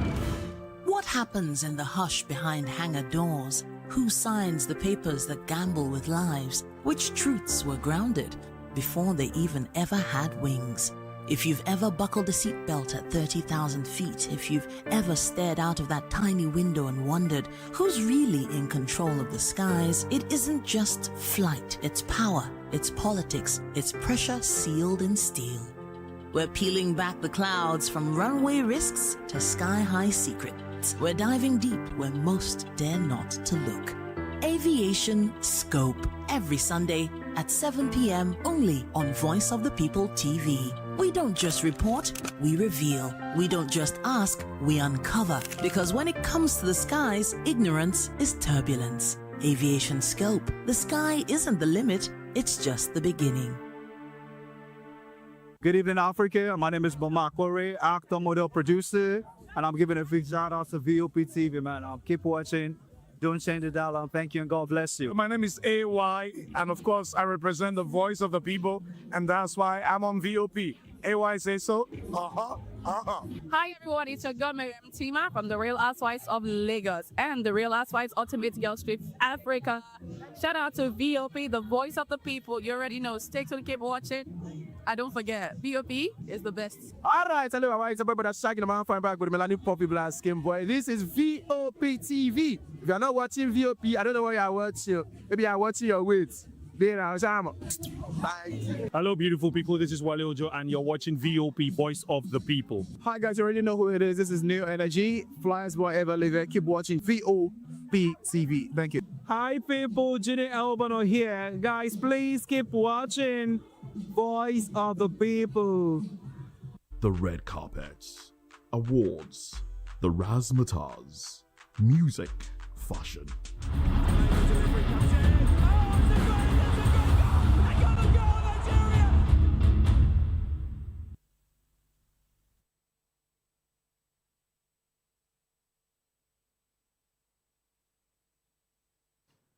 All right, it's another beautiful day to talk of football. So much happening in the exciting world of football, and it's all about the FIFA World Cup, the countdown to the biggest football showpiece in the world. And the season is wrapping up all around Europe. And of course, the Italian league is already decided, same as the German Bundesliga, as well as the Turkish league, and not leaving out the Spanish La Liga. And of course, what's left to be decided is still the English Premier League, where it looks like it's going to be winner takes all at the final day of the season. On that note, I say welcome to the locker room with me, Jerry Arpelihai, reporting for football duties. So much to talk about in the exciting world of football. As it promises to be exciting, the usual suspects are back with me. And of course, we're talking about Ikechukwu. It's great to have Ikechukwu here again. He came back from sabbatical and he's been holding forth. He's been doing very well. And so far, so good. He's smiling like a Cheshire cat. Anyway, this is his style with being a Chelsea fan. And Xabi Alonso, wow, quite a big news. Heartbreaking for the Liverpool fans, but it is what it is. Absolutely, Jerry. Good evening and good evening to our viewers. It's so good to be here again to talk football. This is exactly the home of football. Like you said, 24 days to go, and you actually missed out on the friendly gone. Paris Saint-Germain, the champions already. So now we are actually left, we are actually left with the English Premier League, where it seems like it's going to be a heated race towards the last, I think the penultimate weekend of this particular month. So that's exactly when the last game will play. That's on the 24th of this month. So it's also so big, and that's exactly the same day we'll be having the Nigerian Professional Football League. Also, it's two horse races at this point. Rivers United against Enugu Rangers. So it's going to be also a very big one. Finidi George and Fidelis Lechiko. Can this side actually retain the trophy they actually won 2 seasons ago? It's actually going to be a very big one. But then, Jerry, a lot about the World Cup. Ousmane Dembele was actually forced off 27 minutes yesterday in that Ligue game. A lot of persons are afraid. French national team actually shaking its Arsenal fans are Arsenal fans, seems to be the only winner in this particular one because if he's out of that particular Champions League final, it means that they have one of their biggest problems is actually out of the game. So it's going to be a very interesting game. I mean, we definitely will see Arsenal come out to actually see if they can actually get their very first ever Champions League crown. So, like you said earlier on, it's football, and I can also see that you're smiling. Maybe you don't want Arsenal to win, but is this also a Chaka smile? Oh, yours is a Chaka smile. Mine is a mutual smile. Anyway, so much happening in the Turkish League. This weekend we saw a lot of interesting things going on, and most especially Nigerian striker Paul Onwachu finished the 2025-2026 Super League season as joint top scorer alongside Istanbul Besiktas forward Edo Shomurodov. And of course, both players ended the campaign with 22 league goals after Shomurodov scored on the final day of the season to draw level with the Trabzonspor forward. Onwachu also became the 6th Trabzonspor player to win the league's Golden Boot Award, while Fenerbahce's Anderson Talisca finished third on the scorers chart with 19 goals. We understand that this is Paul Onwachu's first season at the Turkish League, and he scored 22 league goals. That's a fantastic record for the young man. He also had a decent AFCON. He got a goal for the Super Eagles at the AFCON, 1 bronze. And what a year it has been for Paul Onwachu. From that decline he suffered at Southampton, he has picked his career up, and of course, he's one of the top strikers right now in Europe again. Absolutely. This is actually, how you actually identify top players. You might actually have it, at some point of your career, it might actually be like, something is actually going down, wrong with you. But then, how you actually pick up yourself and, show the same stuff that actually wowed people earlier on in your career. That's exactly what defines you. A lot of players have actually told this particular line. At the likes of Ronaldo da Lima, at some point, he was plagued with injury. He came back in the World Cup strong. He showed just why he was arguably the greatest number 9 with the world has actually said. We've also seen Antoine Griezmann, who actually left, Barcelona, left Atletico Madrid for Barcelona. When he got to Barcelona, his career actually had a nosedive. He was struggling, at the Blaugrana jersey. But then when he went back to Atletico Madrid, he became the same player we actually once knew at Atletico Madrid. Now it's Paul Onwachu showing just why, a downfall of a man is just a step, for you to actually regain the kind of, to become a better person. So I think it's shown that, all these things we actually see about, foreign and, European players is actually not, cast in stone. It's actually something you can really work on yourself. This is actually, we've seen it even in non-football, among non-football participants, likes of Tiger Woods also suffered, a setback in his marriage and then came back strong. So many persons have actually gone through this particular process. It's beautiful to actually see him. I recall how, Nigerians actually lashed him, talked about how he's actually a terrible player for the Super Eagles. It's not good to put on the jersey of Super Eagles. In fact, I recall also one of the events, I think we were actually having a live show where the Super Eagles were actually playing the game, and when you actually said, Paul Onwachu actually missed a sitter in that particular game. You said, if Paul Onwachu, make it in Super Eagles jersey, it's actually going to be by God's grace. But this is the same man now, he's doing wonders. Victor Osimhen is actually there. He scored 15 goals this season. Maybe you want to say because of injury, but Paul Onwachu has shown, why we actually saw him and say he's actually one of the best players, or one of the top players that's going to give Victor Osimhen a run for his money after, after he actually became the top scorer in Belgium. Now it's actually also a very good one. He's doing it now in a better league compared to what he did in Belgium. Who knows? Hopefully, definitely, if he gets another try back to a central top 5 leagues in Europe, he might actually also replicate before. I think he's actually a very good player. If you watch him play, he's got good positioning as a striker. He knows exactly where to actually place himself, and he's very cool-headed in front of goal. So for me, I think it's all about managers actually giving him the right confidence that he needs to actually deliver his goodies. But then it's actually a very good one. It's been a long time we last saw a Nigerian player win the Golden Boot. I think the last person was Victor Osimhen, actually. He also did it last season in Turkey. He scored 22 goals. But this season, actually, I mean, he's been struggling. And another Nigerian also, joint top scorer. Right? It's really, really bitter. And he became joint top scorer not because he actually leveled on the person, who actually, shared the award with him. The person actually leveled, Paul Onachi in the final game of the season. It shows just why, he's actually one of those players. I'm really delighted right now knowing that, if Victor Osimhen is something, if anything happens to him in the Super Eagles, we have someone who can also rely on, to actually deliver the goodies. Now, Victor Osimhen has got 2 Golden Boot awards, 1 in Turkey, 1 in Italy. He's also got 2 now, 1 in Belgium, 1 in Turkey. I mean, absolutely, fantastic for him. All right, so of course, a fantastic one. For Paul Onachu, we understand that Maiwa is now with us virtually. Maiwa, how was your weekend? I know it's been exciting days for you, and I can see you smiling like a church cat. Well, it's always amazing to be here. I can see that you are sporting red, but you are sporting the wrong jersey, the wrong red jersey. I've been waiting for you. I've been waiting. I've been waiting for you, like Celine Dion sang in that song. But though you are not, we're both guys. But I've been waiting for you. But I've not seen anything. Don't worry, your jersey will be delivered to you on Thursday. Don't worry, Thursday finally the jersey will be in the studio. I hope you are going to wear it on that Thursday. But in any case, that aside, I think a whole lot of things has been happening. A Liverpool legend coming to save Chelsea. I mean, who would have thought you couldn't have written that script anywhere? And I think that is the best way to go.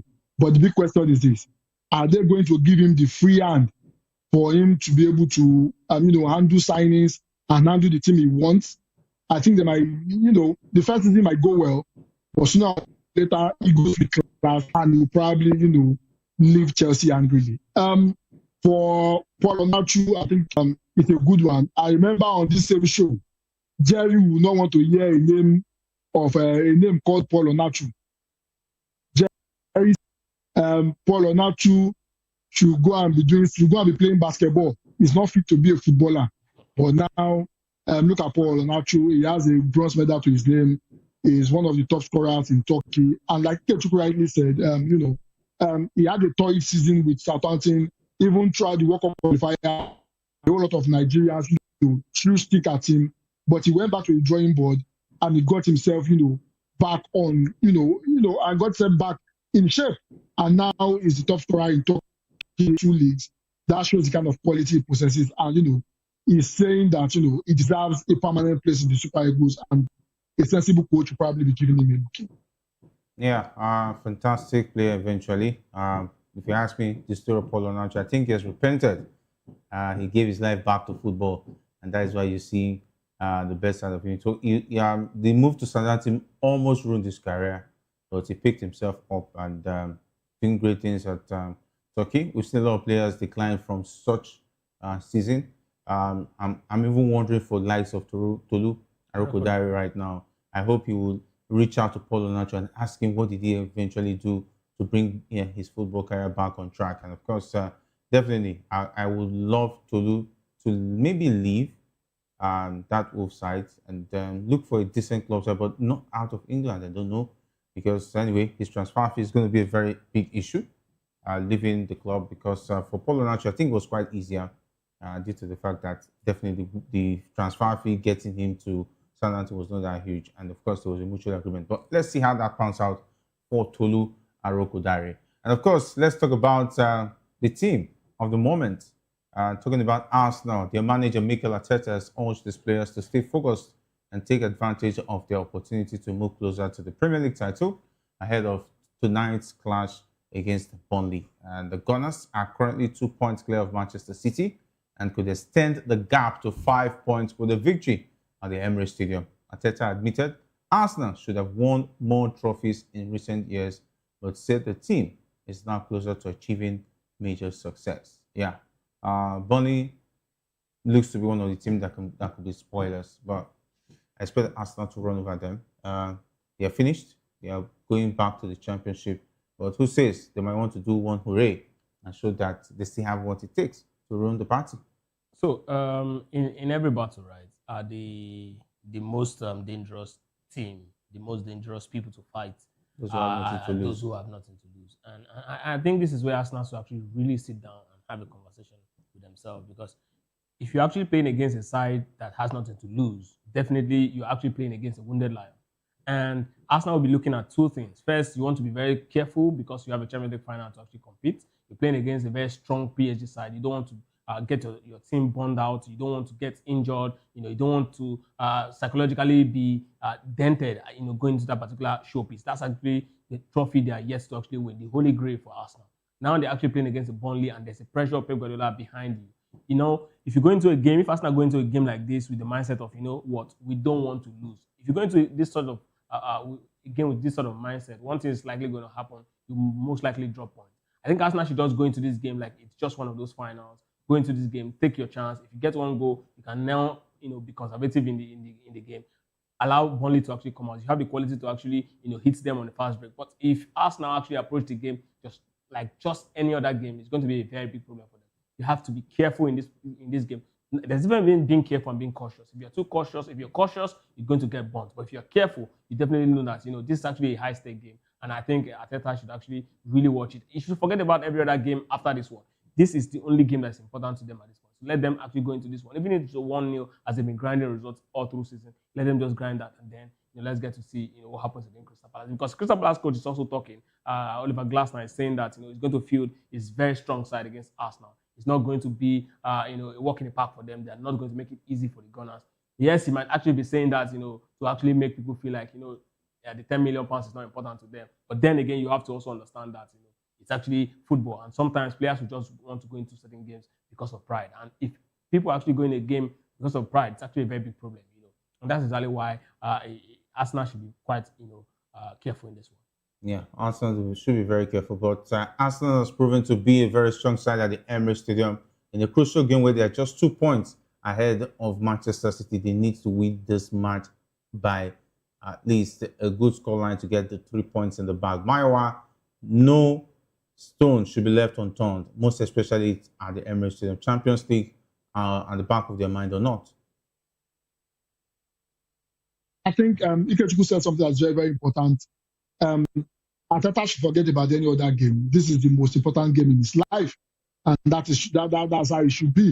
So, to be honest with you, if I were to pick one, I even pick winning the EPL over the Champions League. Champions League, you play about maybe 10, 11 games. At most, maybe you play about 15, 16 games. The EPL is about games. If you miss out again, you have to wait another year, and you are not sure what will happen next year. So I think it's very, very important he takes this game very seriously. And also, they should ensure that they score in the first half. Remember, games they've won, they've performed decently all through. The game against West Ham, they failed to score in the first half, and Neff begin to take over. It was a struggle before they scored, and it was even almost losing. So I think Kama has to prevail. However, a team like Burnley, they are already on the ground. They have nothing to fear. So they can be spoilers. Remember, an already relegated Wolves took points away from a Chelsea side, took points away from a Liverpool side, even in cups, and it took points away from even an Arsenal side. The same Arsenal lost to Bournemouth at home. So I mean, irrespective of playing out from losing, however, kind of quality they have, I think they have enough quality to be able to, overcome the Burnley side. However, they just need to keep calm and concentrate. No mistakes. If Burnley scores, that might be very, very dangerous for them. So, as far as I'm concerned, if I the only important game in his life, I think they have enough quality to do it. But if he starts thinking about Champions League without thinking about this game, Burnley might just, deliver a shocking result to them tonight. Yeah, definitely. They might deliver the soccer punch, and that could derail Arsenal season, because when you're on the run to win titles, one game can actually deflate the tempo and, of course, demoralize the players ahead of subsequent games. Go and ask, I think I remember the time Liverpool was going for the quadruple. Immediately they started losing crucial games. They only had I think the League Cup to win eventually with a depleted squad. Yeah. Playing Chelsea with the academy boys. Yeah. injuries can actually change your season. But now Arsenal are having issues with injuries. It's just the mentality of the players and the psychology of the players. That's the most important part of this one. It's just psychological warfare. We hope that Arteta get the results in this one against Burnley at the Emirates Stadium. Let's go back to Spain, where it looks like it's the end of the road in Spain for Antoine Griezmann, the French international and Atletico Madrid legend. He has once again apologized to Atletico Madrid fans for leaving the club to join Barcelona in 2019 during an emotional farewell speech at the Metropolitano Stadium. The French forward, who is set to join MLS side Orlando City at the end of the season, addressed supporters after Atletico's 1-0 win over Girona, admitting he made a mistake by leaving the club. Griezmann thanked the fans, teammates, and coach Diego Simeone for their support during his 2 spells at Atletico, where he became the club's all-time top scorer with 212 goals in 500 appearances. And the 35-year-old leaves after helping Atletico win the Europa League in 2018 and enjoyed a successful career with the Spanish side. Yeah, had it been he didn't leave to Barcelona, he would have scored more goals and had more appearances. But taking it at that time, the guy was having a big boy time. He made a lot of money from that move, for crying out loud. Why didn't he return the money to the fans? Okay, do charity with the money to the fans as a way of apology. Footballers, very interesting. He's apologizing anyway. It is what it is. Well, I mean, people actually, make mistakes in their career. And this, I think this is his career to Barcelona is one of those transfers that should not have happened in football. You just imagine, likes of Paloma. I think he still won some medals at the La Liga. But what I'm saying is, you look at players. Just imagine the likes of Paolo Maldini, leaving AC Milan for Juventus. These are figures. Just like imagine the likes of Francesco Totti leaving Roma for Juventus or for AC Milan. These are figures. These are people who embody the club at the time. Just imagine Kevin De Bruyne leaving Manchester City, or for, let's say, Arsenal. I mean, this sort of transfer should never happen. And that's exactly, I think I like the fact that he came out and actually said he's actually sorry. When he actually made the move back to Atletico Madrid, he didn't actually make any comment. But now he's leaving. He understands that the club. But the fact that the fans even accepted him back, that was a big one. They love him. One of the reasons why they actually didn't make a lot of issue with it is Barcelona is not an arch enemy, not an arch rival, right? It's Like not a Real city Madrid. rival, like Real Madrid. If he had moved to Real Madrid, it would have been a different kettle of fish. But he's actually moved to Barcelona, a very strong team in La Liga. But then he also said something that is quite touching in his remark. He said he was very young, he was very naive at the time. He took a very wrong decision. If he had known better, he wouldn't have moved. This shows the human side of him. Again, it also points to the fact that this sort of errors about transfer is not limited to African players, because sometimes we get too hard about our players here in Africa. They also make mistakes. And of course, I want to also believe that that mistake was really costly because he made a lot of money. Well, you want to say, well, maybe the money part, but then if you're someone who is very passionate about, and he made a lot of money for the club too. If you're very passionate about football, if you're very passionate about the love people show you, if you're very passionate about, you definitely want to move outside the league. That's exactly what I was expecting him to do, because at that point, not just Barcelona was calling, Chelsea was also calling, other clubs across Europe, were calling. They would have actually been able to afford him at the point, but he decided to actually, remain in La Liga. Again, it was a very terrible move. I mean, it really, disorganized his career at some point. I thank God that, I'm happy for him. I think that's the word. I'm happy for him that he actually find a way to actually, redeem himself back in Spain before eventually retiring. Just imagine, that he didn't actually, move back to Atletico Madrid and then he retired as somewhere in say Saudi Arabia or somewhere else. Was everyone really bold to make him move back? It was yes, it would have been a very, very terrible incident. But then Antoine Griezmann, I mean, arguably one of the most gifted players, one of the most creative players in his own generation.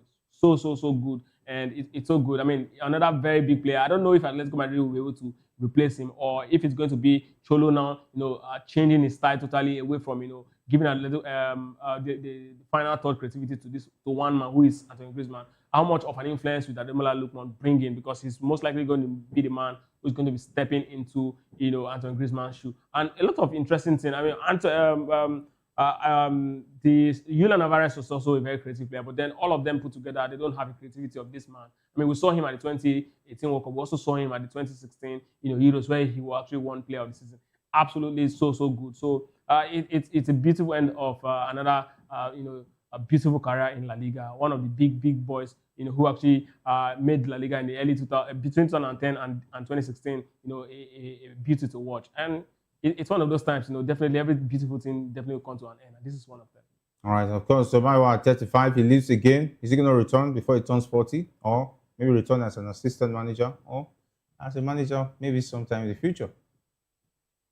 Well, I think probably, he might be thinking about managing. I think he's going to the US now to collect his pension there. I think he has done so well for himself. For the move, we've seen players, move and not work out. A case in point, moved to Atletico Madrid, struggled there, moved to Barcelona, struggled there, came back to Atletico Madrid, struggled, went to Chelsea, struggled, went a couple of places before settling down in Saudi Arabia and doing so well. I think sometimes move might not work out for you. The same Salah that everybody and De Bruyne that everybody's raving about, they were in the English Premiership before, and they didn't succeed at Chelsea to leave, go and cut their teeth somewhere else, and came back to another club and very exceptional. I think the same story is the same thing that happened to Antoine Griezmann. He made the move to Barcelona in search of the Champions League.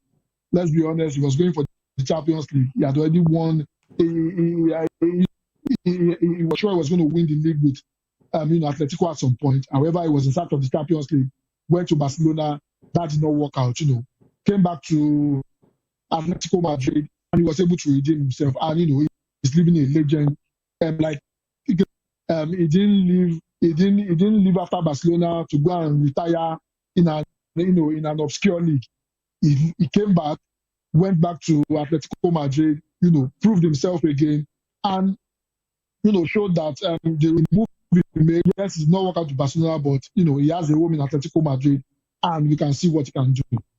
However, it's going to be really, really missed. I hope the likes of Julian Alvarez and Ademola Lookman will be able to step in his shoe. I think what I'm emphasizing is this: probably after 2-3 years in the MLS, probably we get to see Antoine Griezmann probably come back to an Atletico Madrid. The current coach of Atletico Madrid was also a former Atletico Madrid, coming back and becoming one of the coach.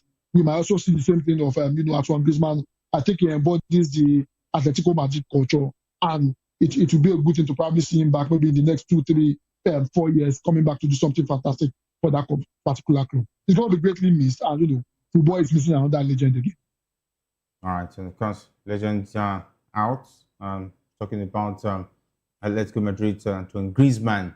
If you take a look at that Madrid squad, maybe the likes of talking about Ademola Lookman might step up and fill the boots of Antoine Griezmann. Anyway, he was the one who got the assist that led to Ademola Lookman's goal. The only goal in that game, in the farewell match for Antoine Griezmann, it was like a change of pattern there. What do you think? Yeah, it looks like that. More like it. Anyway, let's hope that he eventually becomes our Atletico Madrid legend. Talking about our own Ademola Lookman. Let's go back to Stamford Bridge, where it looks like good things are back happening at the club side. This time around, Chelsea have confirmed the appointment of Xabi Alonso as the club's new manager, with the Spaniard set to take charge on a 4-year contract from July 1, 2026. And the announcement came on May 17, 2026, less than 24 hours after Chelsea's defeat to Manchester City in the FA Cup final. Alonso succeeds Liam Rossignol, who was dismissed in April following a brief spell in charge. Callum McFarlane has overseen the team on an interim basis for the final Premier League fixtures. And Alonso arrives after a short tenure at Real Madrid and is best known for leading Bayer Leverkusen to an unbeaten Bundesliga title and German Cup double in the 2023-2024 season. At Stamford Bridge, he will hold the title of manager rather than head coach, with involvement in transfer decisions and the club's long-term rebuilding strategy. And Chelsea stated that Alonso's appointment reflects the club's aim to bring stability and align the first team with a clear sporting project moving forward. Did you see this coming, Xabi Alonso? Do you think he's going to succeed with ruthless handling of the likes of Todd Bailey, wanting to be in charge, having all the say out there at Stamford Bridge? Well, the truth is sometimes you look at this appointments, and then look at the position the club is in, and then you understand that, the quality of managers around and the quality of the club side. Chelsea is a top team in Europe, so you want to expect that, they have to go for a serial winner, a season winner, a manager who has actually tested and, proven that he's a manager who can actually deliver the big guns. So now Alonso is one of those managers available at this point. Jose Mourinho is also one of those managers you want to say is available, because of course he's one manager who you cannot really put to check. If he wants to move, he will move. That's exactly why he's a special one. But for Xabi Alonso, right, the problem with his move is not just because of his quality. It's about the team is actually represented in England. Liverpool is like a cult. They are a team where every single player that's left is like an integral part of the family. Even seeing him on the third line right there at the Anfield feels like he's actually going to be playing against Liverpool. Again, that is going to be a very big one, mentally for him. But then he's a manager now. I want to believe that the fans at the Anfield will understand that this is part of the job. This is one of the things that it comes with. I mean, if the likes of Frank Lampard can actually leave Chelsea for Man City at some point and then play against them in the league, I mean, who says it cannot happen to anybody? So for a manager like this, I really want to look at the quality of this man as a person. He's done so well for himself. He did what no one actually expected with Bayern Leverkusen. We decided that their value at that point was even nowhere what Bayern Munich can actually cough out for 2-3 players in the season. Right? It shows a lot that this man can actually really manage the team. Then he went to Madrid where the ego size is larger than the room. I mean, a lot of players are seeing themselves bigger than what they think they are, and now he actually suffered in that particular club because it was difficult for him to actually manage the team, and then he actually decided to the club is actually laying him off, and then he was actually at some point vacant. And Chelsea also is a club that's actually struggling. We're looking at a race of managers available if he can actually be the best man to actually handle Chelsea at the point. But then the quality of the boys in Chelsea, you look at them and then look at the quality of the boys he handled right there at Bayer Leverkusen, and you want to say that you can actually draw a certain level of parallel between these two players, because the quality of players at Chelsea is not really far from the quality of players in terms of exposure and experience. Apart from the likes of Rhys James, who you want to say, okay, he's actually been there for quite a number of years. So I also want to believe that Xabi Alonso, if Chelsea give him all he wants, because one of the criteria he was actually pushing for was that he will definitely be the one who take key decisions, especially when it comes to transfer. All right, with the way things are, we'll have to take it to the Benebois because Jose Mourinho has already, according to reports, is ready to move to the Benebois.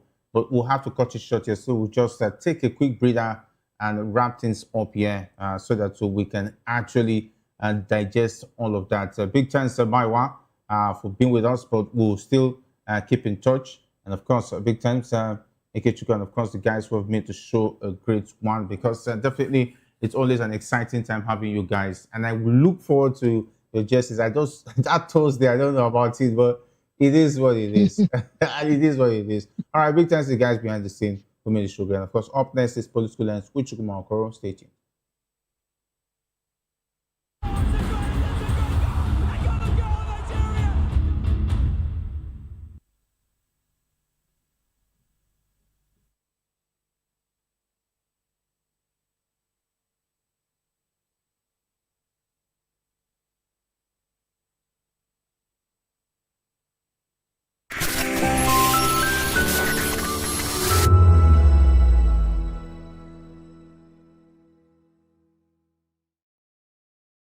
We encourage you to click on the like button and subscribe to our YouTube channel. We are Voice of the People TV. Also follow us on all our social media platforms. We are at VOP TV Live. Visit our website www.vop.ng for fresh and trending news. Also watch us live on SLTV channel 264.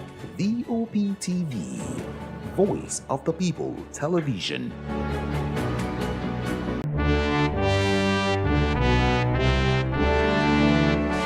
Nigeria, with its complex political atmosphere, divergent views and discordant views, better still, coming with bass bows.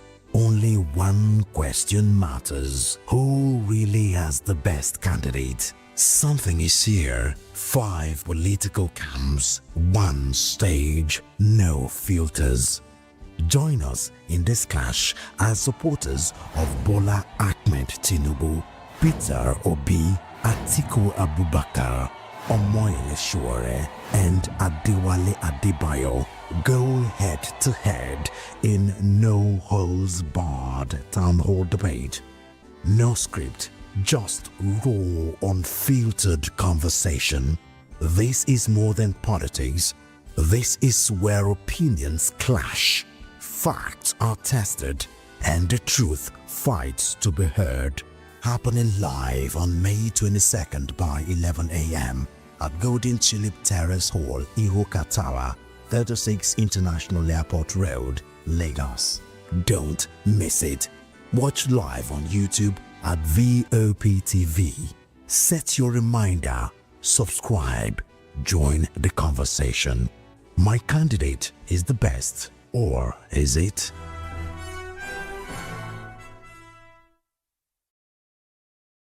Are you ready for the extraordinary? Something big is happening on your screen. Introducing VOP TV. Now streaming on SLTV channel 264. From breaking news to captivating conversations, news analysis, giving you all sides to the story. We bring in-depth discussions on the issues that matter, from politics to sports, entertainment, and lifestyle. VOP TV on SLTV channel 264. Join us as we redefine what television means to you. Voice of the People Television, VOP TV. Now you have more than a voice.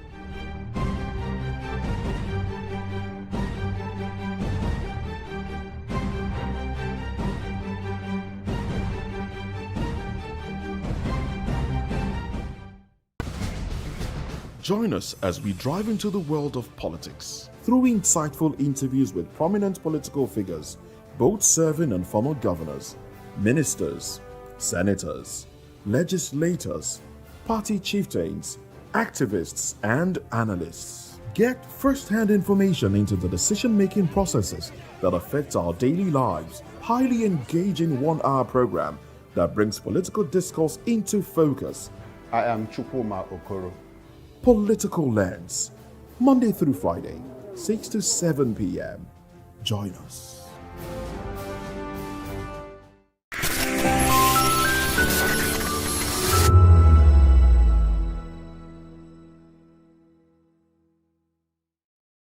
Hi, my name is Zoe Martinson, and you're watching VOP TV. What's up, people? It's your boy Dulo checking in. I'm here with the fisherman, Dulo, aka Kubi. I want to shout out the VOP, the voice of the people. Make sure you guys tap in, tune into the voice of the people today, tomorrow, and every day. Hi, everyone. My name is Princess Fathia Nkrumah, and you keep watching Voice of the People TV. Rukomi ni Akpeja. Ricky Adelaide, the fisherman. Voice of the people. I'm part of the people. So go on and always watch Voice of the People. Wagwami people, it's your girl Endurance Grand, and I'm giving a special shout out to VOP TV. Keep listening, keep watching. My name is Akio Shota. This is VOP TV. Hi, my name is William Lamte. I'm an actor, and keep watching Voice of the People TV. Keep it locked. This is Health Check, your weekly guide to better living, smarter choices, and trusted answers. From everyday wellness to urgent health issues, we've got you covered. Health Check, only on Voice of the People Television, where your health has a voice.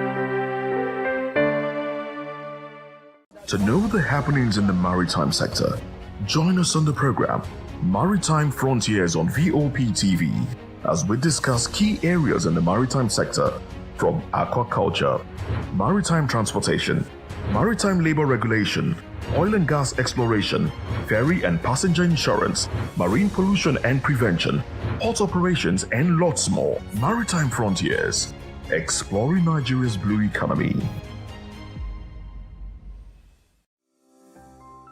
VOP TV. Now, you have more than a voice. I'm Sarah Nystrom from Sweden, aka Chief Omobowale, Communication Queen. Keep watching VOP TV. Hi, I'm Samantha Jacobs, representing the States. Miami's in the house, and I want to make a shout out to VOP TV. I'm a humanitarian, and I'm also a rep in the film industry and the art industry. I help dreams come true, and I help you keep on that path. Shout out to VOP TV because you're helping people stay on their path too. Cheers. All right, my name is John Odibo. Keep watching Voice of the People because it's a fantastic station to be with all the time. Thank you very much. My name is Pastor Elvis Ciro, the convener of the Voice Achievers Award, and keep watching VOP. Yes, that is the channel for all the people. No color, no race. Thank you so much. Yo, ladies and gentlemen, this is Abbas Sunkan from the Netherlands. I am a designer and I'm here in Eco Hotel and Suits. Keep watching VOP, the voice of the people. Don't touch that dial. In a world where power shapes with every headline. In a nation full of questions. In a world filled with noise, the truth needs a voice. The policies that shapes our world and the economy that determines our future. Every hour, every day, the grapevine keeps buzzing. And together, we are committed to telling the stories that shape our world because your voice is our focus. Don't forget, our voice matters the most. Let us come together and share our concerns.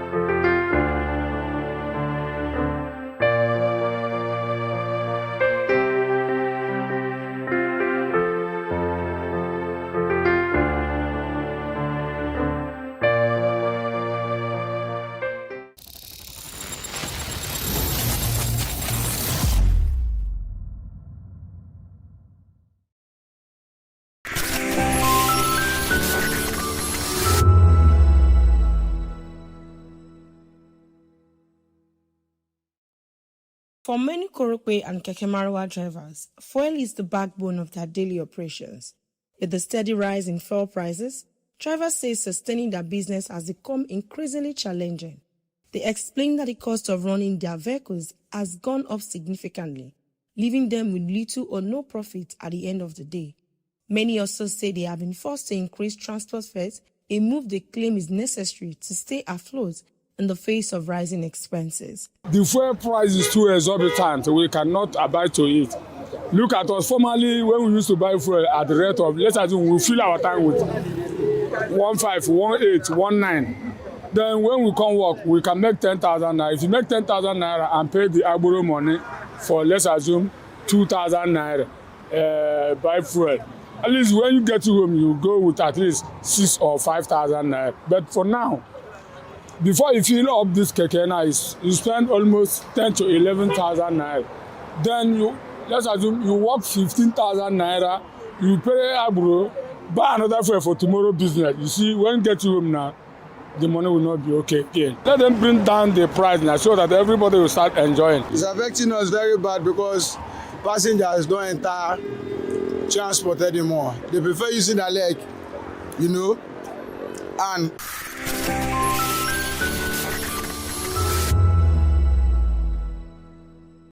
in a world brimming with noise, only few rides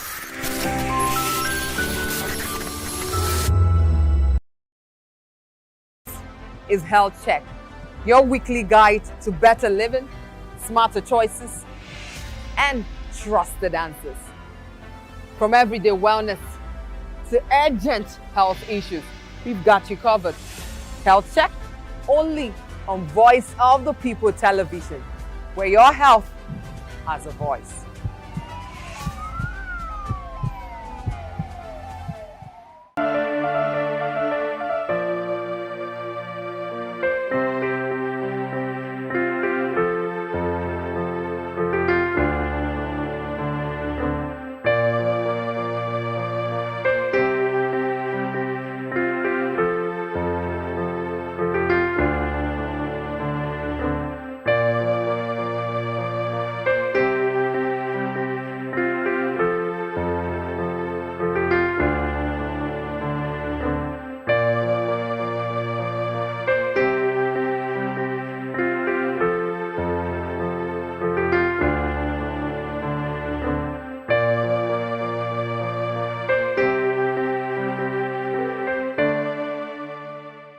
To know the happenings in the maritime sector, join us on the program Maritime Frontiers on Vop TV as we discuss key areas in the maritime sector from aquaculture, maritime transportation, maritime labor regulation, oil and gas exploration, ferry and passenger insurance, marine pollution and prevention, port operations, and lots more. Maritime Frontiers, exploring Nigeria's blue economy.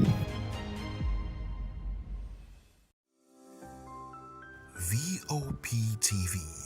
Now, you have more than a voice. I'm States, Miami's in the film industry and the art industry. I help dreams come true, and I help you keep on that path. Shout out to VOP TV because you're helping people stay on their path too. Cheers. All right, my name is John Odibo.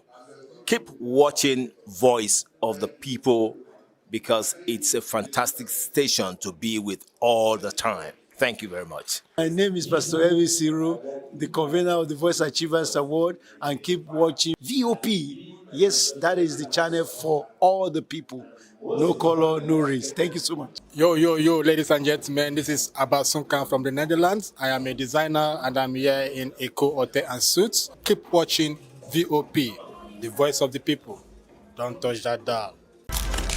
In a world where power shapes with every headline, In a nation full of questions, in a world filled with noise, the truth needs a voice.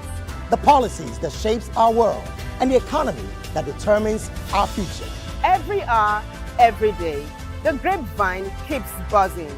And together, we are committed to telling the stories that shape our world because your voice is our focus. Don't forget, our voice matters the most. Let us come together and share our concerns. In a world where power shapes with every headline, in a nation full of questions, in a world filled with noise, the truth needs a voice. The policies that shapes our world and the economy that determines our future. Every hour, every day, the grapevine keeps buzzing. We bring in-depth discussions on the issues that matter, from politics to sports, entertainment, and lifestyle. VOP TV on SLTV, channel 264. Join us as we redefine what television means to you. Voice of the People Television, VOP TV. Now, you have more than a voice.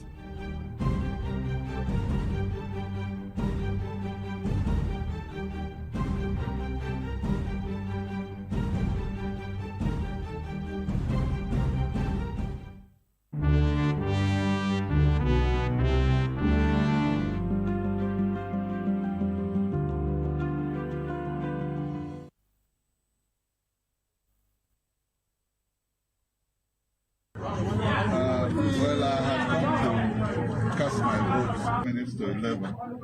I understand that it's long been concluded. So it's just for the records anyway. I'm an aspirant. I'm a sitting member of the House of Representatives. And the circular we had was that party members should come out at 11 o'clock to vote for the primaries. And this is the supposed location. But I think they said they are finished already. I don't know if they did it before time. 53, 55, 500.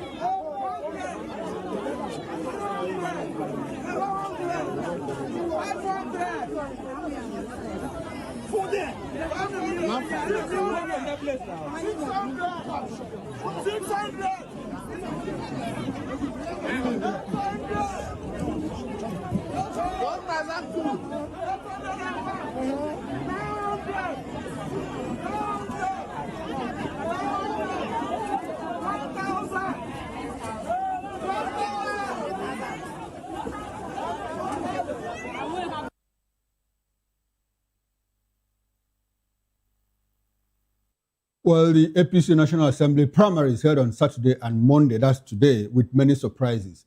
Many members of the House of Representatives did not return as they were defeated at the primaries, while 47 senatorial aspirants were disqualified ahead of the primaries, including notable politicians. And the president seems to be struggling for survival as the strong pushback from many quarters, while Kwakwanso has hinted at a possible Obi Kwakwanso ticket in the NDC. Good evening and welcome to Political Lens on Voice of the People Television, Vop Tv. I am Chukwu Makore. Good to have you join us. Now, let's bring in our guests. We've been joined from our Benin studio. Thank you very much, and I'm happy to be here. Primaries. Now, let's quickly run into it. The All Progressives Congress, APC, 2027 primaries. So, major happy to be here. Primaries.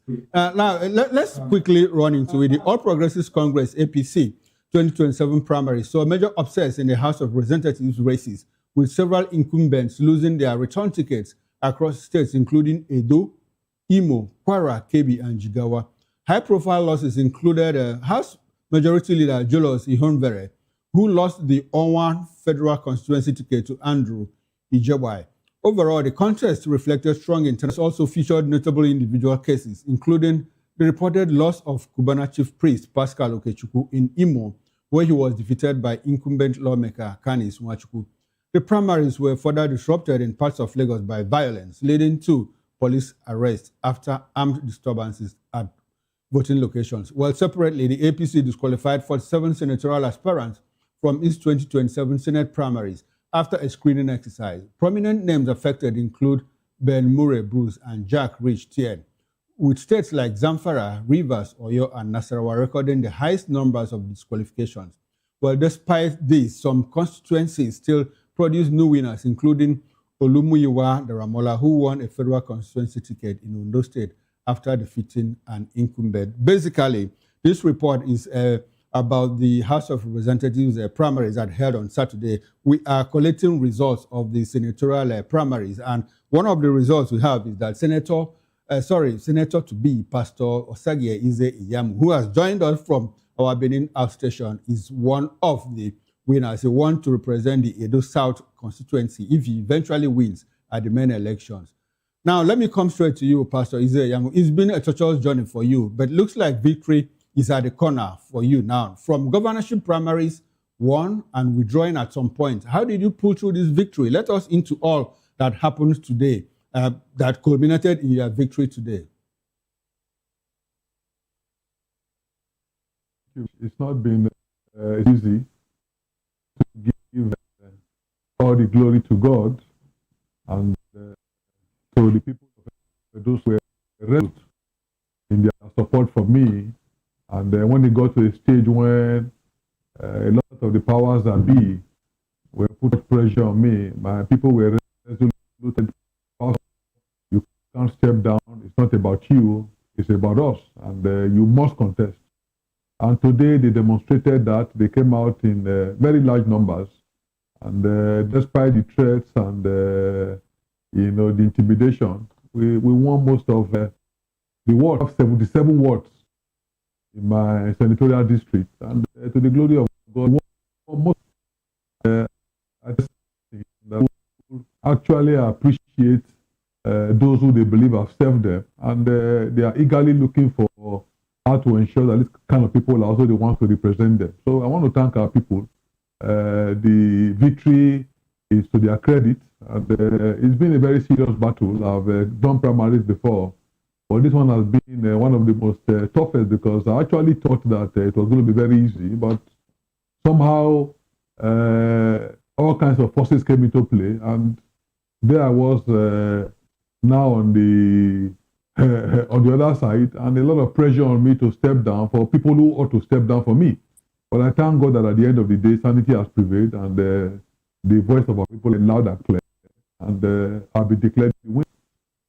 All right, congratulations once again, sir. I mean, yeah, people have spoken, but it gets curious when you say that you were under pressure by forces, and these forces wouldn't be under you. These forces will be ahead of you, above you. And I recall that at some point you served as chief of staff to the governor. At some point you served as the secretary to the state government. At some point you won a primaries election for the governorship. At some point you were asked to withdraw. And so what again happened this time that the forces are asking you to pull out of the race? And well, I'm happy that a lot of people are happy with you that you didn't step down for anybody. Those forces, is it within the state or from outside the state? I would like for us to know. I ask this in the light of the fact that a lot of people, 47 people were asked to step down, including 7 senators like Ben Murray Bruce. And these forces, where are they coming from? We would like to know all of this, sir. Well, that's a difficult question. Truly, I paid my dues politically. And like I said in another fora, if people had to step down, they would have been logical for those contesting against me to step down. Yes, we had a sitting senator just done first term. In terms of experience and reality, to the he was relatively new compared to me. And then you have somebody who was in the House of Reps some years back, again, a younger brother. So ideally, in terms of contribution, sacrifice, name recognition, I ought to have the preferred candidate, then the other to step down. But sometimes in politics, all kinds of interests begin to come. Some of these interests are internal, some are external. And in my case, it was a combination of external and internal interests. And, you know, people are respected, people are also have supported in the past, now came and said, Pastor, would like you because of this interest to step down. But the unfortunate thing was that my people have been short-charged for a long time. For example, I come from a local government called Oriomo in Edo State. And it will interest you to know that since the inception of the First Republic, we have never had a senator. The first senator we ever had was in 1965. That's Edo South. And from that time till now, we have never had a senator. So for my people, it was a very emotional request that, you know, I can for the past 60-something years, they have never been able to produce the senator. And perhaps that is why, in terms of development, that local government is the least developed local government in the entire state. Despite the fact that we have the largest landmass, despite the fact that we have oil and gas. In fact, the largest gas deposit in Nigeria is in Oriomo, Obe, specifically. So my people just felt that, look, Pastor, you must go. And apart from my local government, even in the Edo South where I come from, they felt that they needed an effective voice. Somebody that knows the corridors of Abuja, somebody that will be able to assess, you know, the past and ensure that we begin to get our dues. And unanimously, they came to me. So for me, I actually thought it was going to be a walk in the park. A simple nomination. Like I said, these interests that participate, they came in, and you know, there's a lot of the cost ratio, which I also, of course, refused to. A lot of forces now came into the process, and the process became almost you know, it became compromised. The only way and the reason why I could get this thing was the overwhelming for the heart of my people, because the way the whole thing had become, the free and fair you would expect in primaries, which is an internal arrangement, was almost eroded. But my people were steadfast, they were resolute, and by the grace of God, will come them. And I thank God that you know, some level of sanity and normalcy has returned. Okay, some level of sanity and normalcy has prevailed and returned. We'll talk about the configurations of the APC primaries, talking about the consensus and the direct victory. But before we get to that level, now this battle is half won. The victory is for your party, but the battle has just started. How will you convince the people of Edo State that you'll be better than Neda Imasuen, who is the sitting senator, by the way? Other candidates from the ADC, NDC, SDP, and others. And you did mention that this is the first time since 1965 from somebody from your local government, which is the Orionwa local government area in Edo State, is about to produce a senator. So how will you convince the people, especially as the current APC government at the federal level seems to be grappling with some level of, struggling with promises not fulfilled. We said we are going to do this, and people haven't seen all of that. The person there is of the Labour Party, and NDC will be there, SDP will be there, ADC will be there, and Edo State happens to be a very volatile state in terms of, people are fair-minded, people are independent-minded. What are you bringing to the table to convince the people of Edo South that, hey, Pastor Isaiah Yamu is the person, the best thing that will happen to them between 2027 and 2031 in the Senate? Thank you very much. Well, let me first say for the nomination. I say so with all sense of responsibility.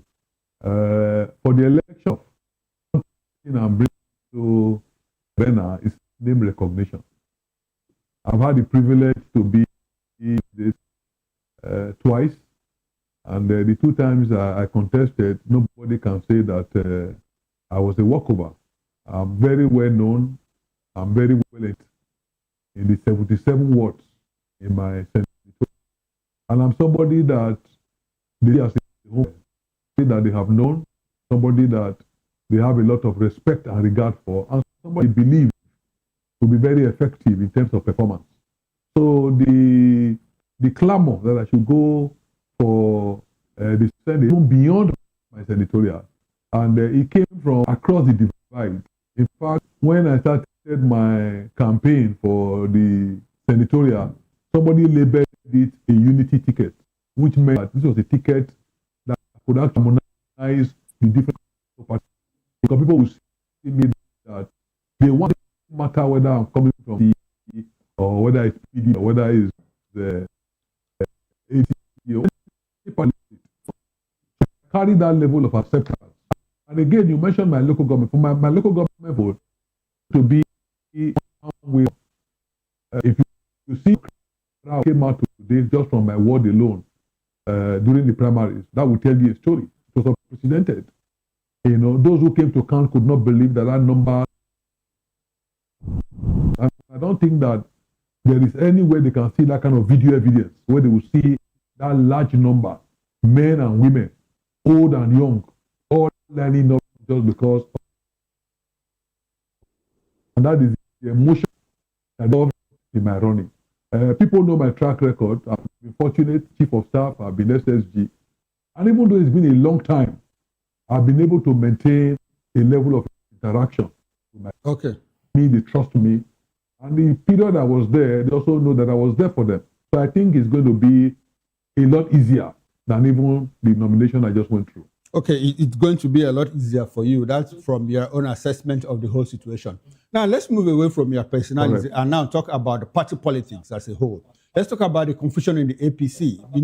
Many of the legislators seeking to return were screened out. And they are saying, well, man, this is not what we were promised. And if we don't come back, we are going to cause problem for the party. A lot of them are threatening to go into court. A lot of them are saying, well, what you call consensus is not consensus. In Ogun State, in Edo State, in Katsina State, in all parts of the country, we have this confusion. In places that they said they produce a consensus candidate, people have come out to say, no, this is not consensus. How much damage can this cause your party in 2027, given the fact that a lot of people who don't have the opportunity to leave now will stay back within the party and work against the party? That's true. Well, the truth about it is that the bigger you get, the more difficult the management of the contradictions and the competing interests. PDP is dead. The other two political parties, whether ADC, they're not even a year old. So the party that is strong, that has tentacles, that has roots, is the APC. And of course, any serious-minded politician will want to go there to see how they can get a ticket. And that is why you see the question. Because the people who are pushing for these things are no pushovers. And they are all coming with their contacts and their connections and their weight. So it's very difficult. But the national chairman of the party is a man of integrity. Nobody has accused him since this whole process started of double standard, of trying to do anything by financial inducement. That to me is very good. It shows that at least we have somebody that has integrity and somebody that can be trusted. Then the leader of the party, Mr. President, is somebody's democratic credentials is very well known. In fact, when he came back from this trip to Paris and Nairobi, he more or less made it clear when his message to welcome the nomination process that no matter the contestation, we must, as much as possible, conform to democratic norms. There will be a winner, there will be a loser. And that we must not see it as a process where we need to rig anybody out, because this is a family arrangement. Pastor, when you do such things, you create, yes. Pastor, a lot of people will disagree with you. They actually think that the problem in the APC now is caused by the president, who, in trying to open the doors, either by persuasion or by coercion, forcefully getting everybody into the APC fold and promise a lot of people return tickets, governors, senators, and members of the House of Representatives. And that is not happening. And so when you speak about the president's democratic credentials, a lot of people will say, no, this is not what we know the president with. And if you talk of in terms of the internal democracy, a lot of Nigerians will say, well, APC is one party that lacks internal democracy because people are handpicked, whether they like it or not. You spoke to the pressure that you went through. You know, people pressurizing you, asking you to step down. Well, it's not about you, it's about the party and all of that. And so I go back to that question. A lot of people are disgruntled. A lot of people are disgruntled. People, senators, people who have followership, people who have stakeholders behind them. How much damage do you think that this can cause for your party? A lot of people are saying, well, this might be the beginning of the implosion of APC. What do you see coming, sir? Well, you see, those who do not well would, of course, be praying fervently that this will lead to some level of implosion and the party will scatter. But quite honestly, it will not happen. As tough as my process was in the primaries, I made it very clear that, you know, nothing will make me leave the party. You know, if I get it, fine. If I don't get it, fine. I'm not going to leave the party. To which other party? You know, it gets to a stage in life you don't want to be stigmatized as moving from place to place, because it shows that you are unstable and people can begin to read all kinds of meanings to it. So there are a lot of people who, you know, enter the party and say, well, no matter the up and down, you win some, you lose some. But I believe that it's for it to grow. When there was a time when Mr. President was just one governor in AD, he was able to grow it. And today, APC is over 31 governors. That is the way to go. One is afraid of growth. That is challenging can also be managed. We cannot become the fear of what growth brings. Now say, oh, we don't want to grow. Or too much money, I will not sleep. But there are people who do realize that you can sleep. It's all about management.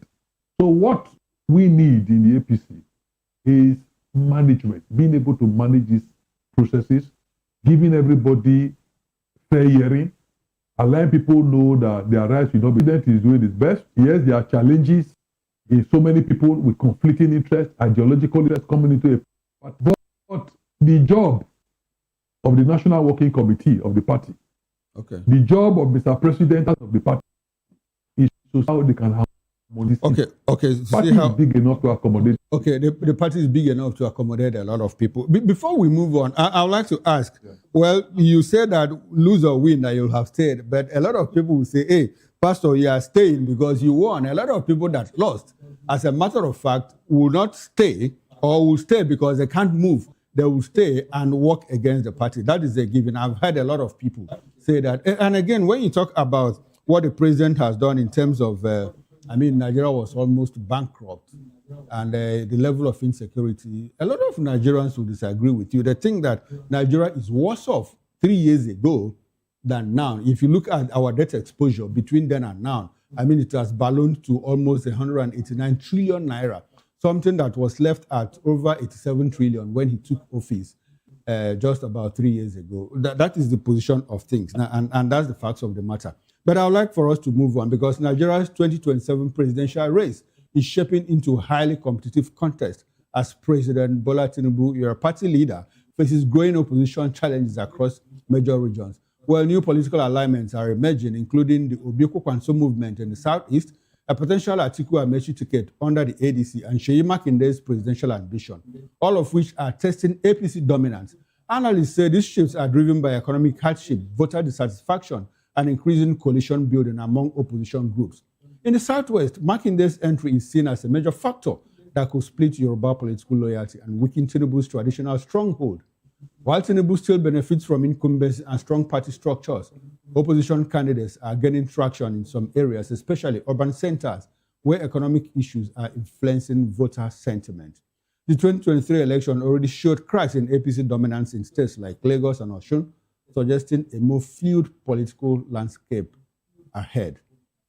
Pastor, sir, how much pressure is the entrance of Seyi Makinde, Goodluck Jonathan, and Obieko Kwanso and Atiku put on the incumbent president? A lot of people were thinking that it might be a 2-horse race. Now it's going to be a 3-horse race and probably 4-horse race. So how much pressure, especially with Seyi Makinde's entrance into the race? Seyi says, I want to be president. He's from the southwest. Oyo State gave the president 444,000 votes in 2023. How much of that can the president, your party leader, secure in 2027? Well, let me be brutally honest. Even though usually in politics you try to keep quiet when your opponents are mistakes, but just give you an objective answer. I sincerely believe that the best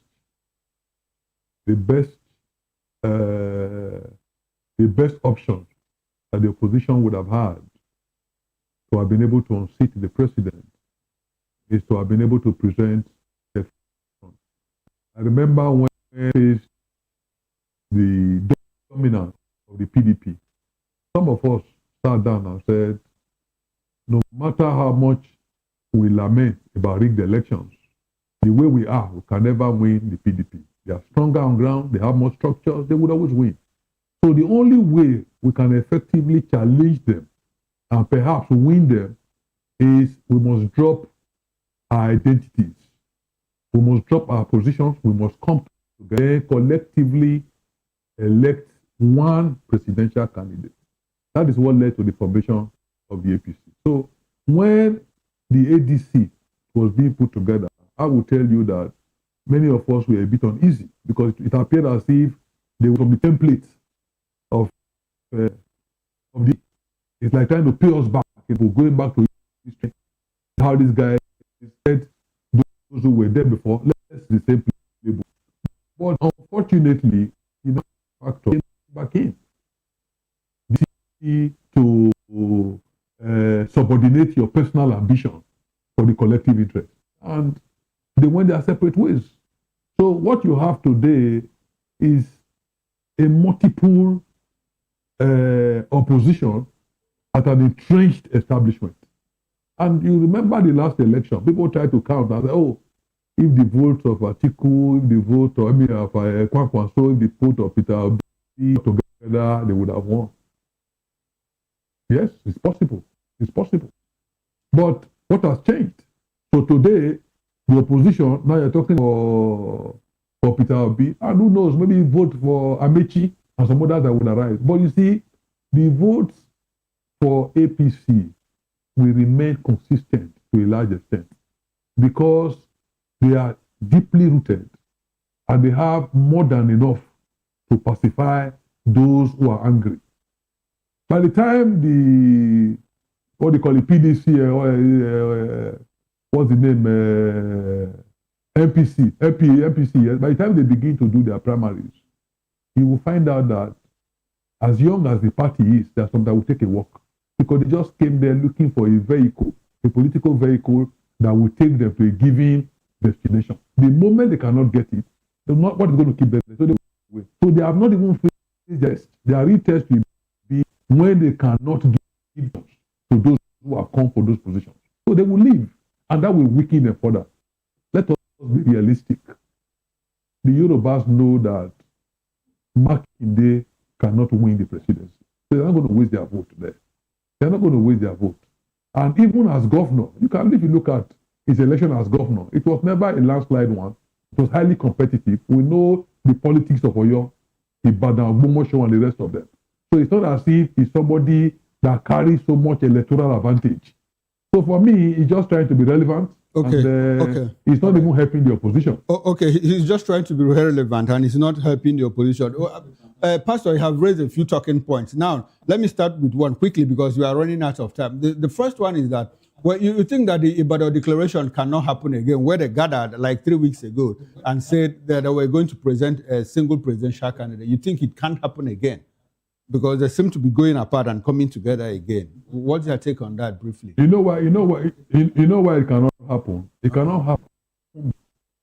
The presidential election is also the time when you are it's also when you are doing election. So only they are choose one president in the interest, editorial, and in of rep, we make them realize that we attempt to tell their people to vote for a particular presidential candidate could be effect of making them also lose their seats. Because a lot of Nigerians vote one way. So if you go and tell somebody, oh, please vote for Atiku, you might find out that the other who are coming for their house who have that understanding having the presidency. So they are going to say a presidential candidate. But when it comes to my party, in the election, one way, vote for this party, vote for PC, vote for MPC, vote for Makide's party. So the reality is, as long as we come together, we didn't want to do any form of, because we knew that alliances will collapse when you real elections. So we just said, look, forget about alliance. Let us collapse and become one party. And as long as they're not ready to do, they're just wasting their time. Okay. All right.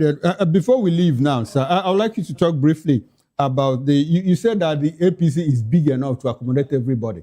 In 2023, your party at the presidential level scored 8.7 million votes. Atiku Abubakar 6.9 and Peter Obi 6.1. In 2027, 3 years after. VOP TV, now streaming on SLTV channel 264. From breaking news to captivating conversations, news analysis, giving you all sides to the story. We bring in-depth discussions on the issues that matter, from politics to sports, entertainment, and lifestyle. VOP TV on SLTV channel 264. Join us as we redefine what television means to you. Voice of the People Television, VOP TV. Now you have more than a voice.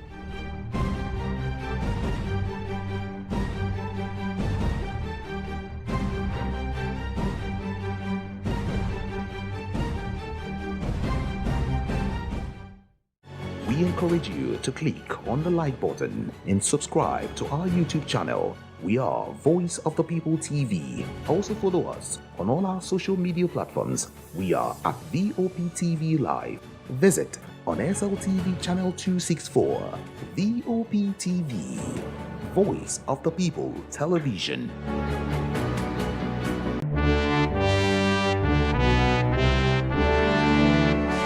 Nigeria, with its complex political atmosphere, divergent views and discordant views, better still, coming with bass bows. Only one question matters. Who really has the best candidate? Something is here. 5 political camps, 1 stage, no filters. Join us in this clash as supporters of Bola Ahmed Tinubu. Filtered conversation. This is more than politics. This is where opinions clash. Facts are tested and the truth fights to be heard. Happening live on May 22nd by 11 a.m. at Golden Tulip Terrace Hall, Ihoka Tower, 36 International Airport Road, Lagos. Don't miss it. Watch live on YouTube at Vop TV. Set your reminder, subscribe, join the conversation. My candidate is the best, or is it?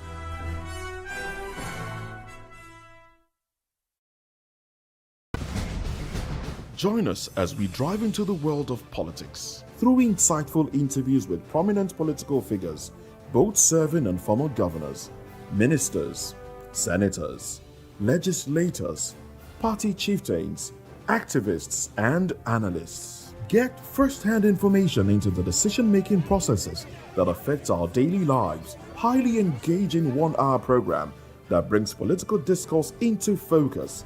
I am Chukwuma Okoro. Political Lens, Monday through Friday, 6 to 7 p.m. Join us.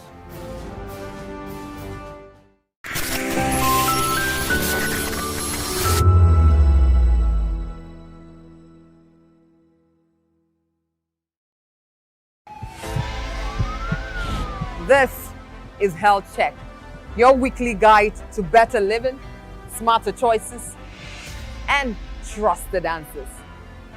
From everyday wellness to urgent health issues, we've got you covered.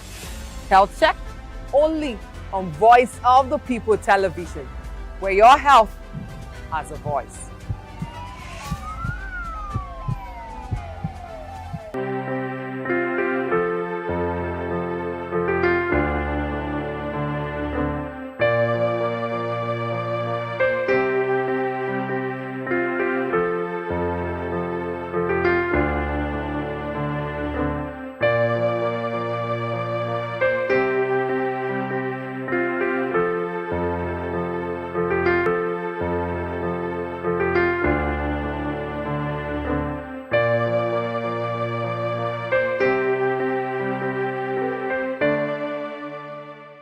To know the happenings in the maritime sector, join us on the program Maritime Frontiers on Vop TV as we discuss key areas in the maritime sector from aquaculture, maritime transportation, maritime labor regulation, oil and gas exploration, ferry and passenger insurance, marine pollution and prevention, port operations, and lots more. Maritime Frontiers, exploring Nigeria's blue economy.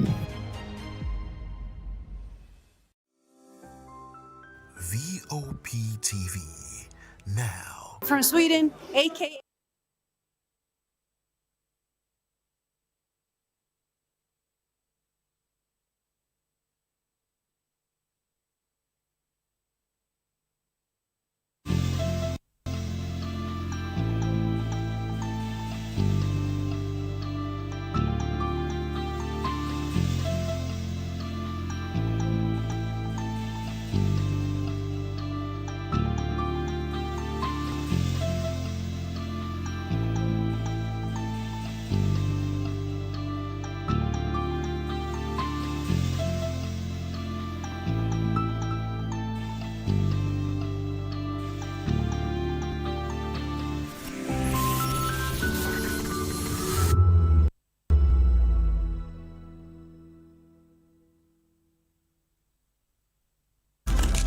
In a world where power shifts with every headline. Are you ready for the extraordinary? Something big. A very good evening to you and welcome to another exciting episode of the Issues on Voice of the People television, where we bring you the most important and pressing issues shaping our nation today. I'm your host, Nenna Ndomdioto. Today on the Issues, we're examining the complexities of Nigeria's politics and governance, from Oyo teachers demanding release of abducted colleagues, to PDP's Turaki faction saying that they are about to screen Jonathan as sole aspirant. Also, Desmond Elliott alleges intimidation on supporters. Finally, Masob calls for sit-at-home on May 30. Join us as we break down the fact and provide context to help you stay informed. We'll take a short break, and when we return, we'll dig deeper into these topics. Don't go away.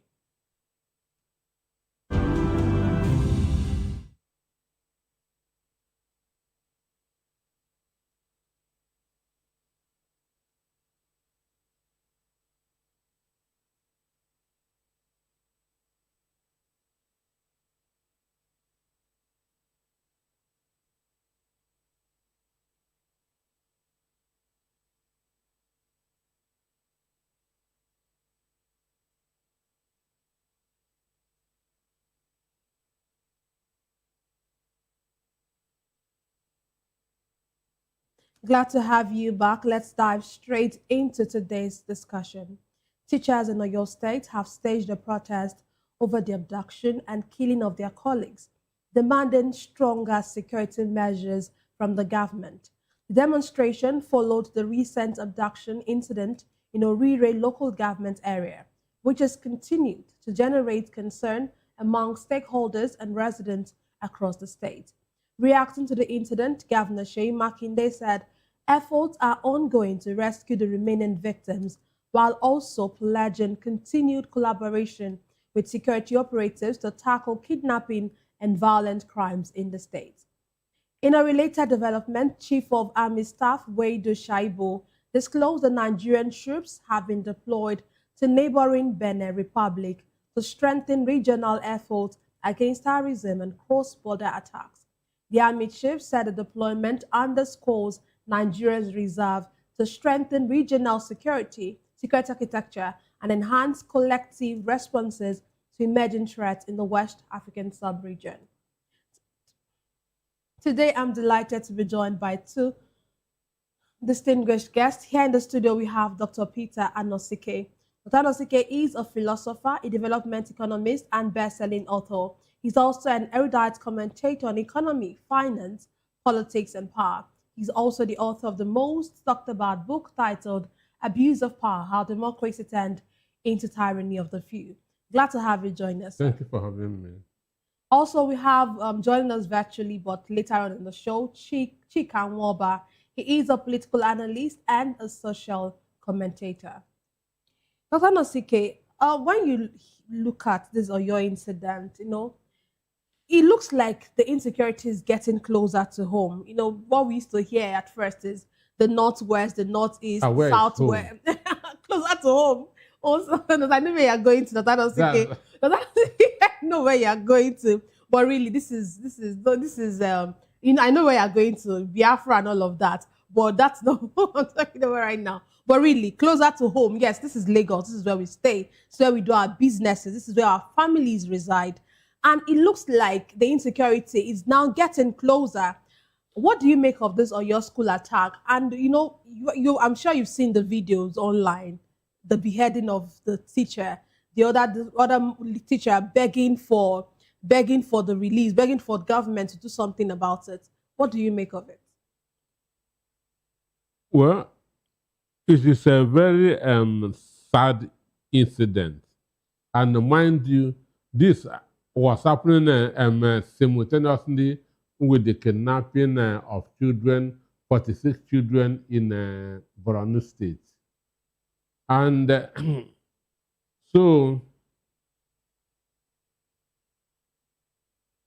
this is really, really spreading because before, about 34 years back, the center was Ondo in the southwest, where even one of our daughter of one leader that was kidnapped and killed. But from Ondo, it is spreading. Now it's Oyo. And Oyo has a boundary with Lagos and Ogun State. So what it means is that before people were saying only Southwest is free of insecurity, but now they have been proved wrong. That every part of the country has been knocked down by insecurity. That every part of the country has been knocked down by insecurity. And the president just appointed a special advisor on homeland security. So I don't know what his jurisdiction that would be.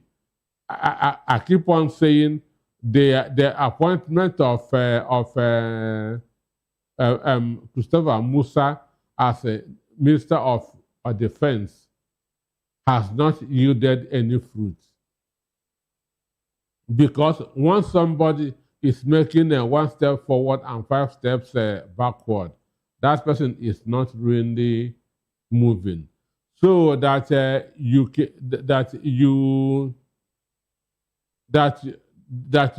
a terrorist today, why 20 innocent citizens has already been killed, does not mean that we are making progress in the area of fight against insecurity. So for me, it is a very sad situation. It is a very sad situation. And this thing sends a very, very bad psychological signal both to teachers and to students. Some teachers who must have watched that video, that will be affected. I would not want this to happen to me. So they will be coming to school with fear. Then students who also saw the video will be scared. Understand? Is this man's turn? Is this student's turn today? Tomorrow it might be my own. This is what is contributing to out of school children. And you know, it's okay. It's good that you actually mentioned this particular aspect, because that was where I was going to get to now. You know, we already have a lot of out-of-school children, a high percentage of out-of-school children. And then when you look at things like this, it has a way of, you know, just like you said, lowering the morale of the teachers, of the students, and of course having an impact on our education. But let me get to hear from our guest. I understand our guest is in. Good to have you join us, Chika. I am sorry for coming behind schedule. It's fine. It's fine. Sorry. Okay, let's just go into what we have. Okay, your issue there, your abduction has been generating reactions all over, not just in the Southwest, all over Nigeria. And when you look at all of this, the continuous abduction of students from schools, the one that happened in Borno State, the one that has happened even over time in the past month, for you, do you really think that the government is really doing enough in protecting schools? Surely when you hear all of the safe space, safe school initiative and all of that, but it just looks like the government isn't doing so much. How effective, in your own opinion, has the government been in protecting schools in rural communities and even away from rural communities? Well, I can tell you that the government has done actually nothing. The government is focused more on 2027 election, and it is very unfortunate. All parts of Nigeria are embroiled in insecurity. So see how they just treated that man, and the guts with which these criminals are going about their threats tells you that they know that the government is not up to, is not up to anything. So the government has not done anything as regards security. Nothing has happened, nothing at all. And it is just unfortunate.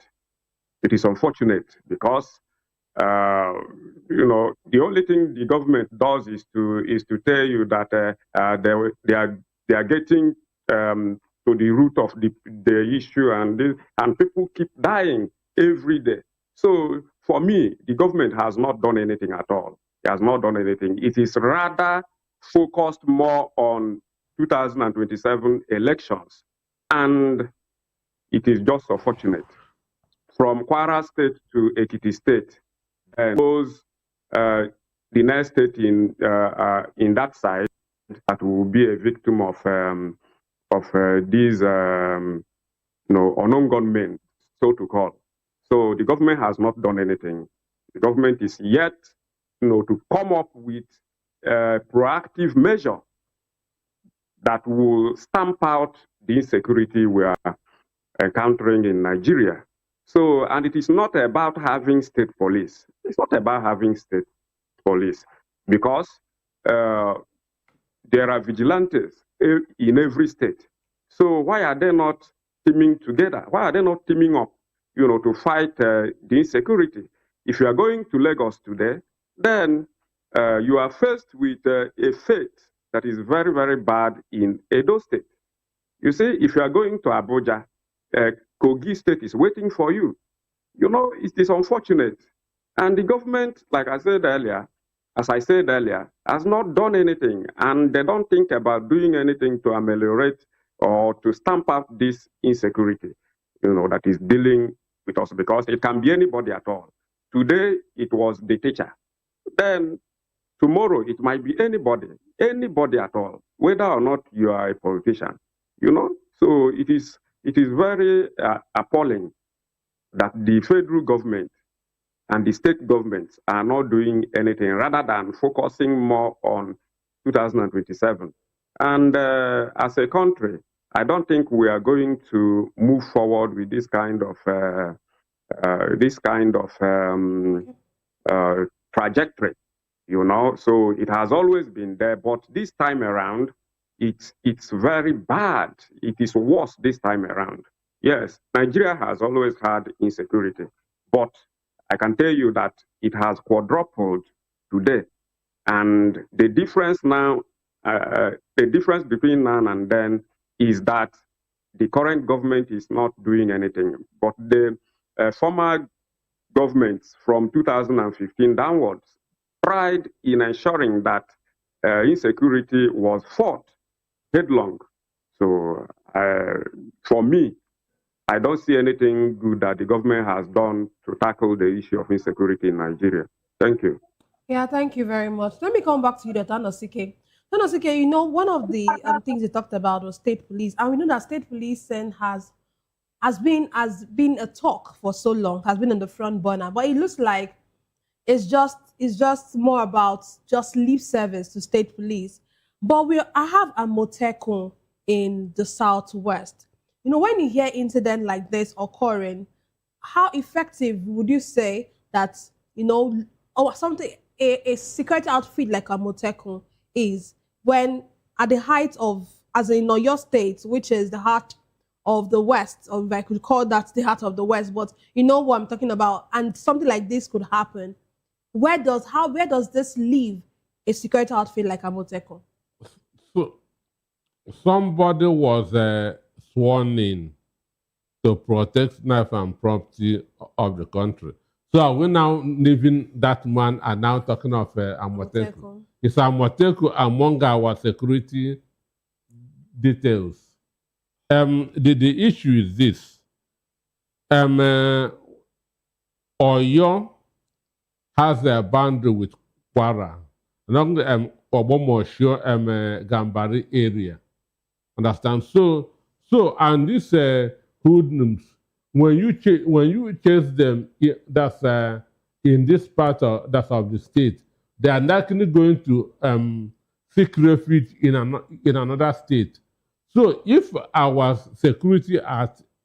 security men and women are thinking, they should know that since Kwara has boundary with Oyo, they are likely to be moving within this axis.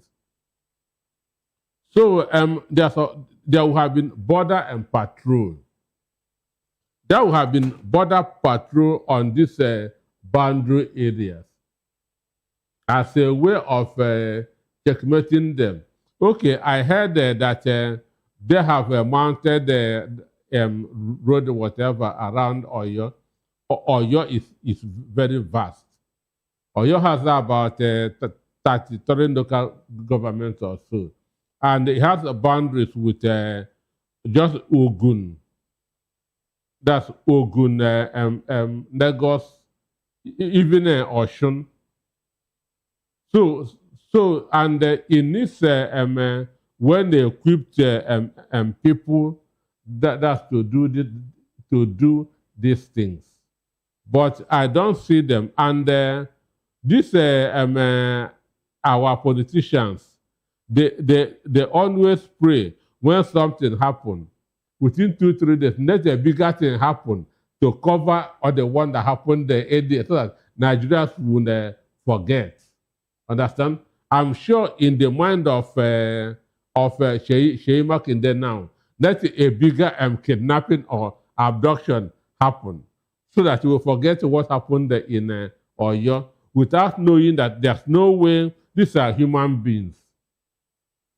There's no way their families would forget about it. So, like I said, in 2014,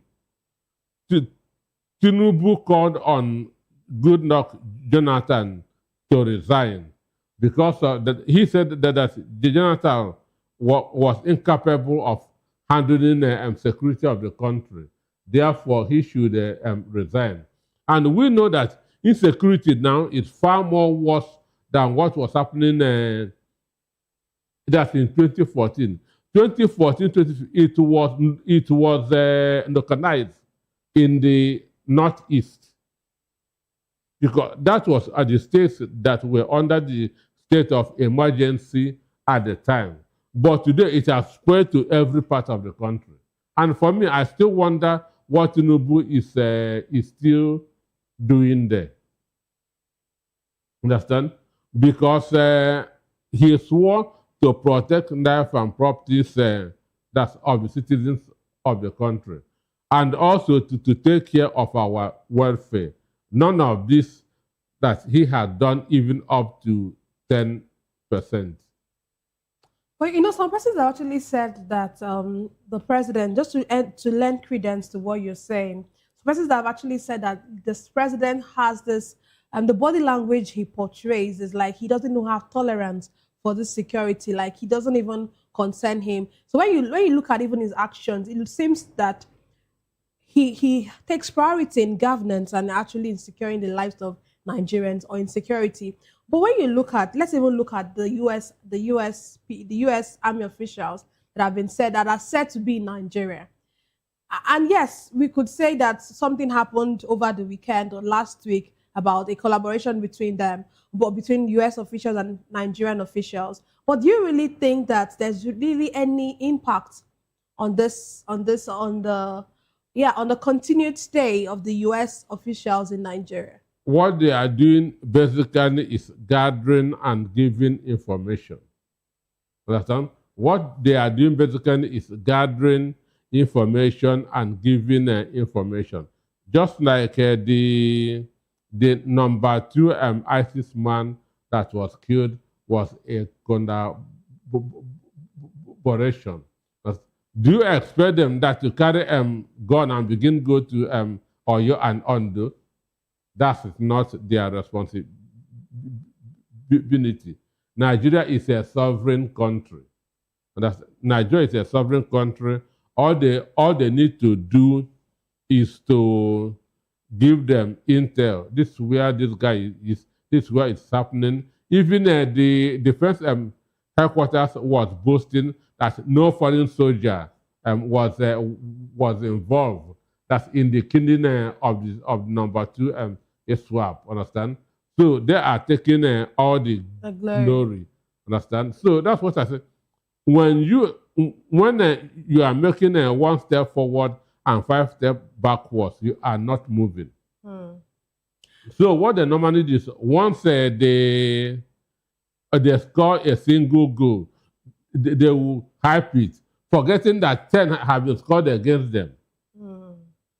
A single goal. Once they score a single goal, they hype it. But of course, like you said, 10 goals have been scored against them.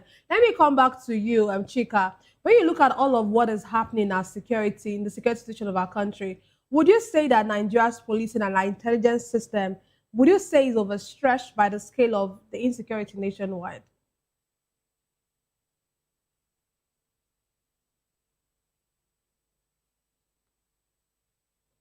I can't hear you. Okay. Okay, I didn't get you. I didn't get you. I said, when you think about the security situation in the country and where we found ourselves, would you say that our policing and intelligence system as a country has been overstretched by the scale of insecurity we are witnessing nationwide?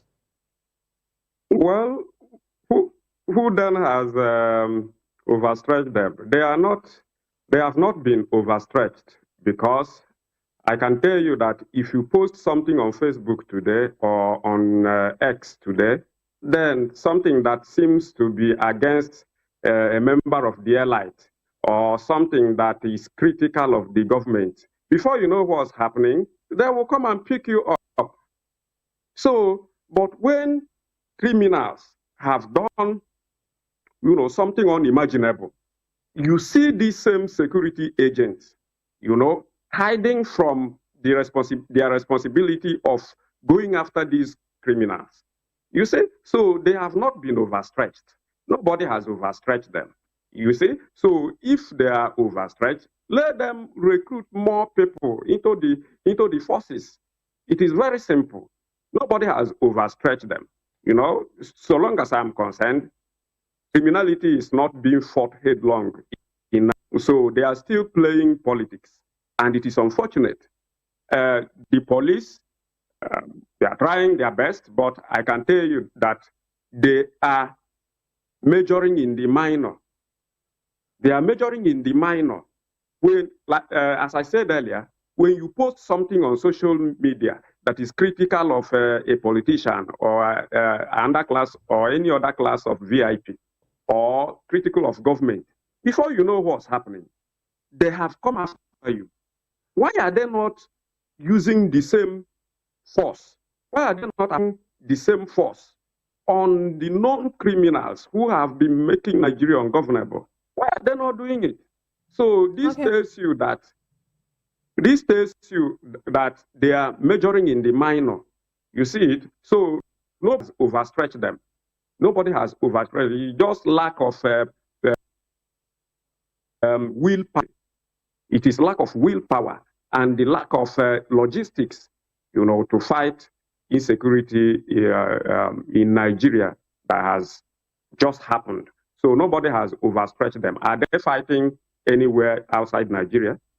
They are not fighting outside Nigeria now. So who is overstretching them? Nobody is overstretching them. Okay, you said you made mention just lack of patriotism. Okay, you made mention of lack of willpower. The lack of willpower you're referring to, is it the lack of willpower on the part of the military, on the part of the government? On the both sides. On the both sides. Okay. On both sides, yes, both the security and the government. Because what's the rationale behind reuniting criminals who have, done a lot of bad things? Why are you reuniting them to the society? Criminals that should be facing judgment, that should be facing the law, are now being rehabilitated and reintegrated to society. So that is lack of willpower to fight crime and criminality. And all these things go towards, being political correct. They want to be politically correct, so that many people don't see the government as fighting them.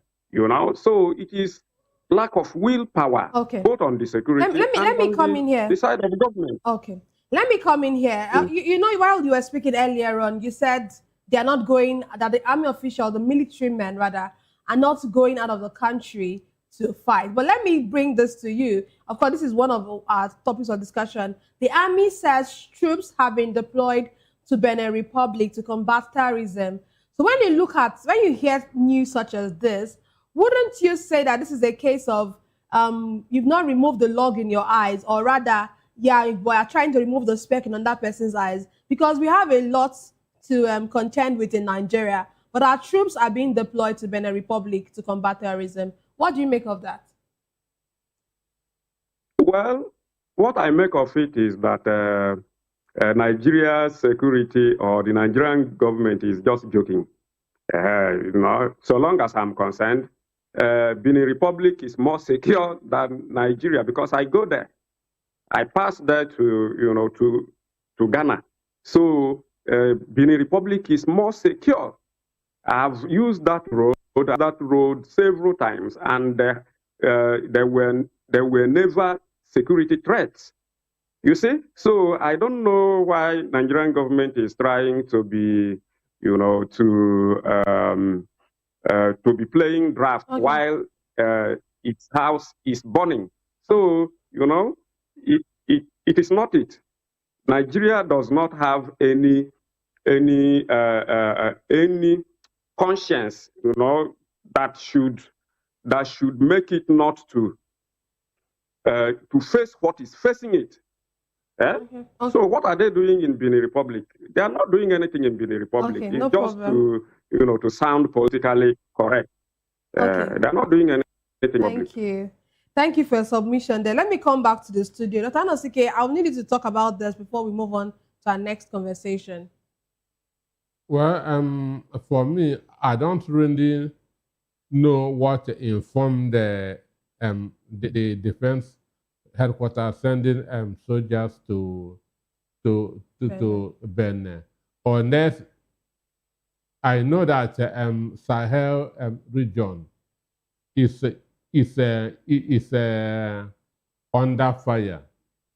So unless if they have information that they are from there entering this country, but the truth is that we have porous borders everywhere. We have porous borders everywhere in the north. That's in Sokoto. There's a town called Endene. Endene and Cameroon people fetch the same water. That's in one stream. Understand? They fetch the same water. Okada can just pass from that Endene town to Cameroon. Nobody's checking peppers or anything.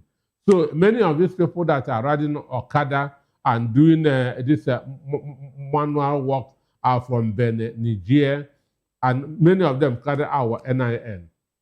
Understand? Because for you to register with this OPay and Money Point, you have to use NIN, and many of them have this OPay accounts, and which means they have our NIN. So, but we don't give, for a country of 220 million, we don't have up to 2 million soldiers. You don't have enough. You are sending to other countries. Understand? You don't have enough. You are sending to other countries. That's why every 6 months they are trying to recruit. Every 6 months they are trying to recruit. So for me, I don't know what inform sending soldiers there unless they have information that I don't have.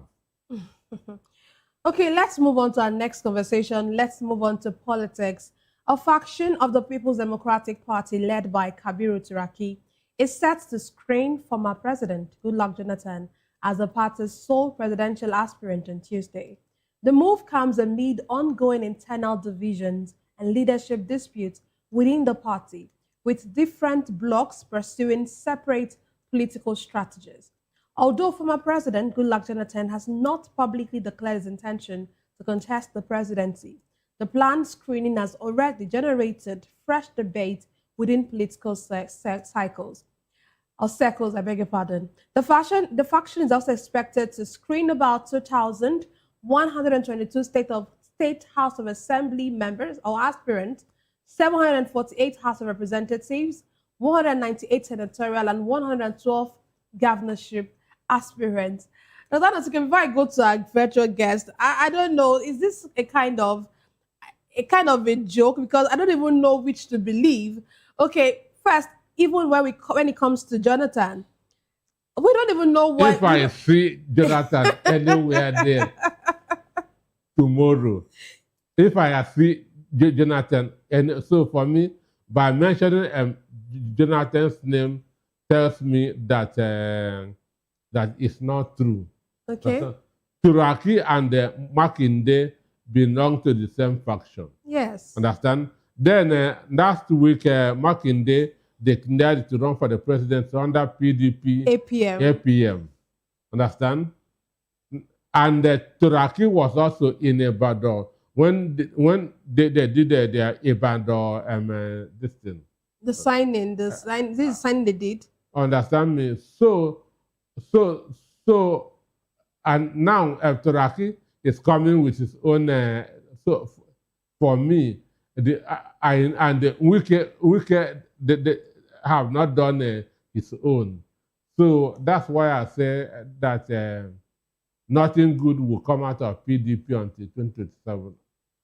But what kind of game do they seem to be playing? Because like you mentioned, Seyi Makinde already declared as presidential candidate under PDP APM, which we don't even know if there's anything. Of course, there's really nothing like that will be on the ballot, PDP APM. So, it's just, he's there, and then now his faction is also saying he wants to screen Jonathan. And the weakest faction also said sometime last week that they have a sole candidate as well, a sole presidential candidate. So it just begs the question, what exactly is happening in PDP, or who are we to believe? So for me, let us see if Jonathan will be seen anywhere in a screening venue tomorrow. Then it simply means that he has lost all the respect that he has. Understand? If Jonathan is seen entering any office tomorrow, all the respect that people have for him, he must have lost them. Because you cannot even enter PDP that has 4 or 5 different factions. And what is he going to do? I keep on saying the Nigeria that Jonathan ruled in 2014-15 is no more here. That Nigeria is gone. Jonathan cannot fit into this present Nigeria. Wait, so let me come in here, before you continue. You said Nigeria that Jonathan had 2014-2015 is no longer here. What has changed about that country? Mentality. Okay. Mentality has changed. Awareness has changed. Hunger has changed. When you say mentality for Nigeria are more conscious of themselves. You see what happened to Cubana chief priest. Understand? So the Nigeria that Jonathan ruled is no more the current Nigeria. Okay, I'm going to ask something about the Cubana chief priest. I want to get the view of our virtual guest. Chika, what do you make of this? This issue about Jonathan. Do you really think that, would you applaud it? Would you say, okay, yes, Jonathan is what we need at this point?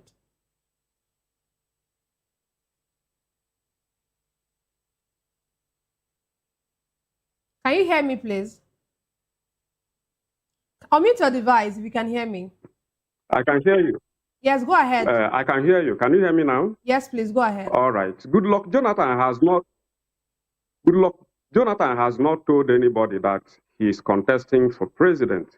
So what they are doing, what the faction of the PDP, although there is no faction in PDP currently, what the other man, Turaki also, is doing is just content creating, because he is not the national chairman of PDP. Supreme Court cancelled the primary the convention that they did, the Congress that they did in Ibadan. So I don't think the man has what it takes to screen Jonathan. So, besides, Jonathan, I don't think will make the mistake of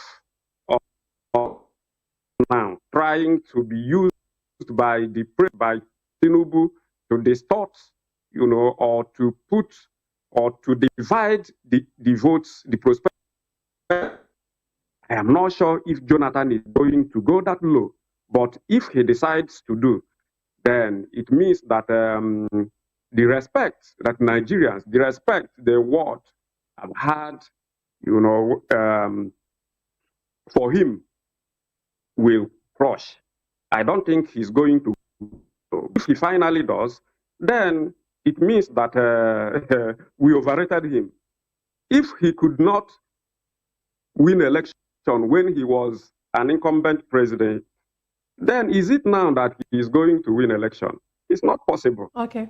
You see, it's not possible. So I don't see Jonathan featuring in this election. Told anybody that he's contesting. He hasn't told anyone. Okay, so, thank you. All these things are just speculation. Mm-hmm. Okay. Dr. Nosike, before we go to our next conversation, you made mention of the mentality of Nigeria, and you talked about Cubana chief priest. Can you throw more light on that? Do you really, are you trying to say that the people of Owerri, the people of Imo State, did not want Cubana as to be an aspirant, or rather to be one of the people that have the ticket of the House of Representatives? One, the issue was not really about Cubana as a person. Okay.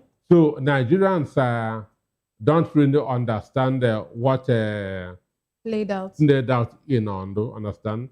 Where that happened was Hope Uzodinma's own federal constituency. That's where Hope Uzodinma comes from. So the issue is this: people always care about who is behind the product. Understand? Before people buy a product, they will ask themselves, who is behind this product? So if they like the person behind that product, it will make them to patronize that product. So Cubana chief priest is a product. Understand? Then are the people of Imo State, understand, is not happy with the people behind that product.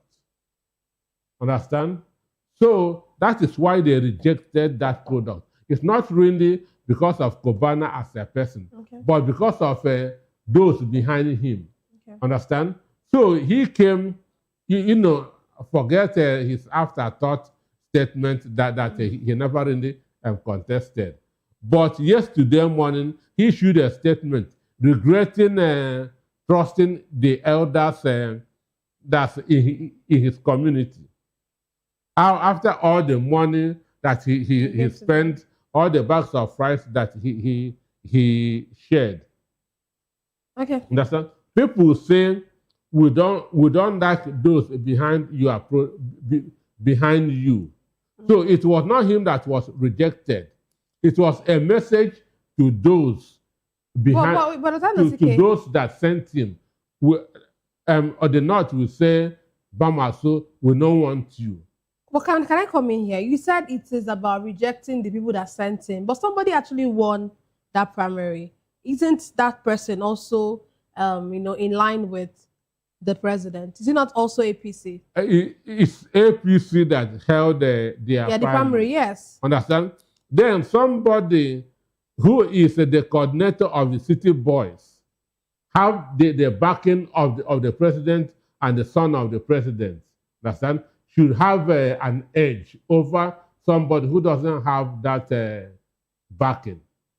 And he had more money to share, more rice to share. At the end of the day, they ate his rice, they took his money, and still, imagine 2,845, he can only get 14 votes. Okay, let's move on. Excuse me. That's also send message, because before he was saying that he's going to deliver 5 million votes to Tinubu in 2027. Umahi was saying he's going to deliver 2.5. So you can see what people did there in Abakaliki. The governor of Ebonyi was there. Every other, let me use that word, prominent, because of lack of better word, because I would have used the shoe shiners. Understand? They were all there, but it was as if it was only P2B that came for the funeral. So this also tells Tinubu that those that are telling you they are going to give you 10 million votes from the southeast don't have any capacity. Your uncle Benjamin Kano that was talking about I'm the next governor of Abia State. Why did you have to do that? Otanosike? I'm next governor of he has quietly gone and picked his House of Reps form. So Southeast has decided, forget about propaganda. They use Cubana chief priest to send that message to Abuja. Okay, let me. I like the line you're towing with this statement or with this your analysis, because I'm sure many people did not really think of it that way. Personally, I would actually think that it's just the Cubana that is being rejected. It's not Cubana. But now you've actually tied it to those him. behind Cubana. Let me hear from you, Chika. Do you think that this is what is happening? That the Southeast are saying, see, we don't actually want the person who is sending you. We are telling him that we don't want him by refusal or by rejecting you. What do you make of that? Well, when they were starting this City Boys movement or City Boy movement in Southeast, I made a comment that they wouldn't have a headway. They wouldn't make headway because Southeast, does not like APC, and that is the truth. So Cubana chief priest has seen it that politics is not Azul. Politics is not nightclub. Contesting election is not about having a large following on social media platforms. So he has seen it that it is beyond everything that he thought he had. You see? So,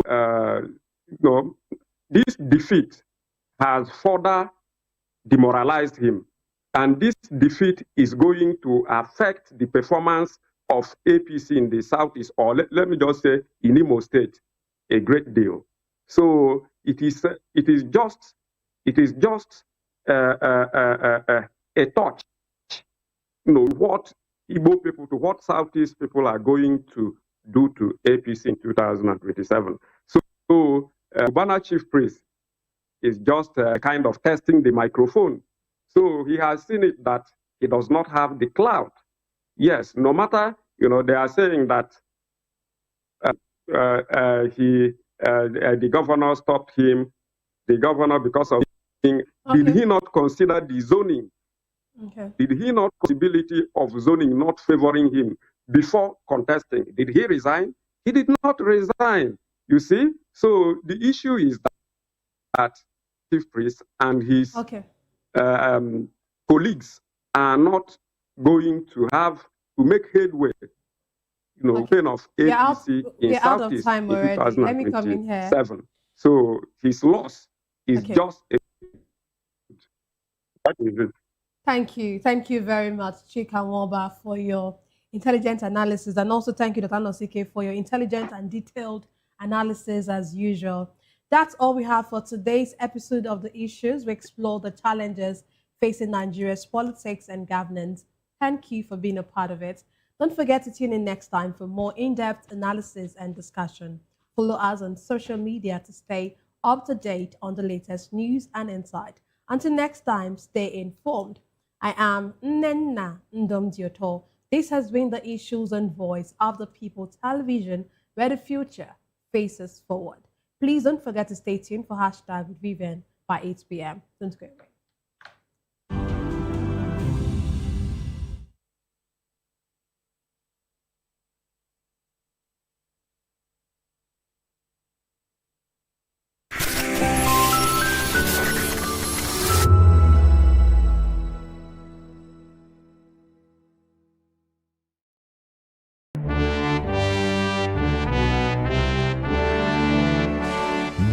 Nigeria, with its complex political atmosphere, divergent views and discordant views, better still, coming with bass bows.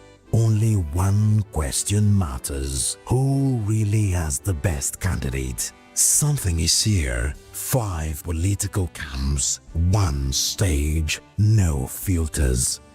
Join us in this clash as supporters of Bola Ahmed Tinubu, Peter Obi, Atiku Abubakar, Omoyele Sowore, and Adewale Adebayo go head to head in no holds barred town hall debate. No script, just raw, unfiltered conversation. This is more than politics. This is where opinions clash, facts are tested, and the truth fights to be heard. Happening live on May 22nd by 11 a.m. at Golden Tulip Terrace Hall, Ihoka Tower, 36 International Airport Road, Lagos. Don't miss it. Watch live on YouTube at Vop TV. Set your reminder, subscribe, join the conversation. My candidate is the best, or is it?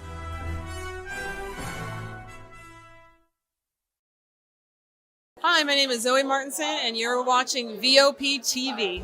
What's up, people? It's your boy Dulo checking in. I'm here with the fisherman, Dulo, aka Kubi. I want to shout out the VOP, the voice of the people. Make sure you guys tap in, tune into the voice of the people today, tomorrow, and every day. Hi, everyone. My name is Princess Fithian Nkrumah, and you keep watching Voice of the People TV. Rukomi ni Akpeja.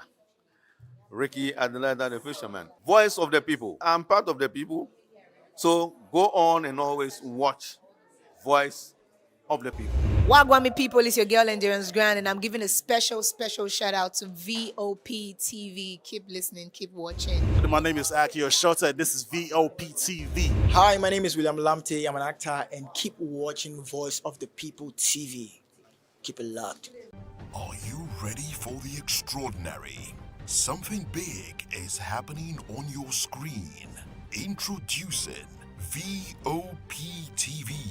Now streaming on SLTV channel 264. From breaking news to captivating conversations, news analysis, giving you all sides to the story. We break in-depth discussions on the issues that matter, from politics to sports, entertainment, and lifestyle. VOP TV on SLTV channel 264. Join us as we redefine what television means to you. Voice of the People Television, VOP TV. Now you have more than a voice.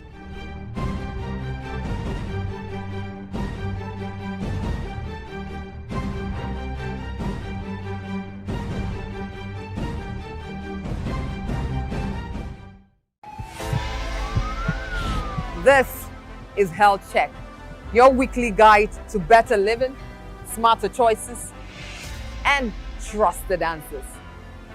From everyday wellness to urgent health issues, we've got you covered. Health Check, only on Voice of the People Television, where your health has a voice.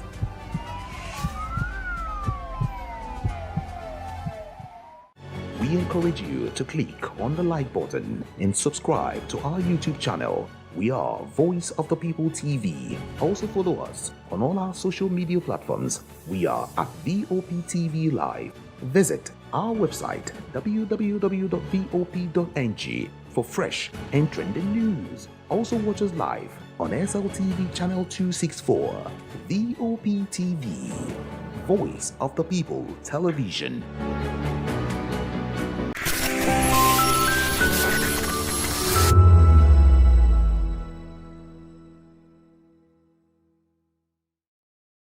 To know the happenings in the maritime sector, join us on the program Maritime Frontiers on VOP TV as we discuss key areas in the maritime sector, from aquaculture, maritime transportation, maritime labor regulation, oil and gas exploration, ferry and passenger insurance, marine pollution and prevention, port operations, and lots more. Maritime Frontiers, exploring Nigeria's blue economy. This is African News on Voice of the People Television, where we don't just bring you the news, we bring you Africa's heartbeat, the policies that shapes our world, and the economy that determines our future. African News on Voice of the People Television. Stay with us. I'm Sarah Nystrom from Sweden, aka Chief Omobawale Communication Queen. Keep watching VOP TV. Hi, I'm Samantha Jacobs representing the States. Miami's in the house, and I want to make a shout out to VOP TV. I'm a humanitarian, and I'm also a rep in the film industry and the art industry. I help dreams come true, and I help you keep on that path. Shout out to VOP TV because you're helping people stay on their path too. Cheers. All right, my name is John Odibo. Keep watching Voice of the People because it's a fantastic station to be with all the time. Thank you very much. My name is Pastor Elvis Ciro, the convener of the Voice Achievers Award, and keep watching VOP. Yes, that is the channel for all the people. No color, no race. Thank you so much. Yo, ladies and gentlemen, this is Abbas Sunkan from the Netherlands. I am a designer and I'm here in Eco Hotel and Suits. Keep watching VOP, the voice of the people. Don't touch that dial. VOP TV. Now, you have more than a voice. Hey guys, it's your girl Arika of the Dimples, aka Risky Baby, and you are watching VOP TV. Do not go anywhere. Where are you going to? Stay here. Calm down. Stay here if you're not. What's up, everybody? Who's Arco here, and I'm hanging out on VOP TV. Keep it locked, don't go nowhere. Let's go. Hi everyone, my name is Yvonne Jagada. You are watching VOP TV, and don't change the dial, because I said so. Who's happy to post them and who's happy the most? Because when shit goes south, y'all be happy to ghost. When you make a wrong move, they be happy to roast. But be careful when you win, who's not happy to toast. I am VJ Adams, and you rock with VOP TV. Don't move. Hi, people. Bisola here, and you are watching VOP TV. Mwah. Shout out to VOP TV. It's so good to have you on the red carpet of AV. Love you all. Wishing you all the best. Here's a shout out to VOP TV. It's your girl April Oshidikwe at the AV premiere. You know what it is. Hi everyone, my name is Linda Ejiofor Suleiman, and I'm live at the EV premiere. Keep watching VOP TV. I want to say hello to my Italian friends. I want to say them that Nigeria is the best country in the world, and I'm so happy to be here. Thank you so much. Hi guys, my name is Tomo Atebe. I'm an actor, and you guys are live on VOP TV. Keep it locked because I said so. Ladies and gentlemen, boys and girls, this is your girl Phil Storms out here, and this is a big shout out to VOP TV. Hi guys, my name is Charles Bourne. My name is Lydia Lawrence Nze. Please keep watching Voice of the People Television. Love ya. Africa is on the move, a continent of rising voices, untold stories, and powerful transformations. From the streets of Lagos to the heart of Nairobi, from the mines of Congo to the tech labs of Cape Town, the African story is being written every day. Bold, dynamic, unstoppable. This is African News on Voice of the People Television. We don't just bring you the news, we analyze and bring you Africa's heartbeat, the politics that shapes our nations, the economies that drives our future, the cultures that defines who we are, the voice that must be heard. Africa News, Africa's voice, Africa's future. Where Africa speaks, the world listens.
In a world where power shifts with every headline. In a nation full of questions. In a world filled with noise, the truth needs a voice. The policies that shapes our world and the economy that determines our future. Every hour, every day, the grapevine keeps buzzing. And together, we are committed to telling the stories that shape our world because your voice is our focus. Don't forget, our voice matters the most. Let us come together and share our concerns.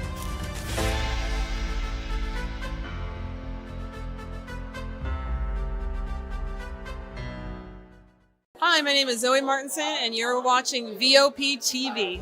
What's up, people? It's your boy Dulo checking in. I'm here with the fisherman, Dulo, aka Kubi. I want to shout out the VOP, the voice of the people. Make sure you guys tap in, tune into the voice of the people today, tomorrow, and every day. Hi, everyone. My name is Princess Fithia Nkrumah, and you keep watching Voice of the People TV. Rukomi ni Akpeja. Ricky Adelaida, the fisherman. Voice of the people. I'm part of the people. So go on and always watch Voice of the People. Wagwami people, it's your girl Endurance Grand, and I'm giving a special shout out to VOP TV. Keep listening, keep watching. My name is Akio Shota. This is VOP TV. Hi, my name is William Lamte. I'm an actor, and keep watching Voice of the People TV. Keep it locked.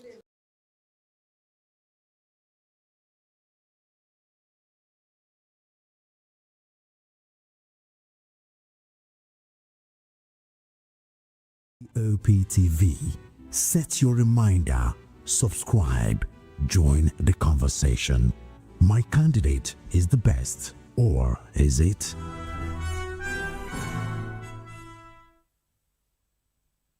From the views on the street, we go to bed empty hunger, to the blaring horns of a hustling city. The loudest voices of the common man got a medium to be heard. This particular administration, they were coming unprepared. It's not a bad thing to renovate the president's law. Through top-notch programming, unbiased reportage of news, sports, business, entertainment, and cultural documentaries, Voice of the People 90.3 FM became a symbol for 21st century media.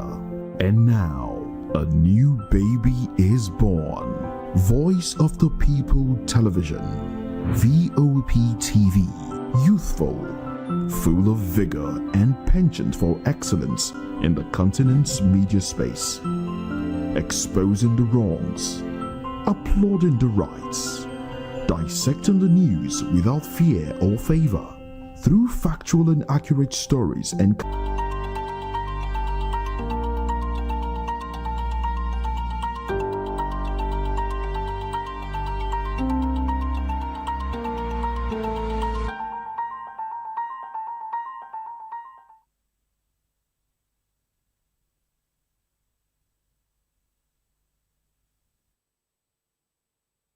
You're welcome. The show is hashtag on VOP TV. I am Vivian Oguche, and it's a pleasure to have you join us. This is where we get to tell you all things trending and all things topical. Now, if this is your first time, accept a very warm welcome from us because it's a whole team working together that this becomes a very flawless production. That said, let's begin with the very first hashtag, which is hashtag Kwankwaso. Kwankwaso is trending because this is what it said. About 5 million voices today just really they went to say or pay solidarity visit to Kwankwaso and to support the OK movement. Now, this happened not in Abuja, but in Kano. It's a mammoth crowd. In fact, we have a silent film to that effect. Can we just take a look at the silent film? The number of heads, even though some people are saying that this is an AI-generated video. It is not. In a short while, you're going to be taking a look at a post that Kwankwaso himself put up. On X, the summation is 5 million voices for Kwankwaso Obi ahead the 2027 elections. Some netizens are saying, look, you guys, look closely. Is Kwankwaso all the way for Obi, or is he just looking out for his own interest? Others are saying, look, this is a man who is not about tribalism or what region of the country he's from or whatnot. So that's it. Basically, this is a huge crowd. And Kwankwaso himself put up a thank you tweet to his constituents, talking about his supporters. That's a huge, huge and resounding yes from the Kwankwasia movement. We'll take a look at the very first post now, hashtag Kwankwaso.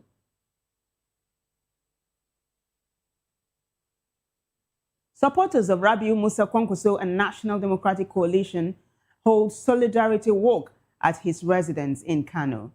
Thousands of supporters, including youths claiming to represent 5 million voices, gathered at Senator Rabiu Musa Kwankwaso's residence on Miller Road in Kano for a solidarity walk.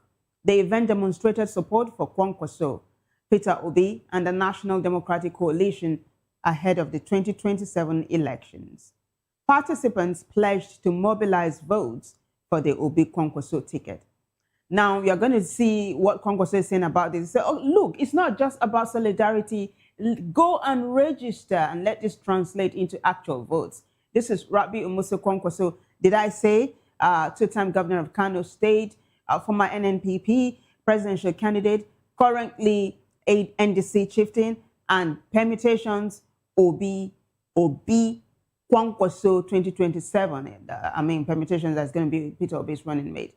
So Rabiu Musa Kwankwaso says, I'm delighted to have received a crowd of our dedicated supporters in Kano today who turned out in numbers for a solidarity walk to my residence.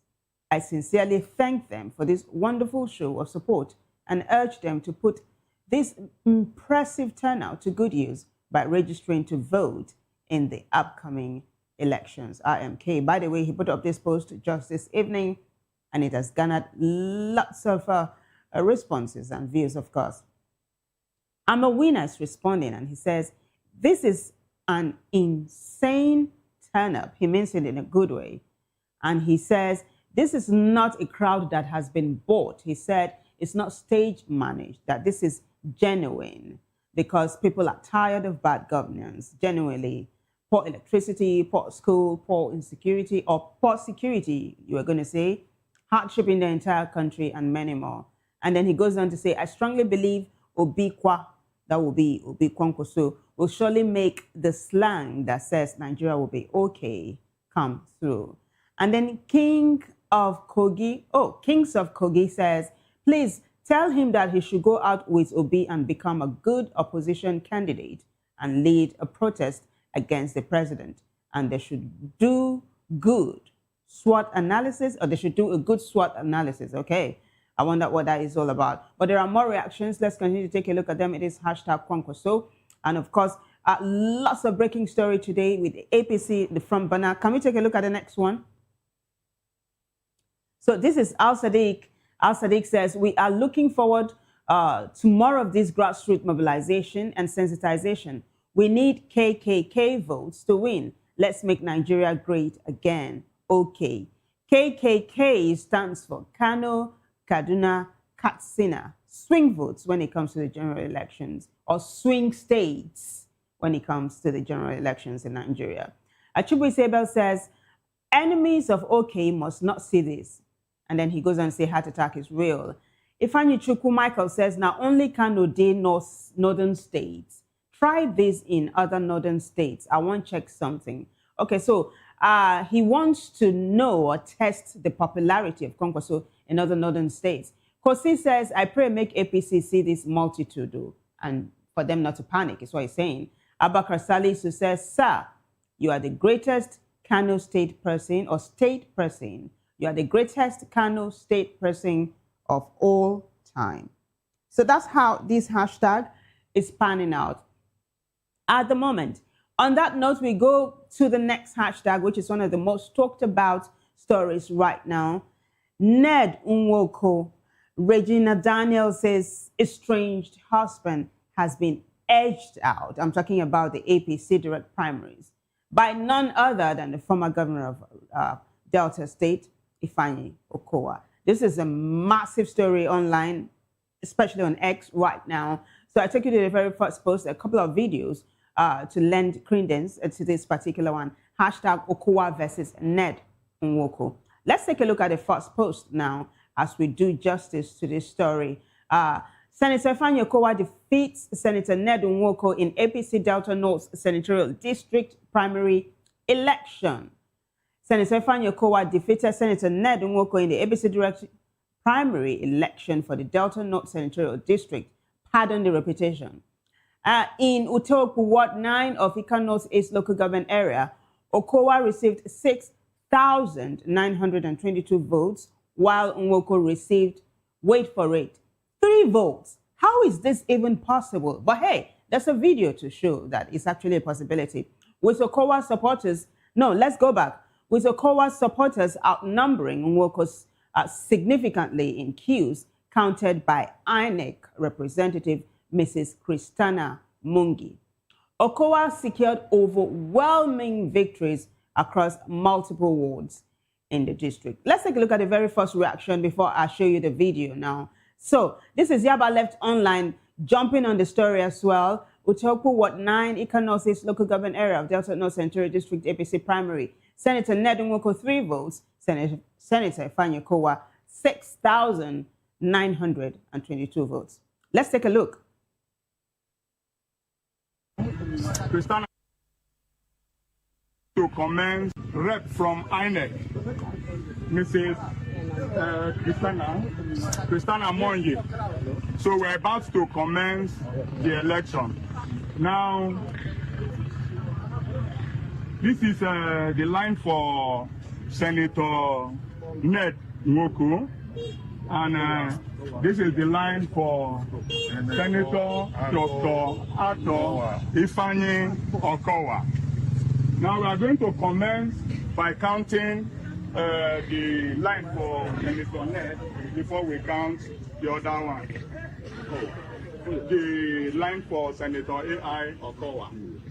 So this is 1, 2, 3 for Ned Nwoko. Now we are going to start this other counting.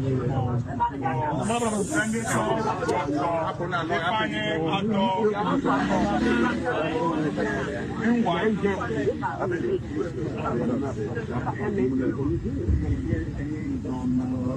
This is 1, 2, 3, 4, 5.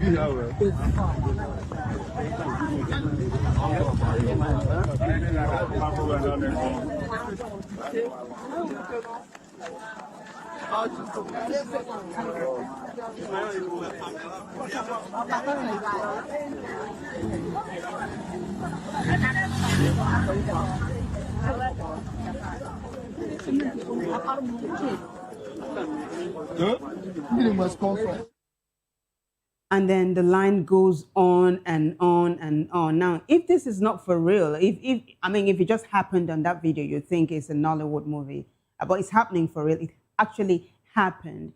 And some netizens are saying that probably this happened because Regina Daniels left with her glory, and that's why the senator lost. You remember that the last election, before he, went to the Red Chamber, he was still together with the actress, very popular, Regina Daniels, and she went all over with her husband.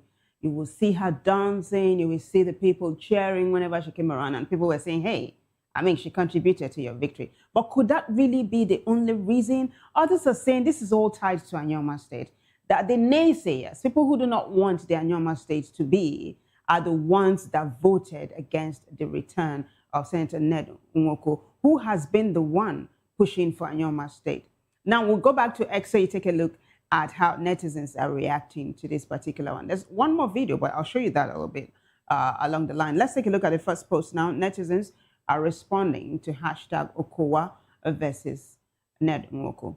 Ebubedike says the APC as a party has been fraudulent since its formation. Ifeanyi Okowa should go and rest, as he has just come to distract Prince Ned Nwoko from pursuing the creation of Anyoma State, which is in the pipeline. Comrade Omoyoma Emmanuel says, Ned Nwoko threw his glory away and the political door to the Senate got closed instantly. Regina Daniels left with her glory. As a man, don't play with the glory of your wife, or don't play with the glory your wife carries over your life. The glory of many men are tied to their wives. Yes, they may be succeeding, but the next door can only be opened by the wife's glory. But then again, Regina Daniels is not the only wife to Ned Nwoko, right? Or, I mean, there are other women married to the senator. Hey, I'm just saying, I just wanted to point that out. But there are more reactions. We'll continue to take a look at that. Hashtag Okowa versus Ned Nwoko. Benito Madu says, by counting 1, 10, 50, 200, 700, 1,500, 6,300, APC ongoing primary or party primaries is the most fraudulent in Nigeria's political history. That's according to Benito Madu. There's one more. Let's take a look at this next one. It's going to be linking us to the next video. This is Tochukwu of Divine Mercy. And Tochukwu says, this is Senator Ned Nwoko's own word. You can see the acceptability and the love. Is this looking like 3 votes? Delta North has 9 local governments, and the results from all those local governments haven't been collated yet. Yet everywhere in the media is about Ned Nwoko getting 3 votes. So you see now, this is a dissenting voice. And Tochukwu of Divine Mercy put up this video. Take a look.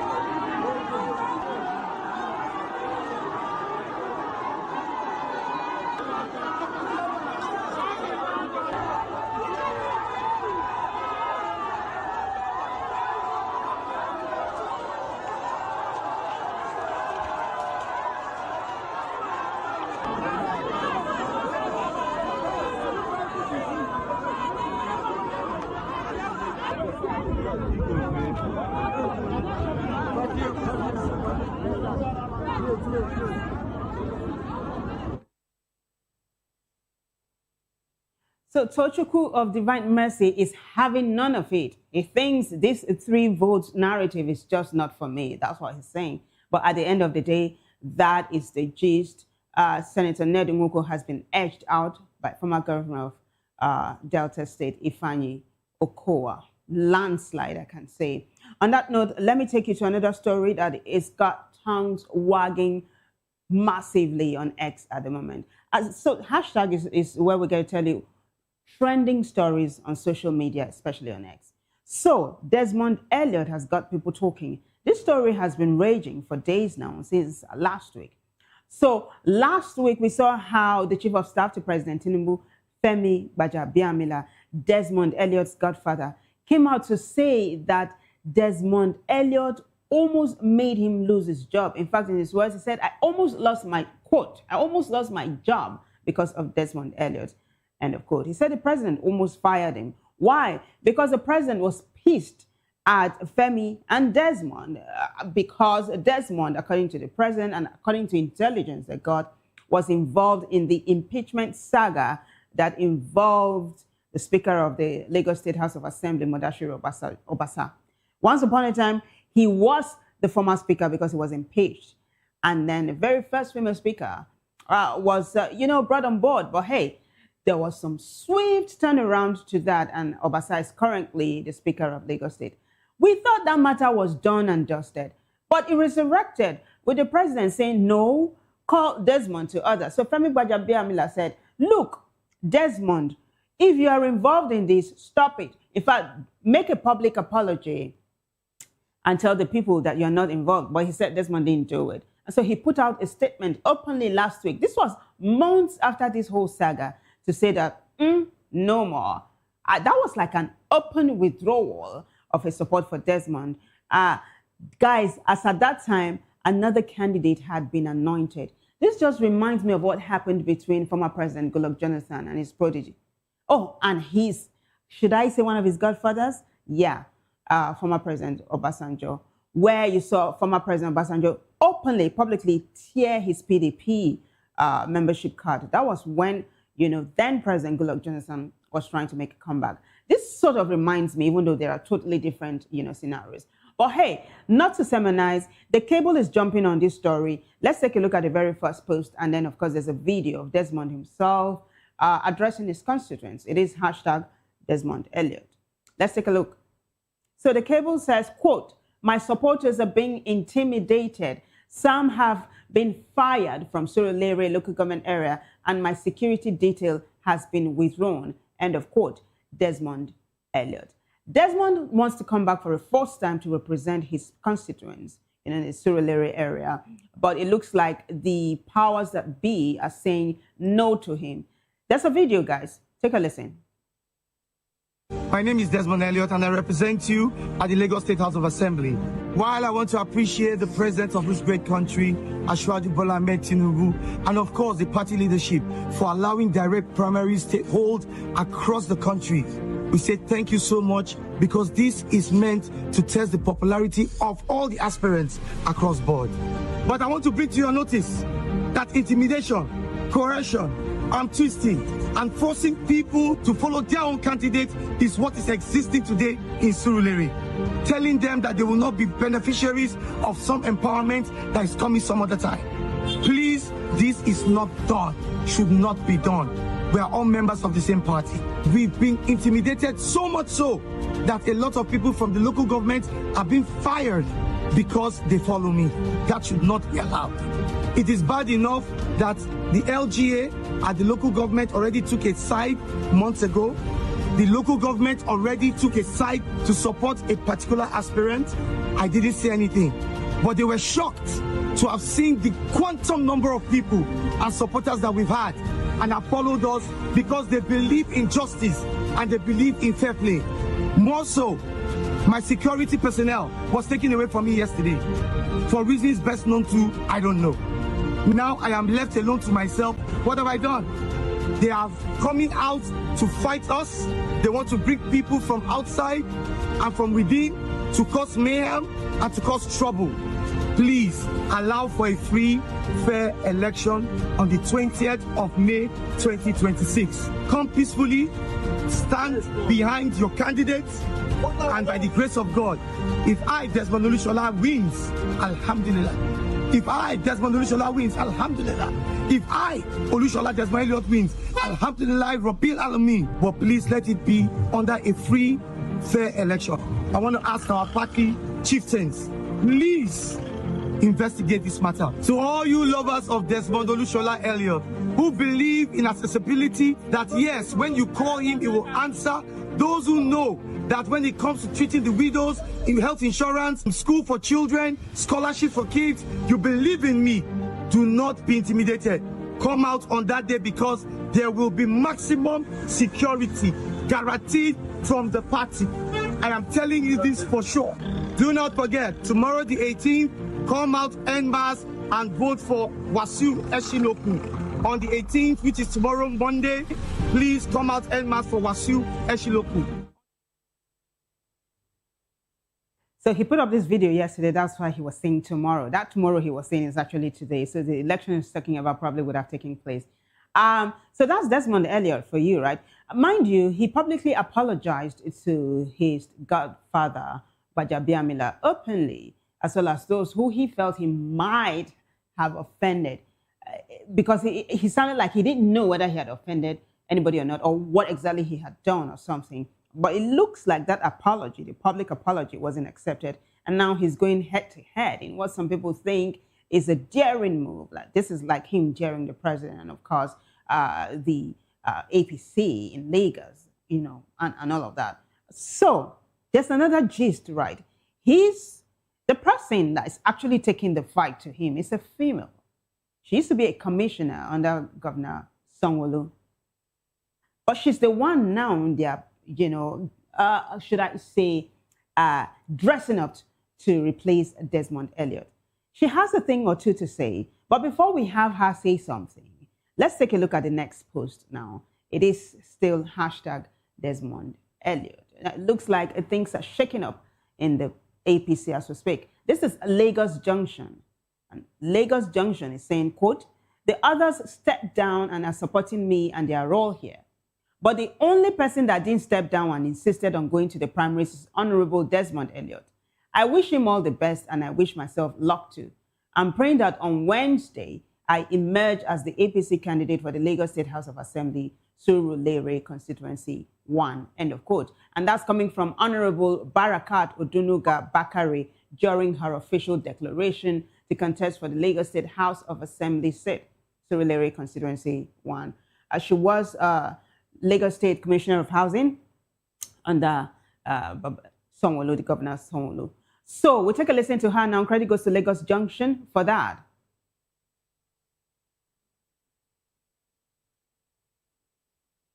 Time that we were both contesting, myself and Dinko, we had about 5 people or 6 that were contesting as well too. But the others stepped down and are supporting me, and they're all here. But the only person that didn't succumb or still insistent on going to the primaries is Honorable Desmond Elliott. And I wish him all the best in life. I wish myself luck as well too. And I'm praying that on Wednesday, I'm the one that emerges as the candidate of the APC for the Lagos State House of Assembly, Surulere Constituency. For record purpose, what's your name once again? My name is Barakat Odunuga Bakari Esquire, aspiring for the Lagos State House of Assembly seat in Surulere Constituency 1. Thank you very much. Thank you. Congratulations. There you go. That's Desmond Elliott's competitor. But it looks like she's got the establishment behind her. Now, netizens are jumping on this one. They're responding. Last week when we brought the hashtag Bajabiamila versus Desmond, some netizens felt it was too late for Desmond. But Desmond does not think so. His philosophy is never say never. Now, netizens are saying that if this is what his competitor is saying, that others step down, Desmond is refusing to step down, then where is democracy is the question some netizens are asking. So I take you back to X now so you see the responses to this particular hashtag. This is Paulinho who says, why should you expect Desmond Elliott, the sitting assemblyman, to step down for you? If you are to be in his position, will you step down for him? Go to the field and contest the direct primary, or go to the field for the direct primary and test your popularity. There are 2 more, same trajectory. Let's take a look at them and then we'll wrap this up. This is Abiola Esquire who says, I am sorry, but this is not what the tenets and exponents of democracy portend. Expecting everyone to either succumb or step aside in a democratic setting, and for a sitting honorable member for that matter, is utterly disturbing. Perhaps we should simply rewrite our political ideology and boldly call it Babashope politics, because this certainly cannot be described as democracy. There is one more, and we'll wrap it up. Now, this is Kali. Kali says, and this is supposed to be a democracy, right? No one has the right to tell another to step down. This is disgraceful and disgusting, but this is Nigeria, Sha. Anele says, this is the kind of people that the APC government was sent to make laws for the people. And then John says, yeah, make him step down 12 years, don't do him. All right, so John is saying, it's enough. Desmond, you've done 12 years already. Step down and go make do with what you must have gathered already. That is me re-editing what John Osha just said. And that is hashtag Desmond Elliott for you. Now, another bitter story. I was going to say bittersweet, but there's nothing sweet about the story. So I just say another story, budding but totally went sour, is the political career of Cubana chief priest. Last week, we saw him. He put up a post. He did it. We had that hashtag. He put up a post and a video of him being screened by the APC screening committee in Imo State, his own constituency, by the way. And he said he was being screened and he was hoping that he makes it through. But he didn't. And then there was a 360, I was going to say an about, and he said, he didn't really contest. But he said he contested and there were evidence. And in fact, Sheyi Tinubu, put out a message to console him. But hey, let me not jump the gun. Cubana chief priest did not scale through. And there are videos of his competitor emerging. But first, let's take a look at the post that's going to give us a gist of the matter. It is hashtag Cubana chief priest. Apparently, he's not going to the Green Chamber as it is. Chooks, who's very active online, says he broke the news when it happened. Cubana chief priest reportedly loses APC House of Representatives ticket to incumbent lawmaker Omiogo. Now, this is Olaomola who says, "Na the man will beat Cubana chief priest with this." And then Ola puts up a video and says, "You guys take a listen." That I'm here with my people. Yes. I am from this world and I'm a leader in this world. Yes. And politics is local. Good. Because of the locality of politics, I have retired back to where I am from. And this is my route. Exactly. And here we go. Exactly. So, the takeaway here is politics is local, is what the lawmaker is saying. That he's in his own word there. I mean, he's there with his people, and they're saying, look, if you want to serve your people, you got to be with them 24/7 is what they're saying. You don't know how some people will say that they don't even know who their, this is me digressing a little bit. Some people say they don't even know who their local government chairman is, because so there's a local government chairman and he probably does not stay local. He stays in the capital and all of that. So basically, the lawmaker here, Omiogo, is saying politics is local. Now, we take a look at reactions. There's a next post that Chooks put that up. I think it's the one where Sheyi Tinubu is consoling Obi Cubana. That's it. Cubana chief priest, I beg your pardon. Chooks again says, quote, "Bro, sometimes by losing a battle, you find a new way to win the war. Keep your head up, Cubana chief priest. We know what you are capable of achieving," end of quote.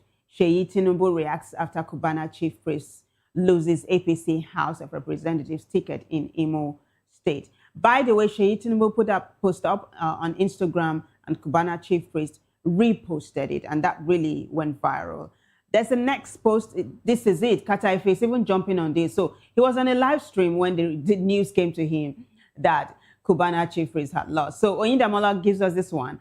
Cubana chief priest matter don't reach Kataife live stream. Them say chief priest don't lose election. And then Kataife goes on to say APC don't betray him. Say politics no be alcohol business. Well, I think they're referring to the kind of business of Cubana chief priest does. Some people call him the elite barman, and all, but hey, he's a billionaire businessman. Why don't you take a listen to Kataife? About this man, she priest lose election today, not lie. She priest lose election.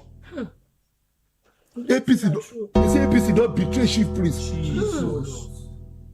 Blood of God. Not lie. Blood of Zachariah. Not lie. Shout not true. Shout not true. Kata bless the CEO, they call you. Now go punish you.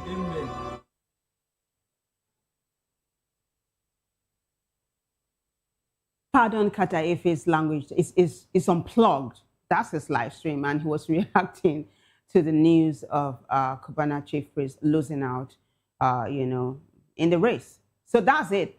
Now, the hue and cry is not just limited to Imo State. It's all over the country. So many people saying they lost out in the APC primaries, and some are saying they're going to contest it. They're not having any of it. Right, so that's how it's panning out right now. But someone that seems to be smiling to the bank is the former governor of Kogi State, Yahaya Bello.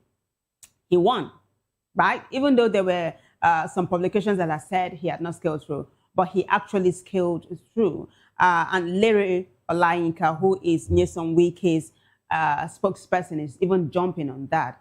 You don't know that Yahaya Bello is going to be competing with Senator Natasha Akpoti-Uduaghan. And this is not the first time the two of them are going head-to-head. Once upon a time, Senator Natasha Akpoti-Uduaghan wanted to be governor of Kogi State, where I'm from, by the way. But Yahaya Bello did not let it happen for her. And now he's going to take the fight to her. I mean, she's in the red chamber, and she seems to be doing well, with rave reviews and all. Now that Larry Olayinka, Nyesom Wike's spokesperson, seems to be swinging towards Yahaya Bello's way, does that mean that Senator Natasha Akpoti might have the fight really, really coming to her? I mean, you remember how during the Wike-backed PDP convention, which, by the way, it's been nullified based on what the Supreme Court said, she had referred to Nyesom Wike as their party's national leader. And others were saying she was doing that so that, her seat will be secured. But it looks like she's going to be having some real fight coming her way. So let me take you to X now. So you take a look at the very first post. Yeah. And then we take a look at reactions. There's one reaction that really stood out. And of course, I brought that to you. Yaya Bello secured the APC nomination for Kogi Central Senatorial District with a whopping 72,399 votes across 5 local government areas. Far ahead of rivals Ibrahim Yakubu Adoke's 319 and Momo Yusuf Obaro's 118. Gosh, it's a landslide, really. Goes on to say the primaries run smoothly with high turnout. Despite earlier questions about Bello's eligibility after he missed screening in Abuja, he was later cleared by the party as aspirant number 13. Guys, do you understand what's happening? He missed the screening, but was later cleared by the party as aspirant number 13. And then the post goes on to say this win positions him for the 2027 election against PDP's incumbent Natasha Akpoti-Uduaghan, even as he faces EFCC cases alleging 190 billion naira in money laundering and fraud, to which he has pleaded not guilty.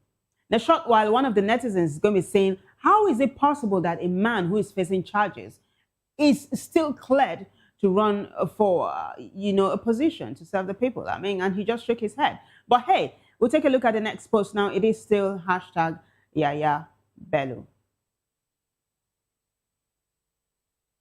So this is Larry Olayinka, Nyesom Wike, by the way, is the FCT minister. So Larry Olayinka is Nyesom Wike's spokesperson, and he says, loyalty. Governor of Kogi State, Ahmed Usman Ododo, joined the queue in the voting of former governor of Kogi State, Yaya Bello, for the APC Kogi Central Senatorial District primary. So Ododo, by the way, was installed by Yaya Bello. Let's go back. Ododo is Yaya Bello's protege. Take a look at him. That's him wearing the white kaftan there and the white cap with some shades. That's him standing, and queuing up and all. Lots of people are saying this is very good photo op. But others are saying, hey, what does this even say about democracy or politicking in Nigeria? Now, let me take you back to the next post, or let me take you now to the next post I was telling you about. This is gist that says, or should I settle for GST? GST says, Yaya Bello, currently facing EFCC prosecution over alleged 80 billion naira fraud, has been cleared by the APC to contest the Kogi Central Senatorial primary. This is the man they have deemed worthy of returning to public office. So the onus is going to be lying on the people to determine who is going to serve them at the center. But it's not over yet. This is Emeka Ike Ume, who is saying that 7th Senator Jibrin Echocho speaks on the APC direct primary. The senator said he's waiting for INEC and party officials to arrive at the venue of the party. Now, this is still Kogi State, the Igala speaking area, and Echocho is one of the sitting senators. He wants to make a comeback, and he's waiting for party officials. But some netizens are saying it might not be too smooth for him this time around. There's a video. Take a listen to Echocho. That I'm here right at the venue for the election in my ward. I am waiting for the officials of INEC and other regulatory authorities that are supposed to be here to conduct this election. I am here. Your Excellency.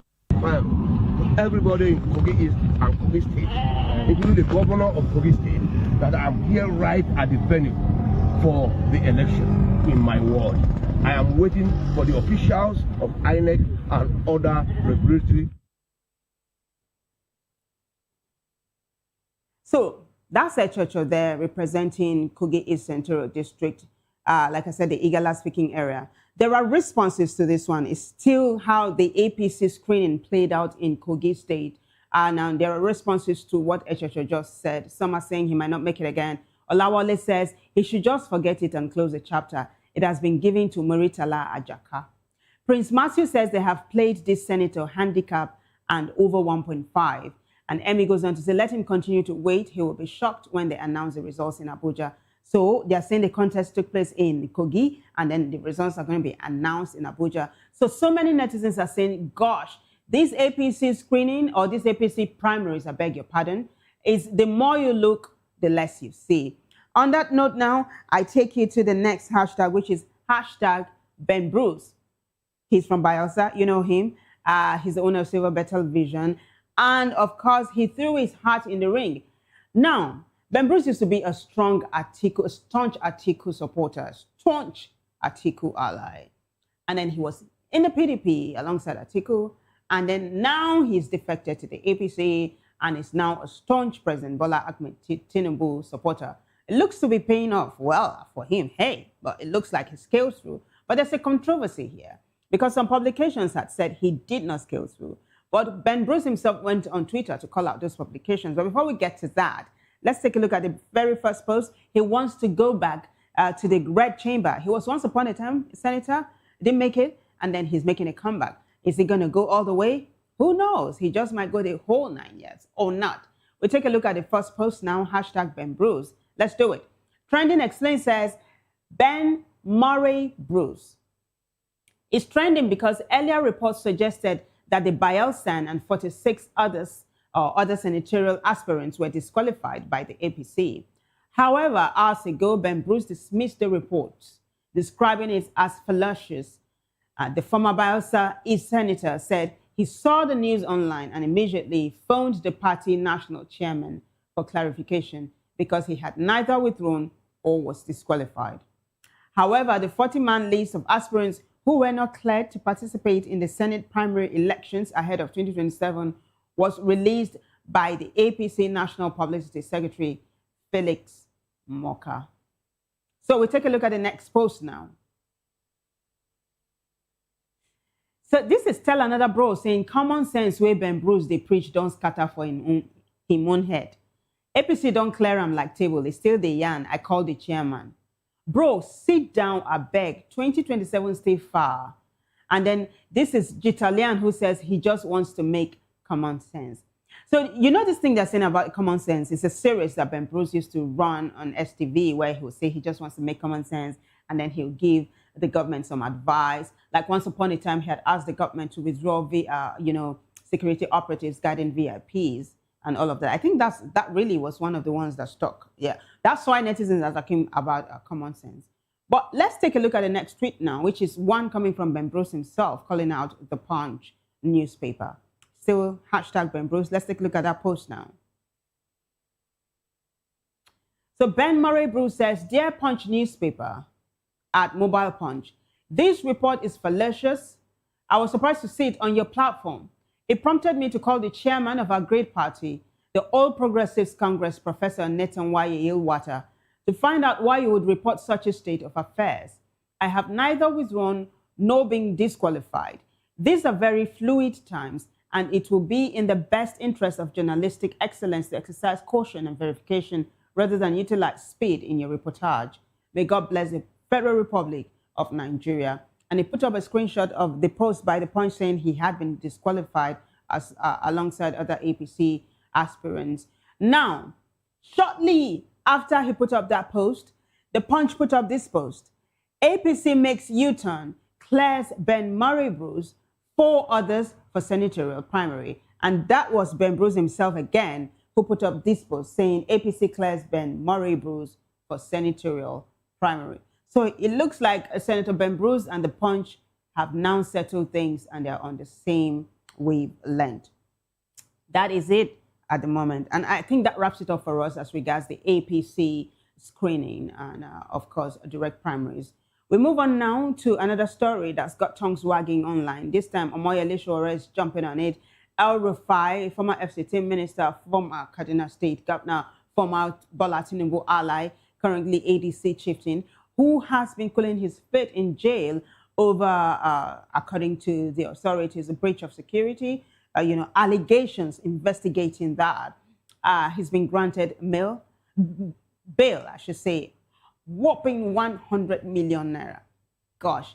So he's out. He's out. Recall that over the weekend, the former Vice President Atiku Abubakar had asked him to be released, had asked the authorities to be released or to release El-Rufai, that it was unfair for him to be kept in jail without any charges or without investigations, being wrapped up.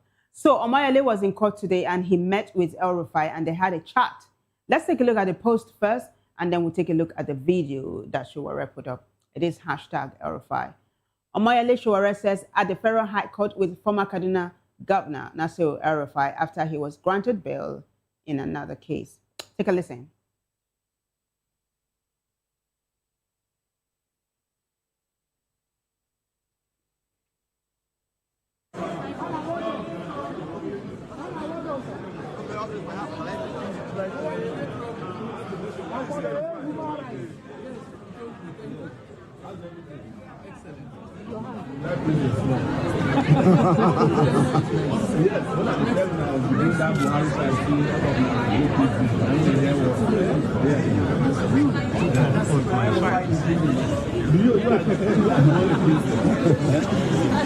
Enjoy it. I'm done. I'm done now. Leave it now.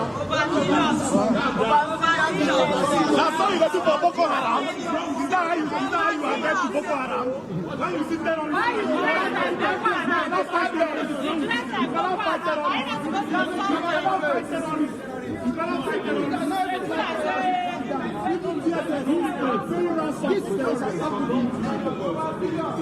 respect people now. Get out of the way. Get out of the way.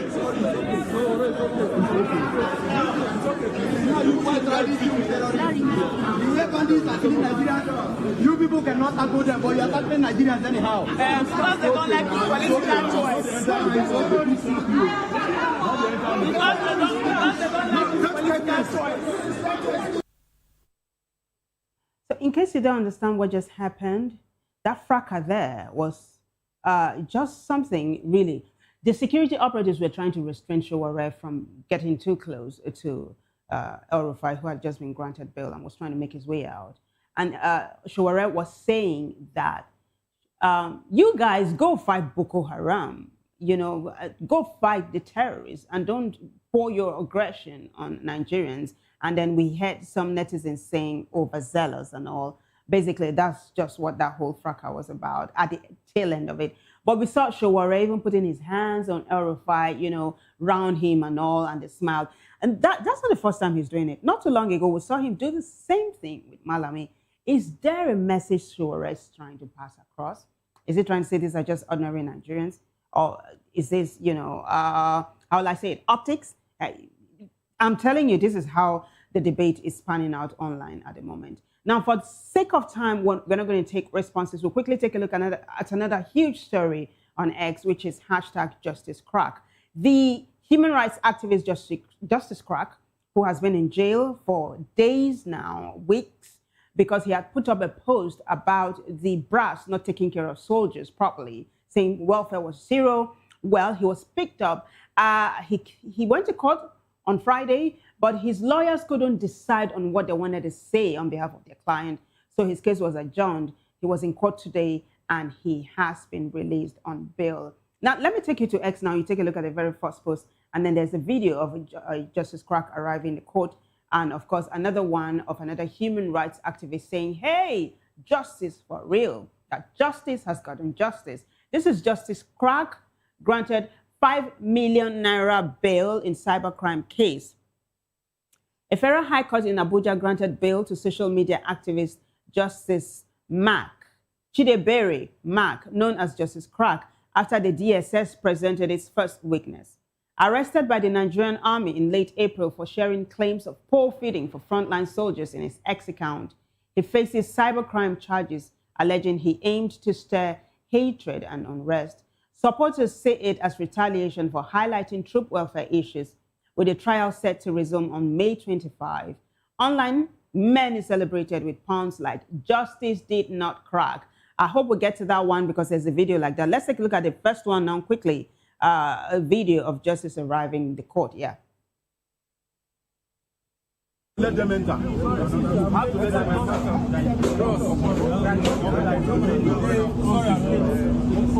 have to let them enter. Media, wait. Make sure you enter. Media. So that was the case Sowore was initially in court for before he ran into El Rufai.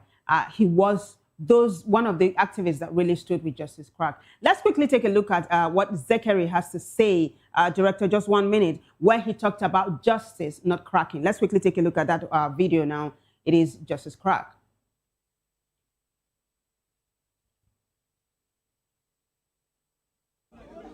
It is now confirmed that our brother, Justice Crack that will not crack. Justice with the capacity not to crack. Justice that cracked the poor pidgin of the army has just been granted bail by the Federal High Court sitting in Abuja. This is All right, that's it. That is Zachary Jr. there. Also, another one that's really stood by Justice Crack. So it is a huge celebration online as we speak. And of course, the pun, justice has not cracked, is going around, X as we speak. On that note, we'll wrap it up. Thanks to everyone who contributed to making the show a success. But the bigger thanks goes to you guys for watching. If you liked it, keep a date again with us for another edition of Hashtag right here, same time. Until then, I am Vivian Oguche. Bye for now.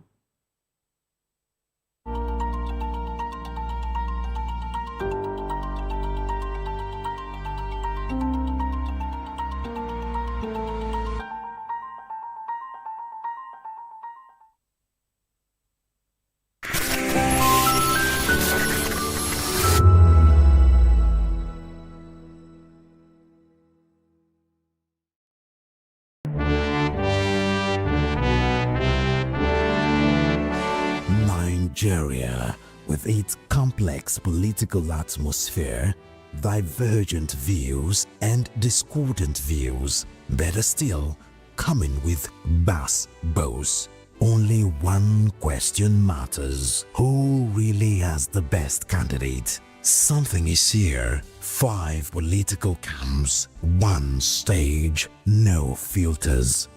Join us in this clash as supporters of Bola Ahmed Tinubu, Peter Obi, Atiku Abubakar, Omoyele Sowore, and Adewale Adebayo go head-to-head in no-holds-barred town hall debate. No script, just raw, unfiltered conversation. This is more than politics. This is where opinions clash, facts are tested, and the truth fights to be heard. Happening live on May 22nd by 11 a.m. at Golden Tulip Terrace Hall, Ihoka Tower, 36 International Airport Road, Lagos. Don't miss it. Watch live on YouTube at Vop TV. Set your reminder, subscribe, join the conversation. My candidate is the best, or is it?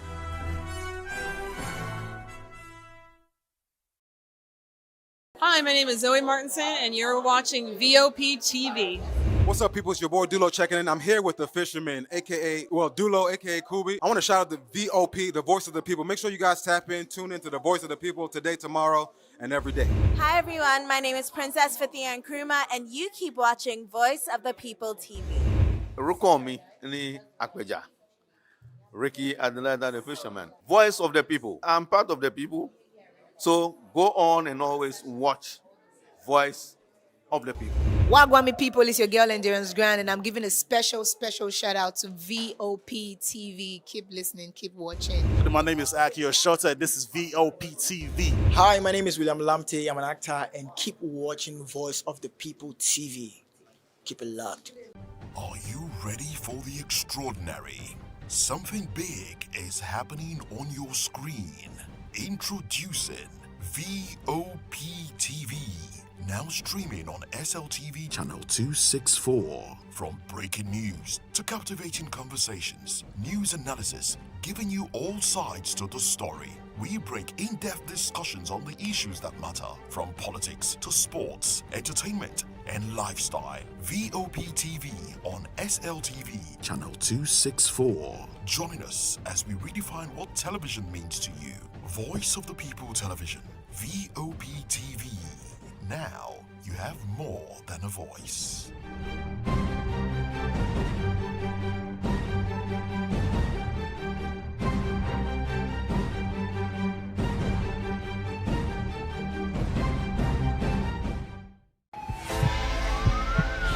This is Health Check, your weekly guide to better living, smarter choices, and trusted answers. From everyday wellness to urgent health issues, we've got you covered. Health Check, only on Voice of the People Television, where your health has a voice.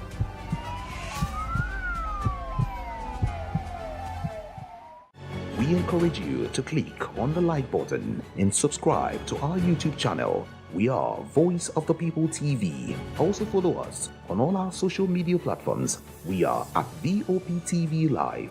Visit our website www.vop.ng for fresh and trending news. Also watch us live on SLTV channel 264.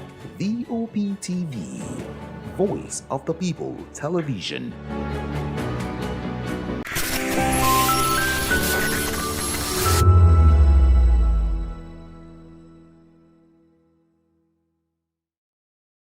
To know the happenings in the maritime sector, join us on the program Maritime Frontiers on VOP TV as we discuss key areas in the maritime sector from aquaculture, maritime transportation, maritime labor regulation, oil and gas exploration, ferry and passenger insurance, marine pollution and prevention, port operations, and lots more. Maritime Frontiers, exploring Nigeria's blue economy.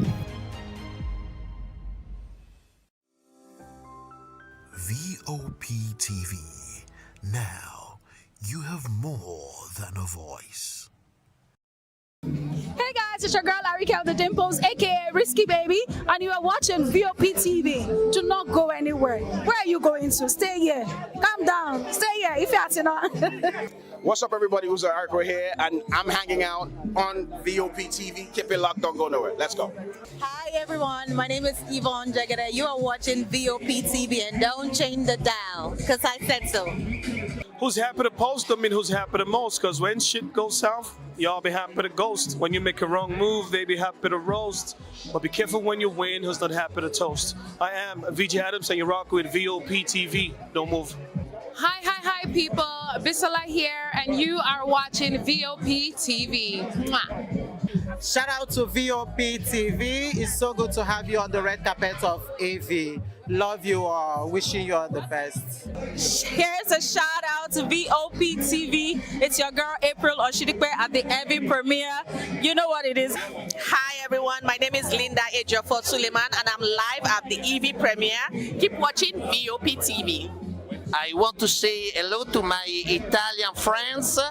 I want to say them that Nigeria is the best country in the world, and I'm so happy to be here. Thank you so much. Hi guys, my name is Tomo Watebe. I'm an actor, and you guys are live on VOP TV. Keep it locked, because I said so. Ladies and gentlemen, boys and girls, this is your girl Phil Storms out here, and this is a big shout out to VOP TV. Hi guys, my name is Charles Bourne. My name is Lydia Lawrence Nze, Please and keep watching Voice of the People Television. Love ya.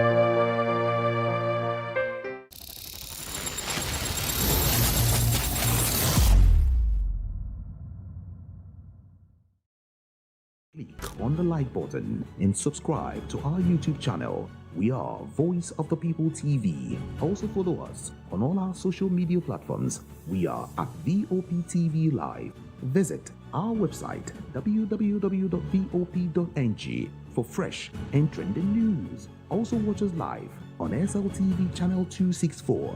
VOP TV, Voice of the People Television.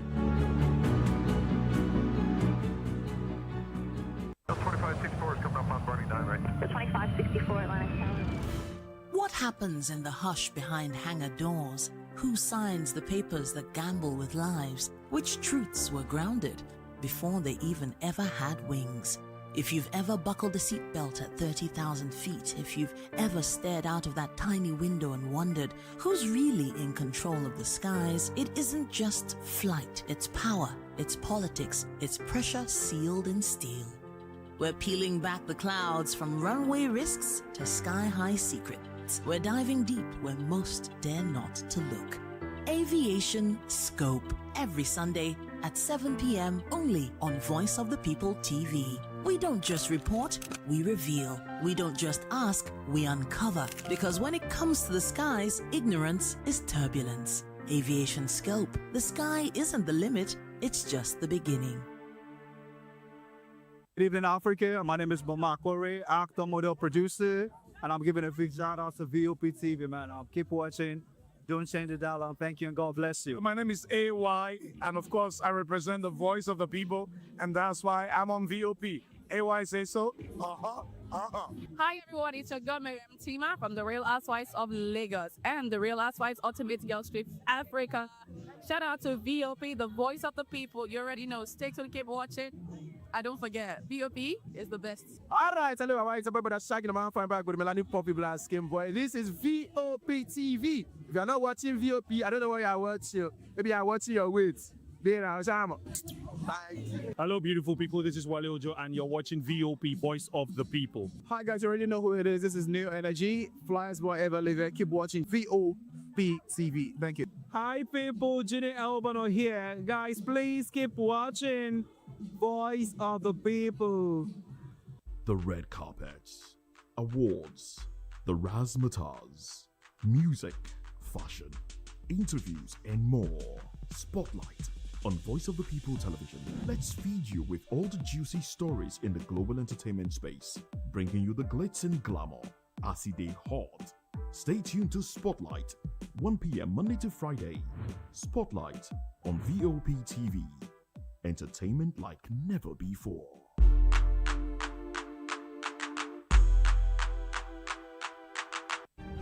In a world where power shifts with every headlines, news breaks and events happens, we bring you unbiased and explicit information on politics, economy, and state of the nation. We break down the chaos. Facts, not fluff. Truth, not spin. We discuss not just politics, but a glimpse into the future. Voice of the People television. Now you have more than a voice. On Edu Dialogue, we bring you fresh ideas and conversations, shaping the future of learning in Nigeria and beyond.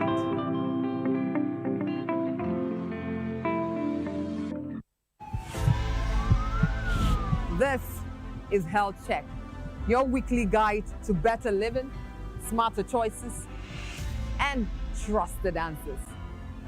From everyday wellness to urgent health issues, we've got you covered. Health Check, only on Voice of the People television, where your health has a voice.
Say hello to my Italian friends. I want to say them that Nigeria is the best country in the world, and I'm so happy to be here. Thank you so much.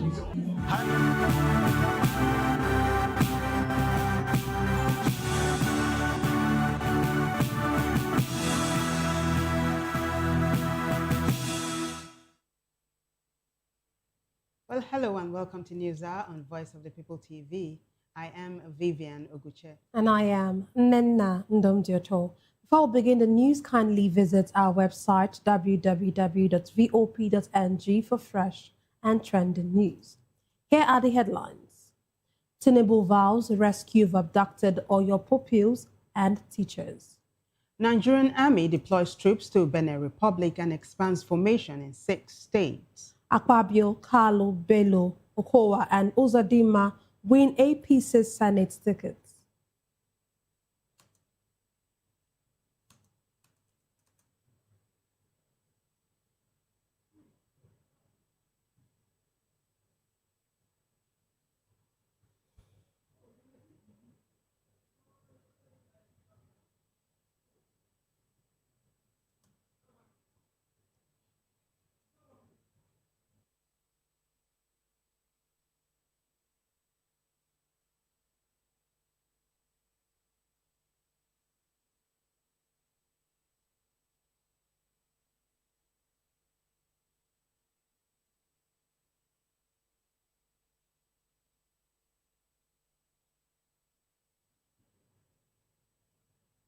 We apologize for that. President Bola Tinubu has assured the people of Oyo State that the federal government is working closely with state authorities and security agencies to secure the release of pupils, students, and teachers abducted by gunmen in Esiele community or Orire local government area. He also condemned the reported killing of one of the kidnapped teachers, describing the act as barbaric. In a statement issued by Special Advisor on Information and Strategy, Bayo Nonuga, the president said he was deeply saddened by the incident and expressed sympathy to the families of the victims. President Bola Tinubu assured Governor Seyi Makinde and residents of Oyo State and the federal government would work with the state to rescue all those still in captivity. He praised the Inspector General of Police and Commissioners of Police in Oyo and Kwara states for their swift response. According to the president, the Inspector General is personally leading a technology-driven operation aimed at rescuing the abductees and bringing the perpetrators to justice. Tinubu also said the incident underscores the urgent need to establish state police to strengthen security in undeserved communities.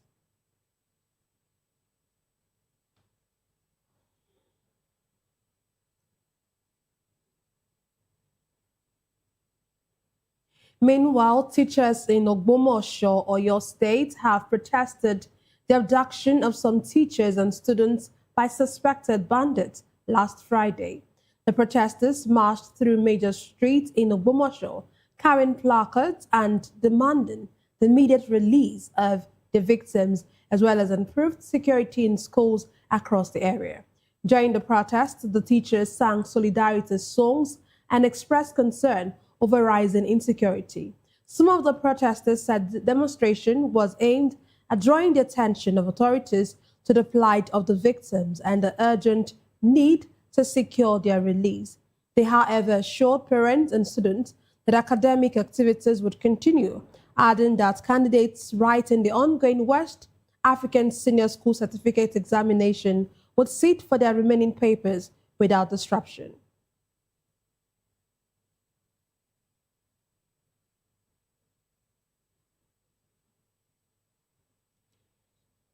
And following the attack on a school in Oyo State, the Oni of Ife, Oba Adeyeye Ogunwusi, has called for swift security action to address a growing threat. In a statement by his spokesperson, Moses Olafare, the Oni described attacks on schools as a direct assault on the nation's future, stressing that children and teachers must never be targets of criminal activity. Meanwhile, another chief has urged the federal government to empower traditional rulers to help tackle rising insecurity. In a statement by his spokesperson, Ali Ibrahim, he said traditional institutions are often the first point of contact during security breaches and should be strengthened to enable faster community response.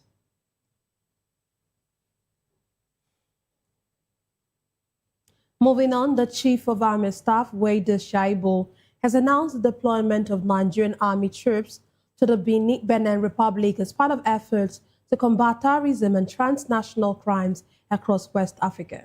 Shaibu disclosed this while declaring open the Chief of Army Staff Annual Conference 2026 in Abuja. He said the deployment underscores the Nigerian Army's commitment to strengthening intelligence sharing, strategic partnerships, and coordinated security operations aimed at tackling criminal and terrorist activities within Nigeria and neighboring countries. According to him, the deployment reflects Nigeria's resolve to strengthen regional security and improve collective responses to emerging threats in the sub-region. The Army Chief also announced the establishment of additional formations and units across 6 states to boost operational capacity and improve responses to security threats nationwide. The new formations include the 15th Brigade and affiliated units in Anambra and Imo states, the 12th Battalion in Anyigba, Kogi State, the 226th Battalion in Ganye, and the 247th Renaissance Battalion in Mobi, Adamawa State. Others are Army Headquarters Logistics Base 4 in Guzau, Zamfara State, Army Logistics Base 5 in Ilorin, Kwara State, and Operation Savannah Shield in the North Central region. Well, in another development, Senate President Godswill Akpabio has been elected the sole All Progressives Congress APC candidate for the Akwa Ibom Northwest Senatorial District. Deputy Senate President Barau Jibrin also secured the party's ticket for Kano North Senatorial District. In a related development, Oji Kalu, chairman of the Senate Committee on Southeast Development Commission, won the APC primary for Abia North ahead of the 2027 election, polling 65,651 votes to defeat Philip Unto, who scored 2,103 votes. Elsewhere, former Kogi State Governor Yaya Bello emerged winner of the APC primary for the Kogi Central Senatorial seat. In Delta State, former Governor Ifeanyi Okowa clinched the party's ticket for Delta North after defeating incumbent Senator Ned Nwoko in the direct primaries. Imo State Governor Hope Uzodinma also scored the APC ticket for Imo West Senatorial District. In Ogun State, Governor Dapo Abiodun emerged winner of the APC primary for Ogun East Senatorial District held across the 9 local government areas of the district. Meanwhile, the All Progressive Congress has released an updated list of senatorial aspirants not cleared to participate in its primary elections. The revised list no longer includes Ben Murray Bruce, former senator representing Bayelsa East, whose name appeared on the earlier list released by the party. In a statement issued by APC National Publicity Secretary Felice Moka, the party urged stakeholders to ensure transparency and orderliness during the primaries. The APC had earlier barred for the 7 aspirants from participating in the primaries ahead of the 2027 general election. However, the updated list now contains 44 names. The affected aspirants are drawn from Adamawa, Bayelsa, Cross River, Delta, FCT, Jigawa, Kebbi, Kwara, Nasarawa, Niger, Oyo, Rivers, Taraba, Yobe, and Zamfara states.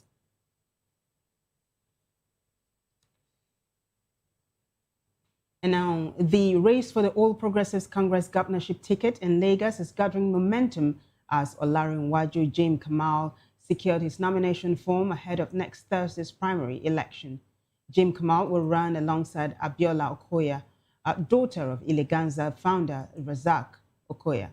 At a press briefing in Lagos, Jim Kamal unveiled his vision for the state and called for a peaceful and credible primary process.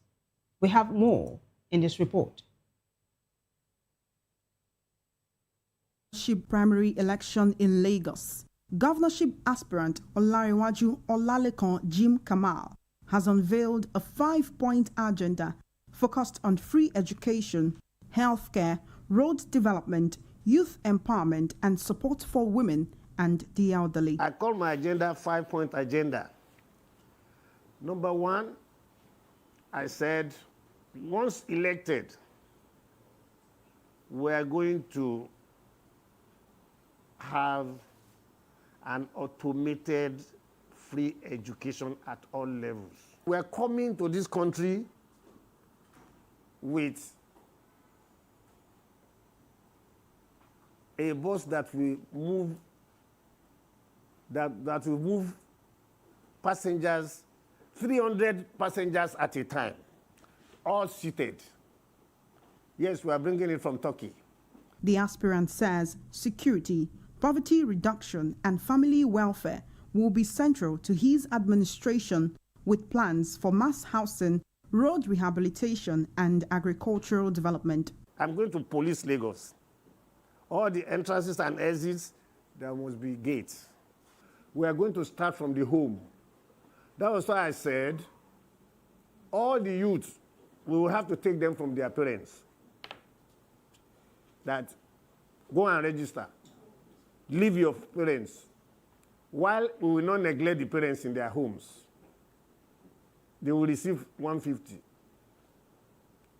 Youth will receive 100,000 at the inception. So that is the way to remove poverty. All the roads will be reconstructed in the night. 500 mm, which means they are going to dig ground and it's going to be concrete. Amendment Act. He called for active participation in the primaries instead of consensus candidacy, while urging a peaceful and credible process. This is what gave us confidence in the electoral processes in Nigeria. And people of us came out. This document has started being vindicated in the last House of Rep election on Saturday. Let us be peaceful, go out, let us show other states that we are no more echo for show, echo for action. We are going to live by example this time around. As the APC primary election draws closer, party delegates are expected to cast their votes next Thursday to determine the party's governorship flag bearer for the forthcoming election.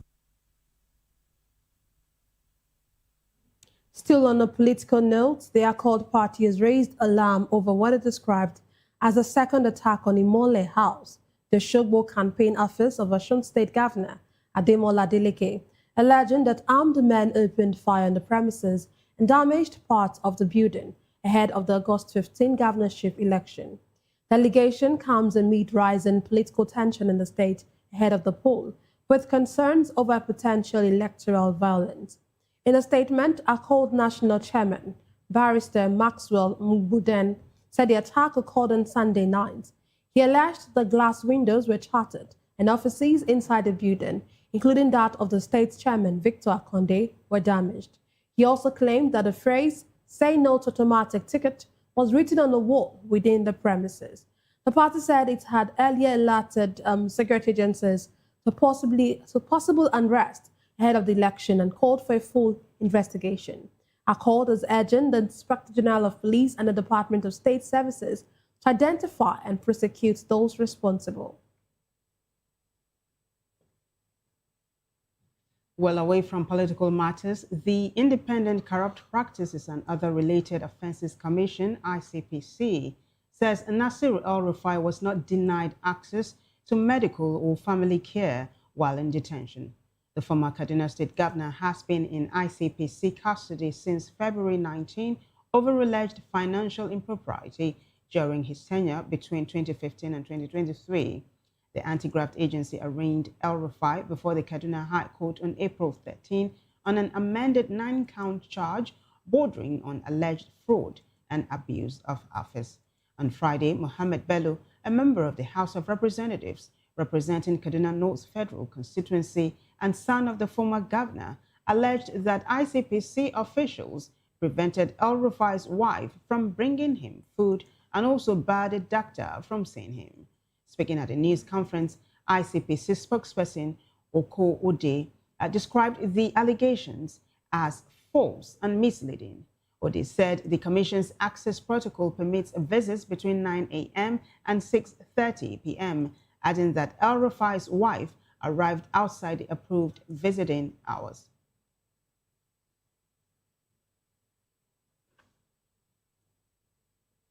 Moving on, the Federal Capital Territory High Court in Akpo, Abuja, has sustained the arrest warrant earlier issued against former Minister of Humanitarian Affairs, Sadia Umar Farouk, over alleged fraud involving $1.3 million and 746.7 million naira. Justice Jude Onwegbuzie ruled that the bench warrant issued on April 16, 2026 remains in force. Farouk is being prosecuted alongside Bashir Nura Al-Khali and Sani Mohammed by the Economic and Financial Crimes Commission, EFCC, on charges of alleged criminal conspiracy, abuse of office, and diversion of public funds. The court adjourned the case until June 8, 2026 for arraignment. The EFCC had earlier declared the former minister wanted over the same allegations. Still legal matters, the jury in the alleged bribery trial of Diezani Alison Madueke, former Minister of Petroleum Resources, has commenced deliberations in the case. The jury is suspected to deliver a final verdict after its deliberations. Alison Madueke is standing trial alongside Oil Executive Olatimbo Ayinde and her brother Doye Agama on a 5-count charge bordering on alleged bribery. All 3 defendants have pleaded not guilty. British prosecutors accused the former minister of accepting luxury items and high-end properties from industry figures seeking favorable treatment in oil contracts. However, Alison Madueke and her legal team have denied all the allegations. Joining us virtually to analyze the news hour is Chijioke Oje. He is a public affairs analyst. Glad to have you join us, Chijioke. Good evening. Thank you for having me. Yeah, it's always a pleasure having you. President Bola Tinubu has assured the people of Oyo State that the federal government is working closely with state authorities and security agencies to secure the release of pupils, students, and teachers abducted by gunmen in Orire local government area of the state. I'm sure you've been following this particular story because the kidnapping in Oyo State has really generated, so many reactions. And of course, surely considering the videos that have been posted online, the one of the beheading of one of the teachers, and of course, another one that had the woman begging and asking the federal government and the state government to come to their release. And when you hear the president, say that, talk about this, would you actually say the president is just, this is just another statement by the president or by the president? Well, first of all, it's a very sad note. We wouldn't say that this was not, something that would probably foreseen, because in a situation where you have a situation the government has failed to act, where